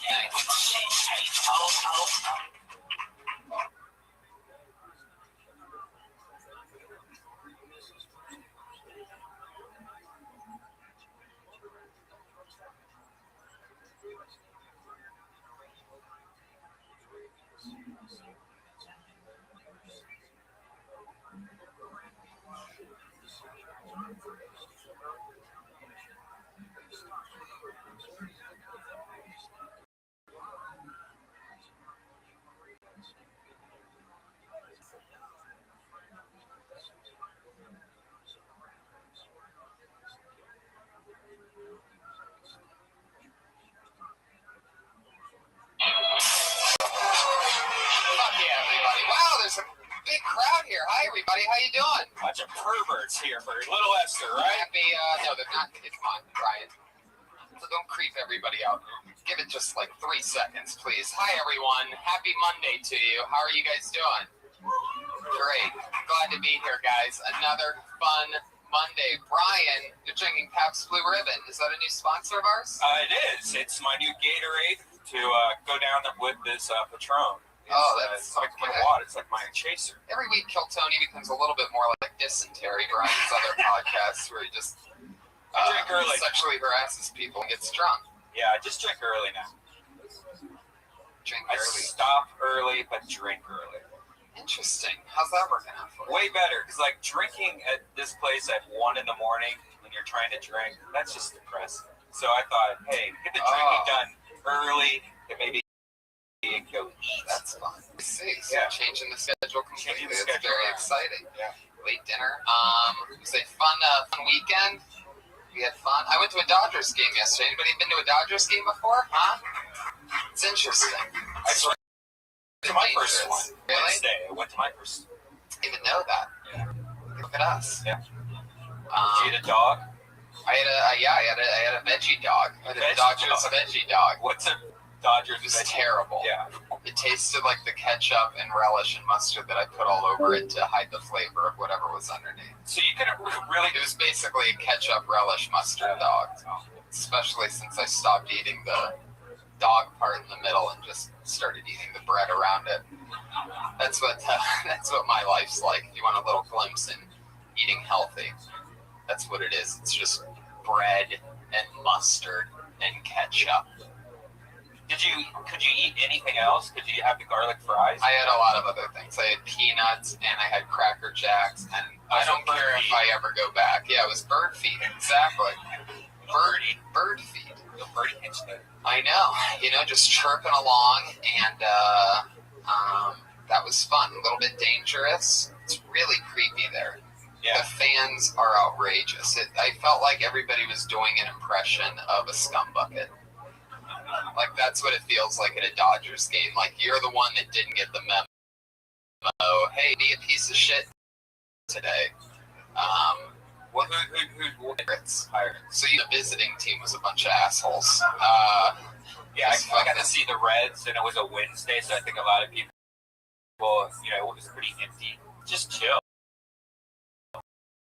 It was bring your kid, get a bag when I went. So there was a lot of what's the word? Black Friday. Latinos.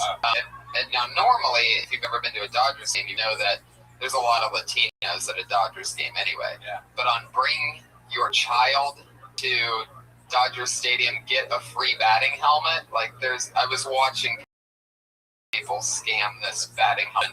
That's the way I work, by the way. I spent about half an hour just people watching on the inside stadium part of the game while the actual game was going on, because I couldn't help but to just watch these different little scams going on. You're watching pickpockets happen at Dodger Stadium. Oh, I was dialed into everything. Wow, it was amazing. I mean, they got a free pair. They got clothing, so that's why they would bring their right. They brought all their kids. Yeah, so they could get. And let me tell you something else. I don't know if you guys know this, but Latinos definitely know how to make a baby. So when the Latino baseball team has "Bring Your Kid to," they brought their kids. Yeah, they all got hats. And that's what I was thinking. Like, what do you even do with kids like a chintzy batting helmet? So what do you do? Like, put what? Dip in? That's another thing that grosses me out. Like, is that they all serve a bunch of things in helmet. Yeah, same helmet that they also use for the nachos there. Right. You can get like an $8 nachos at Dodger Stadium, or you can buy nachos in the batting helmet for $15, which is fucking disgusting. Because then what? You put the helmet on after nachos? That's the last thing you'd want to. That's the last helmet you'd want to wear. Is the "I was formerly a nacho holder" hat. It's just a little beanie. There you go. Keeping the momentum alive. Guys, I'm very excited. We're going to Comic-Con in July, everybody. So for all our listeners in San Diego, because this is a podcast, believe it or not, people, all this magic that you're seeing right now is not only a live show, the podcast. There's people listening right now wondering why I'm talking about them listening. Yeah. And we're doing a Thunder Pussy also. We're doing a Kill Tony and then followed by a Thunder Pussy, which is the improv stand-up show. And San Diego is awesome, and it's going to be warm, and Comic-Con is fantastic. Forward to that. Let's talk about today's Kill Tony, shall we? Yes. We always have a head of security that takes care of us, keeps an eye on us, keeps everybody in the room safe. It used to be the Iron Patriot, and we had him for many weeks, and then he quit on us, so we've been replacing with a new type of Patriot each week since then, just him how easily replaceable he was. And so tonight it's the second time defending our honor, and we're excited to have him back. It's the one and only Lord and Jesus Christ. Wow. It is.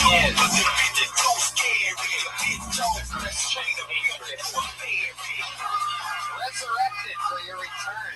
That microphone in front of the chair is going to be the magic, by the way.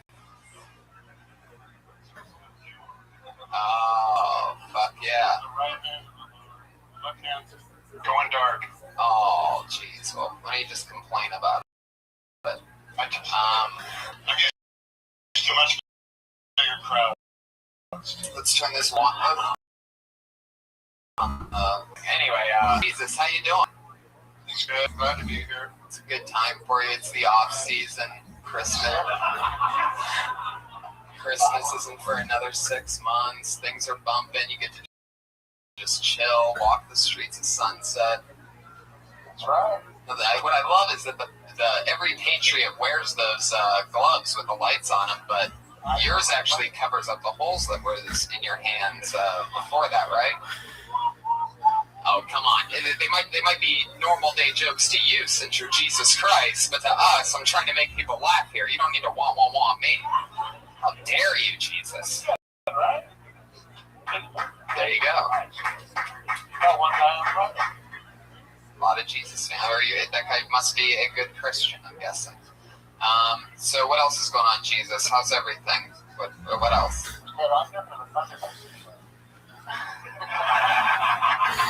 What? It's not actually really pussy at the Thunder Pussy show. What's going on right now?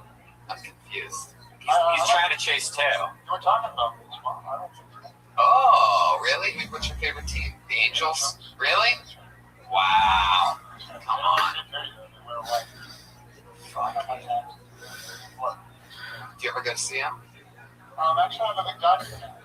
What? How often do you go to a game? I bet that must be insane, you going there. Because those Latinos, they try to find Jesus everywhere. They try to find Jesus in a fucking piece of toast. The actual Jesus showing up to a Dodger game, they must really freak out. And it must be really hard for them to keep their faith when the Dodgers lose 8-2 after you were there. Guys, what is this? The church meetup group? Are you guys anti-Jesus jokes? All right. I guess we booked the wrong week. Fuck yeah. This is the great Kevin Lee Light, by the way, everybody. He is on Twitter at Kevin Lee Light, a super awesome human being in spirit. We've been friends forever. We used to be neighbors. I used to walk out of my apartment and you'd see Jesus watering his plants across the street. It was fucking awesome. But I see.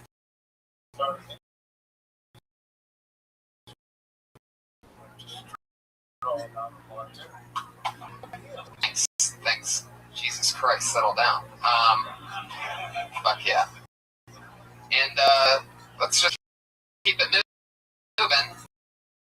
Your guests tonight, I always have two of my funniest friends come on. We've all been hands together for these people. It's Benji and follow Esther Pavitsky. Wow.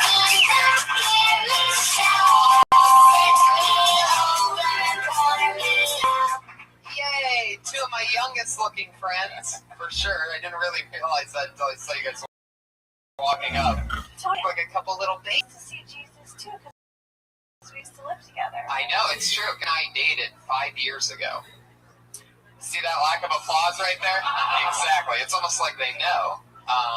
But that's true. We had signed a 1-year lease at a place, and Jesus was across the street from us. We were definitely, the grass was greener on the other side. Being around you guys when you were dating was awful. Why? Because you were always fighting. It was like chaos, and I was trying to be friends with both of you, and it was just chaos. Did you watch him go down on you once in the phone room? I did. All right, guys, this isn't what I thought the opening conversation was going to be about. Sometimes when you tell them just to have fun and everything will be okay, you don't get your point across as, so let's not bring up that shitty part of 5 years ago. I was walking into the... I saw them. You saw them? I was walking into the confession, and sure enough, I came in and I didn't see anything, but the vibe was there. The air was heavy with. Well, we were boyfriend and girlfriend. No, the vibe up there was just something sexual happening too. Oh, totally, of course. As a born and bred nerd, I can always tell when I'm rooting sex for other people. It's awesome. Also, just a quick disclosure, Esther's motor right now is at full speed. Really? Yeah. Maybe oh my god, it is. I used to like it. It's all my fault. It is your fault. You don't wear deodorant. I took a shower 2 days ago. Yeah, with your dog. Are you serious? She doesn't shower all the time, and if I go, when do you shower? Like every other day? And she goes, as needed. Yeah. Has it really been 2 days? Do you not enjoy a shower? It's one of my favorite parts of the day. First of all, I don't take showers, I take baths. And oh my god. She never takes showers. Just sit in a bowl of Esther soup thinking that that's going to get rid of whatever filth you have. Like, you could still have bacteria on you from a year ago. If you really haven't taken a shower where water goes off of you and into a drain, that's bad. It's like, it's European. You should sell little bottles of your tub water to those crazy guys that jerk off to your podcast all the time. It actually is good. All the bacteria, like as cavemen, our skin was covered in that bacteria that we don't have as much anymore. So, right. So maybe there's a argument there. Even cavemen would go to different lakes to bathe in. You just keep sitting in that same pot. I can't imagine what the ring around that must look like. It's like Alpo. It's like Saturn. Just a fucking thick rotating ring of rocks. It's working. Esther's half tropical fish is what we know. You're like the worst mermaid ever. Like, you have human legs. All right, guys, we've lost the audience at some point. I thought it was funny, the conversation about your bathing. Maybe not. I'm just kidding. Big rip. Jesus, when you lived across the street from you, did you ever see us?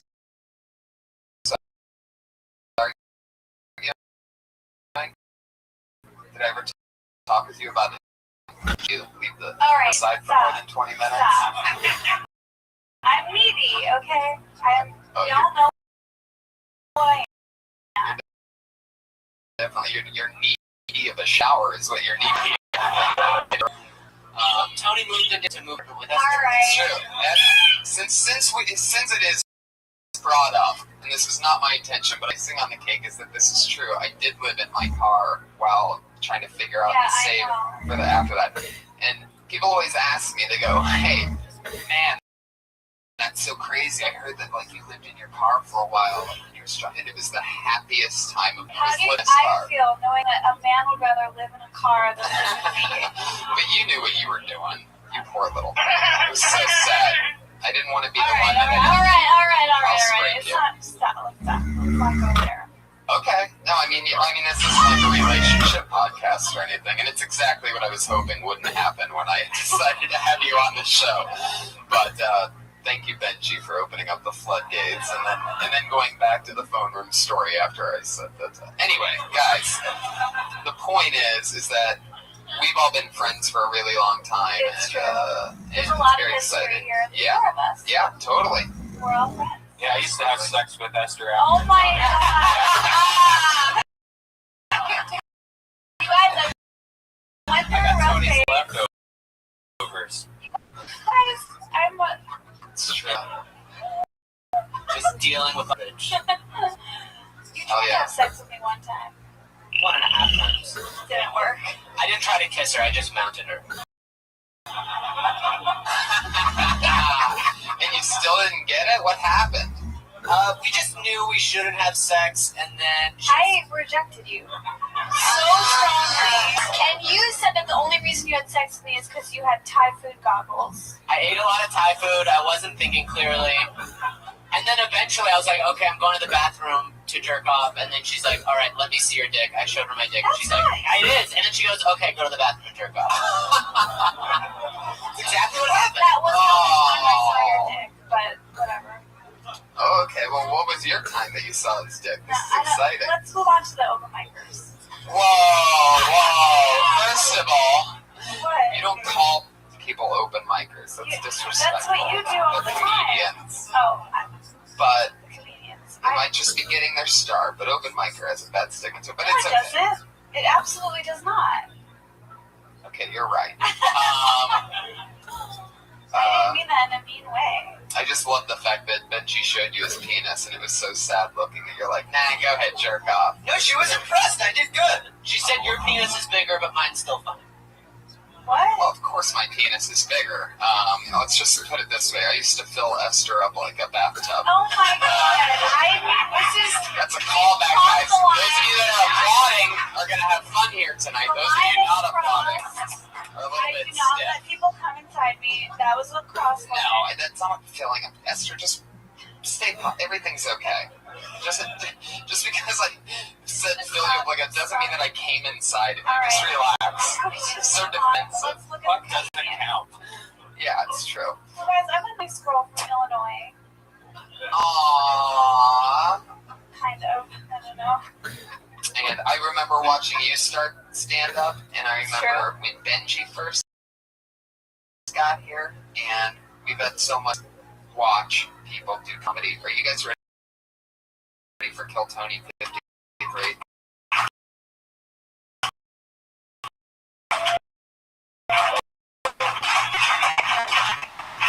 Everybody settle down. Save your energy. What was that? Guys, you know that your 60 seconds is up when you hear the meow of a kitty. How cute. Up after that, or else you're going to bring out the angry West Hollywood dinner.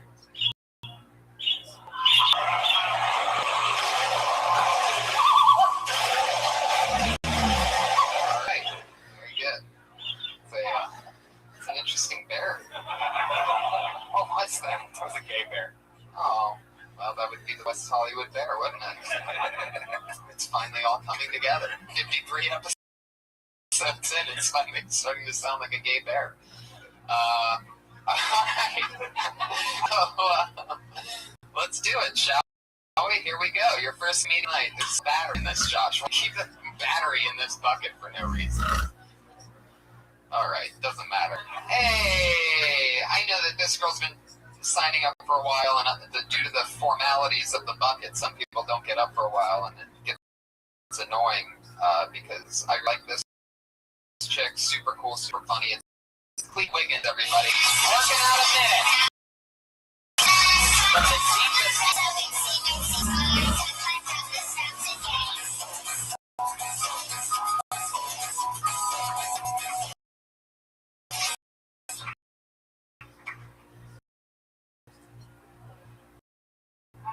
This mic is not on. Actually, and thing is, we're both like black nerds. The two of us we live next to these like white hippie neighbors, and I don't think they realize who exact or to that we live together. The cops calling us 3. And because really we still argue like niggas, really. Like we call each other all kind of niggas and motherfuckers in our arguments. But what we argue about is super nerdy. Like the first time the cops ever got called up, it was an argument about how to best reboot Buck Rogers. You know, the cops get there, they separate us, and they take me in the other room, and of course he's handcuffed and sitting in the computer chair. But the cop was like, ma'am, can you tell me what happened? I go, you know what this motherfucker had the nerve to tell me? He said, you reboot Buck Rogers, you don't need Twiggy. Who the fuck is going to carry Dr. Theopolis and Twiggy? Thank you. I don't know Buck Rogers, but I like what's going on there. I like that premise because I know how true it is. I know you and Ed, and if you don't know, Clee and her also hilarious boyfriend Ed Greer do a segment here every Sunday night where they go on stage together and they talk about their week, what happened this week of them living together, and then they answer questions. Super funny, totally worth checking out on a Sunday night. Clee and Ed get Alicia 11:30. There you go, Bill, 11:30. And they are black nerds, and that's funny. That I love that you're keeping it real. I just don't know Buck Rogers, so I don't know how hard that reference. Yeah, that's super nerdy. You can kind of like dumb it down for like us. I do sometimes. I do because actually the actual first fight about Batman. So, but I prefer the Buck Rogers. What was the argument? What was the Batman? Oh, he is huge like DC fan and loves Batman. Favorite character. But he hates the Christopher Nolan Batman movie. And I really only like the Dark Knight. But it's a big argument about how he really starts to rant about how they suck because like Batman goes out in the afternoon too often and dressed as Batman. And he's the Dark Knight doesn't go out at 2 p.m. That's bullshit. So, and how he hates them. And I sort of defend how people try to defend atmospherically or whatever. How do you defend Christopher Nolan? Well, I think it's just like I like what he did with the tone and the way he tried to tell the story. I think he fucked it way up with Dark Knight Rises, but Batman Begins and Dark Knight are pretty good. There's a lot of afternoon Batman in Dark Knight Rises. It's terrible. Just to prove to you how big of a nerd she is, everybody. There was that.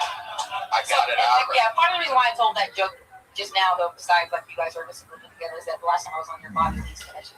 That's kind of like, I had a whole big plan of doing it and coming up quicker, and it was like, I agree, and the reason why I asked about the Batman thing specifically, and I think that could be an easy transition in, is A, it's real. You said that was the first argument. B, people can relate to that. You know what I mean? Yeah. Everybody's seen the last few Batmen, so agree that Nolan did or two. You can even make it more general than that. You can make it something just as generic as Superman. Just find a way. I mean, I sometimes switch it up, or I do find the week if I put Superman that week. Sometimes I'll just do that one. But sometimes I reference the actual argument that determines my course.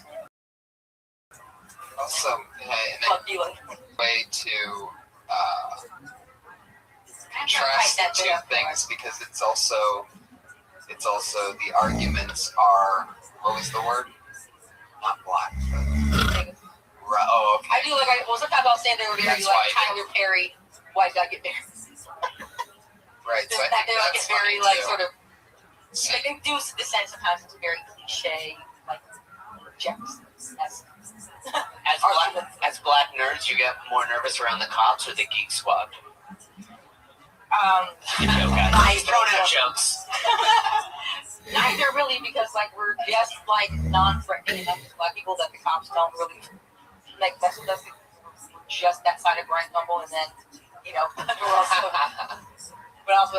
but the Geek Squad also is like they're there to help. Yeah. Right. Have the cops actually come to your? 3 times. And was it just an argument about? And it was always arguments, and it was always the neighbor next door. And then actually a couple months ago, I finally talked to this couple that lived next to us also. And then there was a white hipster hippie chick dude. I think hippies are hipsters. There's a difference. The girl is a hipster, the dude is a hippie. So they're probably both hipsters. And he's the one who's called the cops on us all 3 times. I got the chance to talk to the girl, and she's like, "I'm not the one because I understand every song sound like that to me, but my boyfriend doesn't like it. He thinks it sounds really dangerous. I'm like, you don't need to call the cops on us. I'm there with nature. The blacks are fighting. Burn sage." I think he thinks because they get real. I don't know. They've gotten very. I guess if you only could hear it, and they can't hear everything we're saying. Obviously when somebody swears or something. Also, all they hear is motherfucker, nigga. Right. All right, but are we talking fight once a day, once a week, once a month, or twice a month? And screaming matches. Yeah, they do sometimes. Well, we get very nerdy screaming matches. Sometimes we get really. The book was better than the movie. Yeah, it's when it gets that bad, that was rare. The 3 times it's happened, it's been that bad. Where most of the time it'll just be we'll just be cutting each other off and not listening. But walk up to your white neighbors and be like, "We fuck loud." That's all you're. We do also fuck loud though. Maybe they resent that. I don't know. We try to keep it early in the morning. Probably that. Those hippies, they sit Indian style. No, they fucking jerk their living off room to each with the windows open, so they're getting everybody else just if we fuck loud, they fucking their living room with the windows open. I don't know. Oh, that's so creepy. That's what I walk by and I'm just like, I'll put on the couch. When nerdy blacks fuck instead of knocking boots, it's knocking toms. Alright, guys. I think you guys both decided to put in your 10 cents at the same time there. You guys were both really ramping up for something. Ryan with the sound effect, Benji with the joke, and you guys just canceled each other out big time. Big time. I mean, that was just the epitome of probably great jokes, but that's it. That's what that's called. Knocking toms. So I said it because they're black nerds instead of knocking boots, they're knocking toms. Toms is like a nerdy. No, we still dress like black people. I feel like I want to know more about a black nerd.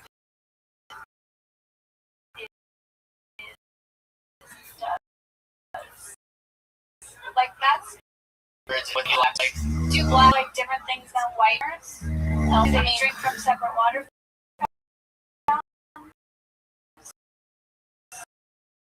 Yes. Growing up, black nerd. He grew up in Kansas City, so it was very. Is the music too nerdy too? No, I listen to very misogynistic rap and a lot of 80s hair metal. And 80s hair metal. Maybe Like Motley Crue. I've seen Motley Crue concert like 4 times. Do they make you sit in the back row? Oh no, that's funny. But no. So misogynistic rap. So you'll listen. I like E40. I like Rick Ross. Listen to the game, and then you'll also listen to a Magic the Gathering cast. I'm not really into Magic the Gathering. I feel like D&D, Dungeons and Dragons. Yeah. Never really got to Magic the Gathering. It came out when I was a little too old. There's one guy in the back of the room playing Dungeons and Dragons by himself right now. I played Dungeons and I played with Scott Kidd before. Actually, me and Ed played with Scott Kidd this week. Oh shit! What was red that box? It was fun. Huh? The red box, the original box. Yeah, I just played the newest version actually. And the reason I got D&D is my mom. My mom was used to force me and my brother to play D&D. My mom's a nerd also. That's awesome. She's a video game nerd. I'm a sci-fi nerd. Does your asthma inhaler have bling on it? I've never had asthma. I was an athlete in school, I think. Benji's a machine. He would sit here Yeah, all day just chipping away. I got a million of them. The other first time I met you and Esther told me was you guys were fighting on the patio at Red Rock. Really? Is that true? Yeah, sure.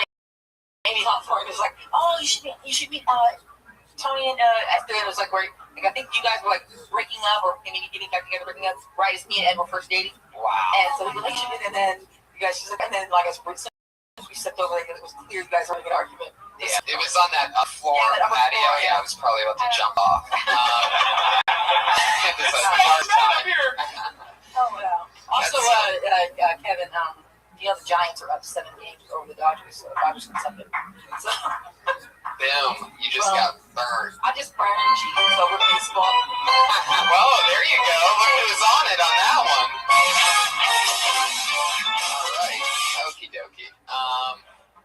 Clee, you're awesome. Thanks, John. I would definitely keep chipping away at the types of things that Benji is floating out there. Those little things that are filler. Also, I would make a bigger Brian Gumble type of joke. Like, I think there's something so funny about Brian Gumble. You could add it into. That's like, what kind of thing with me. It seems like Brian Gumble would fit right into. Right, maybe that's it. If you and your it'd be a baby Brian Gumble if you guys had a baby. Something. Probably you'll figure it out. But I don't. Yeah. I think she should just like corner the black nerd market as hard as possible because that's something. Right. Yeah. Maybe. I mean, that's sort of like a thing. I mean, I guess black nerds are hot now with male, of course. Yeah. It's cool to be a nerd right now. It's been fun for my whole life too. Yeah. I was a cool jock. I didn't have a typical experience. That's why I have confidence now. I used to make fun of kids so bad. I remember one kid in school had a nose that was filled with dried boogers, and I would just destroy him. Every single day he had dried boogers in his nose. You're such a jerk. I was just doing a ton of blow every night. This was great. These were real. These boogers were from God. Did he eat them? What? Oh, I don't remember. Thank you so much. That was awesome. Thank you, Brian. Follow her on Twitter at Clee the Pimp, K-L-E-E, the Pimp, all one word, Clee Wiggins. Hell yeah.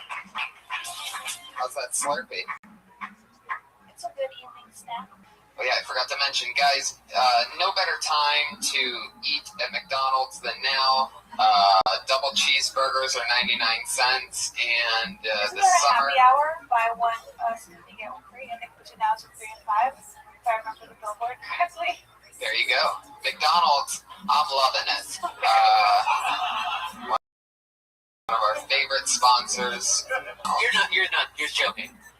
Me or him? What do you think? Something I do ask me, it's pretty funny. Yeah, you're gonna get sued. You're gonna get us all in trouble for this. Yeah, you can't get sued by not making money. Yeah, that's true. You can't go.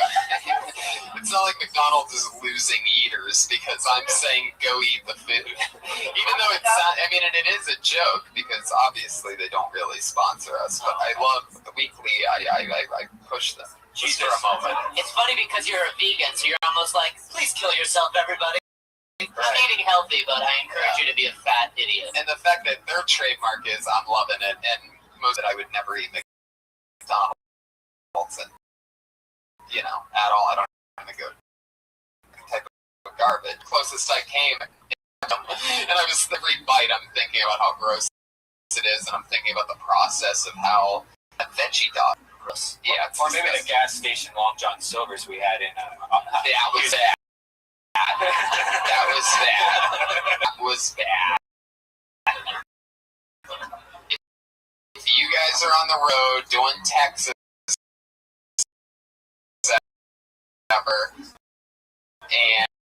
and you're between cities, feel like you have to drive 4 hours. You've been waiting past exits that have a lot of things, and there's just one exit, and it's a Long John Silver's connected with the gas station. You go, truly bad decision. That was the thing that caused that terrible stuff that night. We didn't actually get roofied. We got really sick. I was sick. Yeah, but when you get food poisoning, you don't forget parts of your night. Like 5 hours of our night was gone. I black out from pizza. I get a hangover. Pizza hangover. You black out, yeah. What kind of pizza do you like? Gluten-free cheese. Gluten-free cheese pizza? Yeah. Where do you get it from? If anyone wants to take it, I take it. She might black out. But yeah. you're an easy date rape, just carbs. Yeah.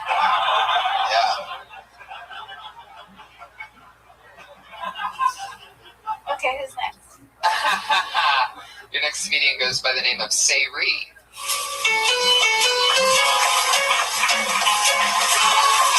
we go. Sayri. Hey guys, good. I just realized there's 3 words. Every undercover lesbian. Like, yeah, I'm about to go there tonight. Like, I was with my friend. She's always try and get me drunk. She's like, Sarai, you're drunk tonight. Sarai, you're drunk.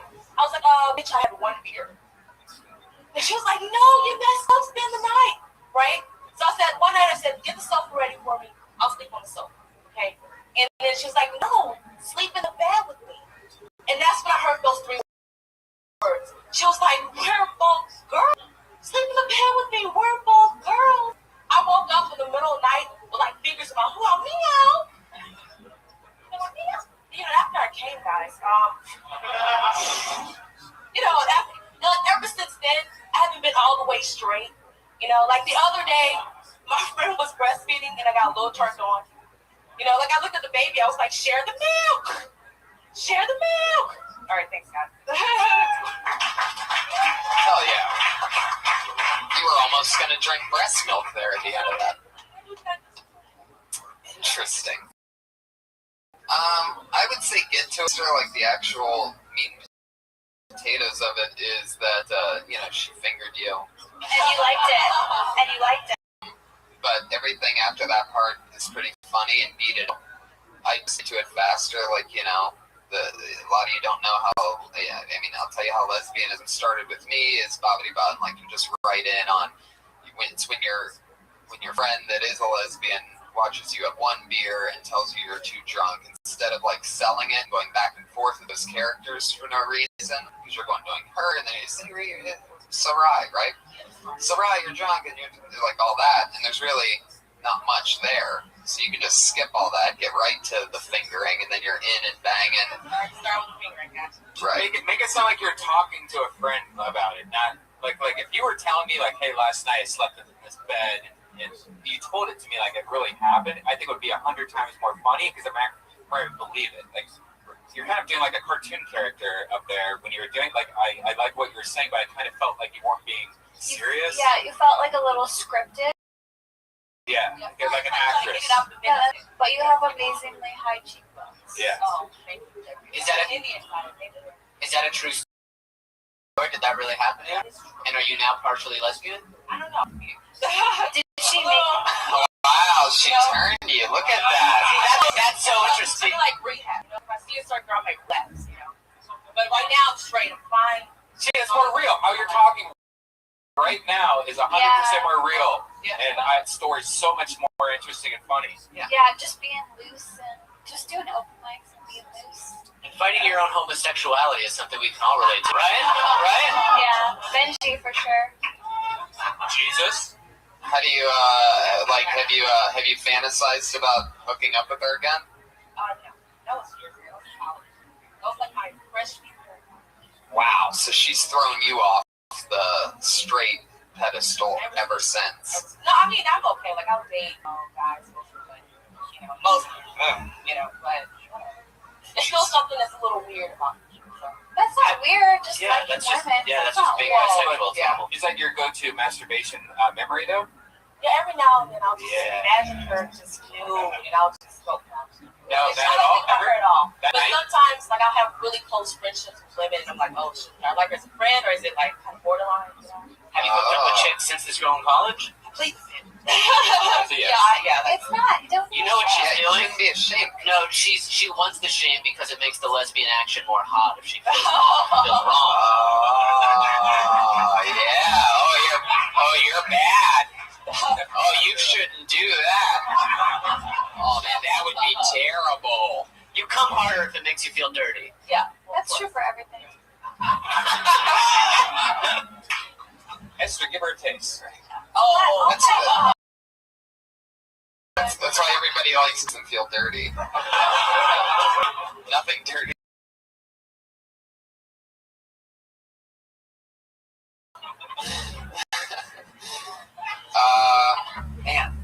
exciting. Do you come from a Christian background? I do. Like, right. my dad is a preacher, my grandfather's a preacher, my uncle is a preacher. Jesus. What do you think about her adventuring to the depths of vagina? West Hollywood Rock Festival. Thank you. I'll write that down. Yeah, that's the best place to stick a finger in. So your parents will kill you if your preacher family would be upset if you were a lesbian? Maybe not kill me, but they would probably really disappointed. Do they have internet? No. No, my dad doesn't know. Is your dad one of those cool black preachers that like? No, not really. Not really. He's a very loving guy, but I'm like his only daughter out of 8 boys. So like all the rest are dukes. I don't know. Are they kind of suspicious when conceal black mother? Maybe a little. I don't know. Do they really? That's maybe a sign. Right? So you have how many brothers? I have 8 brothers. Wow, you're the only girl. Only girl. Oh, what a nightmare. Yeah. Wow. I couldn't get a date in high school anyways. Not to make the typical gay joke, but you guys are all now a softball team with all 9 of you. So. There you go. So the reason why your parents would be upset is because you would end the family line if you went full. The boys can have babies. Oh yeah, that's right. What am I thinking? I won't even get a name. For some reason, I forgot part. Yeah, actually, my name is Venice Sarai. Sarai's name. So I go by Sarai. What's your first name? Big Lesbian? Yeah, that's I had to throw it out there. No, but just be a lesbian if you're a lesbian, or be bisexual. You only live once. But it all, yeah. You're only getting older. You can get all-star pussy right now.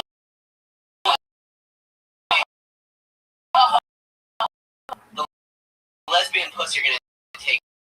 Not that I know, but there's one brother that's a little iffy. A little iffy. You know that guy's when his family's not around. I'll bet you he's not a little iffy. What at all? Like he's just balls deep into guys' assholes. By the way, let me just promise you, if you think he's a little iffy, he's just dicks all over his face. Everything's in his butt, and there's nothing wrong with that. I'm just saying that it's funny when a relative says, "Oh, one brother, he's a little iffy." It's like, okay, we know. If he's showing you a little iffy, like if the stuff that you see, like at Thanksgiving dinner or whatever, when he's like jerking off the turkey leg, or obviously it wouldn't be that. But if you think he's a little iffy, that cracks me up, right? You just know he's like a personal trainer. He's always oiled up. Well, that'll be great. If you take Jesus' advice, you go to the gay parade, you might run into your brother on one of the floats. All right, I lost everybody on that one. But that's fun stuff. I definitely get to the fingering and fire off more after that, and it's most compelling when you talk about the interior battle of is it right and wrong with your dad as a preacher and 7 brothers. If you get all that in there, because it's so real anyway, you'll be able to come up with more stuff, and there'll be new parts of that entire truth thing that's built, and it'll make you feel good every time you talk about it, because it's therapeutic. Were you baptized in a church or like a pond? Church. What kind of question is that? You really went forward with that one, buddy. Classic Reggie. You baptized in a pond. I was just imagining like this old school church where she was in the back with her brothers and they're all with white shirts on, and then oh my god, getting their shirts all wet. I love Sarai, thank you so much. No problem. Very cool, very funny. She's on Twitter at I am Sarai. That's SAYRIE. SAYRIE. Oh, lesbians are fun. What an interesting read. He's the cheery too, not the angry lesbian. Yeah. Love me a cheery lesbian. Lesbians are most fun when they're being lesbians, Scissoring is one of the funniest things I've ever seen in my entire life. It's not a myth. It's a myth. They don't like it. It doesn't feel good. I feel like then they're bad at it. I feel like there's lesbians out there with skills with the scissors. You can do it if the girl has extended lips, and if you match, you can probably do it. But most of it's way more work and it's, pleasure. Rabbi Rothschild. I'm talking some CrossFit Rabbi. dykes with fucking scissors. I've talked to lesbians that actually scissor before from on stage, but they were agreeing with me that these aren't like little baby Hollywood lesbians. Rabbi, I have a question. Yeah, these are old dykes that are visiting from fucking laying Missouri down. that have shorter hair than me. They have huge pussy lips. Rabbi Rothschild. That's why they have fun with it. I'm not saying scissoring's hot. I'm saying scissoring is comedically one of the Yo, funniest say yo. things I can watch. It's like Yo, watching say people Rabbi. fall and it's up there with like farting or falling Rabbi out of the chair. Rothschild. Scissoring. Rabbi Rothschild. From science. I have an important question. I want to ask you about marriage. Rabbi Out Rothschild. of the rotation. Ooh, I've never seen this name before, Okay, and it big sounds ass. like a professional wrestler. Put your hands together for somebody. Fucking kill Tony. Rabbi Rothschild. Goddamn Rabbi Rothschild. Rabbi Rothschild. Oh, that's right. He has a separate account for his microphone. I think it's muted. The others, for instance, I thought I don't want to watch a drama about the Spanx right now, but then my friend told me He's it muted. was actually the thriller. Yeah. Rabbi Rothschild, you son of a bitch. Like false advertising. I wanted to ask you about Netflix and the fucking nipple clamps. Well, But you won't talk with Why me. would you ever? I guess there is sound coming from the other one. Okay, I guess you just have another one here on the girl that's like 7 and she What else does but she doesn't even get molested in the movie, so I'm like, where's Rabbi Rothschild. and there's 12 Years a Slave, and I thought that was like a Rabbi Rothschild, is it okay to have nipple clamps?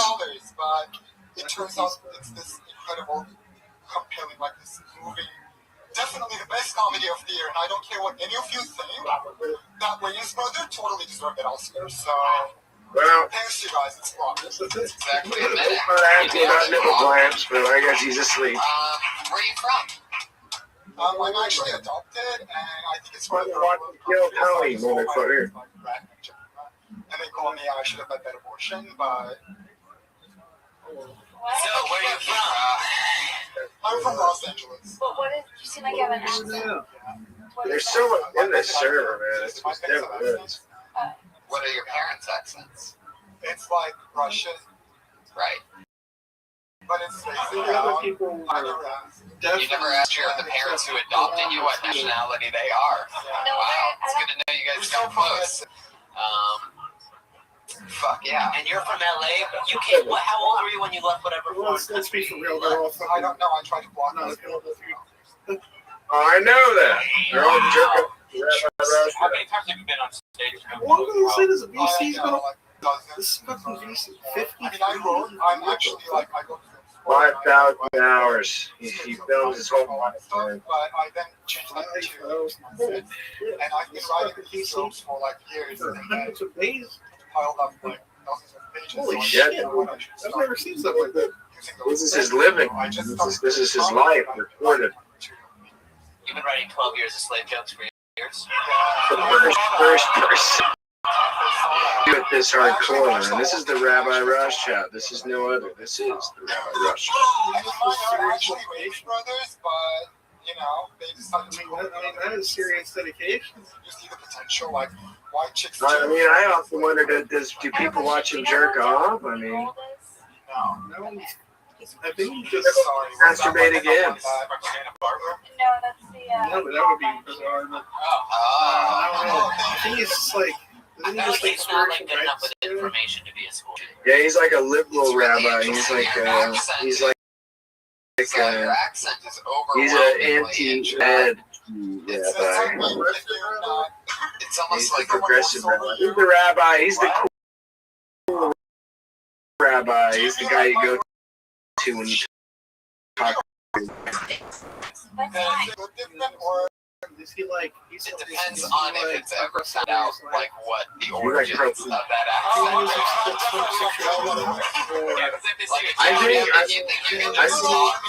I think that he probably has some earthly magic to it, but you know. Nipple clamps is kind of what I was getting to. That's really my question. Nipple clamps. I wanted to ask about nipple I'm clamps. actually Asian, but I had reconstructive eye surgery, so see, you can't even tell I'm a terrible driver. I see what you're doing. Don't maybe fucking people. Or maybe he's not people. For the minute. They're here with the Rabbi Rothschild. Like, is your personal life very... Are you a dirty person in real life, or are you... Were you baptized in a pond? I mean, No, it was actually a sewer. Because you're I mean, the rabbi to watch him fucking kill Tony. I mean, how liberal can you be as a rabbi? You have a bunch of abortion material somewhere just waiting to get out. I think you did an abortion. If I were you, I would dump all the jokes, do a research paper on who you are. Like, I'm gonna post fucking mass drilling fucking porno friendly inspect. Some nipple clamps. A lot of drugs. No one ever says that. Like, no one's ever said jackhammers. See, like they hire or something? I like my jokes just fine. I'm not saying, like, don't do jokes, but, like, there's so much in who you are that no one else...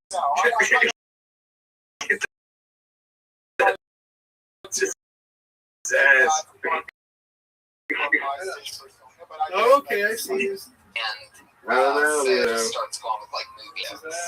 You know, Okay, so basically it's it back he went straight into Right. He's working a 24/7 fucking rabbi. I'm tired of this shit.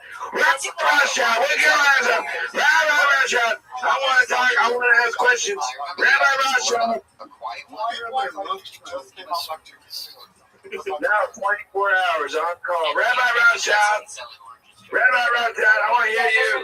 Rabbi Rothschild, I need to ask questions. You're my 24-hour. 24.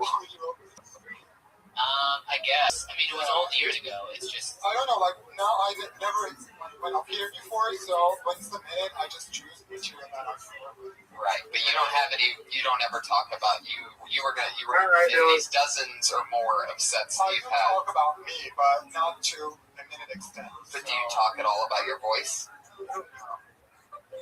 You gotta talk about that voice. It's unbelievable. It's gonna be the first... It was so hard for me to even listen to what you were saying because I was just trying to think of what you sounded like, and I couldn't. With 60 seconds of continuous talking, I still can't put my finger on exactly. I know what it is. What? All right, what's that famous actress that's deaf? Marley Matlin? All right, no. In the future, when there's like a technology to fix her voice, that's what his voice sounds like. There you go. You have these compliments. You're like, oh, you have the voice of an angel that has throat cancer. I'm like, which? Like, is my voice good? Or sounds like an effeminate person who was raised at the UN. But you gotta know that you sound like that. Like, what's most important isn't that Benji got a laugh. It's that you need to take that. It's the first thing everybody notices when you start to Listen talk. to this podcast, and then you'll hear your voice, and you'll Or get just it. have your hands like this. no, you guys, I heard my voice. I'm not having the business. We're not making fun of you, though. It's Sneak up behind people and talk and see what their reaction is. We're just messing around. No, I know. Yeah. And especially like when I'm doing my sets, I try to sound more juvenile, and that adds to what you were saying. So Right. Just be you, bro. You try to sound more juvenile? What does that mean? yeah, because you cannot say something offensive and then also something. Oh fuck, whatever religion group. This is like fuck that person, fuck those. I love that voice too. I think the real calling is in voiceover. You have a great voiceover. Hey, Rocky, what's coming out of that rock over there? If I came out like that and if I was like insulting those groups in that voice, wouldn't that be more like offensive? But in a really like, is it You have the voice of who just stole my dog. It's me before bed. It's good character. Good characters. Not good at it. Can you do anything else with your voice? Is there any impressions that you do or anything? I don't like have any impressions, but but I can alter it. I mean, I have an old right tone. Let's hear it. Are you Arnold Schwarzenegger's housekeeper's son? Because now the accent makes sense. It's starting to come together. Film student, trying to find an outlet for himself. Austrian, Mexican. Fuck yeah. I'm like, Old man impression. Let's do that. I mean, it's not an impression, but this literally happened. We were showing the campus to a friend of mine's grandfather, and he saw an interracial couple, and he pulled my friend's arm, and he went like, "Oh, did you see those abominations? It's not even legal!" I'm not kidding. And you're like, oh my god. You can tell. You need to euthanize them right now, but... Brock Davis. You're not on Twitter? I'm on Twitter, actually. I forgot to write it, and it's Brock Davis here.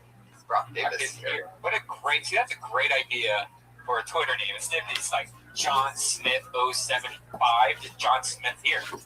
Yeah, but it's like Brock with B-R-O-C-K, so they can still find it because it's spelled differently. Brock Lesnar spelled Brock. You're good. It's exactly like that, but I don't know. Like, I tell people, is that with an X? I'm like, no, it's B-R-O-C-K. I don't know. This literally happened. I tell my name and people are like, how do you spell that? Wow. Brock? You're hanging out with a lot of stupid people. I know. But thank you so much, Brock. Welcome to the stand-up community. Dozens and more of Spock. Done. Fuck yeah, Brock Davis. That's interesting. What do you need, my voice, this weird? It's like, unbelievable. Adopted. That's all true, huh? You were adopted. Wow. You should have a cartoon. That would be a good sounding cartoon. It'd be pretty demented if you stuck to that kind of material. Fucking cool cartoon, like Adult Swim. Yeah. There, that's what I see too. Yeah, talking bear. Jesus, what'd you think of Brock? It does, right? Very much so. It's very much a both. It's almost like Borat and Bruno crossed together for one unfunny movie. With a little bit of Novocaine injection at the gum and tongue area. Yeah, that's true. And you were sort of right. It's like a deaf. But you mix the voice with technology. No, it's good. Next comedian. Yeah. Brock, you write movies? You have a great voice for writing movies. That's the line, everybody. Is that too much? Guys, your next comedian goes by the name of Matt Nino.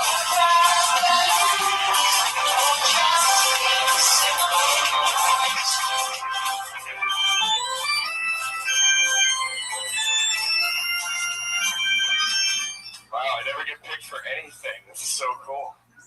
Hi, how are you guys doing? Yeah, Brock, you definitely sound fucking weird, dude. I think maybe the orphanage you stayed at was maybe all for deaf people. I don't know. Did they mention that? I kind of zoned out there towards the end. Yeah, that's bad. Wow. I just moved here this weekend from Philadelphia. I drove cross country, believe it or not. I did. I just got in Saturday. Driving solo sucks. I listen to a lot of music. I smoked a lot of pot. I took an amphetamine. I took several rest stops to do cocaine in the bathroom to keep going. It was awesome, actually, when I think about it. I stopped in Arizona to see this thing called The Thing. It's like all of Arizona on Route 10, whatever. It's like there's nothing but billboards of The Thing. Have you seen this? Anybody? Anybody? Yeah, you guys have been. Yeah, The Thing, dude, what? It was just a mummy they found in the Grand Canyon.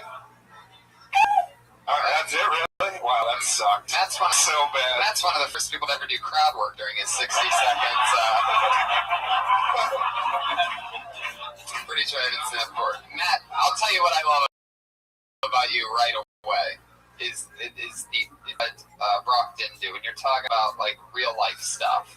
You know what I mean? Like, you're being honest. I mean, you admitted to felonies in your 60 seconds, like 2 or 3. Yeah. So that's awesome. How long have you been on stand-up in Philly?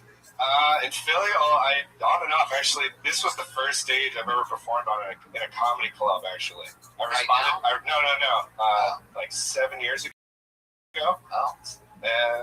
Yeah, I responded. I think Jerome Cleary and was like Friday. Well, let's just keep moving on.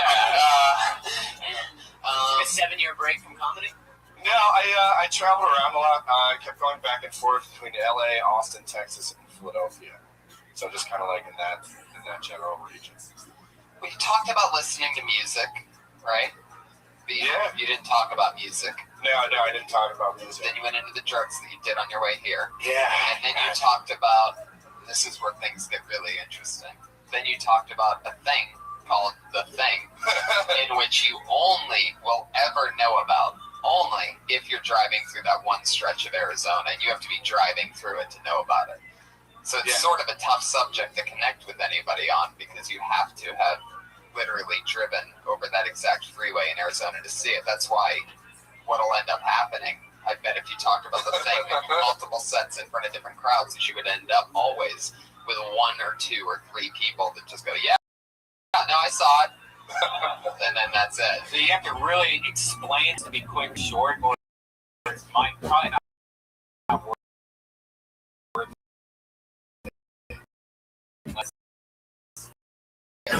definitely not worth it. One comfortable on stage, like, all right, what's going to happen, But we did just kind of do crowd work, and didn't really get to anything except talking stuff. And if you're going to bring up fun stuff like meth or, invite us, man. Doing coke in restrooms, then you have to. It wasn't officially meth. It was actually like a prescription amphetamine. Okay, well, let's not rationalize what's meth and what's not. I think I like that you did, even though you're not going to do a bit about The Thing on the Tonight Show. I like that you just kind of kept it loose and just talked about what was on your mind. I think that's an important. Yeah, totally. It's great. I totally agree with Brian. Your stage presence is amazing. Yeah. But if you're going to mention something, you're going to want to have a point to it. So let's get into a couple questions. Sure.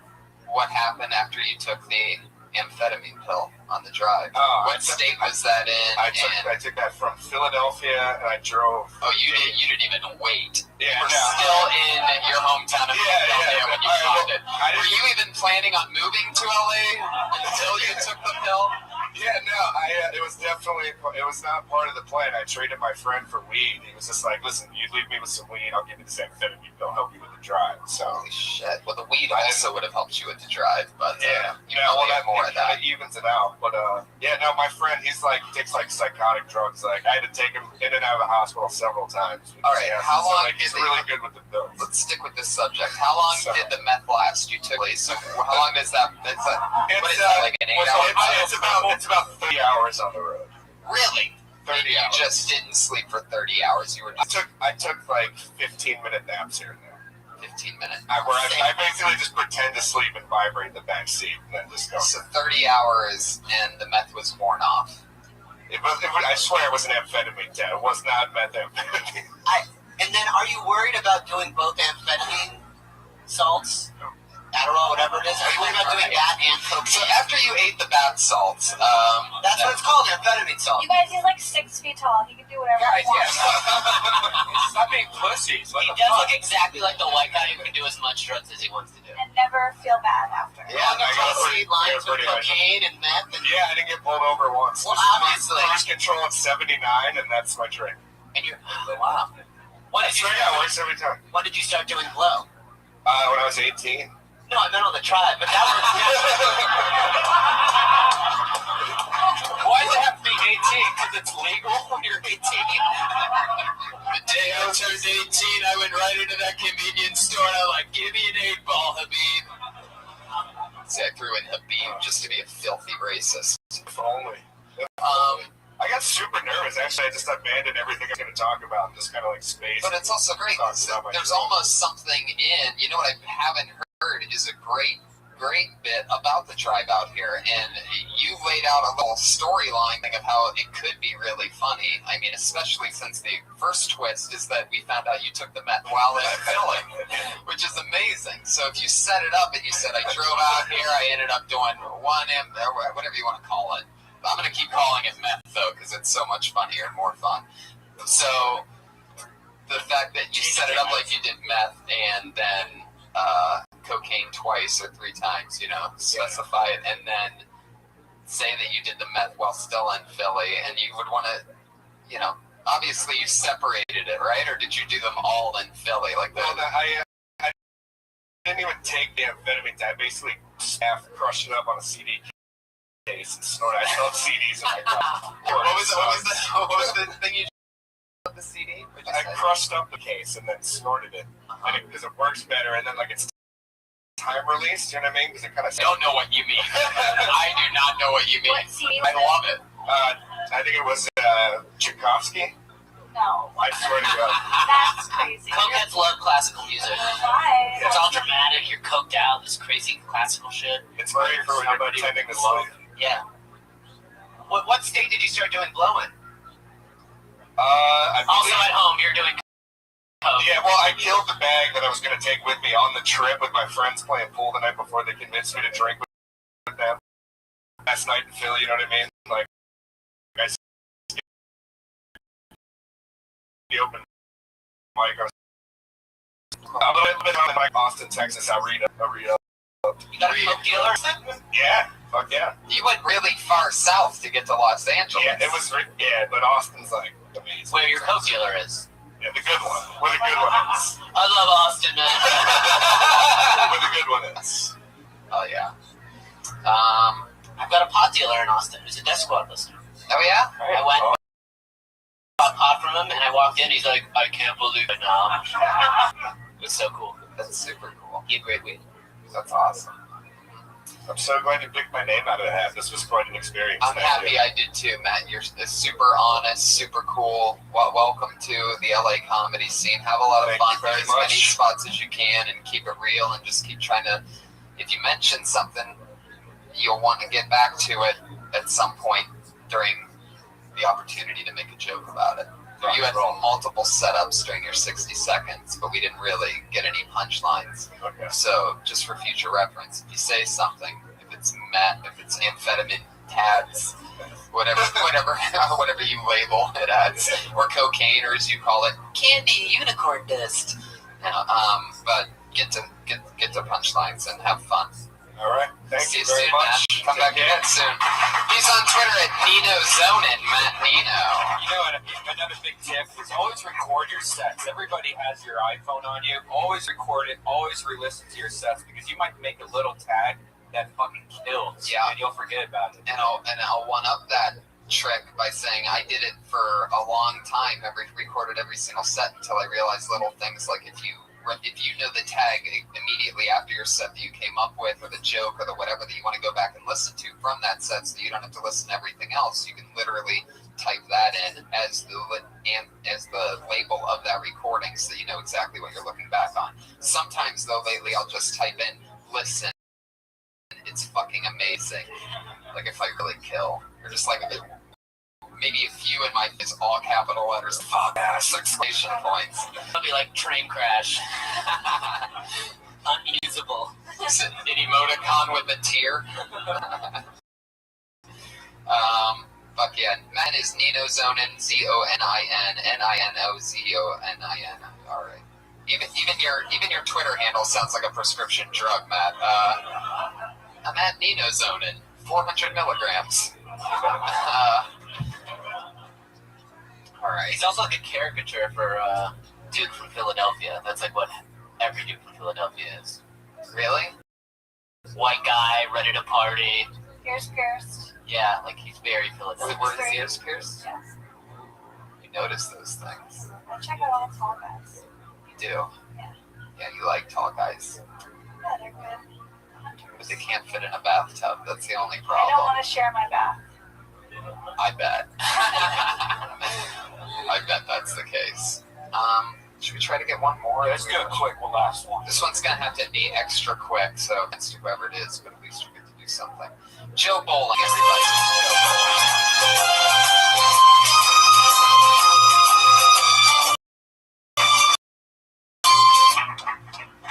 Okay, guys, you ever have bad news situation where you get some good news and then you have to catch you back? A couple months ago, I had a bad news situation happen to me. I got some bad news. I got a phone call that said my father had suffered a minor heart attack. And I can tell by your reaction, you guys know that's bad news. Nobody wants to get that call, right? Dad had a heart attack. But the good news is, he's my stepdad. So the heart disease wasn't hereditary. That had me flying pretty high. That had me feeling really good. That good news brought me right back up. I guess then the bad news that brought me back down was that I realized I don't know who my real father is. That guy could have died of a heart attack at any point during my 29 years of life. Thanks very much, Mitchell. Here you go. 5-second Joe Bowling. I love your name, Joe Bowling. Is that your real last name? Real last name? So cool. Where are you from? North Carolina. North Carolina. Second bowling. No, I'm actually very good. I'm in a league here in LA. I bowled a 236 like a couple months ago. Whoa! Holy shit! You probably got it from the father who abandoned you. That Do you do the open mic at Meltdown Comics? Yeah. Because that's where you look like you belong. That's a nice thing. Those people are more successful than we are. In some ways, sometimes, once in a while. But what she's saying is you are wearing a t-shirt with a hoodie over it and Ray-Ban glasses. That's very true. Yes. And you smile a lot, which is very show business savvy. Yeah. It's very good. You're wearing a Navy t-shirt. Were you in the Navy? I was in the Navy. You were? Oh. Yep. The old Navy. What's that? Oh my God. What did he say? This is the old Navy. That's a good one. What was that like? It was pretty crazy. I was on a submarine, actually. This was very weird. Wow. Anything interesting? I got some jokes about it, but I mean, like, no jokes after the minute, right? I guess so.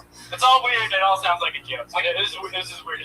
When you said it was your stepdad, I did like the twist, but then you also have the whole thing like, oh, dude, your stepdad still had a heart. Like, I was waiting for you to say, and he molested me. Just so I felt better. Stuck with the truth. How did it end up? Your stepdad had a heart attack and was he okay? He ended up recovering, but then he tried to eat healthy, I guess. So I found this out from Facebook. He's only my stepdad for like a year or two. Right. It's like a brand new stepdad. Exactly. I need to get used to him before he left it. Have you had a lot of stepdads? No, just the one. This was the first stepdad you had. Yeah, just the one. That's kind of interesting to have a stepdad later in life. Yeah, I guess so. Your first step. My mom's pretty high. Yeah. Young too. So young. Oh, damn! It's almost like you're into her. She had me doing shoes. North Carolina, man. Probably get away with that. Yeah. I'm putting her back out there, man. She's not dating anybody right now. Wait, how old? She's 16 years older than me. She had me when she was 16. So, wow, that would be pretty crazy. She's 45. 45. It's a little cool. I know we just met, but are you baby? Baby, you think? No, just a North Carolina. sleepy small town in North Carolina, baby. I wish I had a baby at 16. Yeah. So She was the cool mom growing up the whole time. Right. She's 16. The guy that was banging her was probably 16. Probably. Which means that your dad's just 16 years older than you. Yeah, it's crazy. You guys could date the same women. Yeah. You're pretty well adjusted. I have. Oh, thank you. Yeah, but he's doing stand-up. I know, but every time I meet someone with daddy issues, they use it as an excuse to be an asshole. But he seems pretty nice. That's true. Yeah. I don't know, my dad. I'm gonna rear-end your car. You know. Kind of guy. Well, fuck yeah. Joe, we're gonna move on. Joe, come back soon. He's so likable. Yeah, very likable, very funny guy. He's Joe _ name. Mention all. I'm just good old, you know me. You know me, I just love bowling, and I'm your average Joe, so that's what my Twitter handle's gonna be. Oh, fuck.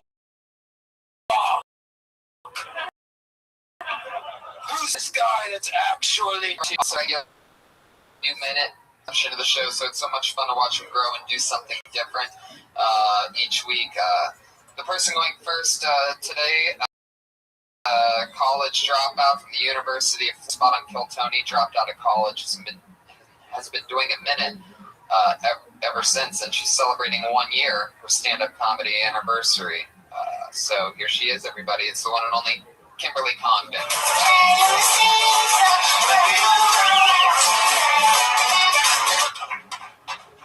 Hey guys, I want to take you back a little outfit, back in the day, elementary school. Do you guys remember when you were out on the playground during winter? All your friends are bundled up, you were all out playing.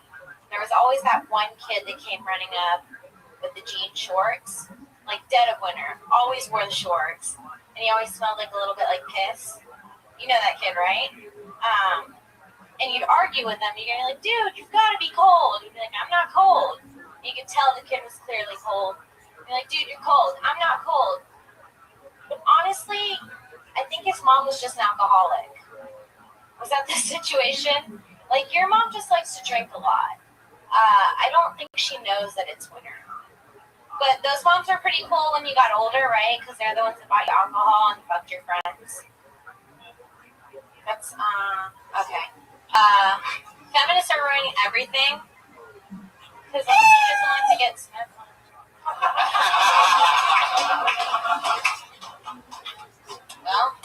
Well, here's the thing, is that you making it, you set it up like it was going to be the most relatable thing ever. I'm going to take you guys back. Like when a DJ says, let's go back one time right now, they're about to play a hit from the 70s or the 80s or whatever. Take somebody back. You went to school with a kid that wore jean shorts, smelled like piss, in the cold. That's your specific story. Like, you're not taking us back to... I have one friend whose mom was clearly on taking you back one time. It's a 95.5 KLOS, a little smoke in the water. Only on Till Tony number 53.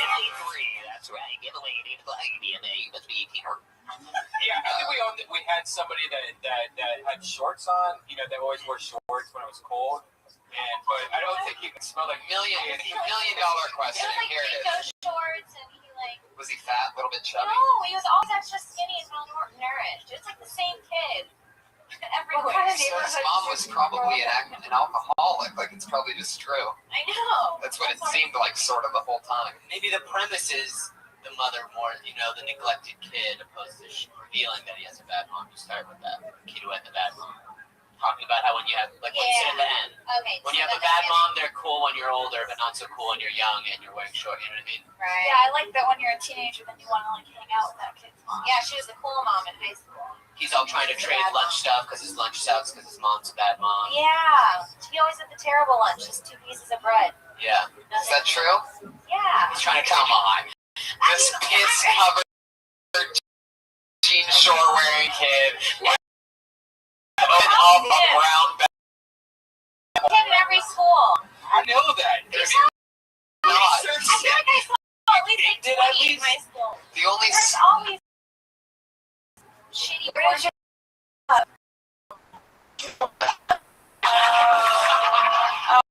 We have another one.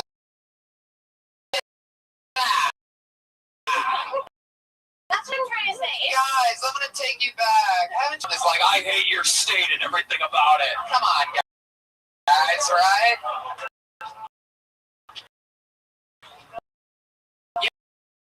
Yeah, just open up with, I grew up in Florida. Yeah. They all want her number. Wow. Right? Yeah, talk about growing up in Florida and trashy kids trying to get in on your fucking shit. But yeah. Only 4 seconds. It's pretty easy. I grew up in trash I've seen. Yeah. And then you're in. Like this one kid that wore shorts, and then it's like more fun. Instead of like, wait, I didn't go to kid shorts. It smelled like piss. His lunch is a Lunchables filled with yeah, right. With like weird stuff in it, just like a bean and just a couplet of mayonnaise for no reason. Yeah, all the stuff you get at AMP is what Lunchables made up of. We call it Alpha. Yeah, we call it AMP Alpha. That's a local joke, guys. Oh, a little inside joke from Esther. Squeeze it in there. Kim, thank you so much. That's Kimberly on Twitter. Get it out. 1 year. What a curious life. It's Israeli to me sometimes. Yeah, what are you, Kim? Puerto Rico.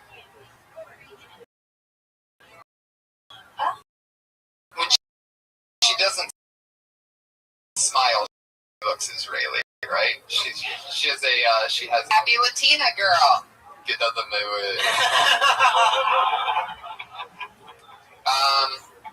Our other regular is super goofy, always just taking a little something and turning it into a lot. Who knows what the topic's going to be this week? Maybe it's another food, maybe it's an easy one.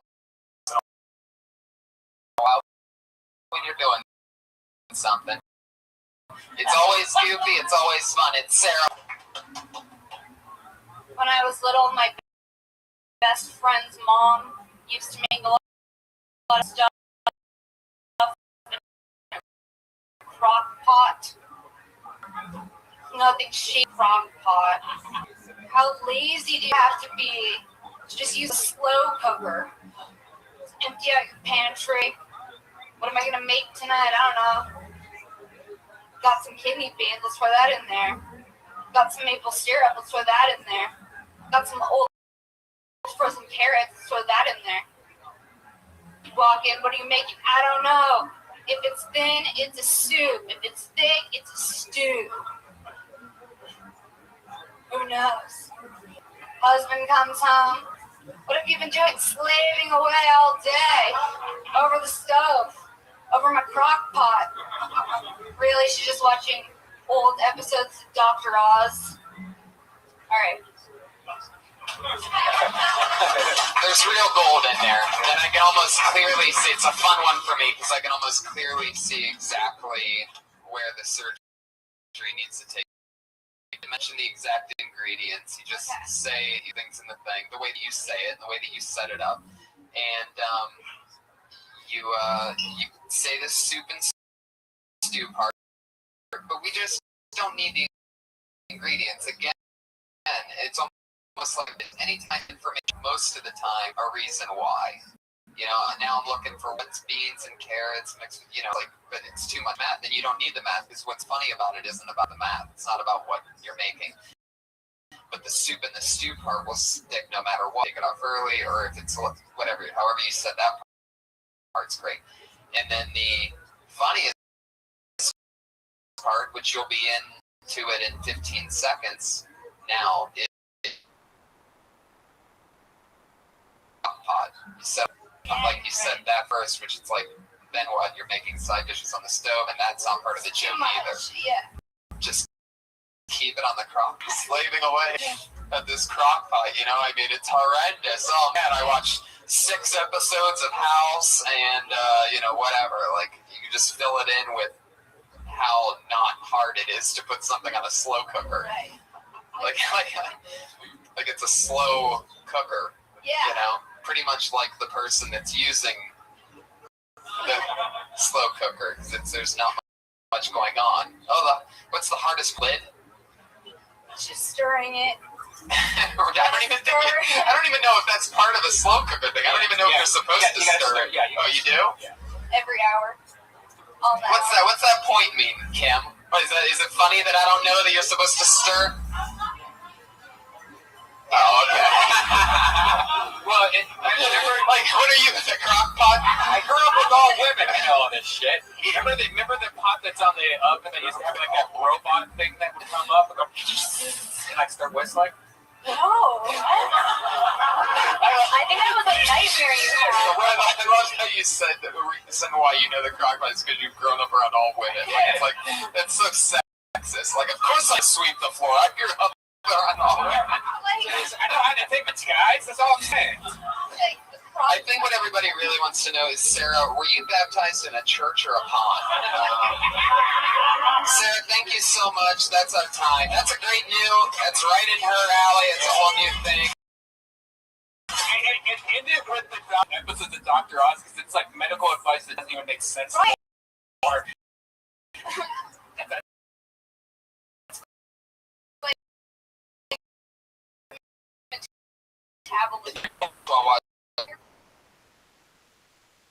Like have something in the crock pot when they're watching it. And Nicole Smith is here with her brand new, completely safe Princess Shank on Twitter.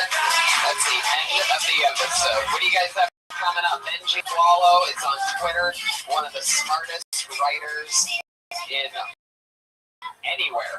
This is truly, this is one of those people that is totally going to make something, and you're going to say, hey, I think I saw him on some panel show where they just kept talking about baptizing over and over. You're so funny. Thanks. I just wrote on the guy's Choice Awards, so I guess watch that. Yeah. It came out. No, it's going to be about a week or so. Oh, okay, cool. On June 4th, I'll be in Brea with Krista Taylor. Oh, there you go. Fuck yeah. I'm going to be on this season of Geo. What? Yeah. Did you fuck any of those? I definitely didn't. That's crazy. Did you block out? I didn't block out. I didn't have sex with them. It was very funny. They sis kebab you? Alright. Little Esther on Twitter, always fun. It was so good to get to work with you again. It's like the first time we've done something productive in about 5 years, so it's exciting. Guys, check out my tour dates at TonyHinchcliffe.com. There's a lot. Kevin E. Light, Jesus Friday audience. You guys are the best. Listeners, thank you. Comic-Con. Comic-Con 2014. See you.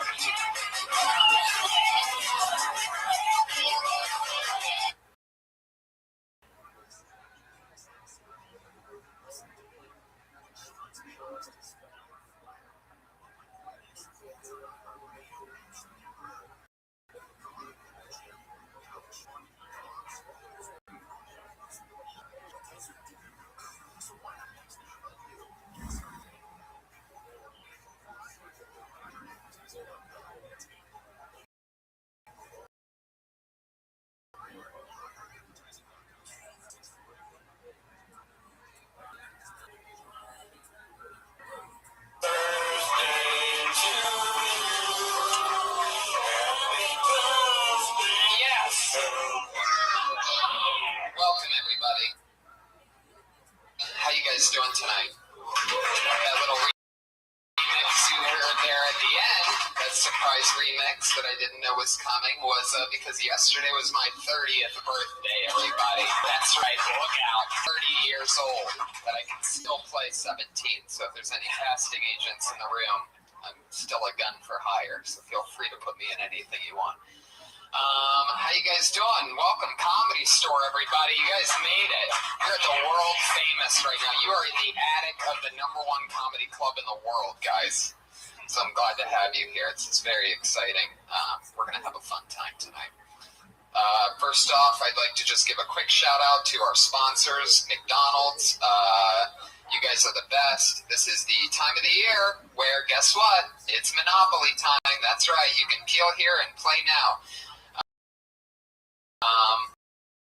Actually, it's not Monopoly time. It's the new mobile soccer app from McDonald's. Try our soccer at GOL.com. That's right. There's some cool soccer art. The World Cup is happening. Quarter pounder burgers are now just $2.99 at McDonald's. I'm loving it.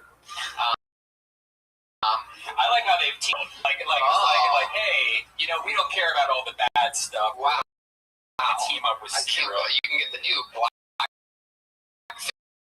fish fillet at McDonald's. Loving it. Believe it. I'm loving it so much.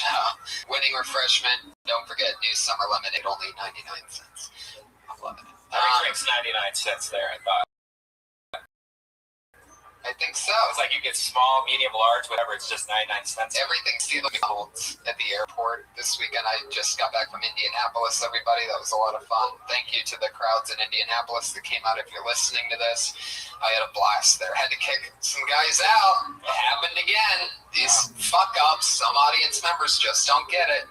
Guy was making fart noises in the first 5 minutes of my set over and over again. He just kept making fart noises. And the crazy thing was I was fucking killing. Like right from the gate, I just came out making fun of this person, making fun of that person.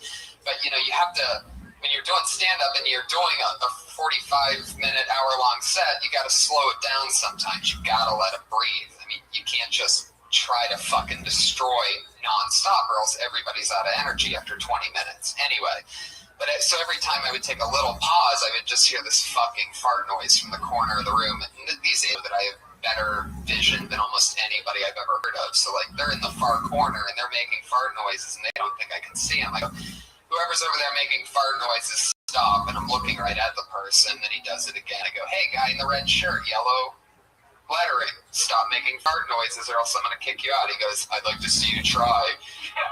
And then I go, all right, well, then you're gone. And he didn't know, but I watched the security guy slowly walking over. So when I go, all right, you're gone, he goes, all right. And then the security guy's like, dude, you got to go.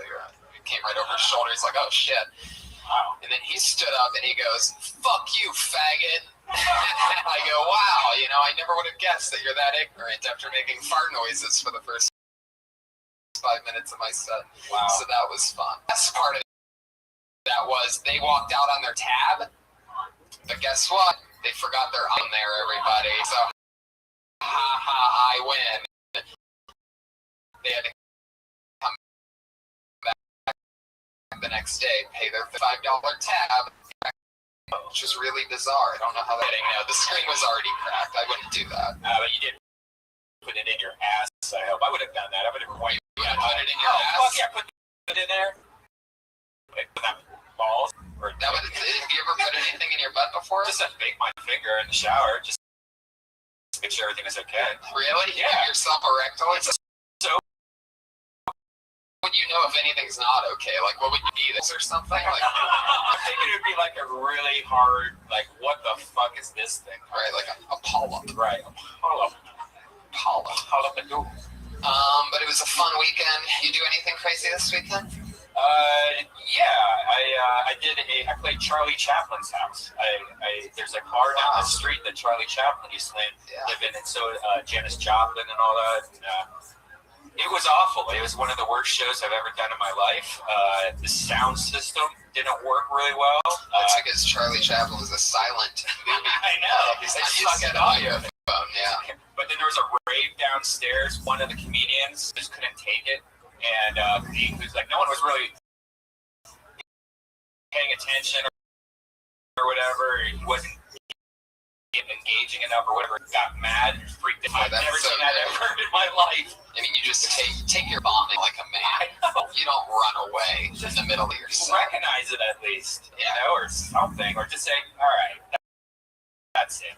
You guys aren't listening. My name's so-and-so. Thanks a lot. Get off it. I'm just like, it's so fucking weird.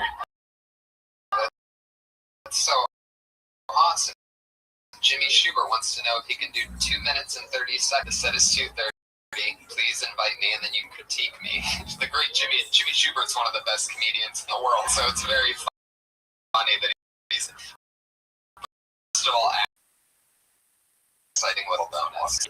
Just gonna type yes or so you didn't see? Did anyone watch The Shooter that was out today?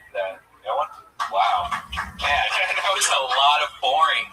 What happened? There was a huge police chase, and then this guy got out of his car around North Hollywood and just pulls out this huge shotgun, a rifle, automatic rifle. And he just starts walking down the street with this rifle on top of a house, and he's just sitting there with this rifle on the house. And up to that point, it was like fuzziness. And then he goes inside the house and takes a nap or something, and doesn't do anything for 4 hours. Wow. Yeah.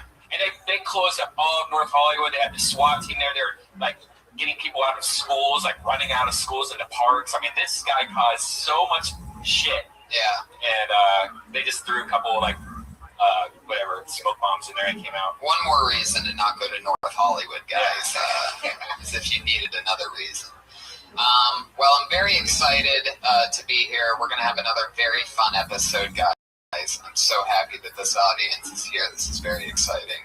So let's get the party started. As always, we have a head of security here tonight.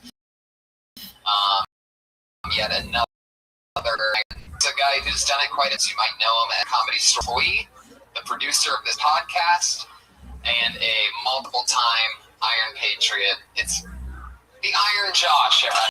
Here he is.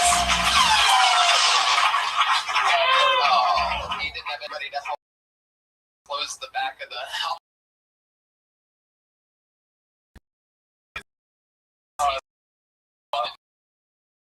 He does that for people. over the outfit. He got the knee pads backwards. You know, I trip a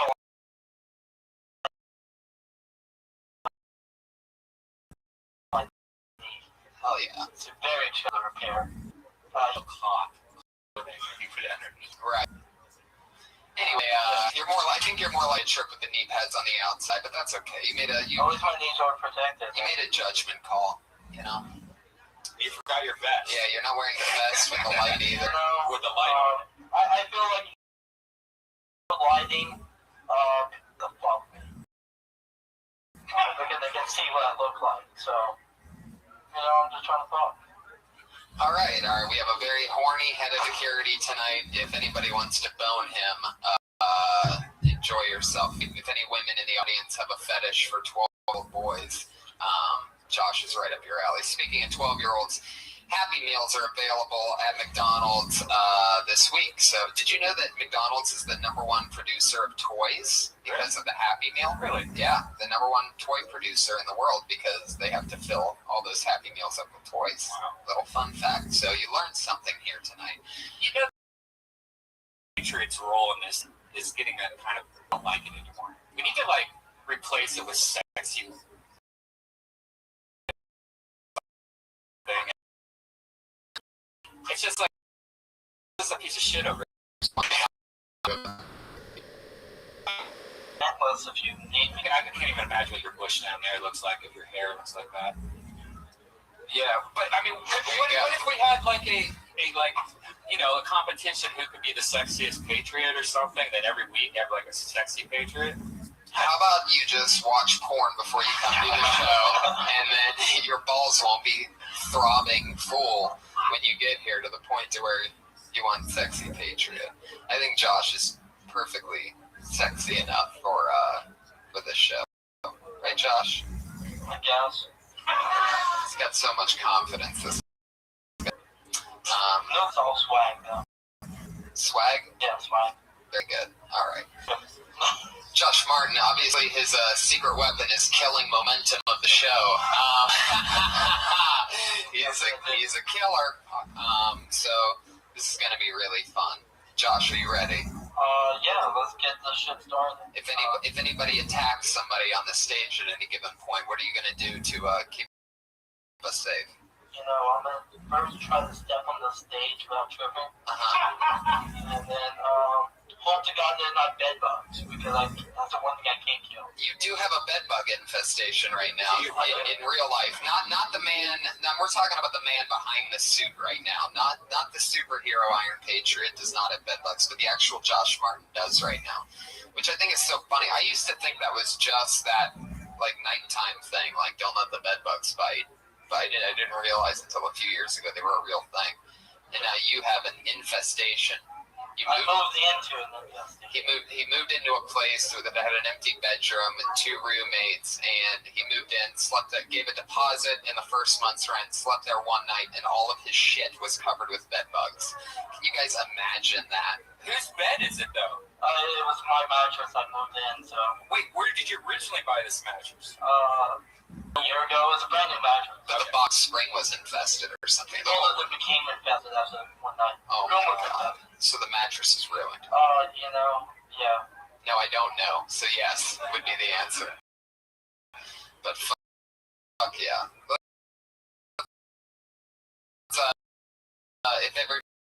If anybody wants, you could throw or Josh. We'll have a little fun.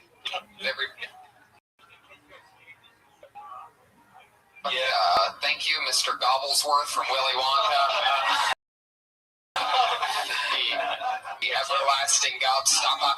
It is a tip, man. There's a lot. If you really do have bed bugs, you do not want to be sleeping on that shit. No, I only slept that one night, and I already got most of my shit clean. Are you back to your car? Back to the Pontiac Drive. It's amazing because you were struggling for so long. You were sleeping in your car for a while. You've had more trouble living at places than you did when you were in your car. Who would have thought? Oh, Jesus. Can anybody tell where the Armenian is sitting tonight? Jesus, settle down. Fucking. All right, let's get this party started, guys. As always, I always have two of my funniest friends come on and be guests on the show, and this week's no different. Put your hands together for them, everybody. It's an amazing show. It's Chris Porter and Eleanor Kerrigan, everybody. Wow. Chris was on a couple months ago. This is Eleanor's first time. She opens for Dice on the road. Amazing comic. Former Comedy Store employee. Been in the game for a while. One of the first comics to believe in me. She went up to the talent coordinator after I was here just a few weeks or a couple months, and she said, this guy's gonna be. I thought she said, I'm pretty sure that dude's gay. Yeah, that too. And he agreed with that. You know, Tommy thought I was gay for time. We all did. He used to tell my friends, he used to say, we're gonna pass Tony until he admits that he's gay. That's what he used to say. You admit it? Is that what it was? This is how everybody thinks a good bone structure, you come across as gay. And that joke ended up getting me passed. There you go. So there you go. Just got to acknowledge. You got to acknowledge. You just sent him a video of you banging some hooker. Right. Yeah. Wow, you're not gonna fool me. You have a prostitute. I meant a euphemistic hooker. You know, it would have been even funnier if just a girl with bad parents. Or I should have sent him a video of me butt fucking a male prostitute. Ooh. And just going, I hate this. Are you happy, Tommy? The worst. You wanted Tommy. All this for 50. Yeah. All this to get my name on the wall. There you go. And maybe that's what that's how I could have finished. I could have written out Tony Hinchcliffe on the guy's back in cursive, like, this is what my name better look like, Tommy. That's a lot of spooge. Hell yeah, it is. Hinchcliffe is 11 letters. You gotta cross a bunch of letters. Yeah. That's control. I'm so glad you guys are here. Chris, we had a lot of fun with you last time you were on the show. Thanks for coming back. Eleanor, this is your first time. Breaking my cherry. Hell yeah. Nice. This is fun. Do you have any you have any fun stories about a time in the belly room? Whoa. People can hear me? Yeah. I can't say. It's not love line. No, I can't. Yeah, a lot of fun stories. I waited tables up here a long time. Yeah.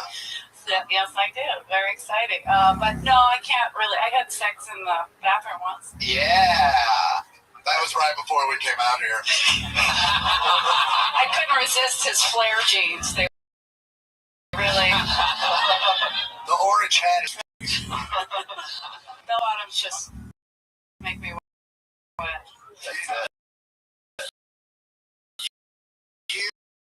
You and two chicks and an Allman Brothers. Will you fuck me, Eleanor? And also, Chris, I don't know. Will you wear that outfit? Will you wear that outfit? Yeah. Maybe. Does it have a little pouch that opens up the little pecker? Yeah, you'll just have to dry hump your shit out of it. You have to fuck me in the ass. Alright, I got you. Just so the audience knows, there was a brief discussion backstage. We were talking with a young lady, and she was complaining about how a dude asked her over to see a movie. Right. When obviously he wanted to just fuck, and she was like, well, why don't you just ask me if I want to come over and fuck? And Josh and I were like, we can do that? Like, if we thought that would work, we would have done that, but... Well, we both responded that, yes, you can do that. I think that's... No, certain girls get nervous. I think if I called you just out of the blue and was like, hey, you want to come over and fuck? I'd be like, no, I'm good. Okay. Quick. But if I wanted to, I'd be like, yes, wear that fucking creepy suit. Now, about the movie and fucking thing, what do you think is the best kind of movie to watch with a girl if your sole intention is to get danced? Do you go a terrible one. Movie, like a chick flick, to maybe get her, like, or the pheromones, female pheromones going in their system? Yeah, a rom-com. Or do you go for, like, an action movie so that she's like, this sucks. I guess snuff films don't work. Snuff films don't work. They're like, is this what you want to do? I was like, well, not all of it. Not the whole thing. Just the first 10 minutes.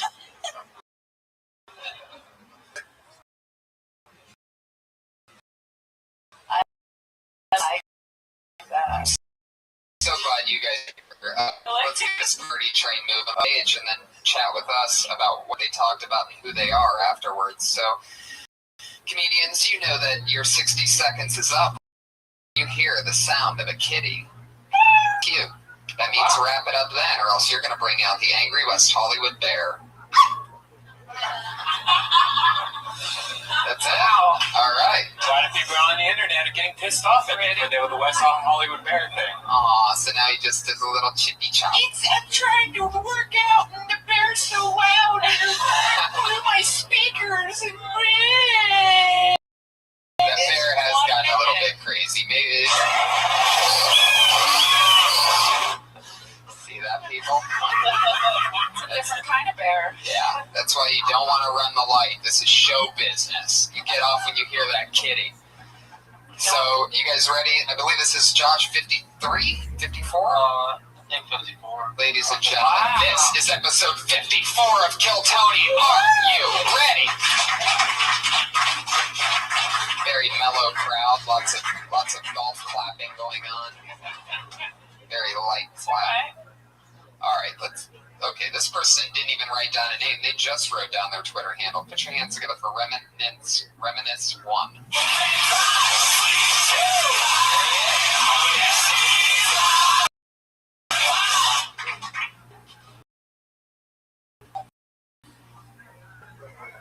Put the clock back. Put the clock back. Josh Martin. Oh boy, he has no hands. Hello. Please. Yeah. All right. Woo! Put your hands together. Give it a shot. Well, like I said, this is my first time here. I'm really excited. I'm really happy.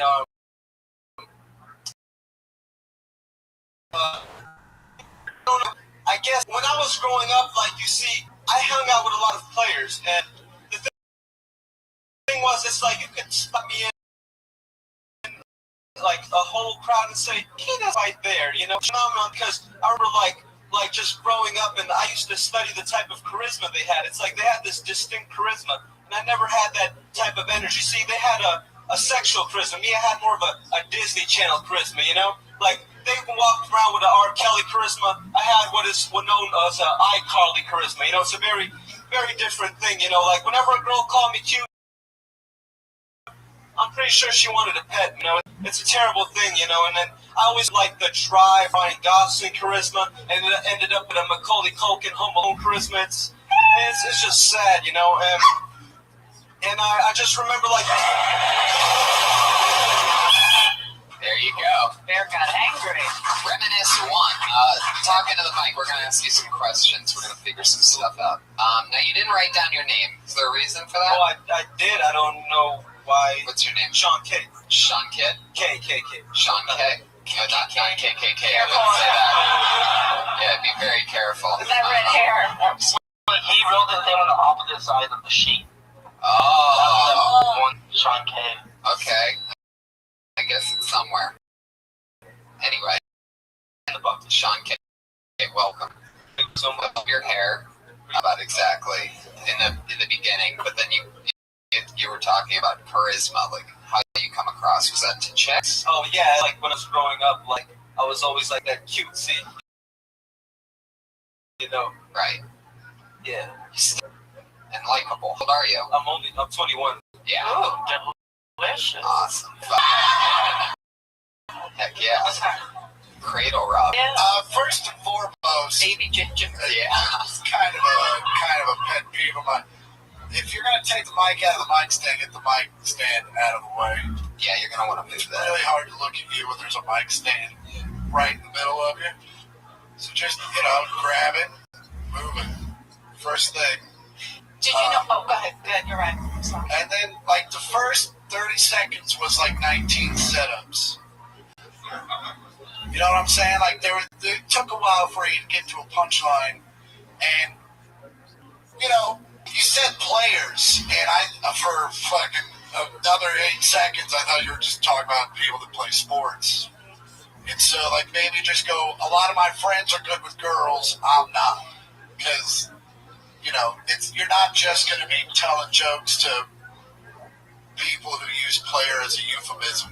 We might be telling it to some old man who has no idea that player, what that means. You know what I'm saying? Absolutely. Eleanor? Sorry. No, that's exactly what I was going to say, did you know you were only going 1 minute? Because it was a long set. Like if you had a 5-minute set, maybe you could set that up. That was a real long setup. I was nervous for you. It's like the whole thing with the microphone, I guess, like threw up and then I was you were a player. So it's just, you know. I get it. Of course. You were a same player, and I sleep with all the players. I was thinking sports too. I don't know why. But yeah, you are adorable, and you should play. Player for sure. Solitaire player. Lonely. How long have you been doing stand-up? I've been doing it roughly a year and a half. Oh, cool. All in LA? Where are you from? Well, Florida, and New York when I was 19. What part of Florida? Broward County, South Florida. Is where South Florida, the worst place on the country. It is the worst. And so, like, on your persona is genuine. Yeah. It was my concern. But once you tell me your background, I'm like, no, that's a genuine persona. So, yeah, I mean, you've got a good character. When you have a minute, I know it's tough, but I mean, that's part of the thing is to like prepare for what you're doing. So next time you come up here for a minute, have a minute ready, not just part of it. And even if it was a 3 or 5 minute set, I'd still trim a lot of that stuff from the front. There's still over setups, and you want to get it bang quick and get them interested. Like, oh shit, this fucking guy's. Yeah, I would re-listen to your set when it goes up, and because like the first 40 minutes really seemed like it made no sense at all. Like I had no idea, like Chris said, I had no idea what you were talking about. It's just a little bit too wordy. Yeah, I mean, you can sound like you smoke a lot of weed and you're talking about your feelings or something like that. I have no idea. Do you smoke weed or does your hair just smoke weed? I'm sorry about the cherry pie song. I had no idea. Wow, that is amazing. Speaking of cherry pie, McDonald's.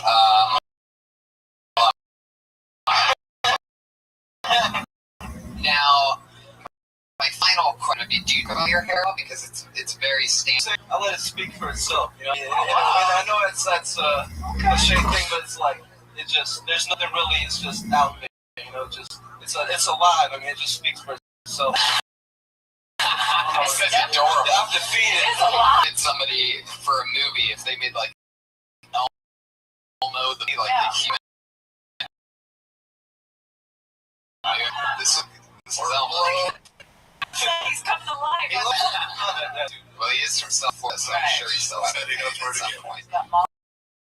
Is it tough for a ginger coming from South? The sun is just falling. How do you survive?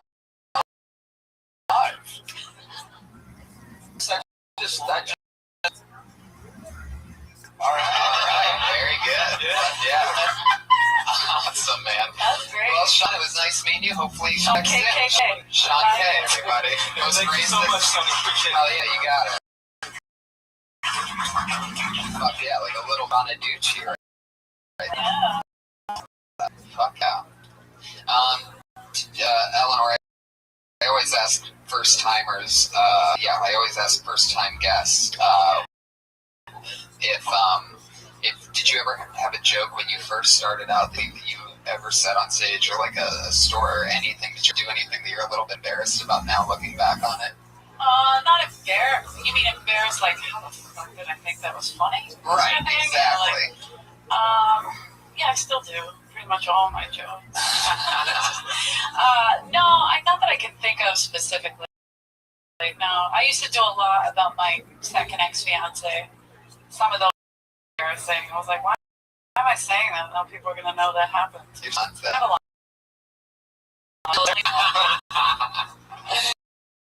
Really? You have ex-fiancés? That's yeah, my feet get cold, I guess. Oh, yeah. That's right. I'm not taking the plunge. I'm just taking their money until I I Just don't. like 6 months. I'm not big on jewelry. I like cash. You're like out now cash. Fuck it. You like tough guys too, so when they get down on one knee, you're like, get the fuck up, bitch. Oh, if anybody ever got I don't like that. Then half the other guys propose, they just fucking throw a ring at you from the other side of the room. Give me a ring. Hey, bitch, you want to do this or what? If you catch this bitch, you're mine. Amazing player. I'm diving like Jerry. Right? Like the shit.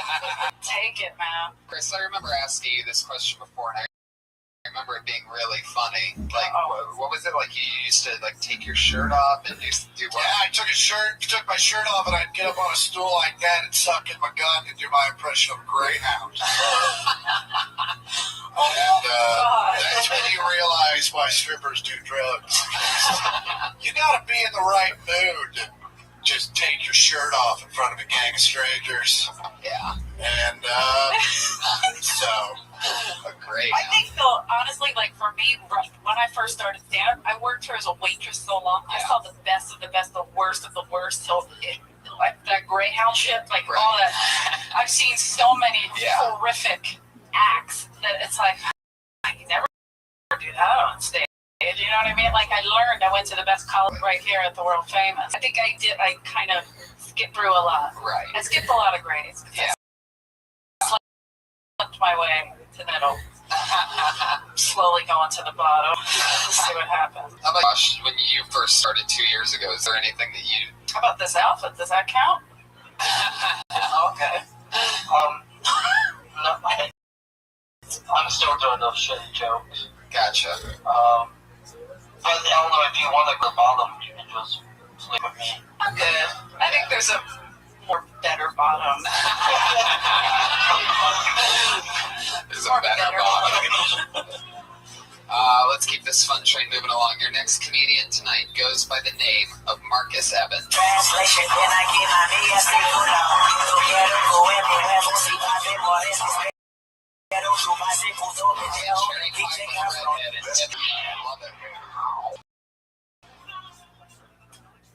The biggest difference between Chicago and LA is how rude the women are out here. I mean, they're hot, they're rude. For these girls in my building who let the elevator doors close right in front of me. Worst part is, I went out with those girls last night. I spent money on these girls, they couldn't hold the elevator doors for me. My boy's like, Marcus, they didn't see you. I'm like, big black man waving like this, like, hold the elevator, hold the elevator. How do you not see and hear that? You made eye contact. Guess things didn't go quite as well. Doing temporary office work is great if you need work right away. You never know when these people are going to go. I was working on this one temp job, and they let me go after a couple of hours because they said the project is done. So what the project's done, I need a full day's worth of work. Hell, am I going to do a couple hours worth of work when I got rent to pay? Can't go over a couple hours worth of pay. Part is it took 2 hours to get to the job. I'm on the road, then work. Hope they didn't give me my gas money back. There you go.